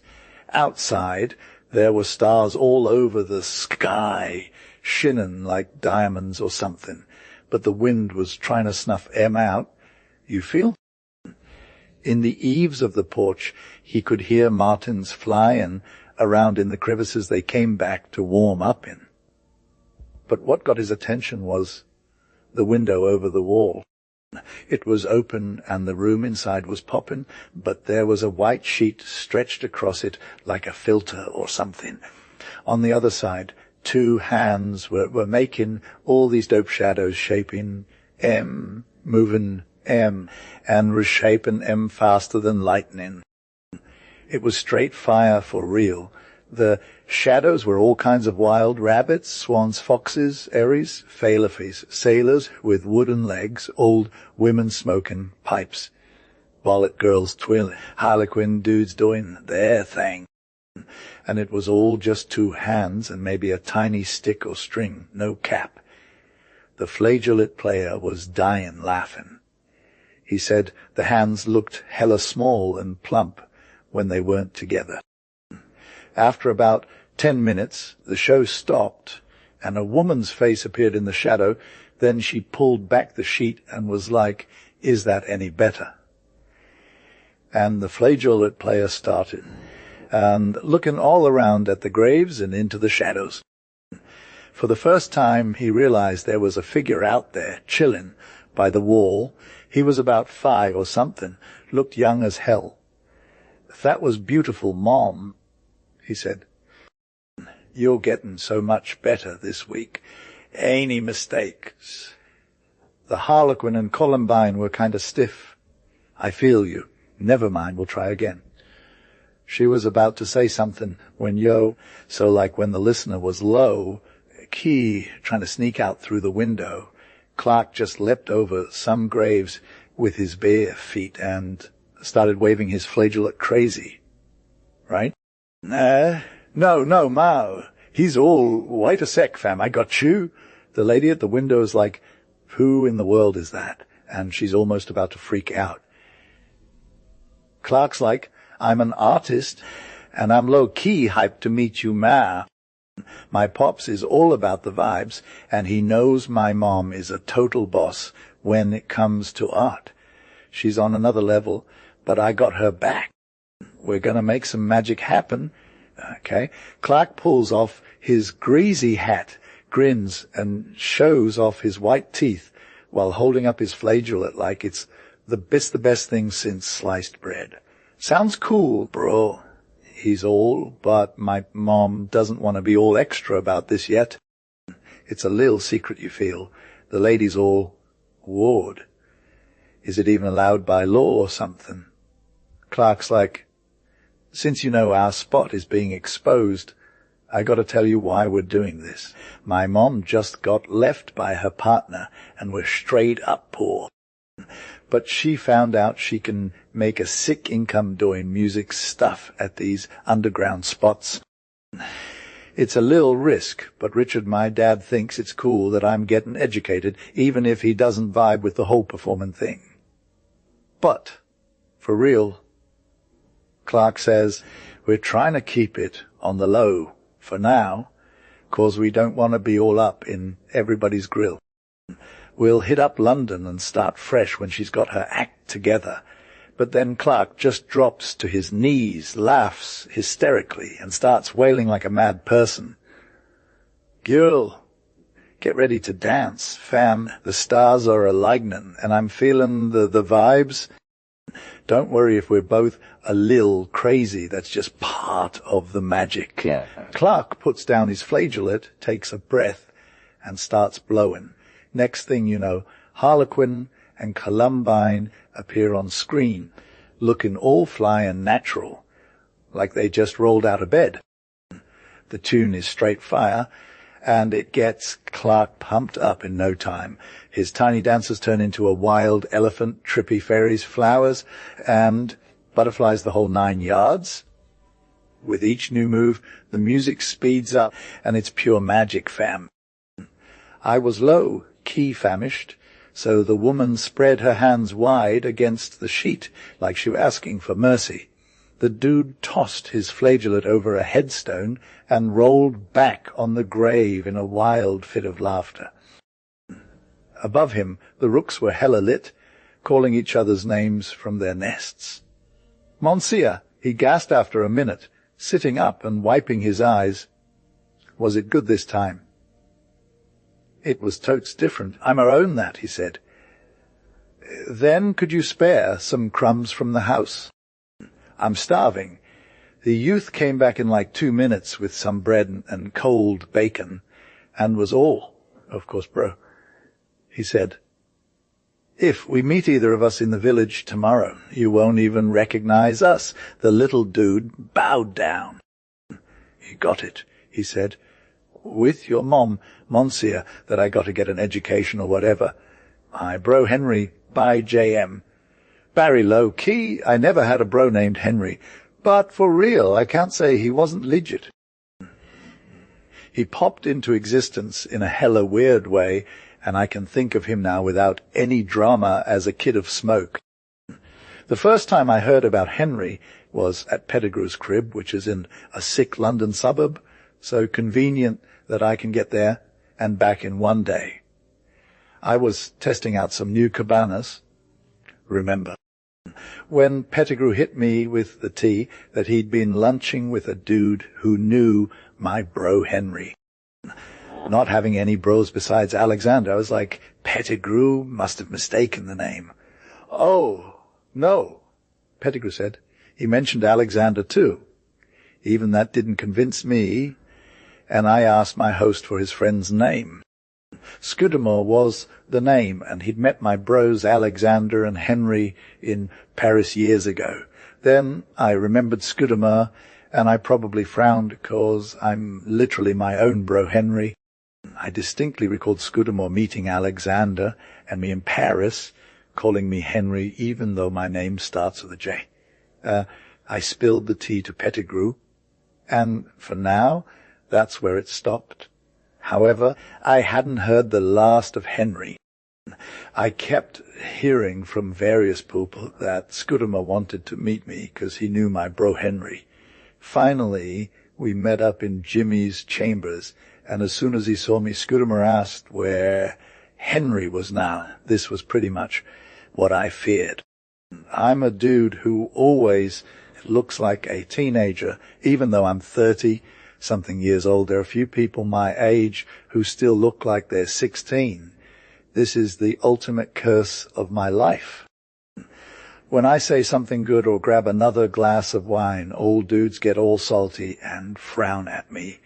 There was nothing surprising about Scudamore's remark that Henry must have been some weirdo if he met him. I was low-key hyped about being at this age run. Like, all would have been good if I'd have spit the tea on what's really going down with Scudamore. But honestly, I'm hella intro and don't want to have convos about nothing. This is like literally smoking Arcadia. You feel when I ring up for a schedule and William John brings coals. Instead, I'm just over it. So when I low-key ran into Scudamore, he was all surprised because he thought I was Henry, and he had some extra comments about my young vibe. Plus, I was straight up sipping on the best tea, so there wasn't no way we'd ever meet again. The easiest move would be to just give him a little something. So I told him Henry was doing well in India, married, and all that jazz. He said, "Hit me up when you write to Henry," and I'm like, yeah, got it. A few weeks later, some dude taps me on the shoulder in Oxford Street, and it's Scudamore again. He's all like, "Heard from Henry," and I'm like, "Nah, just got the last mail. Anything juicy?" He asks, but I'm like, low, key not gonna give him nothing. So I hint that Henry's wife is hella sick. Scudamore takes it literally and starts getting all deep on me, talking about poor Henry and stuff. "How about the kids?" he asks, and I'm thinking, they're coming to England. And then he hits me with the name Alexander. And I'm like, they're staying in Bombay for a minute. We meet up again a month later, and Scudamore's all like, you ain't gotten no leave of absence from Henry. I'm low, key straight, up cold on him. So he goes off on me. He tells me that Pettigrew found out Henry was married to some other dude and ran away, but honestly, I had a little chat with Pettigrew myself. Scudamore said it was all for my good, but I'm like, bro, you did what? You called him out on the fact that we talked about this dude Henry in the same room, and he got all bent out of shape because I didn't tell him the truth. I low-key knew the tea was poppin', so I hit Clark up and was like, yo, your hater's just salty because Henry's private life is a hot mess. Yeah. So I shook hands with Scudamore and was all like, you did good, homie, but for real, if I could, I'd have stabbed him in the back. We didn't vibe for a minute, but then he hit me up again saying his cousin was headed to Bombay and would I hook him up with my brother Henry. He also asked me to come through for dinner, but I played it cool and sent the intro note instead. Next thing I heard from Scudamore was from Pettigrew, and that dude said Scudamore was in Edinburgh, which got me shook because Alexander lives there. What's good is Scudamore in. I asked all casual, but Pettigrew was like, nah, he just wants to see Henry's kid, says it's business. Then Alexander hit me with a telegram saying, now anyone named Scudamore? Hit reply. I thought about responding, but then I was like, nah, never heard of no Scudamore. A few days later, I saw Scudamore in Regent Street, and he gave me the cold shoulder, which would have been fine if there wasn't more drama with Henry's wife. Later on, I got a letter from an old friend saying Alexander was moving to Bombay, and then I found out I'd gotten the same report from Scudamore himself. So it was time for the tea to spill. Henry was getting eliminated. I hit Pettigrew up and told him the real story. Henry died of fever, and asked him to slide that message to Scudamore. Pettigrew said he did, but Scudamore wasn't feeling when they talked about Henry's wife in Edinburgh. He was salty. Pettigrew said, all hesitant. But then he expressed interest in the kids. I was like, bruh, the kids were both gone, swept under the Forth Bridge, let's not get into that. We ain't seen much of Scudamore and Alexander again, 'cause they're ghostin'. Now Scudamore's all about spreadin' rumours about Henry. Clark was the only one of us who actually liked him, fam. Gilray's Flower, Popeye J., M. Barry Bramlow, Key Matt, that got played by Gilray's weirdness over cigarettes. And now we got to take a moral from this whole thing. Clark had his own vibe going on when he came back to London, but the way he acted about that flower pot was straight trash, you feel. I wasn't about to sit there all day watering some plant for him, though. After he came back, though, Clark was hella stubborn and wouldn't listen to reason, so I low-key ghosted the whole thing. The real tea is Clark was supposed to take care of it, but Gilray played him like a fool by making him think watering plants was no biggie. Then, when Gilray left for that short trip, he took advantage of Clark's good nature, and now we got to deal with the drama. It turns out Clark had owned the flower pot for months and had watered it daily, but Gilray lied to Clark about how easy it is to get into a routine like that, no cap. He said you just kind of fall into watering plants as naturally as you wind up your watch, but that's not how it works at all. I always wind up my watch. I never watered the plant. If I was living with him 247, maybe I would have taken care of it, but Clark wasn't about that life. When he asked if he could take the plant to his chambers, Gilray was like, "No way, what's good, fam?" Why did Gilray even get chrysanthemum in the first place? Was it a gift, or did he just key scam Clark out of some boots and his old homie's clothes? Clark is dead wrong if he thinks I never meant to water that plant. I was about to take care of it every evening, but life got in the way. Even Gilray knew that wasn't going to happen. You got to set boundaries, even if you're working in a government office. When I got home, Clark was exhausted and not in the mood for watering plants. We all draw the line somewhere, bruh. I'd totes drop by bruh. Like, put it this way, could I have been expected to ditch my squad for a lil chrysanthemum? It was totes my thing on an evening vibbing with great minds or low key crushin' a novel. But sometimes when I was right in the middle of a chapter, Gilray's flower pot would be front and center, begging for some H2. He doesn't believe it, but it's totes true. Fam. When that happened, it was a total toss up whether I watered his chrysanthemum or not. It was like my brain went numb. Should I hit up his rooms asap with a tumbler or chill for a bit? I said to myself, I'll do it when we're done with my pipe. But by that time, I'd forgotten all about the poor thing. Maybe I was just weak, but if I had just taken care of it right then and there, I would have saved myself so much drama. But, like, what's the tea? Would it be too extra to put down my books for a lil garden in his chambers? What's up with Gilray always going on about that chrysanthemum when he's out? It was all so extra. He'd send me these letters, and they'd always sound like an afterthought. "Hey, TBU, are you watering my chrysanthemum?" Or something. He'd even throw in postscripts like, "You should totes be a plant expert by now." It got old, bruh. Gilray's all like I said some stuff back to him, but I'm low-key convinced I didn't. Maybe I just meant to get to it later. But he says I wrote that I watered the thing and then burnt my correspondence.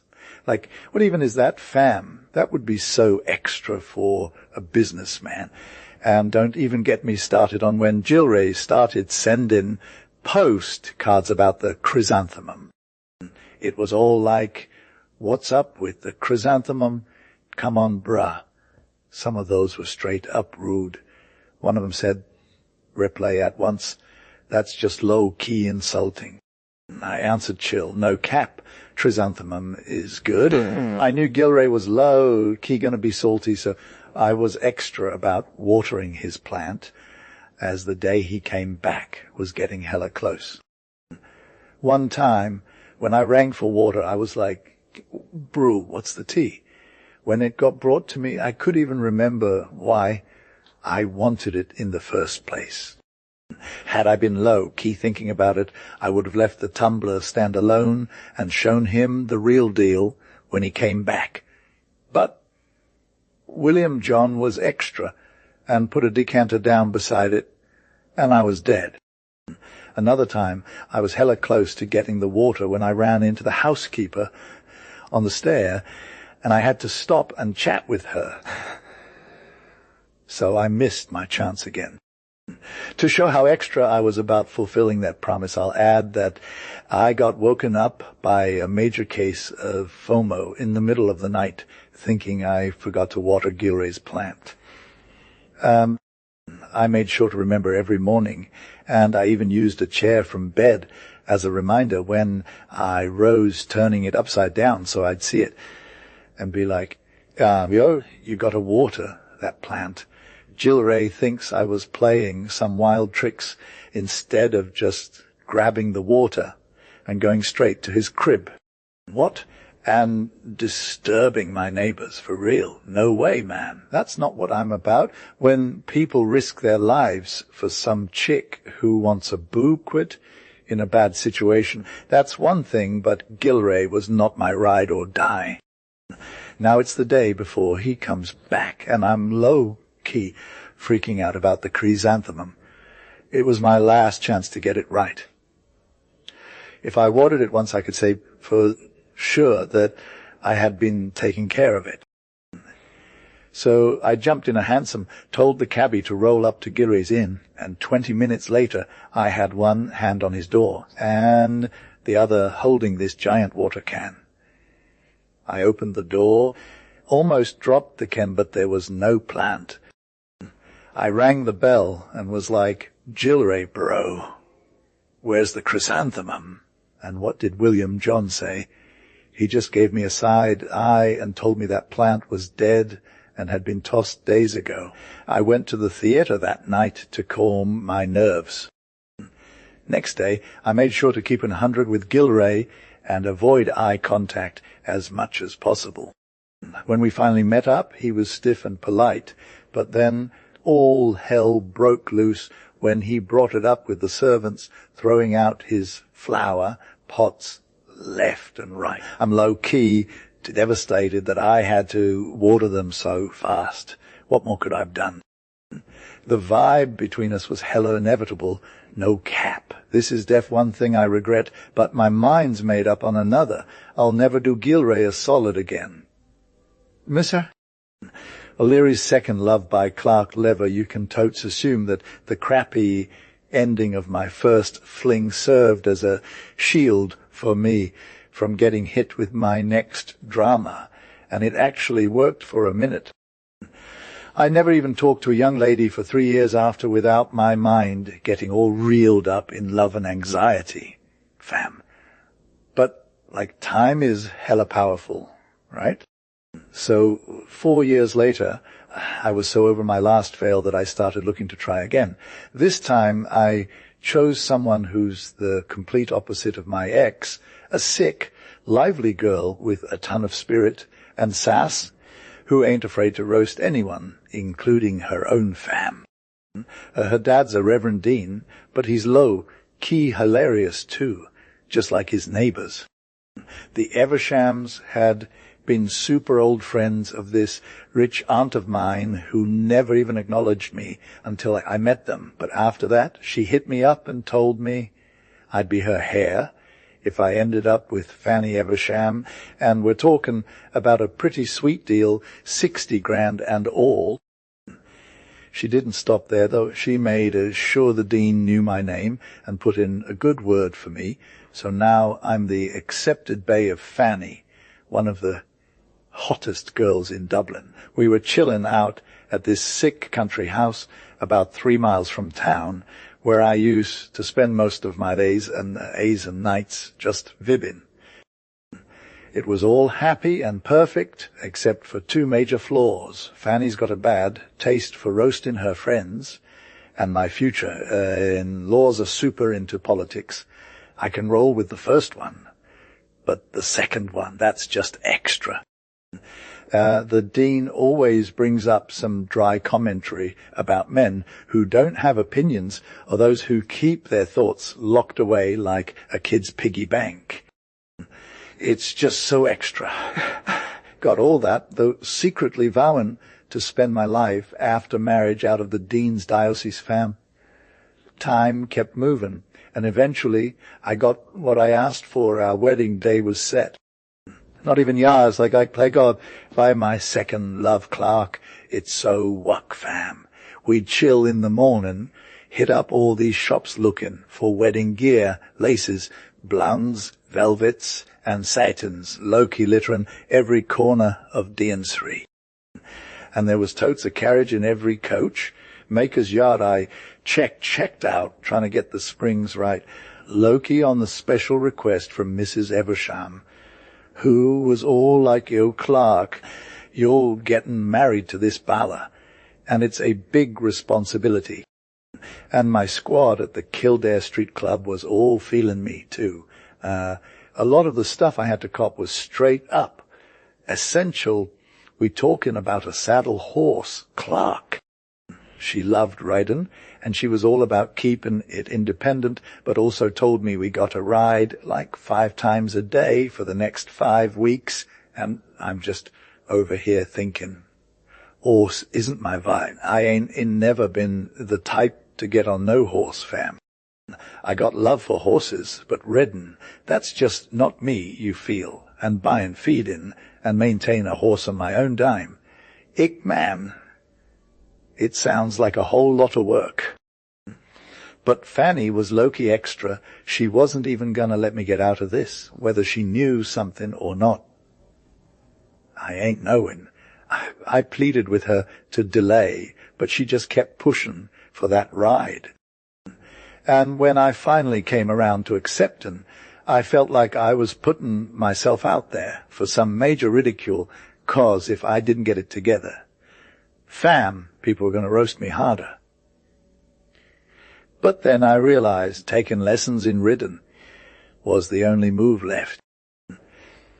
A fortnight still had to pass before the big day, and I needed to step up my game, fam. So I hit up Lalouette for lessons, trying to get my ride on point for when Clark comes around. Poor dude had no idea what was going down when I asked him if I could take classes every morning at 6. Bruh, I'm low-key hella exhausted from this whole ordeal. If I had been riding sick hippogriff instead of just chillin' on an old war, Gray, I wouldn't be feeling so extra about getting on my horse. But for real, in the first 3 days I was straight up toast from all the exercise, and by the time I hit the deanery I was hella sore and couldn't move a muscle, like a compass doing its thing. My mom-in-law is literally the best, even if Fanny's trying to hide her giggles. And my rheumatism, it's like, for everyone's asking about it, and I gotta take some gross medicine that's making me feel sick at the table. You walk too much, Clark. Fanny's all like with that knowing look. Papa, you should just get on a horse already. It'd be way better for you. The dean's all. I know, right? He's just hard to please, 'cause he used to be a total thrill seeker. I'm pretty sure I looked super confused, though Fanny's got her eyes glued to me, and she's laughing in that weird way. It was like day 9 or 10 of my horse-riding shenanigans, and if I'm keeping it real, I think I might have been onto something with these religious exercises.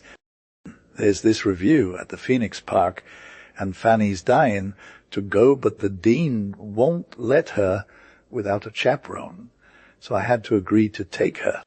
I got all nervous and stuff, 'cause Lalouette was like, bruh, are you sure about this? And I'm all, I know it, I feel it, but... The old dude just shook his head and was like, most depend on the horse. I'm like, I get it, I feel it too. But then he's all, you got to find a horse that'll carry you through this, no matter the price. And Lalouette's all, your affair ni sera pas trop cher. I'm pretty sure he means, your affair won't be too expensive. Or something like that. So we're chilling, and Lalouette's telling me about this auction for cast horses, which are basically just old horses from the horse police force. Anyway, Lalouette's all, you got to find one of these. They're perfect 'cause they've been trained to stand fire and stuff. I'm hyped, bro. So Clark was low-key shocked at the animals at this sale, though. They were hella scrawny, like most had swell legs, some had sore backs, and only like 1 in every 3 had good eyesight. But they were all high-key energetic and had sick tails.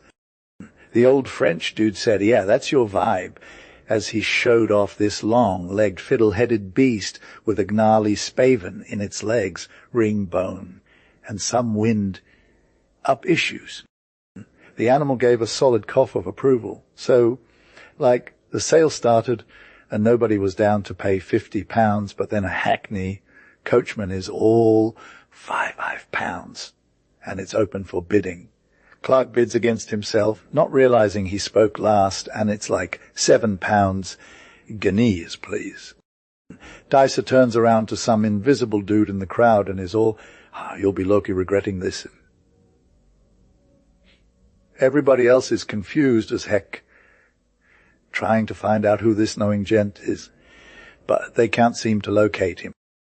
Then Clark bids again, saying height pounds with a loud-voiced dicer is, £8. That's whack, saying it'd be a total waste if the beast was sold for that price. There's a sick chick from the crowd, why? And then Clark and his new purchase leave, looking like straight out of Dublin.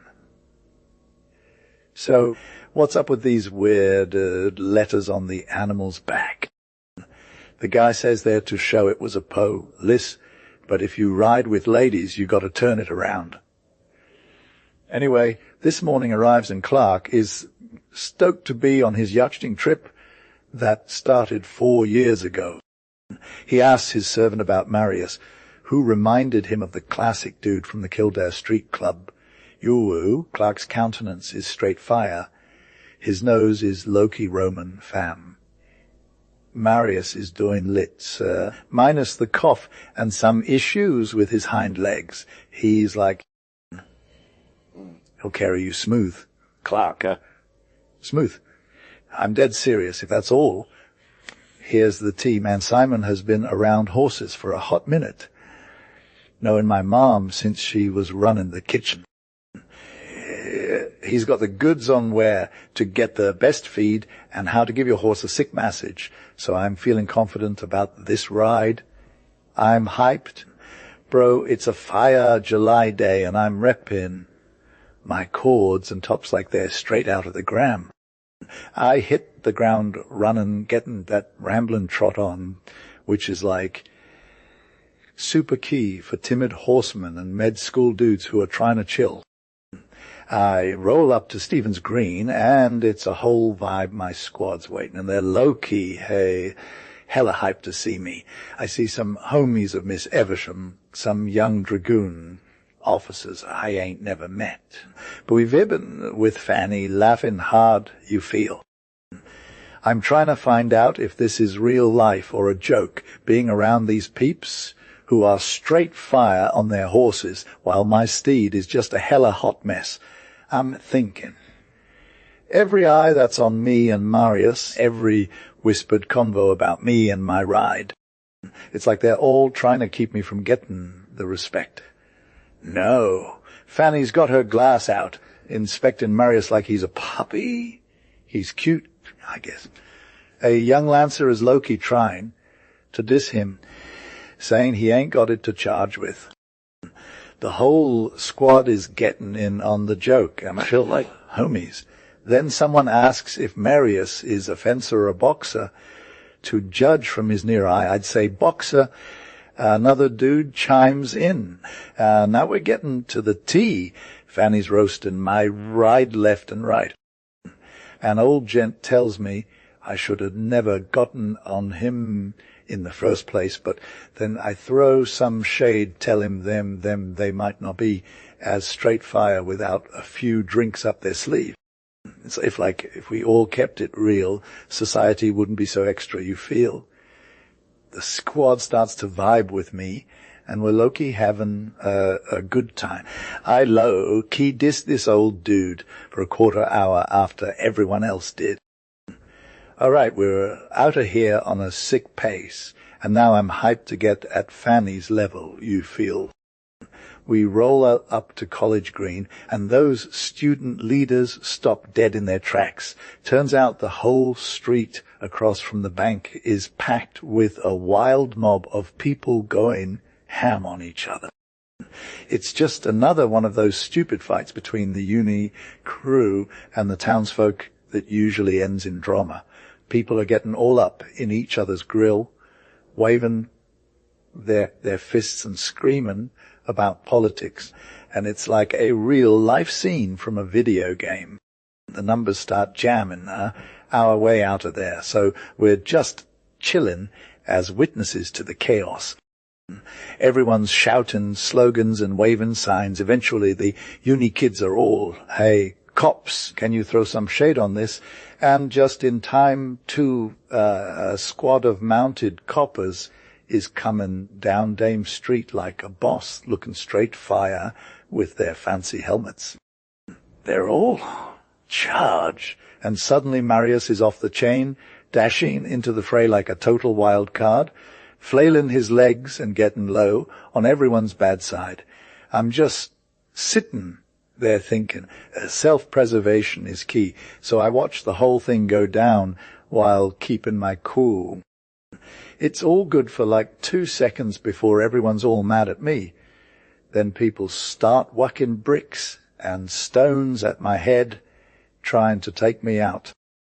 I'm basically a one-horse show, raking havoc on the scene like nobody's business, dodging, weaving, bitten, kicking, doing it all with ease. Later on, I find out that all this crazy behavior is actually super valuable in the horse police game. You got to secure that dude, the magistrate says, pointing at me, and it's like, yeah, okay, I got this. Loki, I was getting roasted. This old lady on her horse while Clark had his finger pointed at me, and he's all secure, him cut him down. Glad devil's luck to him if he does, says some dude with a broken shin. Anyway, I kept it moving, and now the fates got me into another situation. Instead of getting out of danger, this beast comes after where the magistrate was chilling with the cops. I think he changed colors when I came around, ick if my face is that ugly or whatever. The dude liked it not though, so we crashed at the party and flipped over a corporal and his horse, and people were all cut him down, please. Some dude lifted up his sword and tried to slice me, but I dodged and grabbed this poor alderman, and we both went down hard. This dude thought I was trying, though, to kill him, even when I was trying to get away. He kept begging for mercy like it was going out of style. My story's on fleek now. They saved the alderman so much that they almost forgot about me. And I woke up in court a few days later with 19 charges on my name. Only thing that's real is the part where someone tried to get me to do some bad stuff.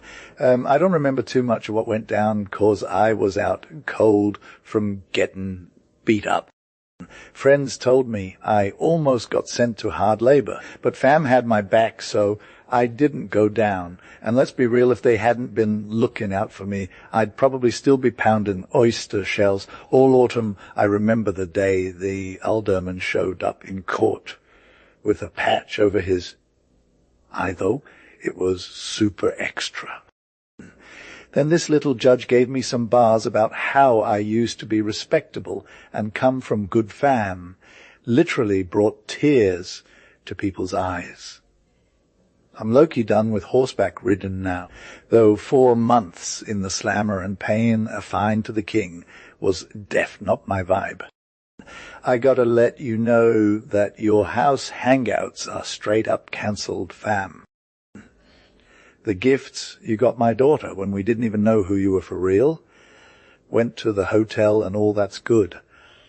Oliver Eversham. Loki, my second relationship ended because of you. Paramour. I'm dead-ass saying if I can find a wife on some wild sea voyage or a steeple chase, I'll be Loki famous for being super chill and never having any drama. The Indifference of the Miller of Hofball by Anthony Hope Hawkins, yes. So there's this river running through the village of Hofball, right? And on that river is this sick mill been running for ages by some dude named Clark King Rudolph. I knew him too. He stopped by his crib for a beer while out hunting. And it was all Clark said to Queen Osra. There's only one dude in the country who ain't affected by you, and that's the miller of Hofball. But Clark wasn't talking to the queen. He was talking to her sister. She was chilling there when she heard the king, and she was all, he don't want to move nobody. What's good about it? The king was like, you'll have a sick bracelet if you make this dude love women. But Osra was all nah bruh. That's not my vibe. But then she got bored at the castle and decided to take her horse out for a ride one day. she's out there riding with her homie when they come across this wide road. The groom is like, Kit leads to Hofball, princess, and Audra is all, let me check it out, it's pretty. She waits for the homie to catch up, then she rides off smiling, looking all sorts of fly with a little flush on her cheeks.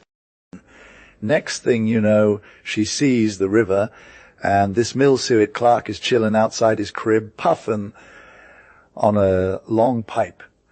She's like, yo, can I get a glass of milk? And Clark is all, you got it, girl.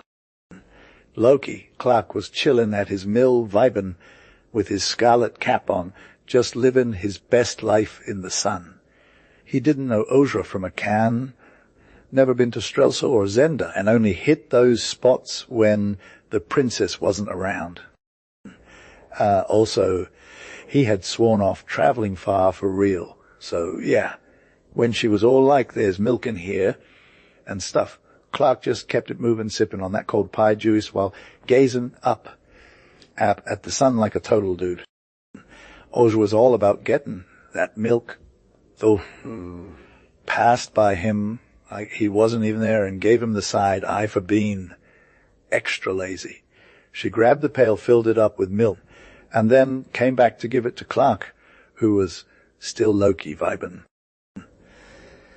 He took a sip, gave it back, put his pipe in his mouth, and just kept chilling. Audra sat down next to him, but he barely even acknowledged her existence. She asked what's good for dinner, and Clark's all like, pie. Duh. And yeah, there was enough for two if she wanted some. But Audra knew better. She heated up the pie in the kitchen, cleaned up the whole place, set the table, and got that beer ready. Meanwhile, she hummed along to a sick beat and smiled all cute.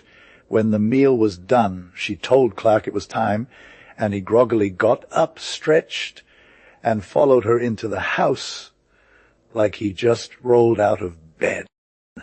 Ooh, yes, I can come too, Audra asked, and Clark was all good with it, 'cause there was enough pie for two, no cap. Yeah, like, Clark was low, key bummed when he found out his mum had passed on. So he gobbled up some pie that Audra had just put on his plate, and was literally drooling. Anyway, after a hot second, Audra was holding the jug for him while he took a sip. Then she lit the coal for his pipe and sat down next to him. For real, though, Clark was puffing away like a boss for a bit before he even thought about looking at Princess Audra again. She was all shy and stuff, but then she looked up and saw the miller, and her eyes were, like, totally checking him out for a sec. Then she dropped them again and was all, what's good? The miller is like super observant, right? He noticed that Audra knew what she was doing in the kitchen because the pie wasn't even burnt or anything, and his beer was straight fire.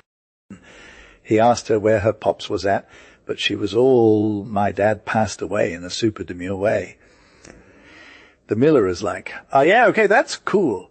But then he asks about Audra's mom too, and she's all, she passed away too. The miller's all thoughts on this, and Audra's hiding her smile. The miller is low-key, asking if Audra's lonely, living by herself, which makes Clark kind of sad. But Audra's all, no, I got my own stuff, but the miller is like, oh yeah, but are you sure you'll come back? And Audra's all sly and stuff, thinking about how rad it would be to rock that bracelet on her arm. The miller's all, if you do come back. And he's asking where she got those fire clothes from. Audra's like, my mistress gave them to me. But the miller is like, yeah, okay. He asks about the horse, too. And Audra's all, it's my master's. The miller's asking if her master and mistress will do anything for her if she leaves her service. Audra's all, I'm promised a present, but then she gets all confused. The miller's like, oh yeah, I got it, and he's asking when Audra will be back. She's like, definitely. And the miller's all, Cool. Come on by about half an hour before dinner. He nods at her and goes back to his work, which is pretty clear he'd rather be chillin' in the sun than doing actual labour. Just Clark hit the door. He turned his head and asked, "Who good to go? I'm low-key strong, though," said she. "Lifting a whole sack of flour is hella hard for a dude to do by himself," said the miller, and with that he dipped out of there and left her alone. Then she cleaned up the room, put the leftover pie in the fridge, tidied up, refilled her vape, stood the jug next to the drink, and with a major smile on her face, tripped out to where a horse was mounted and rolled away. The next week, Loki. This interval felt like forever to her, and no less to the miller of Hofbosch came back, and so did the week after, and then she came twice the second week, and on the second of these 2 days, after dinner, the miller didn't ghost her, but he followed her out of the house, vape in hand, when she was about to jump on her horse, and as she was about to mount, he said, "You're hella handy. You say nothing good about my hands, though," remarked Princess Ozra. "What's up with your hands?" repeated the miller in some surprise. "Should I even care about your hands when you got that face?" said Ozra, turning towards him so he could see her better. The miller stared at her for a minute, then a slow smile spread on his lips. "Yeah, it's all right," said he. Then he placed a floury finger on her arm as he continued, "If you come back next week, Way, it's literally half a mile to church. I'll have the cart ready, and the priest will be there too." "What's your name?" Because he hadn't asked Ozra's name yet. "Rosa Schwartz," said she, and her face was lit up with triumph and amusement. "Oh, yeah, we're going to vibe well together," said the miller. "We'll be at the church an hour before noon, so there's time for dinner prep." "That's on Thursday next week?" asked Ozra. "Oh, yeah, it's Thursday," said the miller, and he turned around. But in a minute he turned back again, saying, "Give me a kiss then, since we're getting hitched," and he came slowly towards her, arms open wide. "Nay, the kiss will wait till Thursday. Maybe there'll be less flour on your face, though," and with a laugh she dodged under his outstretched arms and made her escape. Because it was hot outside, the miller didn't bother chasing after her, so he just stood where he was smiling big, and he watched her roll away. Now, as she rode, Princess Ozra was low-key thinking about the miller of Hovbo, elated and triumphant as she was at winning his marriage promise. She was still kind of salty that he didn't exactly sweep her off her feet, hadn't shown a more savage love vibe, and this thought made her face all scrunched up for like half an hour. But then her mug cleared up. Still waters run deep, she was low-key thinking to herself. This Clark dude is hella different from those court nobodies who know how to game the love scene from day one, you feel. He's got a real vibe going on and can't even talk to some woman without being all extra with his bowing and sighing. The miller's a deep guy, and I'm low-key convinced I've already won his heart, or he wouldn't be riding me as his wife. Poor dude. I'm hella worried that he's gonna get wrecked when I spill the tea to him. But then she thought about how much she'd just crushed it by getting the king all riled up and had a major win on her hands, and how she was going to cop the sickest bracelet in Strelso from him. So she rolled up to the castle feeling hella confident and hyped. It just so happened that the king came to Zenda that night, hunting boar in the forest, and when Ozra spilled the tea about Clark's conquest, he was dead, laughing at how extra she was being. He was like, "Girl, you're a legend." I've never seen anyone come for someone like that. And then He promised her the bracelet if she rode with him to Hofball on the wedding day, and saw how Clark handled his heartbreak. "Bruh, 500 crowns can't even fix your booze feelings," she said.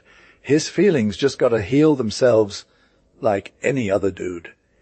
The king was all about it. Too, he was low-key, hoping the miller would get his feelings together on his own.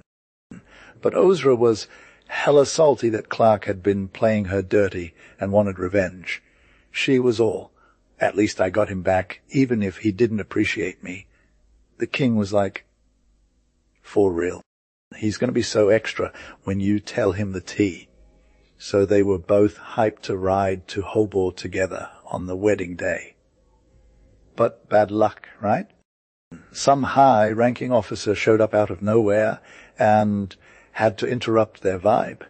And even though Rudolph was getting hella salty, he had to deal with it first before hitting up Clark's place at Hofball. Clark's got a chill about the drawbridge run, Loki freaking out, 'cause the king is all like, they got a roll, and their wedding is already poppin', with the priest at the church, fam. It's already 1 p.m. or way before Clark and the king hit the road from Zenda. Got a ride that's hella long, an hour and a half or more, and Clark's all, "Oh, no, Milo will be low-key freaking out, 'cause I'm not showing up." She's like, gotta give him another 100 crowns, cuz. And then she's all pray he don't take it too hard, Rudolph. But the king is all gotta keep it 100, no drama. The princess is all, "It was a whole vibe when we started this," pouts in her tea. The king's like, "Let's not make any moves that'll get him hella upset." Clark and the king roll up to the mill around 2:30, and the king's all, "Hi, I'm a sneak-in, got it." He ties up his horse and hides behind a water, but listening in on what's poppin' inside. Ozra rides up to the front of the mill, looks around, and gets down from her horse. It's empty, fam. No Milo or nobody else in sight. He must be waiting at the church, she thinks. Then she's all, gotta check in real quick. But her heart is racing, and she's low-key terrified of what'll happen when Milo finds out he can't marry Clark. Clark was low-key chillin' in his arm chair with the village priest and miller of Hofball, both sleepin', like they was hella comfortable, and snoring a lil. The princess was feelin' all the feels after seeing them vibe, and she was like, "Poor dude, he's been waitin', hungry and low-key starvin', so he ate this guy's food to be all hospitable. And B2, he's got a thing for me. Like, they're all equal fam, right? Why did I play him?" She slid up to the miller's chair, leaned over his back, and gave his red hat a lil tap with her fingers. He raised his hand, brushed it away like a fly, but didn't even flinch. The king called softly from behind the water, "But, is he there, Ozra? Is he there?" "The dude's snoozing in exhaustion," she replied. "But we got the priest here ready to vibe with us." "Oh, Rudolph, I'm hella sorry for what I did." The king was all, "Girls are always feeling bad after it's done." "Wake him up, Ozra." At this moment, the miller of Hofball woke up and let out a major sneeze, and by that sound, the priest got shook too. Ozra stepped in and stood between them. The miller looked at her, tilted his hat forward to scratch his dome, then looked across at the priest. "It's her father. She showed up." The priest rubbed his hands together, smiled awkwardly. "We waited 2 hours," he said, glancing at the clock. "See, it's 3 o'clock now. I'm hella sorry you guys waited that long," Ozra said, all stressed and confused, but then she got stuck on how to spill the tea to the miller of Hofball. The miller drew his legs up under his chair, looked at Ozra with a serious face. "You should have been here at 11, he said. I went to the church at 11, and the priest was there, and my cuz Hans did my groom duties, and my cuz Gertrude was your sidekick. We waited 2 hours, but you ghosted. I'm super sorry, Osra pleaded. The king laughed low, key to himself behind the water, but being all amused by her drama and humility. And now that you're here, pursued the miller, scratching his head again. He got no idea what we do next. He looked at the priest for guidance. Meanwhile, Osra saw an opportunity and pulled out a purse of 600 crowns from under her cloak and put it on the table. What's good? This, asked Clark, for real, though, for the first time showing some actual excitement. There for you, said Osra while she was low-key watching him and stuff. Then he spilled out the crowns on the table and counted them all one by one till he got to 600. Then he just threw his hands up in the air and let M fall again, sighed a little, and looked across at the priest. I warned you not to be in such a rush, said the priest. I was chilling for 2 hours. Said Clark, all dramatic, like, and who know that she's low, key a fire, wench, and super into me. He started gathering up the crowns and putting M back in the purse. I'm low key a fire wench too, said Osra with a smile, but still hella nervous. Can't I got major feelings for Clark? But nah, he ain't talking about you, interrupted the priest. 600 crowns. Sighed Clark, and Gertrude's got only 2,000. Still she's a low key strong wench and super sturdy. I'm hella doubting if who could even lift a sack by herself, though she can. And he looked all confused at Osra's tiny frame.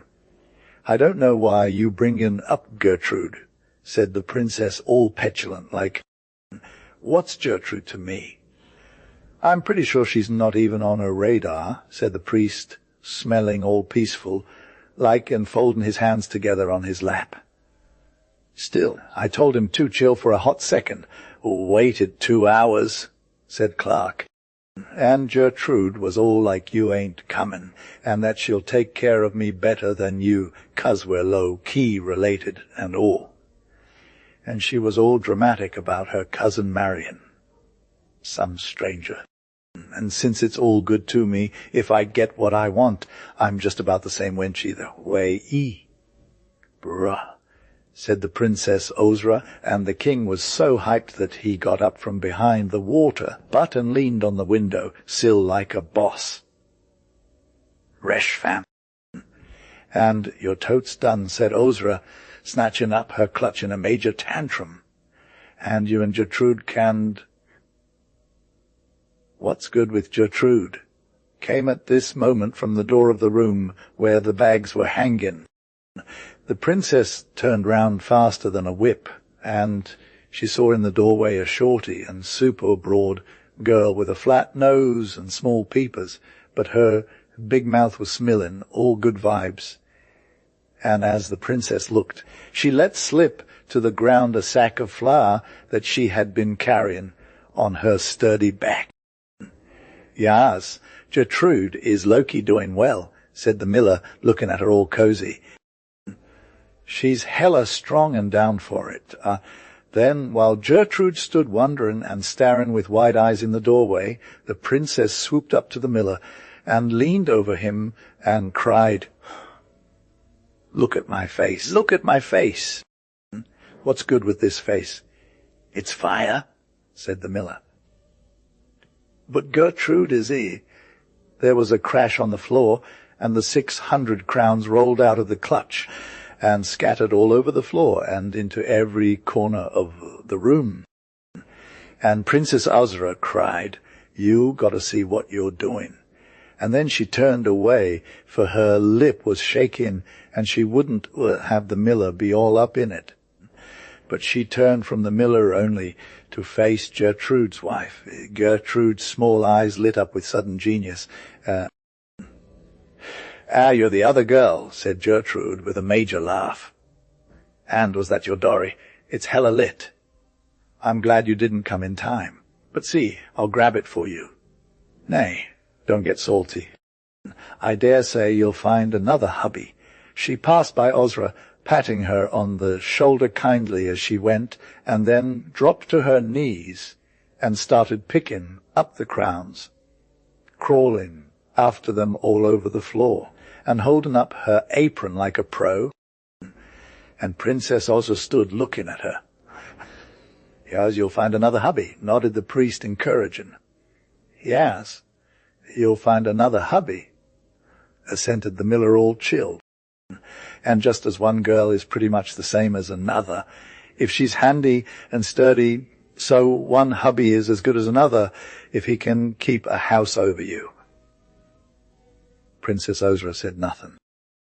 But Gertrude, having picked up the crowns, came to her with a full apron, saying, "Hold your lap, and I'll pour them in. They'll get you a fire, hubby." Princess Osra suddenly bent and kissed Gertrude's cheek, and she said, gentle, "I hope you got a good hubby, my dear, but let him do some work for himself. And keep the 600 crowns as a present from me, 'cause he'll value you more with 800 than with 2. The eyes of all three were fixing on her in wonder and almost fear, 'cause her tone and vibe were now yes, so like this, different. Then she turned to the miller, and she low-key bit her lip and dashed her hand across her eyes, and she was all... And you, miller, are the only sane dude I've found in this whole kingdom. So, good luck with that wife thing, bro." And she gave a little short laugh and turned and walked out of the cottage, leaving everyone dead silent in shock. But the miller rose from his seat and ran to the door, and when he reached it, King Rudolph was just low, Key lifting Osra onto her horse. The miller knew the king, and stood there with eyes wide and cheeks bulged in awe, but he could barely gasp out, "The king, the king," before Rudolph and Osra were far away. And they all, none of them, neither the miller, nor Gertrude, nor the priest, could even fathom what was going down until one day King Rudolph rode again to Hofbau, and, told the three enough truth, saying that the whole thing was as a sick joke at court, and he gave each of them a dope present, and made them promise not to spill the tea by their fealty and attachment to his person and honor. So she wouldn't have married me for sure. Ask the miller. "I think so, fam," answered Rudolph with a laugh. "Then we're just even and all good." And Gertrude was like, "Girl, you would have been fine." And King Rudolph was like, "Gertrude, that old jug my girl." So indeed, it seemed to the king that they were just even, and so he said to Princess Osra. But he declared that she had so far won over the miller that he now wanted marriage for its own sake, even though she hadn't convinced him it was a big deal who you marry. Therefore, he was hella anxious to give her the bracelet he promised, and more than once begged her to take it. But Osra saw the laugh in the king's eye and was all, "No thanks, I'm good." And for a hot second, she didn't want to talk about the miller of Hofbau. Yet one time, when the king got hella salty that everyone was being extra, she said, "Sire, don't forget the miller of Hofbau." And she blushed and laughed and looked away. One other thing, Queen Margaret and all the ladies at court were all like, "What?" How did she do that? But the only one who knew was King Rudolph. For in winter vibes, she took her scissors and needle, and she made these little strips of ribbon, each foot long and a couple inches wide. On each of them she embroidered some motto or legend, and then she stuck them to every mirror in her chambers at Strelsow-Zenda and the other royal places.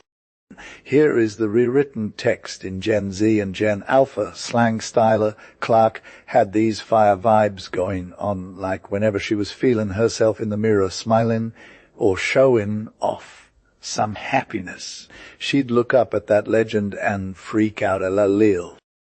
The legends just remember the Miller of Hofbau, but no one could figure out why Clark reacted that way. Like it made her blush, laugh, and sigh all at once.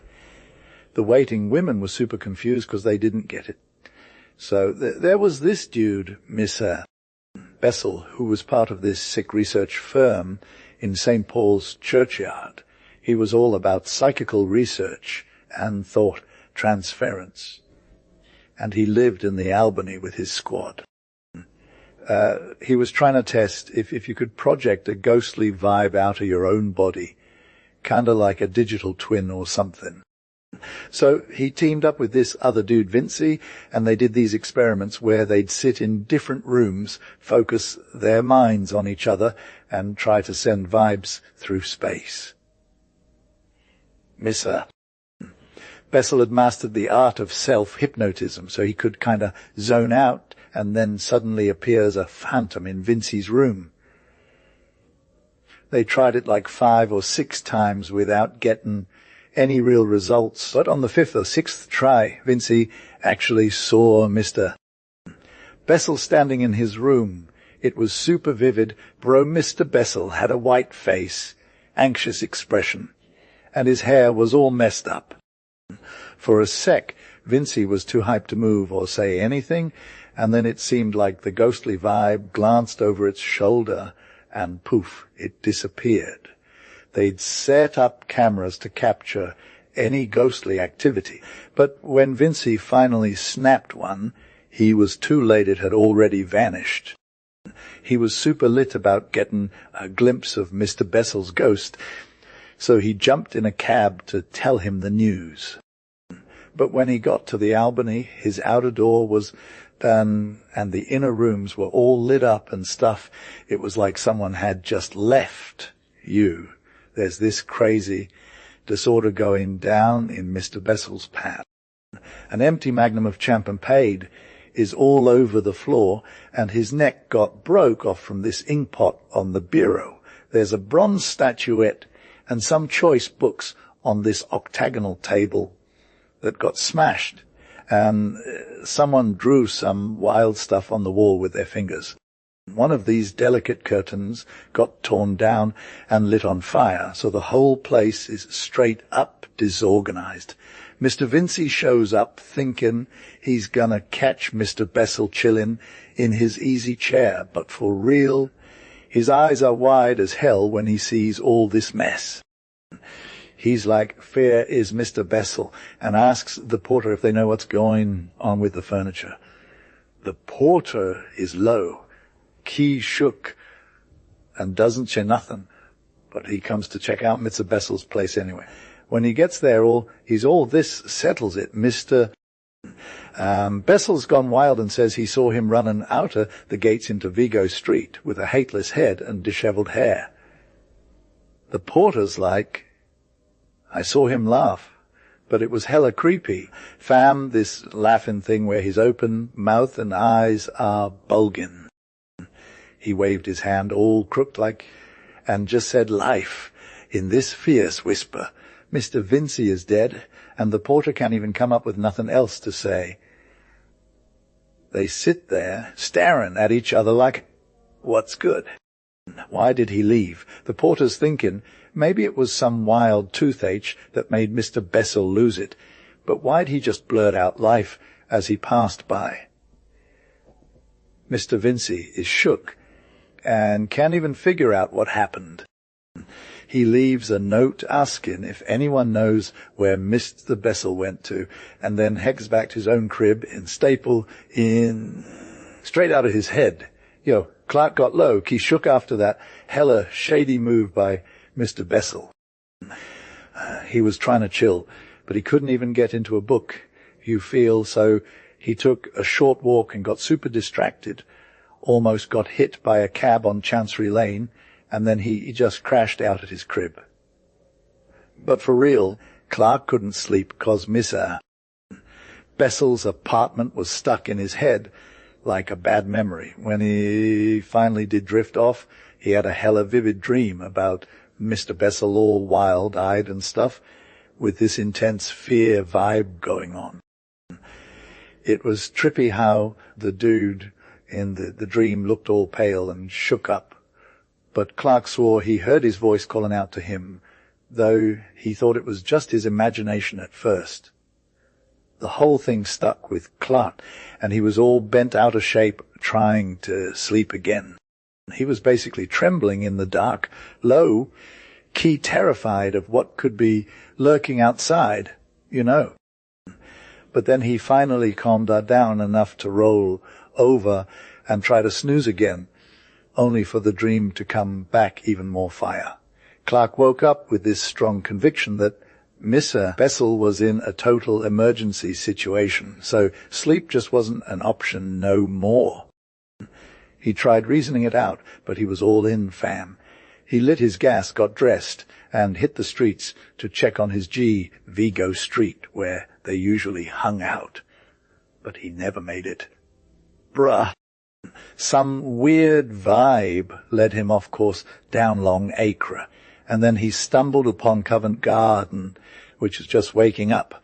Clark saw this scene with all these miles, yellow lights and black figures moving around. He heard a shout, turned the corner, and low-key freaked out when he saw Mr. Bessel running towards him. But it wasn't his dude at all, fam. Mr. Bessel looked like he'd just gone through hell hatless, disheveled, collar ripped open, clutching this gnarly walking stick. And then the dude gave Clark a savage swipe with that cane, hitting him right in the face. Clark got knocked off balance, fell on the pavement, and was straight up stunned. You feel? Yeah, it was like so Clark was trying to cross the street when out of nowhere some dude leaped over him and then just vanished. Bruh. The next thing Clark knew, there were cops and gardeners and sales reps all running past him towards Long Acre in hot pursuit, fam. Meanwhile, Clark was low-key struggling to get up, but with the help of some random bystanders, he's like, "Alright, I got this." Becomes a total meme at that point, with everyone surrounding him, asking if he's okay, and then trying to spill all the tea about the crazy dude who just went wild in the market, Mr. Bessel. So Mr. Bessel just shows up out of nowhere, waving his blood-stained cane and hollering, "Life, life," while just straight up taking it out on everybody. He's like a total wild card, smushing heads and breaking wrists, and even knocks a lil kid out cold, fam. He starts causing a ruckus at this coffee stall, throwing the paraffin flare through the post office window, and then just ghosting off into thin air after he takes down one of the cops. Lol. At first, Clark's all like, "Gotta go save my boy."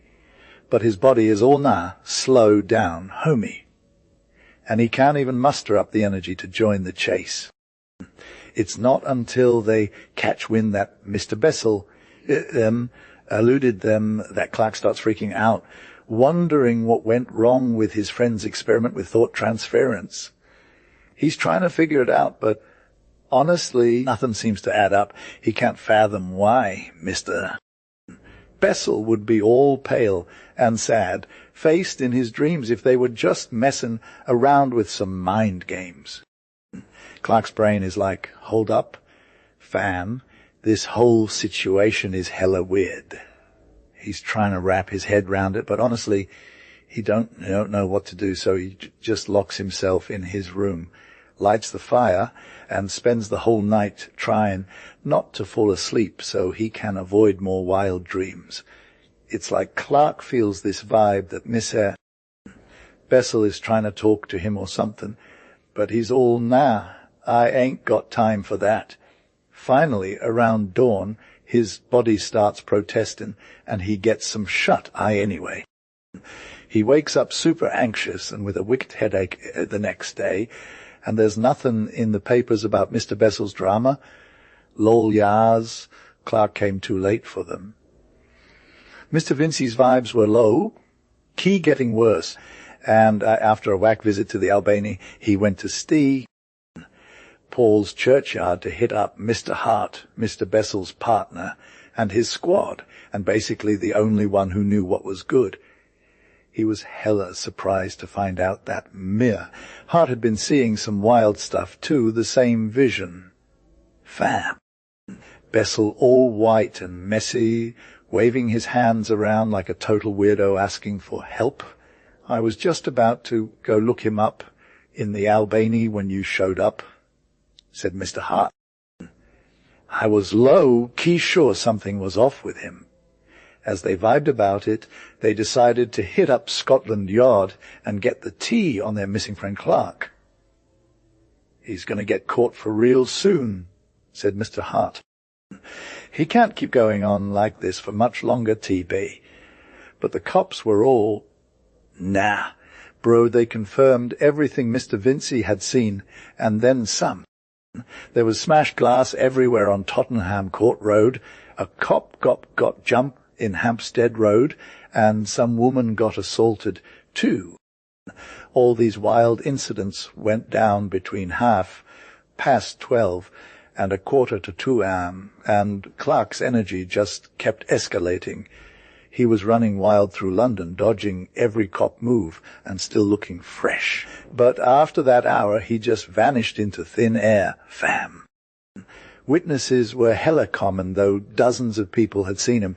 Some even tried to stop him or chase him down, but then things got hella quiet. At 1:45, Clark was running down the Euston Road towards Baker Street, waving a can of burning colza oil and throwing fire splashes everywhere he passed. It was wild, but none of the cops on Euston Road had seen anything, not even those at the waxwork exhibition. Then poof, he was gone. No one knew what happened next, and Mr. Vincey was hella confused. He thought he had found some comfort and Mr. Hart's conviction that Clark would get caught soon. But now it just seemed like more of a mystery than ever to be. Clark Loki played some crazy trick on me, debating if any of this stuff was even real, and in the afternoon he hit up Mr. Hart again to share the heavy weight on his mind. He found Mr. Hart vibing with a well-known private detective, but that dude wasn't getting nowhere, so he ain't got to get into all that. All day, Mr. Bessel's whereabouts were ghosted by some super active investigation, and all night too. And throughout the day there was this nagging feeling in the back of my mind that Mr. Bessel was low-key trying to get a hold of me, and at night he was chasing me through my dreams with tears streaming down his face. Whenever I saw him in my dreams, I also saw some other faces that were super sus, like they were all trying to get at Bessel too. It was on the next day, Sunday, when I remembered these wild stories about Mrs. Bullock, this medium who's getting a lot of attention for being legit. So I decided to hit up her house and ask for help. She was crashing with Wilson Paget, some super famous dude in the know, so I went straight to him and asked him to get in touch with her. But before I even mentioned Bessel, Dr. Paget had interrupted me. Last night, just at the end, he said, he got a message. He left the room and came back with this slate that had some words written on it in Mr. Bessel's handwriting. I was hella surprised when I saw it. How did you get this? I asked. Do you mean? We got it last night, Dr. Paget said. With me interrupting him, he told the story of how Mrs. Bullock got into this trance state and started writing messages on her own. Apparently, she's some kind of wild medium who passes out and starts talking in other voices, and sometimes her hands get all active and start writing stuff independently of what she's saying. This was one of those messages that Mr. there. Bessel wrote, and it had 8 words that were super disconnected. George Bessel, trial excavation, Baker Street. Help, starvation, it was wild because none of us knew anything about Mr. Bessel getting missing the news only hit the papers on Saturday evening, so we just put it with all the other weird messages Mrs. Bullock has been sending out. When Dr. Paget heard my story, he got super hyped and started working on this clue to figure out what was going down. Yeah, so like, Clark was all about finding the clue for Mrs. Bessel, right? And honestly, the deets of Mr. Vincey's investigation are hella extra, but let's just say it led to some major breakthroughs. So Miss Bessel gets found at the bottom of this abandoned shaft near Baker Street Station, and he's all messed up from afore his arm, leg, and ribs are broke, fam. The shaft is like 20 feet high, and you got to believe that Mr. Bessel actually made it in to start falling down lol. Anyway, he's all drenched in colza oil, and there's this smashed tin thingy beside him. But thankfully the flame was out when he hit the ground. And honestly, Clark is hella traumatized from his ordeal.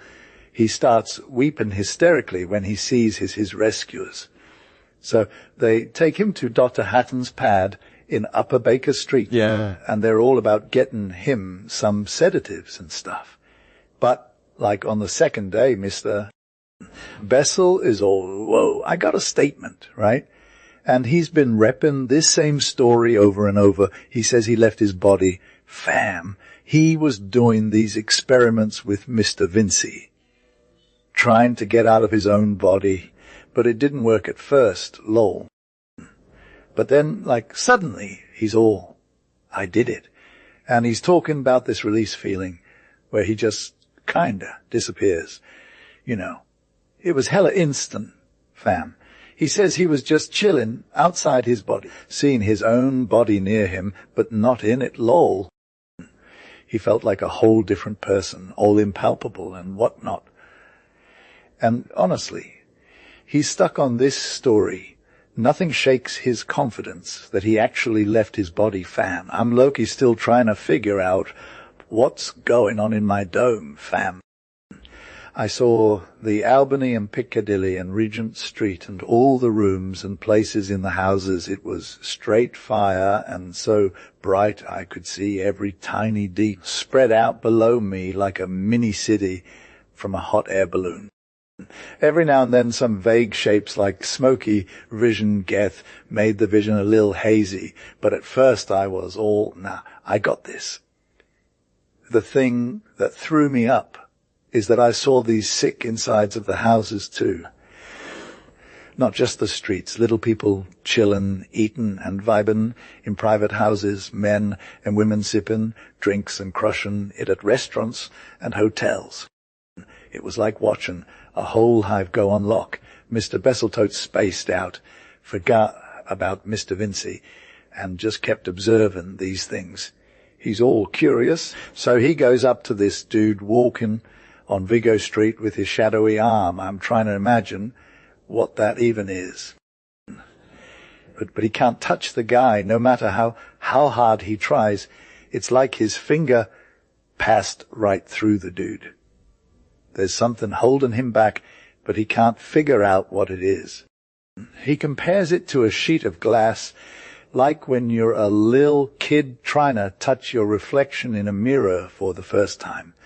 Miss Bessel keeps going on about this compare, but it's not entirely accurate cause there's these tiny breaks in the barrier thingy.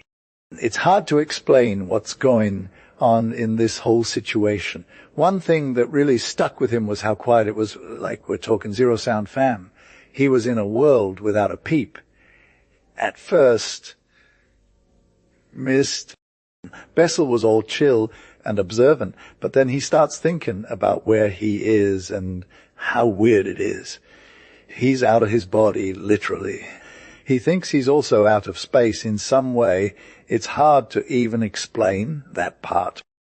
For a hot minute, this realization took over his mind like a boss. Then he remembers running into Mr. Vincey, which brings us back to reality. So Clark is low-key freaked out from this new body he's stuck in, right? Like, at first he's all about figuring out how to move around, but it's hella hard, bro. His body is just chilling, and this whole cloud thing is trying to snap him free. And then, bam, the link breaks, and everything goes dark. When it comes back, he sees himself dropping like a rag doll, his head low on the floor, and he's cruising through some trippy place with all these shadowy clouds that resemble London. But, like, not for real. Anyway, Clark is low-key scared now, because he realizes he's surrounded by all these ghostly faces, man. It's like they're made of this wispy stuff that rolls and coils like a cloud, and each one is a face. Bruh, these faces are straight fire. Thin shadows, gassy tenuity. All kinds of creepy eyes staring back at him. Some of them got knit brows, snarling lips, and hands that grab for him as he passes. There's no talking, no sound coming from their mouths, just this vibe of being watched by these invisible creatures. Clark is straight up terrified, trying to navigate through all these grisly eyes and clutching hands without getting caught or something. These faces are straight, weird, man. They're like the opposite of life, just existing on some bad energy. And instead of trying to connect with Clark's all hideous phantoms, they got nothing to offer. But then he remembers Vincey sitting, chillin' staple in. And it's like his whole world snaps back into focus, bro. The shadows are still there, but now Clark can think about something real again. He tries to get Vincey's attention, but it's all for nothing. Man, Vincey's just too far gone. Don't even flinch when the ghostly crew is all over him like a bad habit. Yes, Clark was hella close to some other dude's vibes, but this weird glass thingy separated them for real. Mr. Bessel was all desperate, and I'ma tell you about it. So he can see the outside and inside of a person, no cap. He reached out with his shadowy hand and tried to touch that inner dude fam. Then, suddenly, Mr. Vincey's attention got snapped back like, yo, what's good? And Mr. Bessel was all ward. This dude's brain just lit up like a fire emoji. So Bessel is all about learning more about the brain and its wild anatomy, right? He finds out it's got this tiny little thing called the pineal eye, which is basically our own built. It's deep in the brain where it can't even see no light from above, but it's still doing its thing. Gee. When Mr. Bessel saw his reflection change, he was low-key scared and high-key curious, you feel. He touches that little spot, and bam, the whole world of shadows is all like, peace out, mortal. And Clark gets a vision of the real deal, his own body, but it's all messed up, fam. So Clark goes to check on himself, but it's too late. His old body has turned into this wild creature that's straight out a horror movie. It's got them dead eyes and is all like, yes, I'm alive. And Clark is just standing there, frozen in the moment, wondering what just happened. Then he loses it and starts getting all salty about being trapped by that glass thingy. He's trying to break free, but it's like trying to fly out of a birdcage. Bruh. And then Clark sees his old self just living its best life, smashing furniture, smashing bottles, and just vibbing on a whole nother level. Clark is hella shocked, fam, and he's just sitting there watching as the world goes wild. And then he tries to break free again, but it's like to shut down to shout a rave ain't, and nobody stopping that energy. Yo. Clark's ghost was freaking out, low-key, and high-key after what went down with Vincey. He rushed back to him like a fiend in a bad mood, spilling all the tea about the drama that went down. But Vincey's mind was Mia, bruh, and Mr.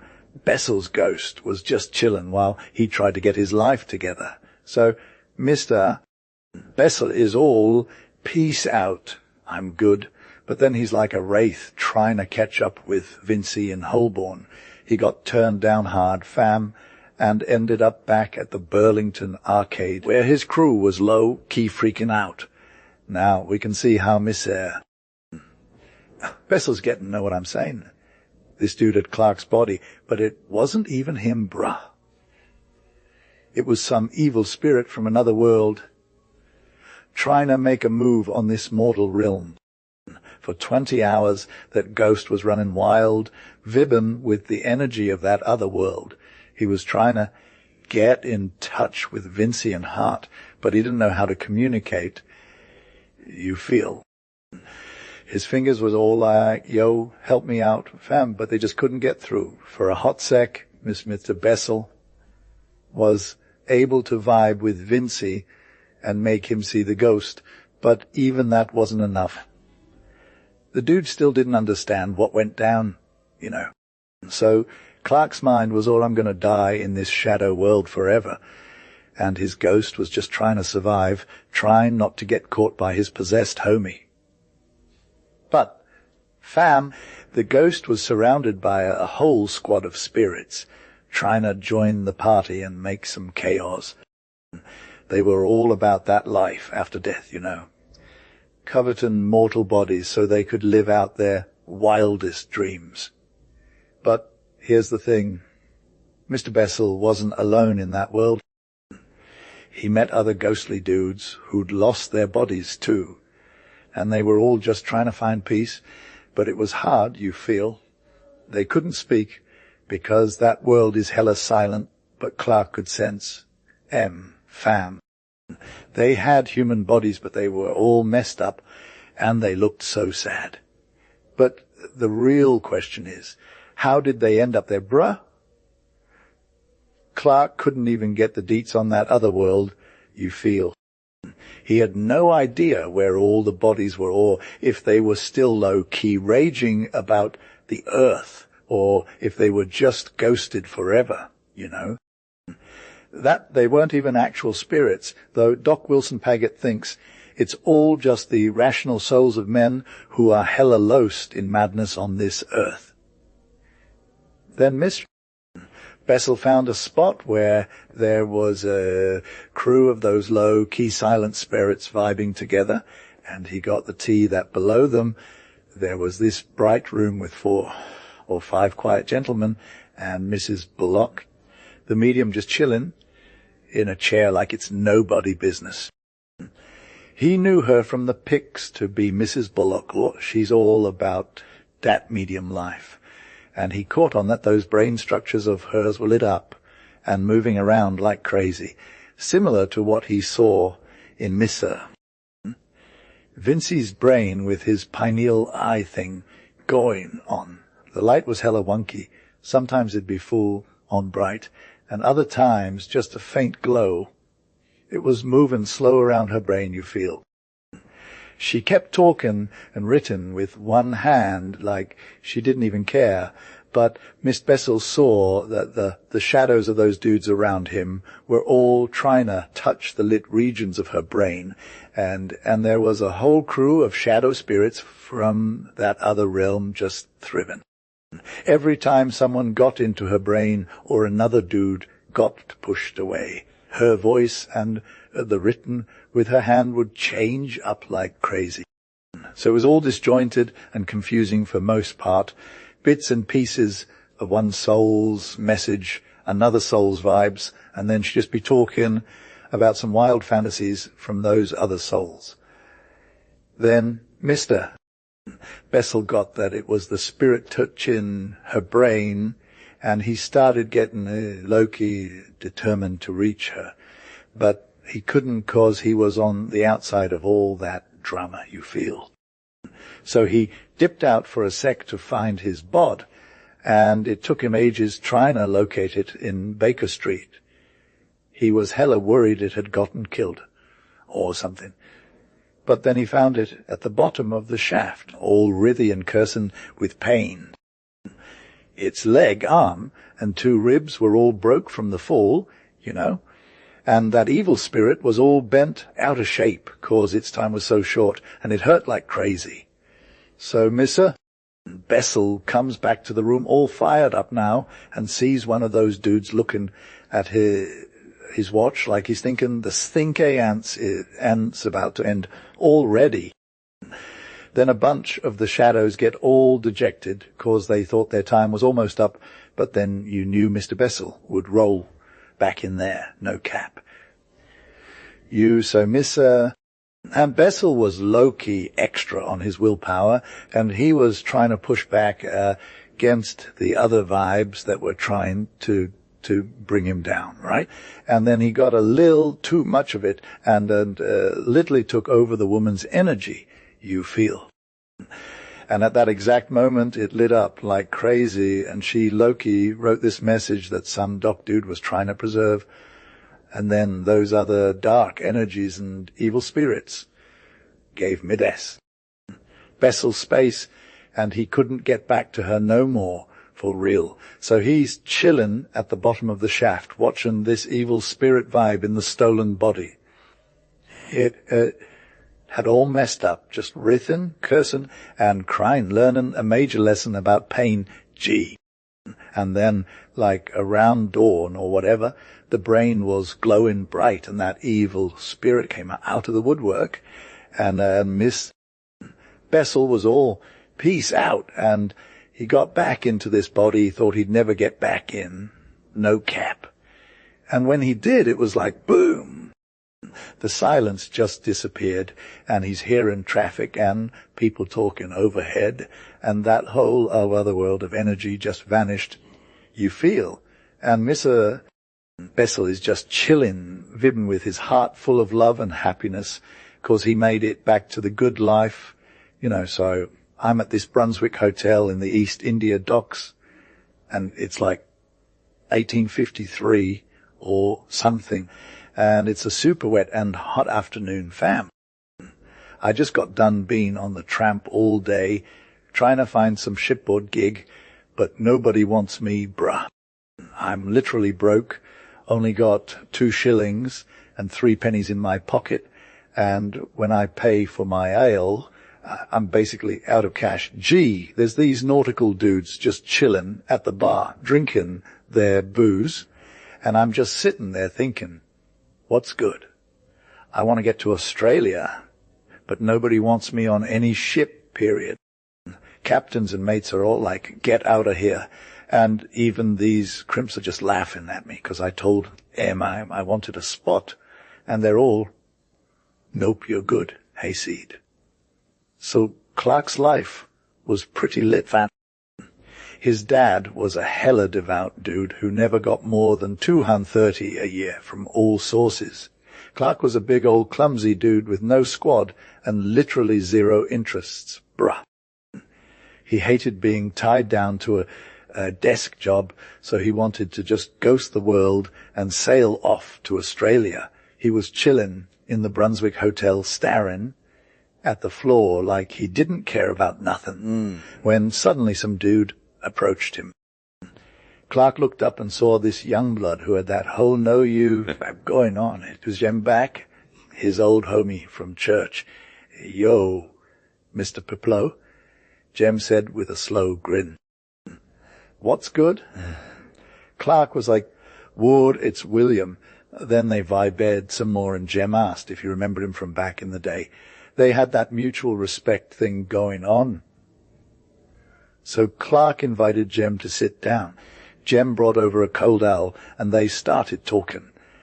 He told Clark he was an under-steward on this massive ship called the Huntress, headed to Sydney in a couple of days. Clark was low-key stoked and asked if he could get a spot on that ship, but Jem was like, nah, bruh. The Huntress is all high-class, fam. They got Sir Thomas Mason, his lady, 3 daughters, and some extra special guests sailing around with them. But Clark saw an opportunity, literally, and asked Jem how he could sneak onto the ship without getting caught. I was chillin' in this old suit, looking like a total mess, with my anxious face all scrunched up, and Clark's brows were all crooked, actin' all hurt, like when I told him I had no cash, not even a penny to my name. If I didn't get out of Dodge to Australia, I'd be starving, and some dude would find me floating in the dockyard basin like a corpse.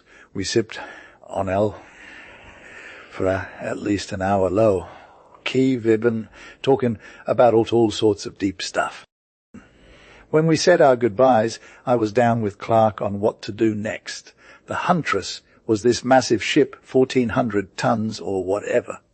Next day I hopped on board, no cap. Nobody gave me the side eye, 'cause everyone was too busy getting ready to leave for Australia. It was hella chaotic, with cargo all over the main hold, and this red-bearded dude yelling at some stevedores. Sailors were getting turned on the forecastle, sipping L, and just vibbin'. The steerage was straight-fire grimy dudes, city women, wailing babies and kids who were low, key shook. I didn't even notice all that drama, 'cause my eyes were on the prize of the Blue Peter flag flying. High above, I spotted some young bloods in their Sunday best, looking all sharp with them gold badges, midshipmen. For real, I was straight jealous, T-Bay. Every time I thought about getting called out by some dude with a giant voice and a lot of shade, my heart started racing. I hightailed it to the cuddy front, where I saw this crew of ladies at the booby hatch. James Back shows up, looking all sweeve, and tells me to chill, 'cause he's about to take me on a wild ride. We're talking straight up magic, with mirrors, lamps, and hand paintings everywhere. The skylight was dripping with flowers, and them goldfish were swimming around like they owned the place. Then we head down this staircase that drops through a hatch, and I'm in a whole new world darksome corridor with cabins on both sides. Back takes me to one of those cabins, closes the door, and tells me, "Listen up, Peploe." He pulls out some paper with this crude drawing, showing me what's good to the lazaret. "Loki, we got some extra supplies up in this corner, right? They'll be good for you if you need a safe spot to chill. You'll find some ship biscuits, wine, water, and a thermos stashed behind those barrels. There's also cases of oil and canned grub for the kitchen table. Just don't act hella suspicious or anything. When do I get to go outside? When we're out of the soundings? Bruh. What does that even mean? It means we got to be clear of those chops before we can make a move. Odd. What are you talking about? Where's the chops? Just know it's when we pass by those rocky formations, and if you're lucky, the captain will hook us up with something to take you ashore. But then you got to deal with the authorities, and trust me, Jem Back's gonna be Loki salty about it. How do I know when we're clear of the chops? I got a plan, Mr. Peploe. Just wait for me to sneak into the lazaret on some bogus excuse, and you'll know exactly what time it is. You're literally promising to keep this on the down low, right? If they find out I've been working with Jem Back, he's going to be totally destroyed. I swear on my life, Peploe. You can trust me. All right, got it. Is there anything else you want to ask before we get this over with? When are we going to anchor down? I don't know, maybe they're already doing it while we're talking. So, yeah. Peploe, I low-key peeped into the void, feeling like I was gazing into an abyss, no cap. The vibes were hella dark, so little light even made it through that tiny hatchway square, and I couldn't even see the cargo below. Bruh. I dropped my legs over and slid in, holding on for dear life to the combing of the hatch. Then, feeling the cargo under my feet, I let go, and bam! Back popped the hatch shut. The blackness was straight up savage. It was like no air, fam. I thought I was going to pass out, and I was low-key itching to thrust the hatch up for some light and oxygen. But then I was good, gee. The corridor was all hardwood. I heard those footsteps on the deck above, and I'm over here all cautious, like trying not to get caught by nobody. So I started feeling my way around the cargo. But, bruh, it was a mess. I skinned my hands and knees, cut my threads on all them sharp edges, and was just trying to survive, you feel. The blackness was on another level.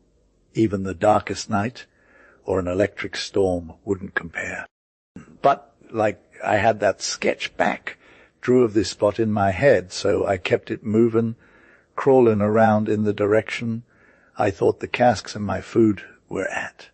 And then I touched that canvas bag full of ship's bread, and I was hella hyped, fam. After some clawing and crawling around, I found bottles close by.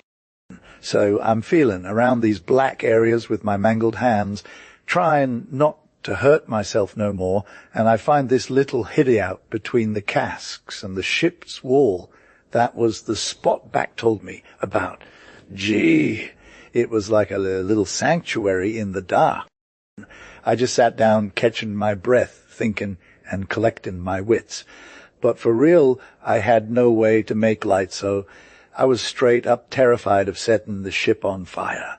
So I kept my eyes closed, trying to get used to this darkness like a pro. And then it hit me they lock villains in black rooms for days, and I was like, what if I lose my mind? I was low-key wilding out in that dark storage room. It was straight fire, as black as any dark room ever built for those who did time for the crew. I had nothing but my own clothes on, you feel. Stowaways ain't got much swag when they're sailing. They don't bring a whole lot of luggage. But I had heard about them slop chests, and I was like, if I get a job on this ship, the captain's got to let me cop some fresh gear. Didn't know then that captains don't pay stowaways for their vibes, though. Found out later they'd sign up for that shilling a month and be living like dogs for it. They came in with some bread and cheese in my pocket. I was hella hungry, so I chowed down on that snack. Felt the bottle touch my hand, pulled the cork out, and sipped. That little pick me up made me less salty about the whole situation, and I started feeling like maybe I wouldn't go full on crazy in this dark mess. Hours ticked by slow, but every now and then I'd hear the creaky sound, thinking the ship was moving down the river with a tug. Sometimes I'd hear passengers walking above me. It made me feel less alone, It was warm in there, but I wasn't worried about breathing. The smell was wild, though ham, tobacco cheese, all that jazz. I had been sleeping like trash the night before and felt super tired, so I found a spot on the deck and dropped my head onto my coat. Slept for hours, had some crazy dreams, nuggets of gold, fields of sheep with the letter P branded on them. Woke up, gathered my thoughts, and was like, I got no idea what time it is or if it's day or night. But when I looked round that dark space, I was good. It wasn't as scary as I thought. Found some biscuits and bottles, ate and drank till I felt satisfied. Nobody came to check on me all this time, probably 'cause the steward had enough grub stored up for a while. Just chillin', waiting to get out of that dark box. You, Clark's been stuck in this black hole for 2 days, and I'm feeling bruh, got a bad move from the ship, and I'm straight up throwing up, fam. Vessels in the channel or whatever, it's pitching like crazy. Lazaret is right aft, so yeah, you can feel it more at the back. I'm low-key, passed out for hours, ain't eatin' or drinking, just sippin' on some wine and water, trying to stay hydrated. But it's hella hard. Gee, I'm just chillin', starvin' over here, thinking about how long it'll take for Back to come get me, when suddenly the hatch opens up. Bruv. I'm like, what's good? And my heart is literally racing. Got my hand on a biscuit mid-air, ready to spit it if needed. There's this faint glow coming from above. Must be night or something. 'Cause of them lamplights in the distance. Clark. Then I see a figure dropping down through the hatch, and he's all stealthy, making sure not to make any noise so the passengers upstairs ain't woken up. I'm like, hold up, what's going on here? And I shrink into a ball watching as this dude strikes a lucifer match and lights up his lamp. It's low-key creepy, but also kind of cool, fam. He's sweeping the interior with this beam of light, checking out all the cask behind me. After a hot minute, he comes forward, crouches down on some crate or something, and I'm stuck in blackness. But through them cant lines, I can see him snooping around. I was low-key chillin' beside this lamp, and it lit him up all, fam. He could have been the officer of the ship or whatever, but I knew his face was pretty basic. His skin was hella pale, his nose was long and aquiline, and he had the mustaches, whiskers, and a short beard that was black with some grey streaks, you feel. His brows were bushy and dark, his eyes were straight fire, and the lamplight was reflecting off like they were glowing. Bruh. His hair was hella long for that time, even, and he wasn't rocking a hat, so I guessed he wasn't from the deck, but for sure he was part of the crew, no cap. When he opened up his bulls, I laughed. He pulled out some other stuff from his pocket, and it was all shiny and whatnot. I had to strain my eyes, or I wouldn't have been able to see what he had, because he kept it close to the light, you know. But then I saw that it was this little circular brass box thingy with a black line, just like the tape from a ruler, you feel me. He was low-key muttering to himself, all scowly and stuff, while he was inspecting his boxing line. He shut down the lamp and then hit that medium-sized barrel, whatever that is, and I'm pretty sure it's like a 4.5-gallon cask or something. The barrel was chilling on its bilge, just like the others behind me. He pulled out this spile or spike wood from the barrel and attached that black line to this brass piece. Then he fitted this key thingy to his box and turned it up, and I was low-key hearing that harsh grit noise as it revolved. He was all scowly and whispery the whole time, just vibing. After he wound up that clockwork thingy, he stuck it on a bale where his lamp used to be, took the light, and went for the hatchway. When he came back, he put the lid back down, and I knew he was gone. That clockwork thing was ticking like a Dutch clock, and I was pretty sure what that meant. I ain't got much brains now, but even then I wasn't that extra and guessed what that dude was up to, and what that hollow, desperate ticking signified, you feel. Great God, I'm low-key freaking out over this crazy ship, and it's about to blow up. My anxiety and fear are straight-up debilitating. They're taking over my body and making me super aggressive. I'm not even thinking about hurting myself anymore. I'm just trying to get the hell out of there. Scrambled over the barrels, I following the sound of ticking and grabbed the brass machine. It's like a hot mess in my hand. I yanked it, then checked for the slow match. I was pretty sure where to find it. When I ran my fingers through it, I knew I had pulled the end out right. The ticking is wild, like a revved up engine while I'm trying to catch my breath and figure out what to do next. Sweat's dripping from me like I've been drenched in oil. Standing here with this ticking machine in my hands and that barrel of gunpowder just waiting to be kicked is giving me major anxiety. My body's shaking. My paws are sweating. And all I want is a brain dump to tell me what to do next. I don't even know how long I stood there, clutching the ticking thing. It feels like forever. I crawled towards the casks, trying to find where they were hidden behind whatever was in front of them. When I moved only half a dozen feet, and the mechanism snapped in my fingers. Bam! A bright flash lit up the whole room. Match was lit, and it was burning wild. The spark was tiny at first, but I squished it out with all the terror I could muster, trying not to let it spread. Then the ticking stopped. That machine is silent and dark in my hand now.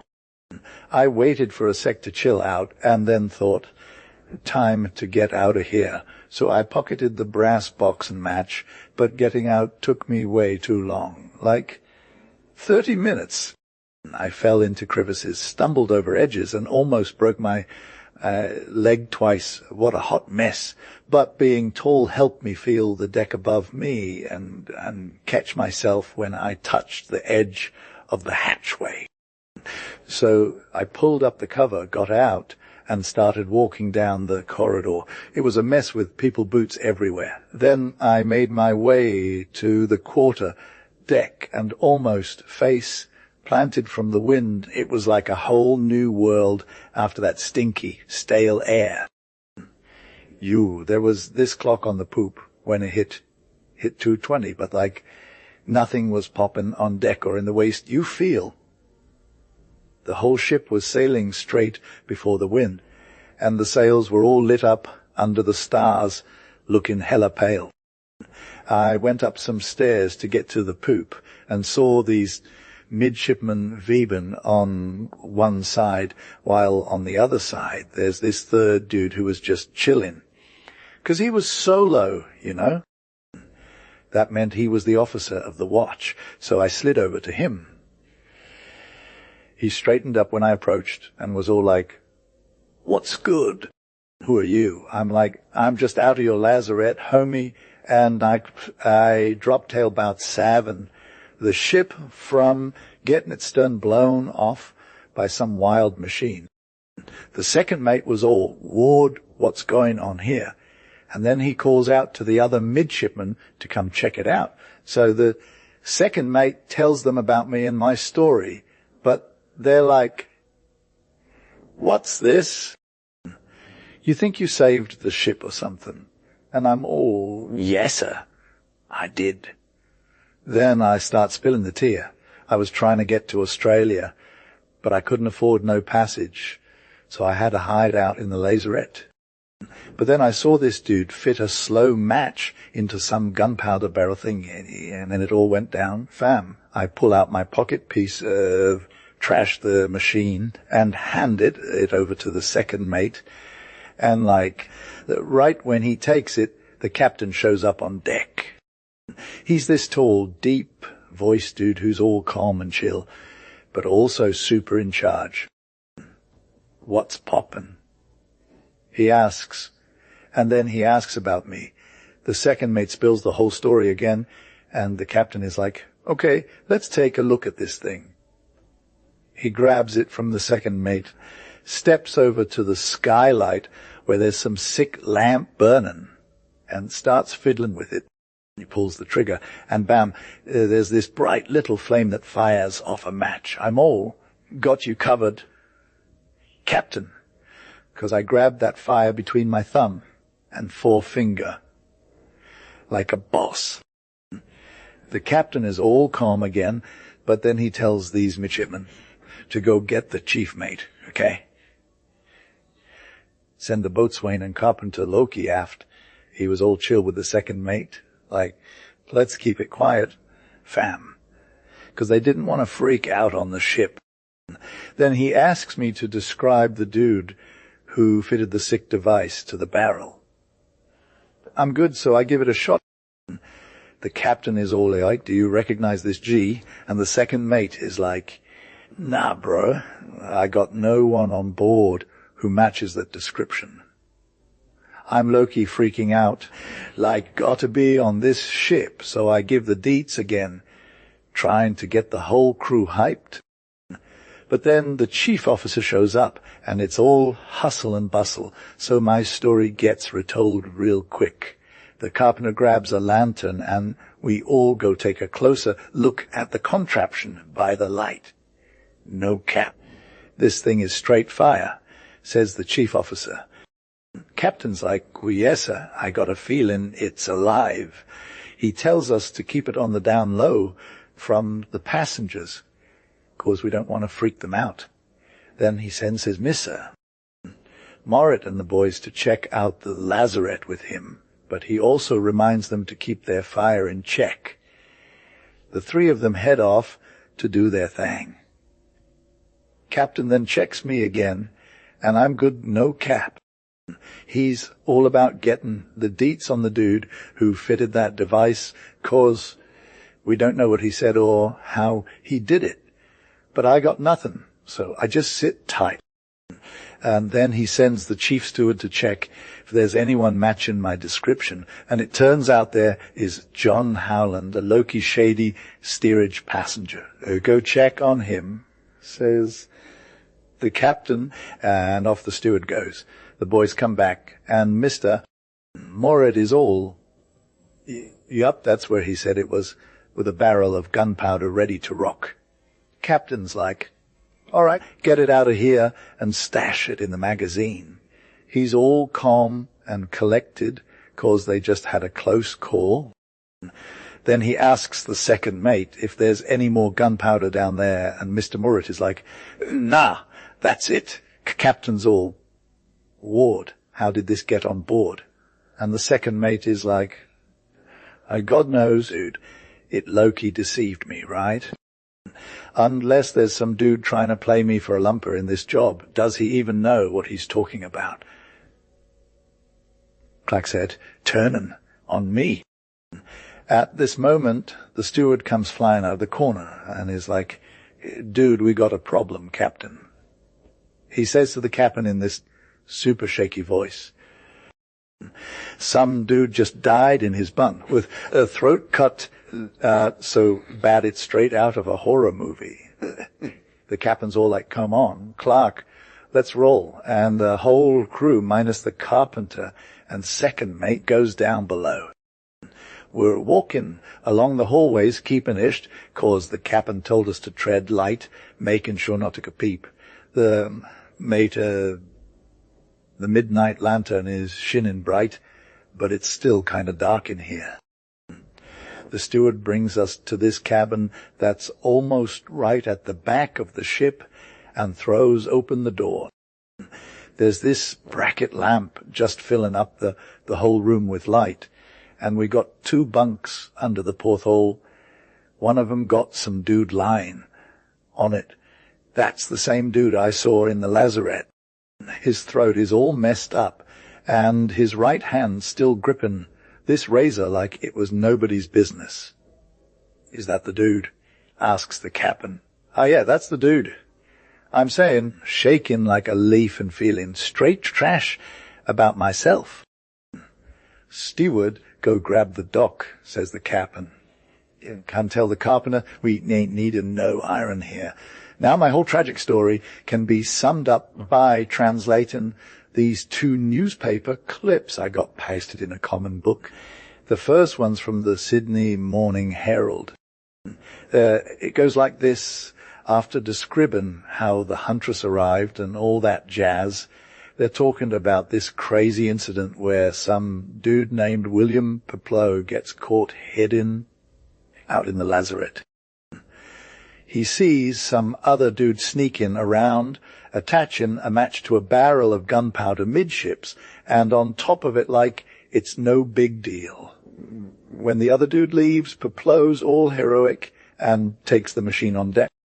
He describes this other dude, who turns out is John Howland, and guess what? He's some second-class passenger who snuck on under a fake name. They go into his cabin, find him dead in bed with this crazy throat wound done to himself. No one knows why he did it, but it seems pretty clear he was hella messed up. If not Peploe heading out, the ship would have blown its stern off, and we'd all been sunk like a stone. So yeah, when they find out about our close call, everyone's all shook up and gives this dude a piece of their mind. 100 guineas was sent by a high-up dude named Clark to some young homie, Peploe. The captain of the ship gave him a free ride and hooked him up with some fly threads from the ship's closet. Apparently, some bigwig government official promised Peploe something in exchange for doing a solid for William Peploe, who's all like, "Thanks for the help. Gee." The next thing I got was from this nautical mag. Like 2 years after it came out in that Aussie paper, "Yo, we found a bottle on the beach of Terceira, one of those Azores Islands, and it had some paper inside." It's pretty lit, 'cause it's telling us some new tea about the Huntress ship. I'm John Howland. I'm low-key freaking out, you feel. Like 20 years ago, they wronged me, sent me to that harsh penal settlement in Norfolk Island. I was all bent on getting revenge on the dude who had me sent there. My homie on the ship is a passenger named Clark's crewmate, and we're low-key plotting to get rid of him and his squad. We stashed some gunpowder in the lazarette, and it's like game on. I'm writing this last sec before I go through with my plan, and I hope someone finds this paper and knows the tea about my arch nemesis. I'm just trying to do what's right, even if it means a few people get hurt in the process. Anyway, that's the story of my life, and I'm like, peace out, world. Israel Thomas Wilkinson, ex-con and ticket of Leave Dude, the great triangular duel by Captain Frederick Marriott. Yo, Jack was chillin' with the boatswain, Biggs, and he's all like, "Hey, miss." The Biggs, I'm pretty sure you're talking about me. The boatswain is all maybe. And then Jack's all, "Yeah, it's me, for real." It seems like when you try to talk game, people always know who you are. Lucky? Eastup was hella upset, pulling up his shirt collar. "Vatched," he said. "It's not the first time you've low-key dissed me, the Biggs, and since you're salty about those trousers, I'll give you a pass for now." Clark just gave him a polite bow, like, "I got you, Biggs." The boatswain, Miss Easy, chimed in, I'm your superior officer, but you just dissed me, and now you want to play it cool." "Nope, bro. I was totally right about the rules. I'm on the quarter deck, and you're not even going to try to come for me." The boatswain pointed at Clark's buddy, Mr. Heasy, like, "This is the dude you dissed, Miss Biggs?" Eastup clapped back, saying, "Ward, I've been around Bond Street many times, and my fam is hella respected. Just 'cause I had some misfortunes don't mean I'm not a baller." The boatswain was all, "You disrespected me too, Eastup." But Clark was like, "No cap, I'll take you both on shore, and we can settle this. In plain clothes, though. You think you're tough when you're hiding behind the quarter deck." The boatswain responded, "All one at a time, bro."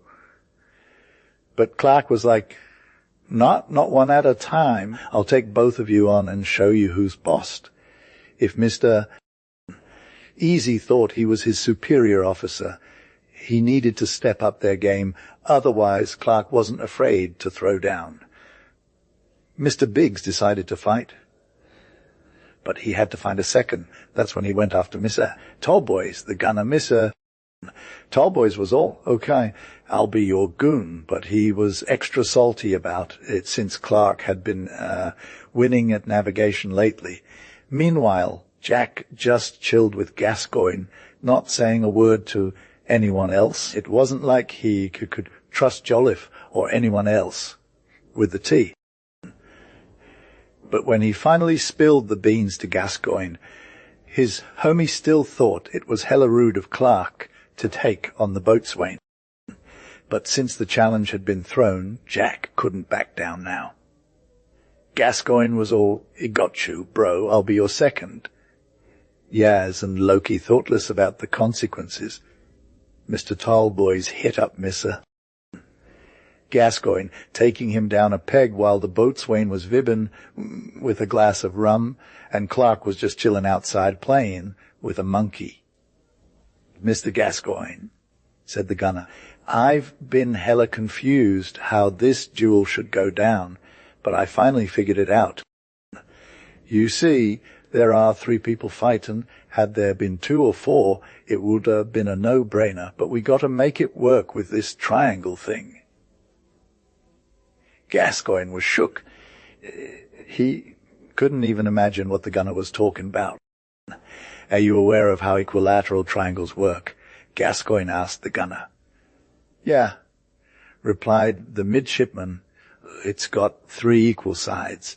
But what does that even have to do with the duel?" "Everything, Miss Gascoigne," said the gunner. "It's the key to making this duel work. You see how we got 3 points, each one equidistant from the other. And we got 3 people fighting, so it's fair play for all of them. Mr. Easy over here, the boatswain over there, and the purser's steward at the 3rd spot. Now, if we measure the distance right, it'll be lit." "But then," replied Gascoigne, hyped about the idea, "or are they supposed to fire?" It don't really matter," said the gunner. "But as sailors, it seems like they should shoot with the sun, that is. Easy fires at Mr. Biggs, Mr. Biggs fires at Mr. Easthup, and Mr. Easthup fires at Mr. Easy, so we got each person getting a shot in and receiving one too." Gascoigne was low-key obsessed with the idea, even more so because he saw how easy it was for Miss. Easy to get ahead. "For real, Mr. Tallboys, you're a genius. I'm hellish impressed," said Clark's homie. "In situations like this, the principal's got to follow what the seconds say. And I'll make sure Miss Easy agrees with your fly proposal." Gascoigne went back outside, pulled Jack away from the monkey, and filled him in on what the gunner had proposed, which made Jack lull hard. The gunner also explained it to the boatswain, who didn't really get it, but said, "Sure, I guess it's all good, shot for shot. And honestly, I don't care about no favors." They all headed back to the spot with 2 pairs of pistol shots, which Mr. Tallboys had sneaked on shore, and as soon as they got down, the gunner called out Mr. Easthup from the cooperage. Meanwhile, Gascoigne was measuring out an equilateral triangle of 12 paces and marked it up real good. Mr. Tallboys started drawing his own triangle on the ground. As Clark's back with Purser Stewie, and they're vibbing on the ground, right? Like it's all good because the angles are equal and stuff. Easy takes his spot. Boatswain gets in the mix, and Mr. Easthup is low-key confused. "Bruv," says Stewie to the gunner, "I'm hella lost." Easy goes first at Biggs, right? The gunner's all, "Nah, bruv, this is a 3-way duel. You'll shoot at Easy, Easy shoots at Biggs, and Biggs shoots at you." "Mister." Easthup's like, I don't get it. Why Biggs got to shoot at me?" The gunner's all, "'Cause Easy shoots first, so Biggs needs his shot too." Gascoigne's all, "Dude, if you've been around the block a few times, you know how duels go down. Mister Easthup's all, "As I've got respect for real gentlemen. My honour's in the hands of my second." But Gascoigne's like, "Then, bruv, if you're salty about it, your honour is with your second, and no one appeals." Mr. Easthup's all, "I know that, but I'm not got at Biggs, so Biggs ain't aiming for me, right? The boatswain's all, "Come on, dude, don't get salty about it." Mr. Eastup's like, "No way, bruv. I came here to settle it with easy, not get shot by Biggs." The gunner's all, "But you're going to shoot it easy, and that'll be enough." Mr. Eastup's all, "Nah, I want my shot without getting one back." Gascoigne's like, "Bruv, that's just weak sauce." At this point, Mr. Eastup's all fired up and takes the pistol from the gunner. He's yelling at Biggs, saying some choice words and basically telling him to get his act together. When it comes time to fire, the gunner gives the word, and everyone's getting ready. Easy's got his aim on Biggs. Biggs is shaking in his boots, but Mr. Eastup drops down like a sack of potatoes as soon as he gets hit like. So Clark is literally saving lives on this boat, right? His broadside is all over the place and he's low. Key got his shot in, but it's like, ooh, he took out the boatswain's cheeks and stuff, and now he's just chillin' with a mouthful of blood. And Miss Eastup's ball was all hella unpredictable, fam, so nobody knows where it went. The purser's steward is straight up crying on the ground, and the boatswain is like, "Oog, my pipe got destroyed." He's all salty about it, and he's trying to get some sympathy from his crewmates. They're all like, "Dude, you're good," but he's still low-key freaking out. Anyway, they check on the purser's steward and are like, "Nah, he's good," so they let him chill for a bit. Meanwhile, Mr. Talboys is coming for him with some major swag, and the steward is all, "Oh no, please don't hurt." Then Gascoigne is all, "I think we should take this to the hospital, fam." And they're like, "What?" So Mr. Big shows up, and he's got a face full of blood, but Key hella salty about what went down. And then Jack is all, "Hey, I'm sorry, bro," and he's offering his apology. And Mr. Easy is all, "Cool, man, let's just move on." So there's this dude standing outside with a weird table thingy, and it's like this tiny table with super long legs, right? Clark was chillin', looking around like he was trying to decide which way to go. Then he saw me sitting on the ground and low-key, freaked out, ready to take off with his table too. But after a sec, he got all hella confident again and came over to where I was sitting.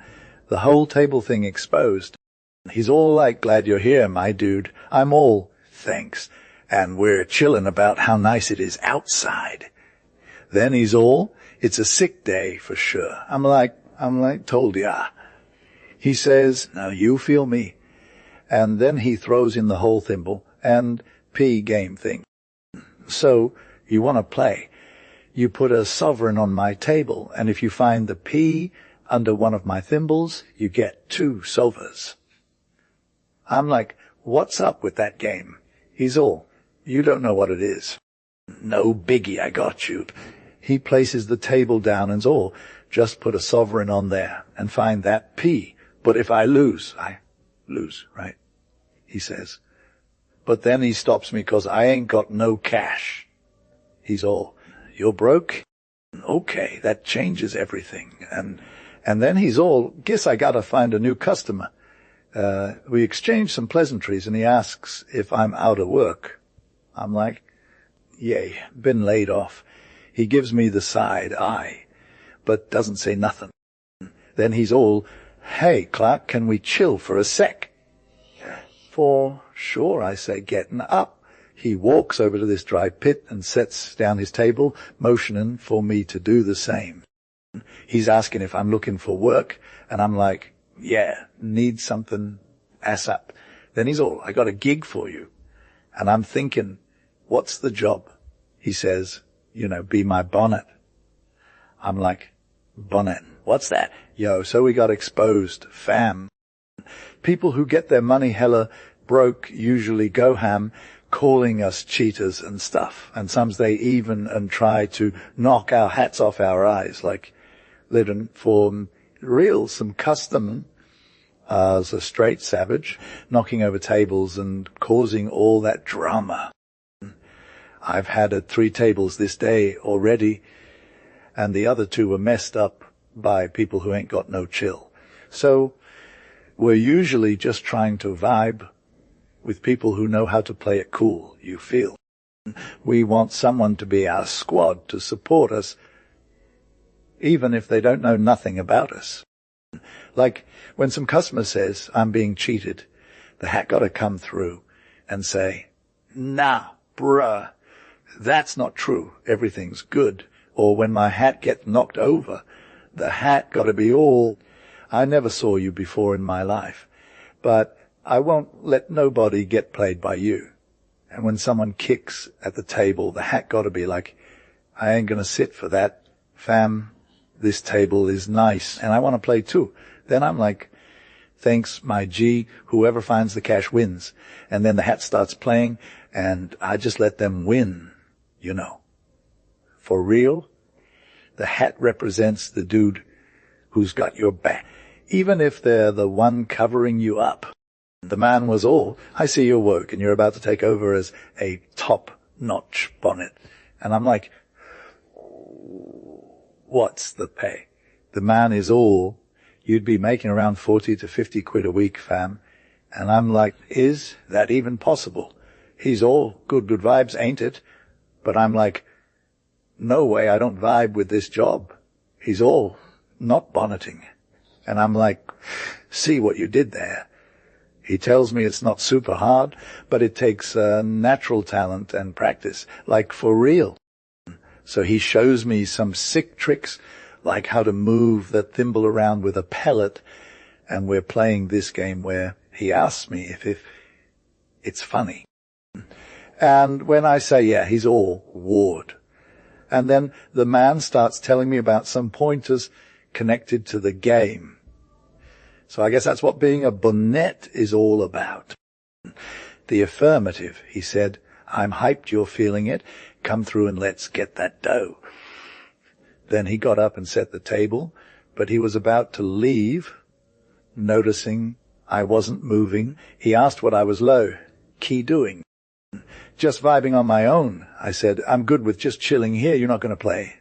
He hit me with, no way, fam. I replied, your vibe doesn't align with mine. You might get your chance to shine later, he said.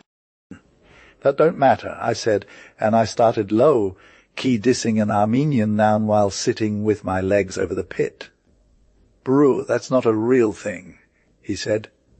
No gypsy or anything. If you're not down, another dude will come along and take your spot. I ain't got all day. He dipped out, and after I dropped 4 Armenian nouns, different declensions, no cap, I got up from the pit and wandered around the green. Next thing I know, I'm at the thimble dude's setup, with his table in front of him and a crew around him. The finder gets the prize, and those who can't find it lose. He yelled. People tried to find the pellet, but nobody won till people started getting salty and calling him out for cheating. The dude denied ever scamming anyone. And when he saw me hanging around, he asked if I thought he was playing dirty. But I remained silent, fam. After a bit more folks played, and he gave a few lucky ones their due, but the whole vibe got hyped again. Then when I checked out, just then this short dude with a staff showed up, moving at a crazy pace. That's when I went in hard. Shun thimble engro, a velo gorgio. The man was caught off guard, turned around to see me, and quickly grabbed his stuff and slipped into his pocket. He yelled, "Make way," and gave a nod towards me before taking off with some speed. He yelled, "Make way," and gave a nod towards me before taking off with some speed.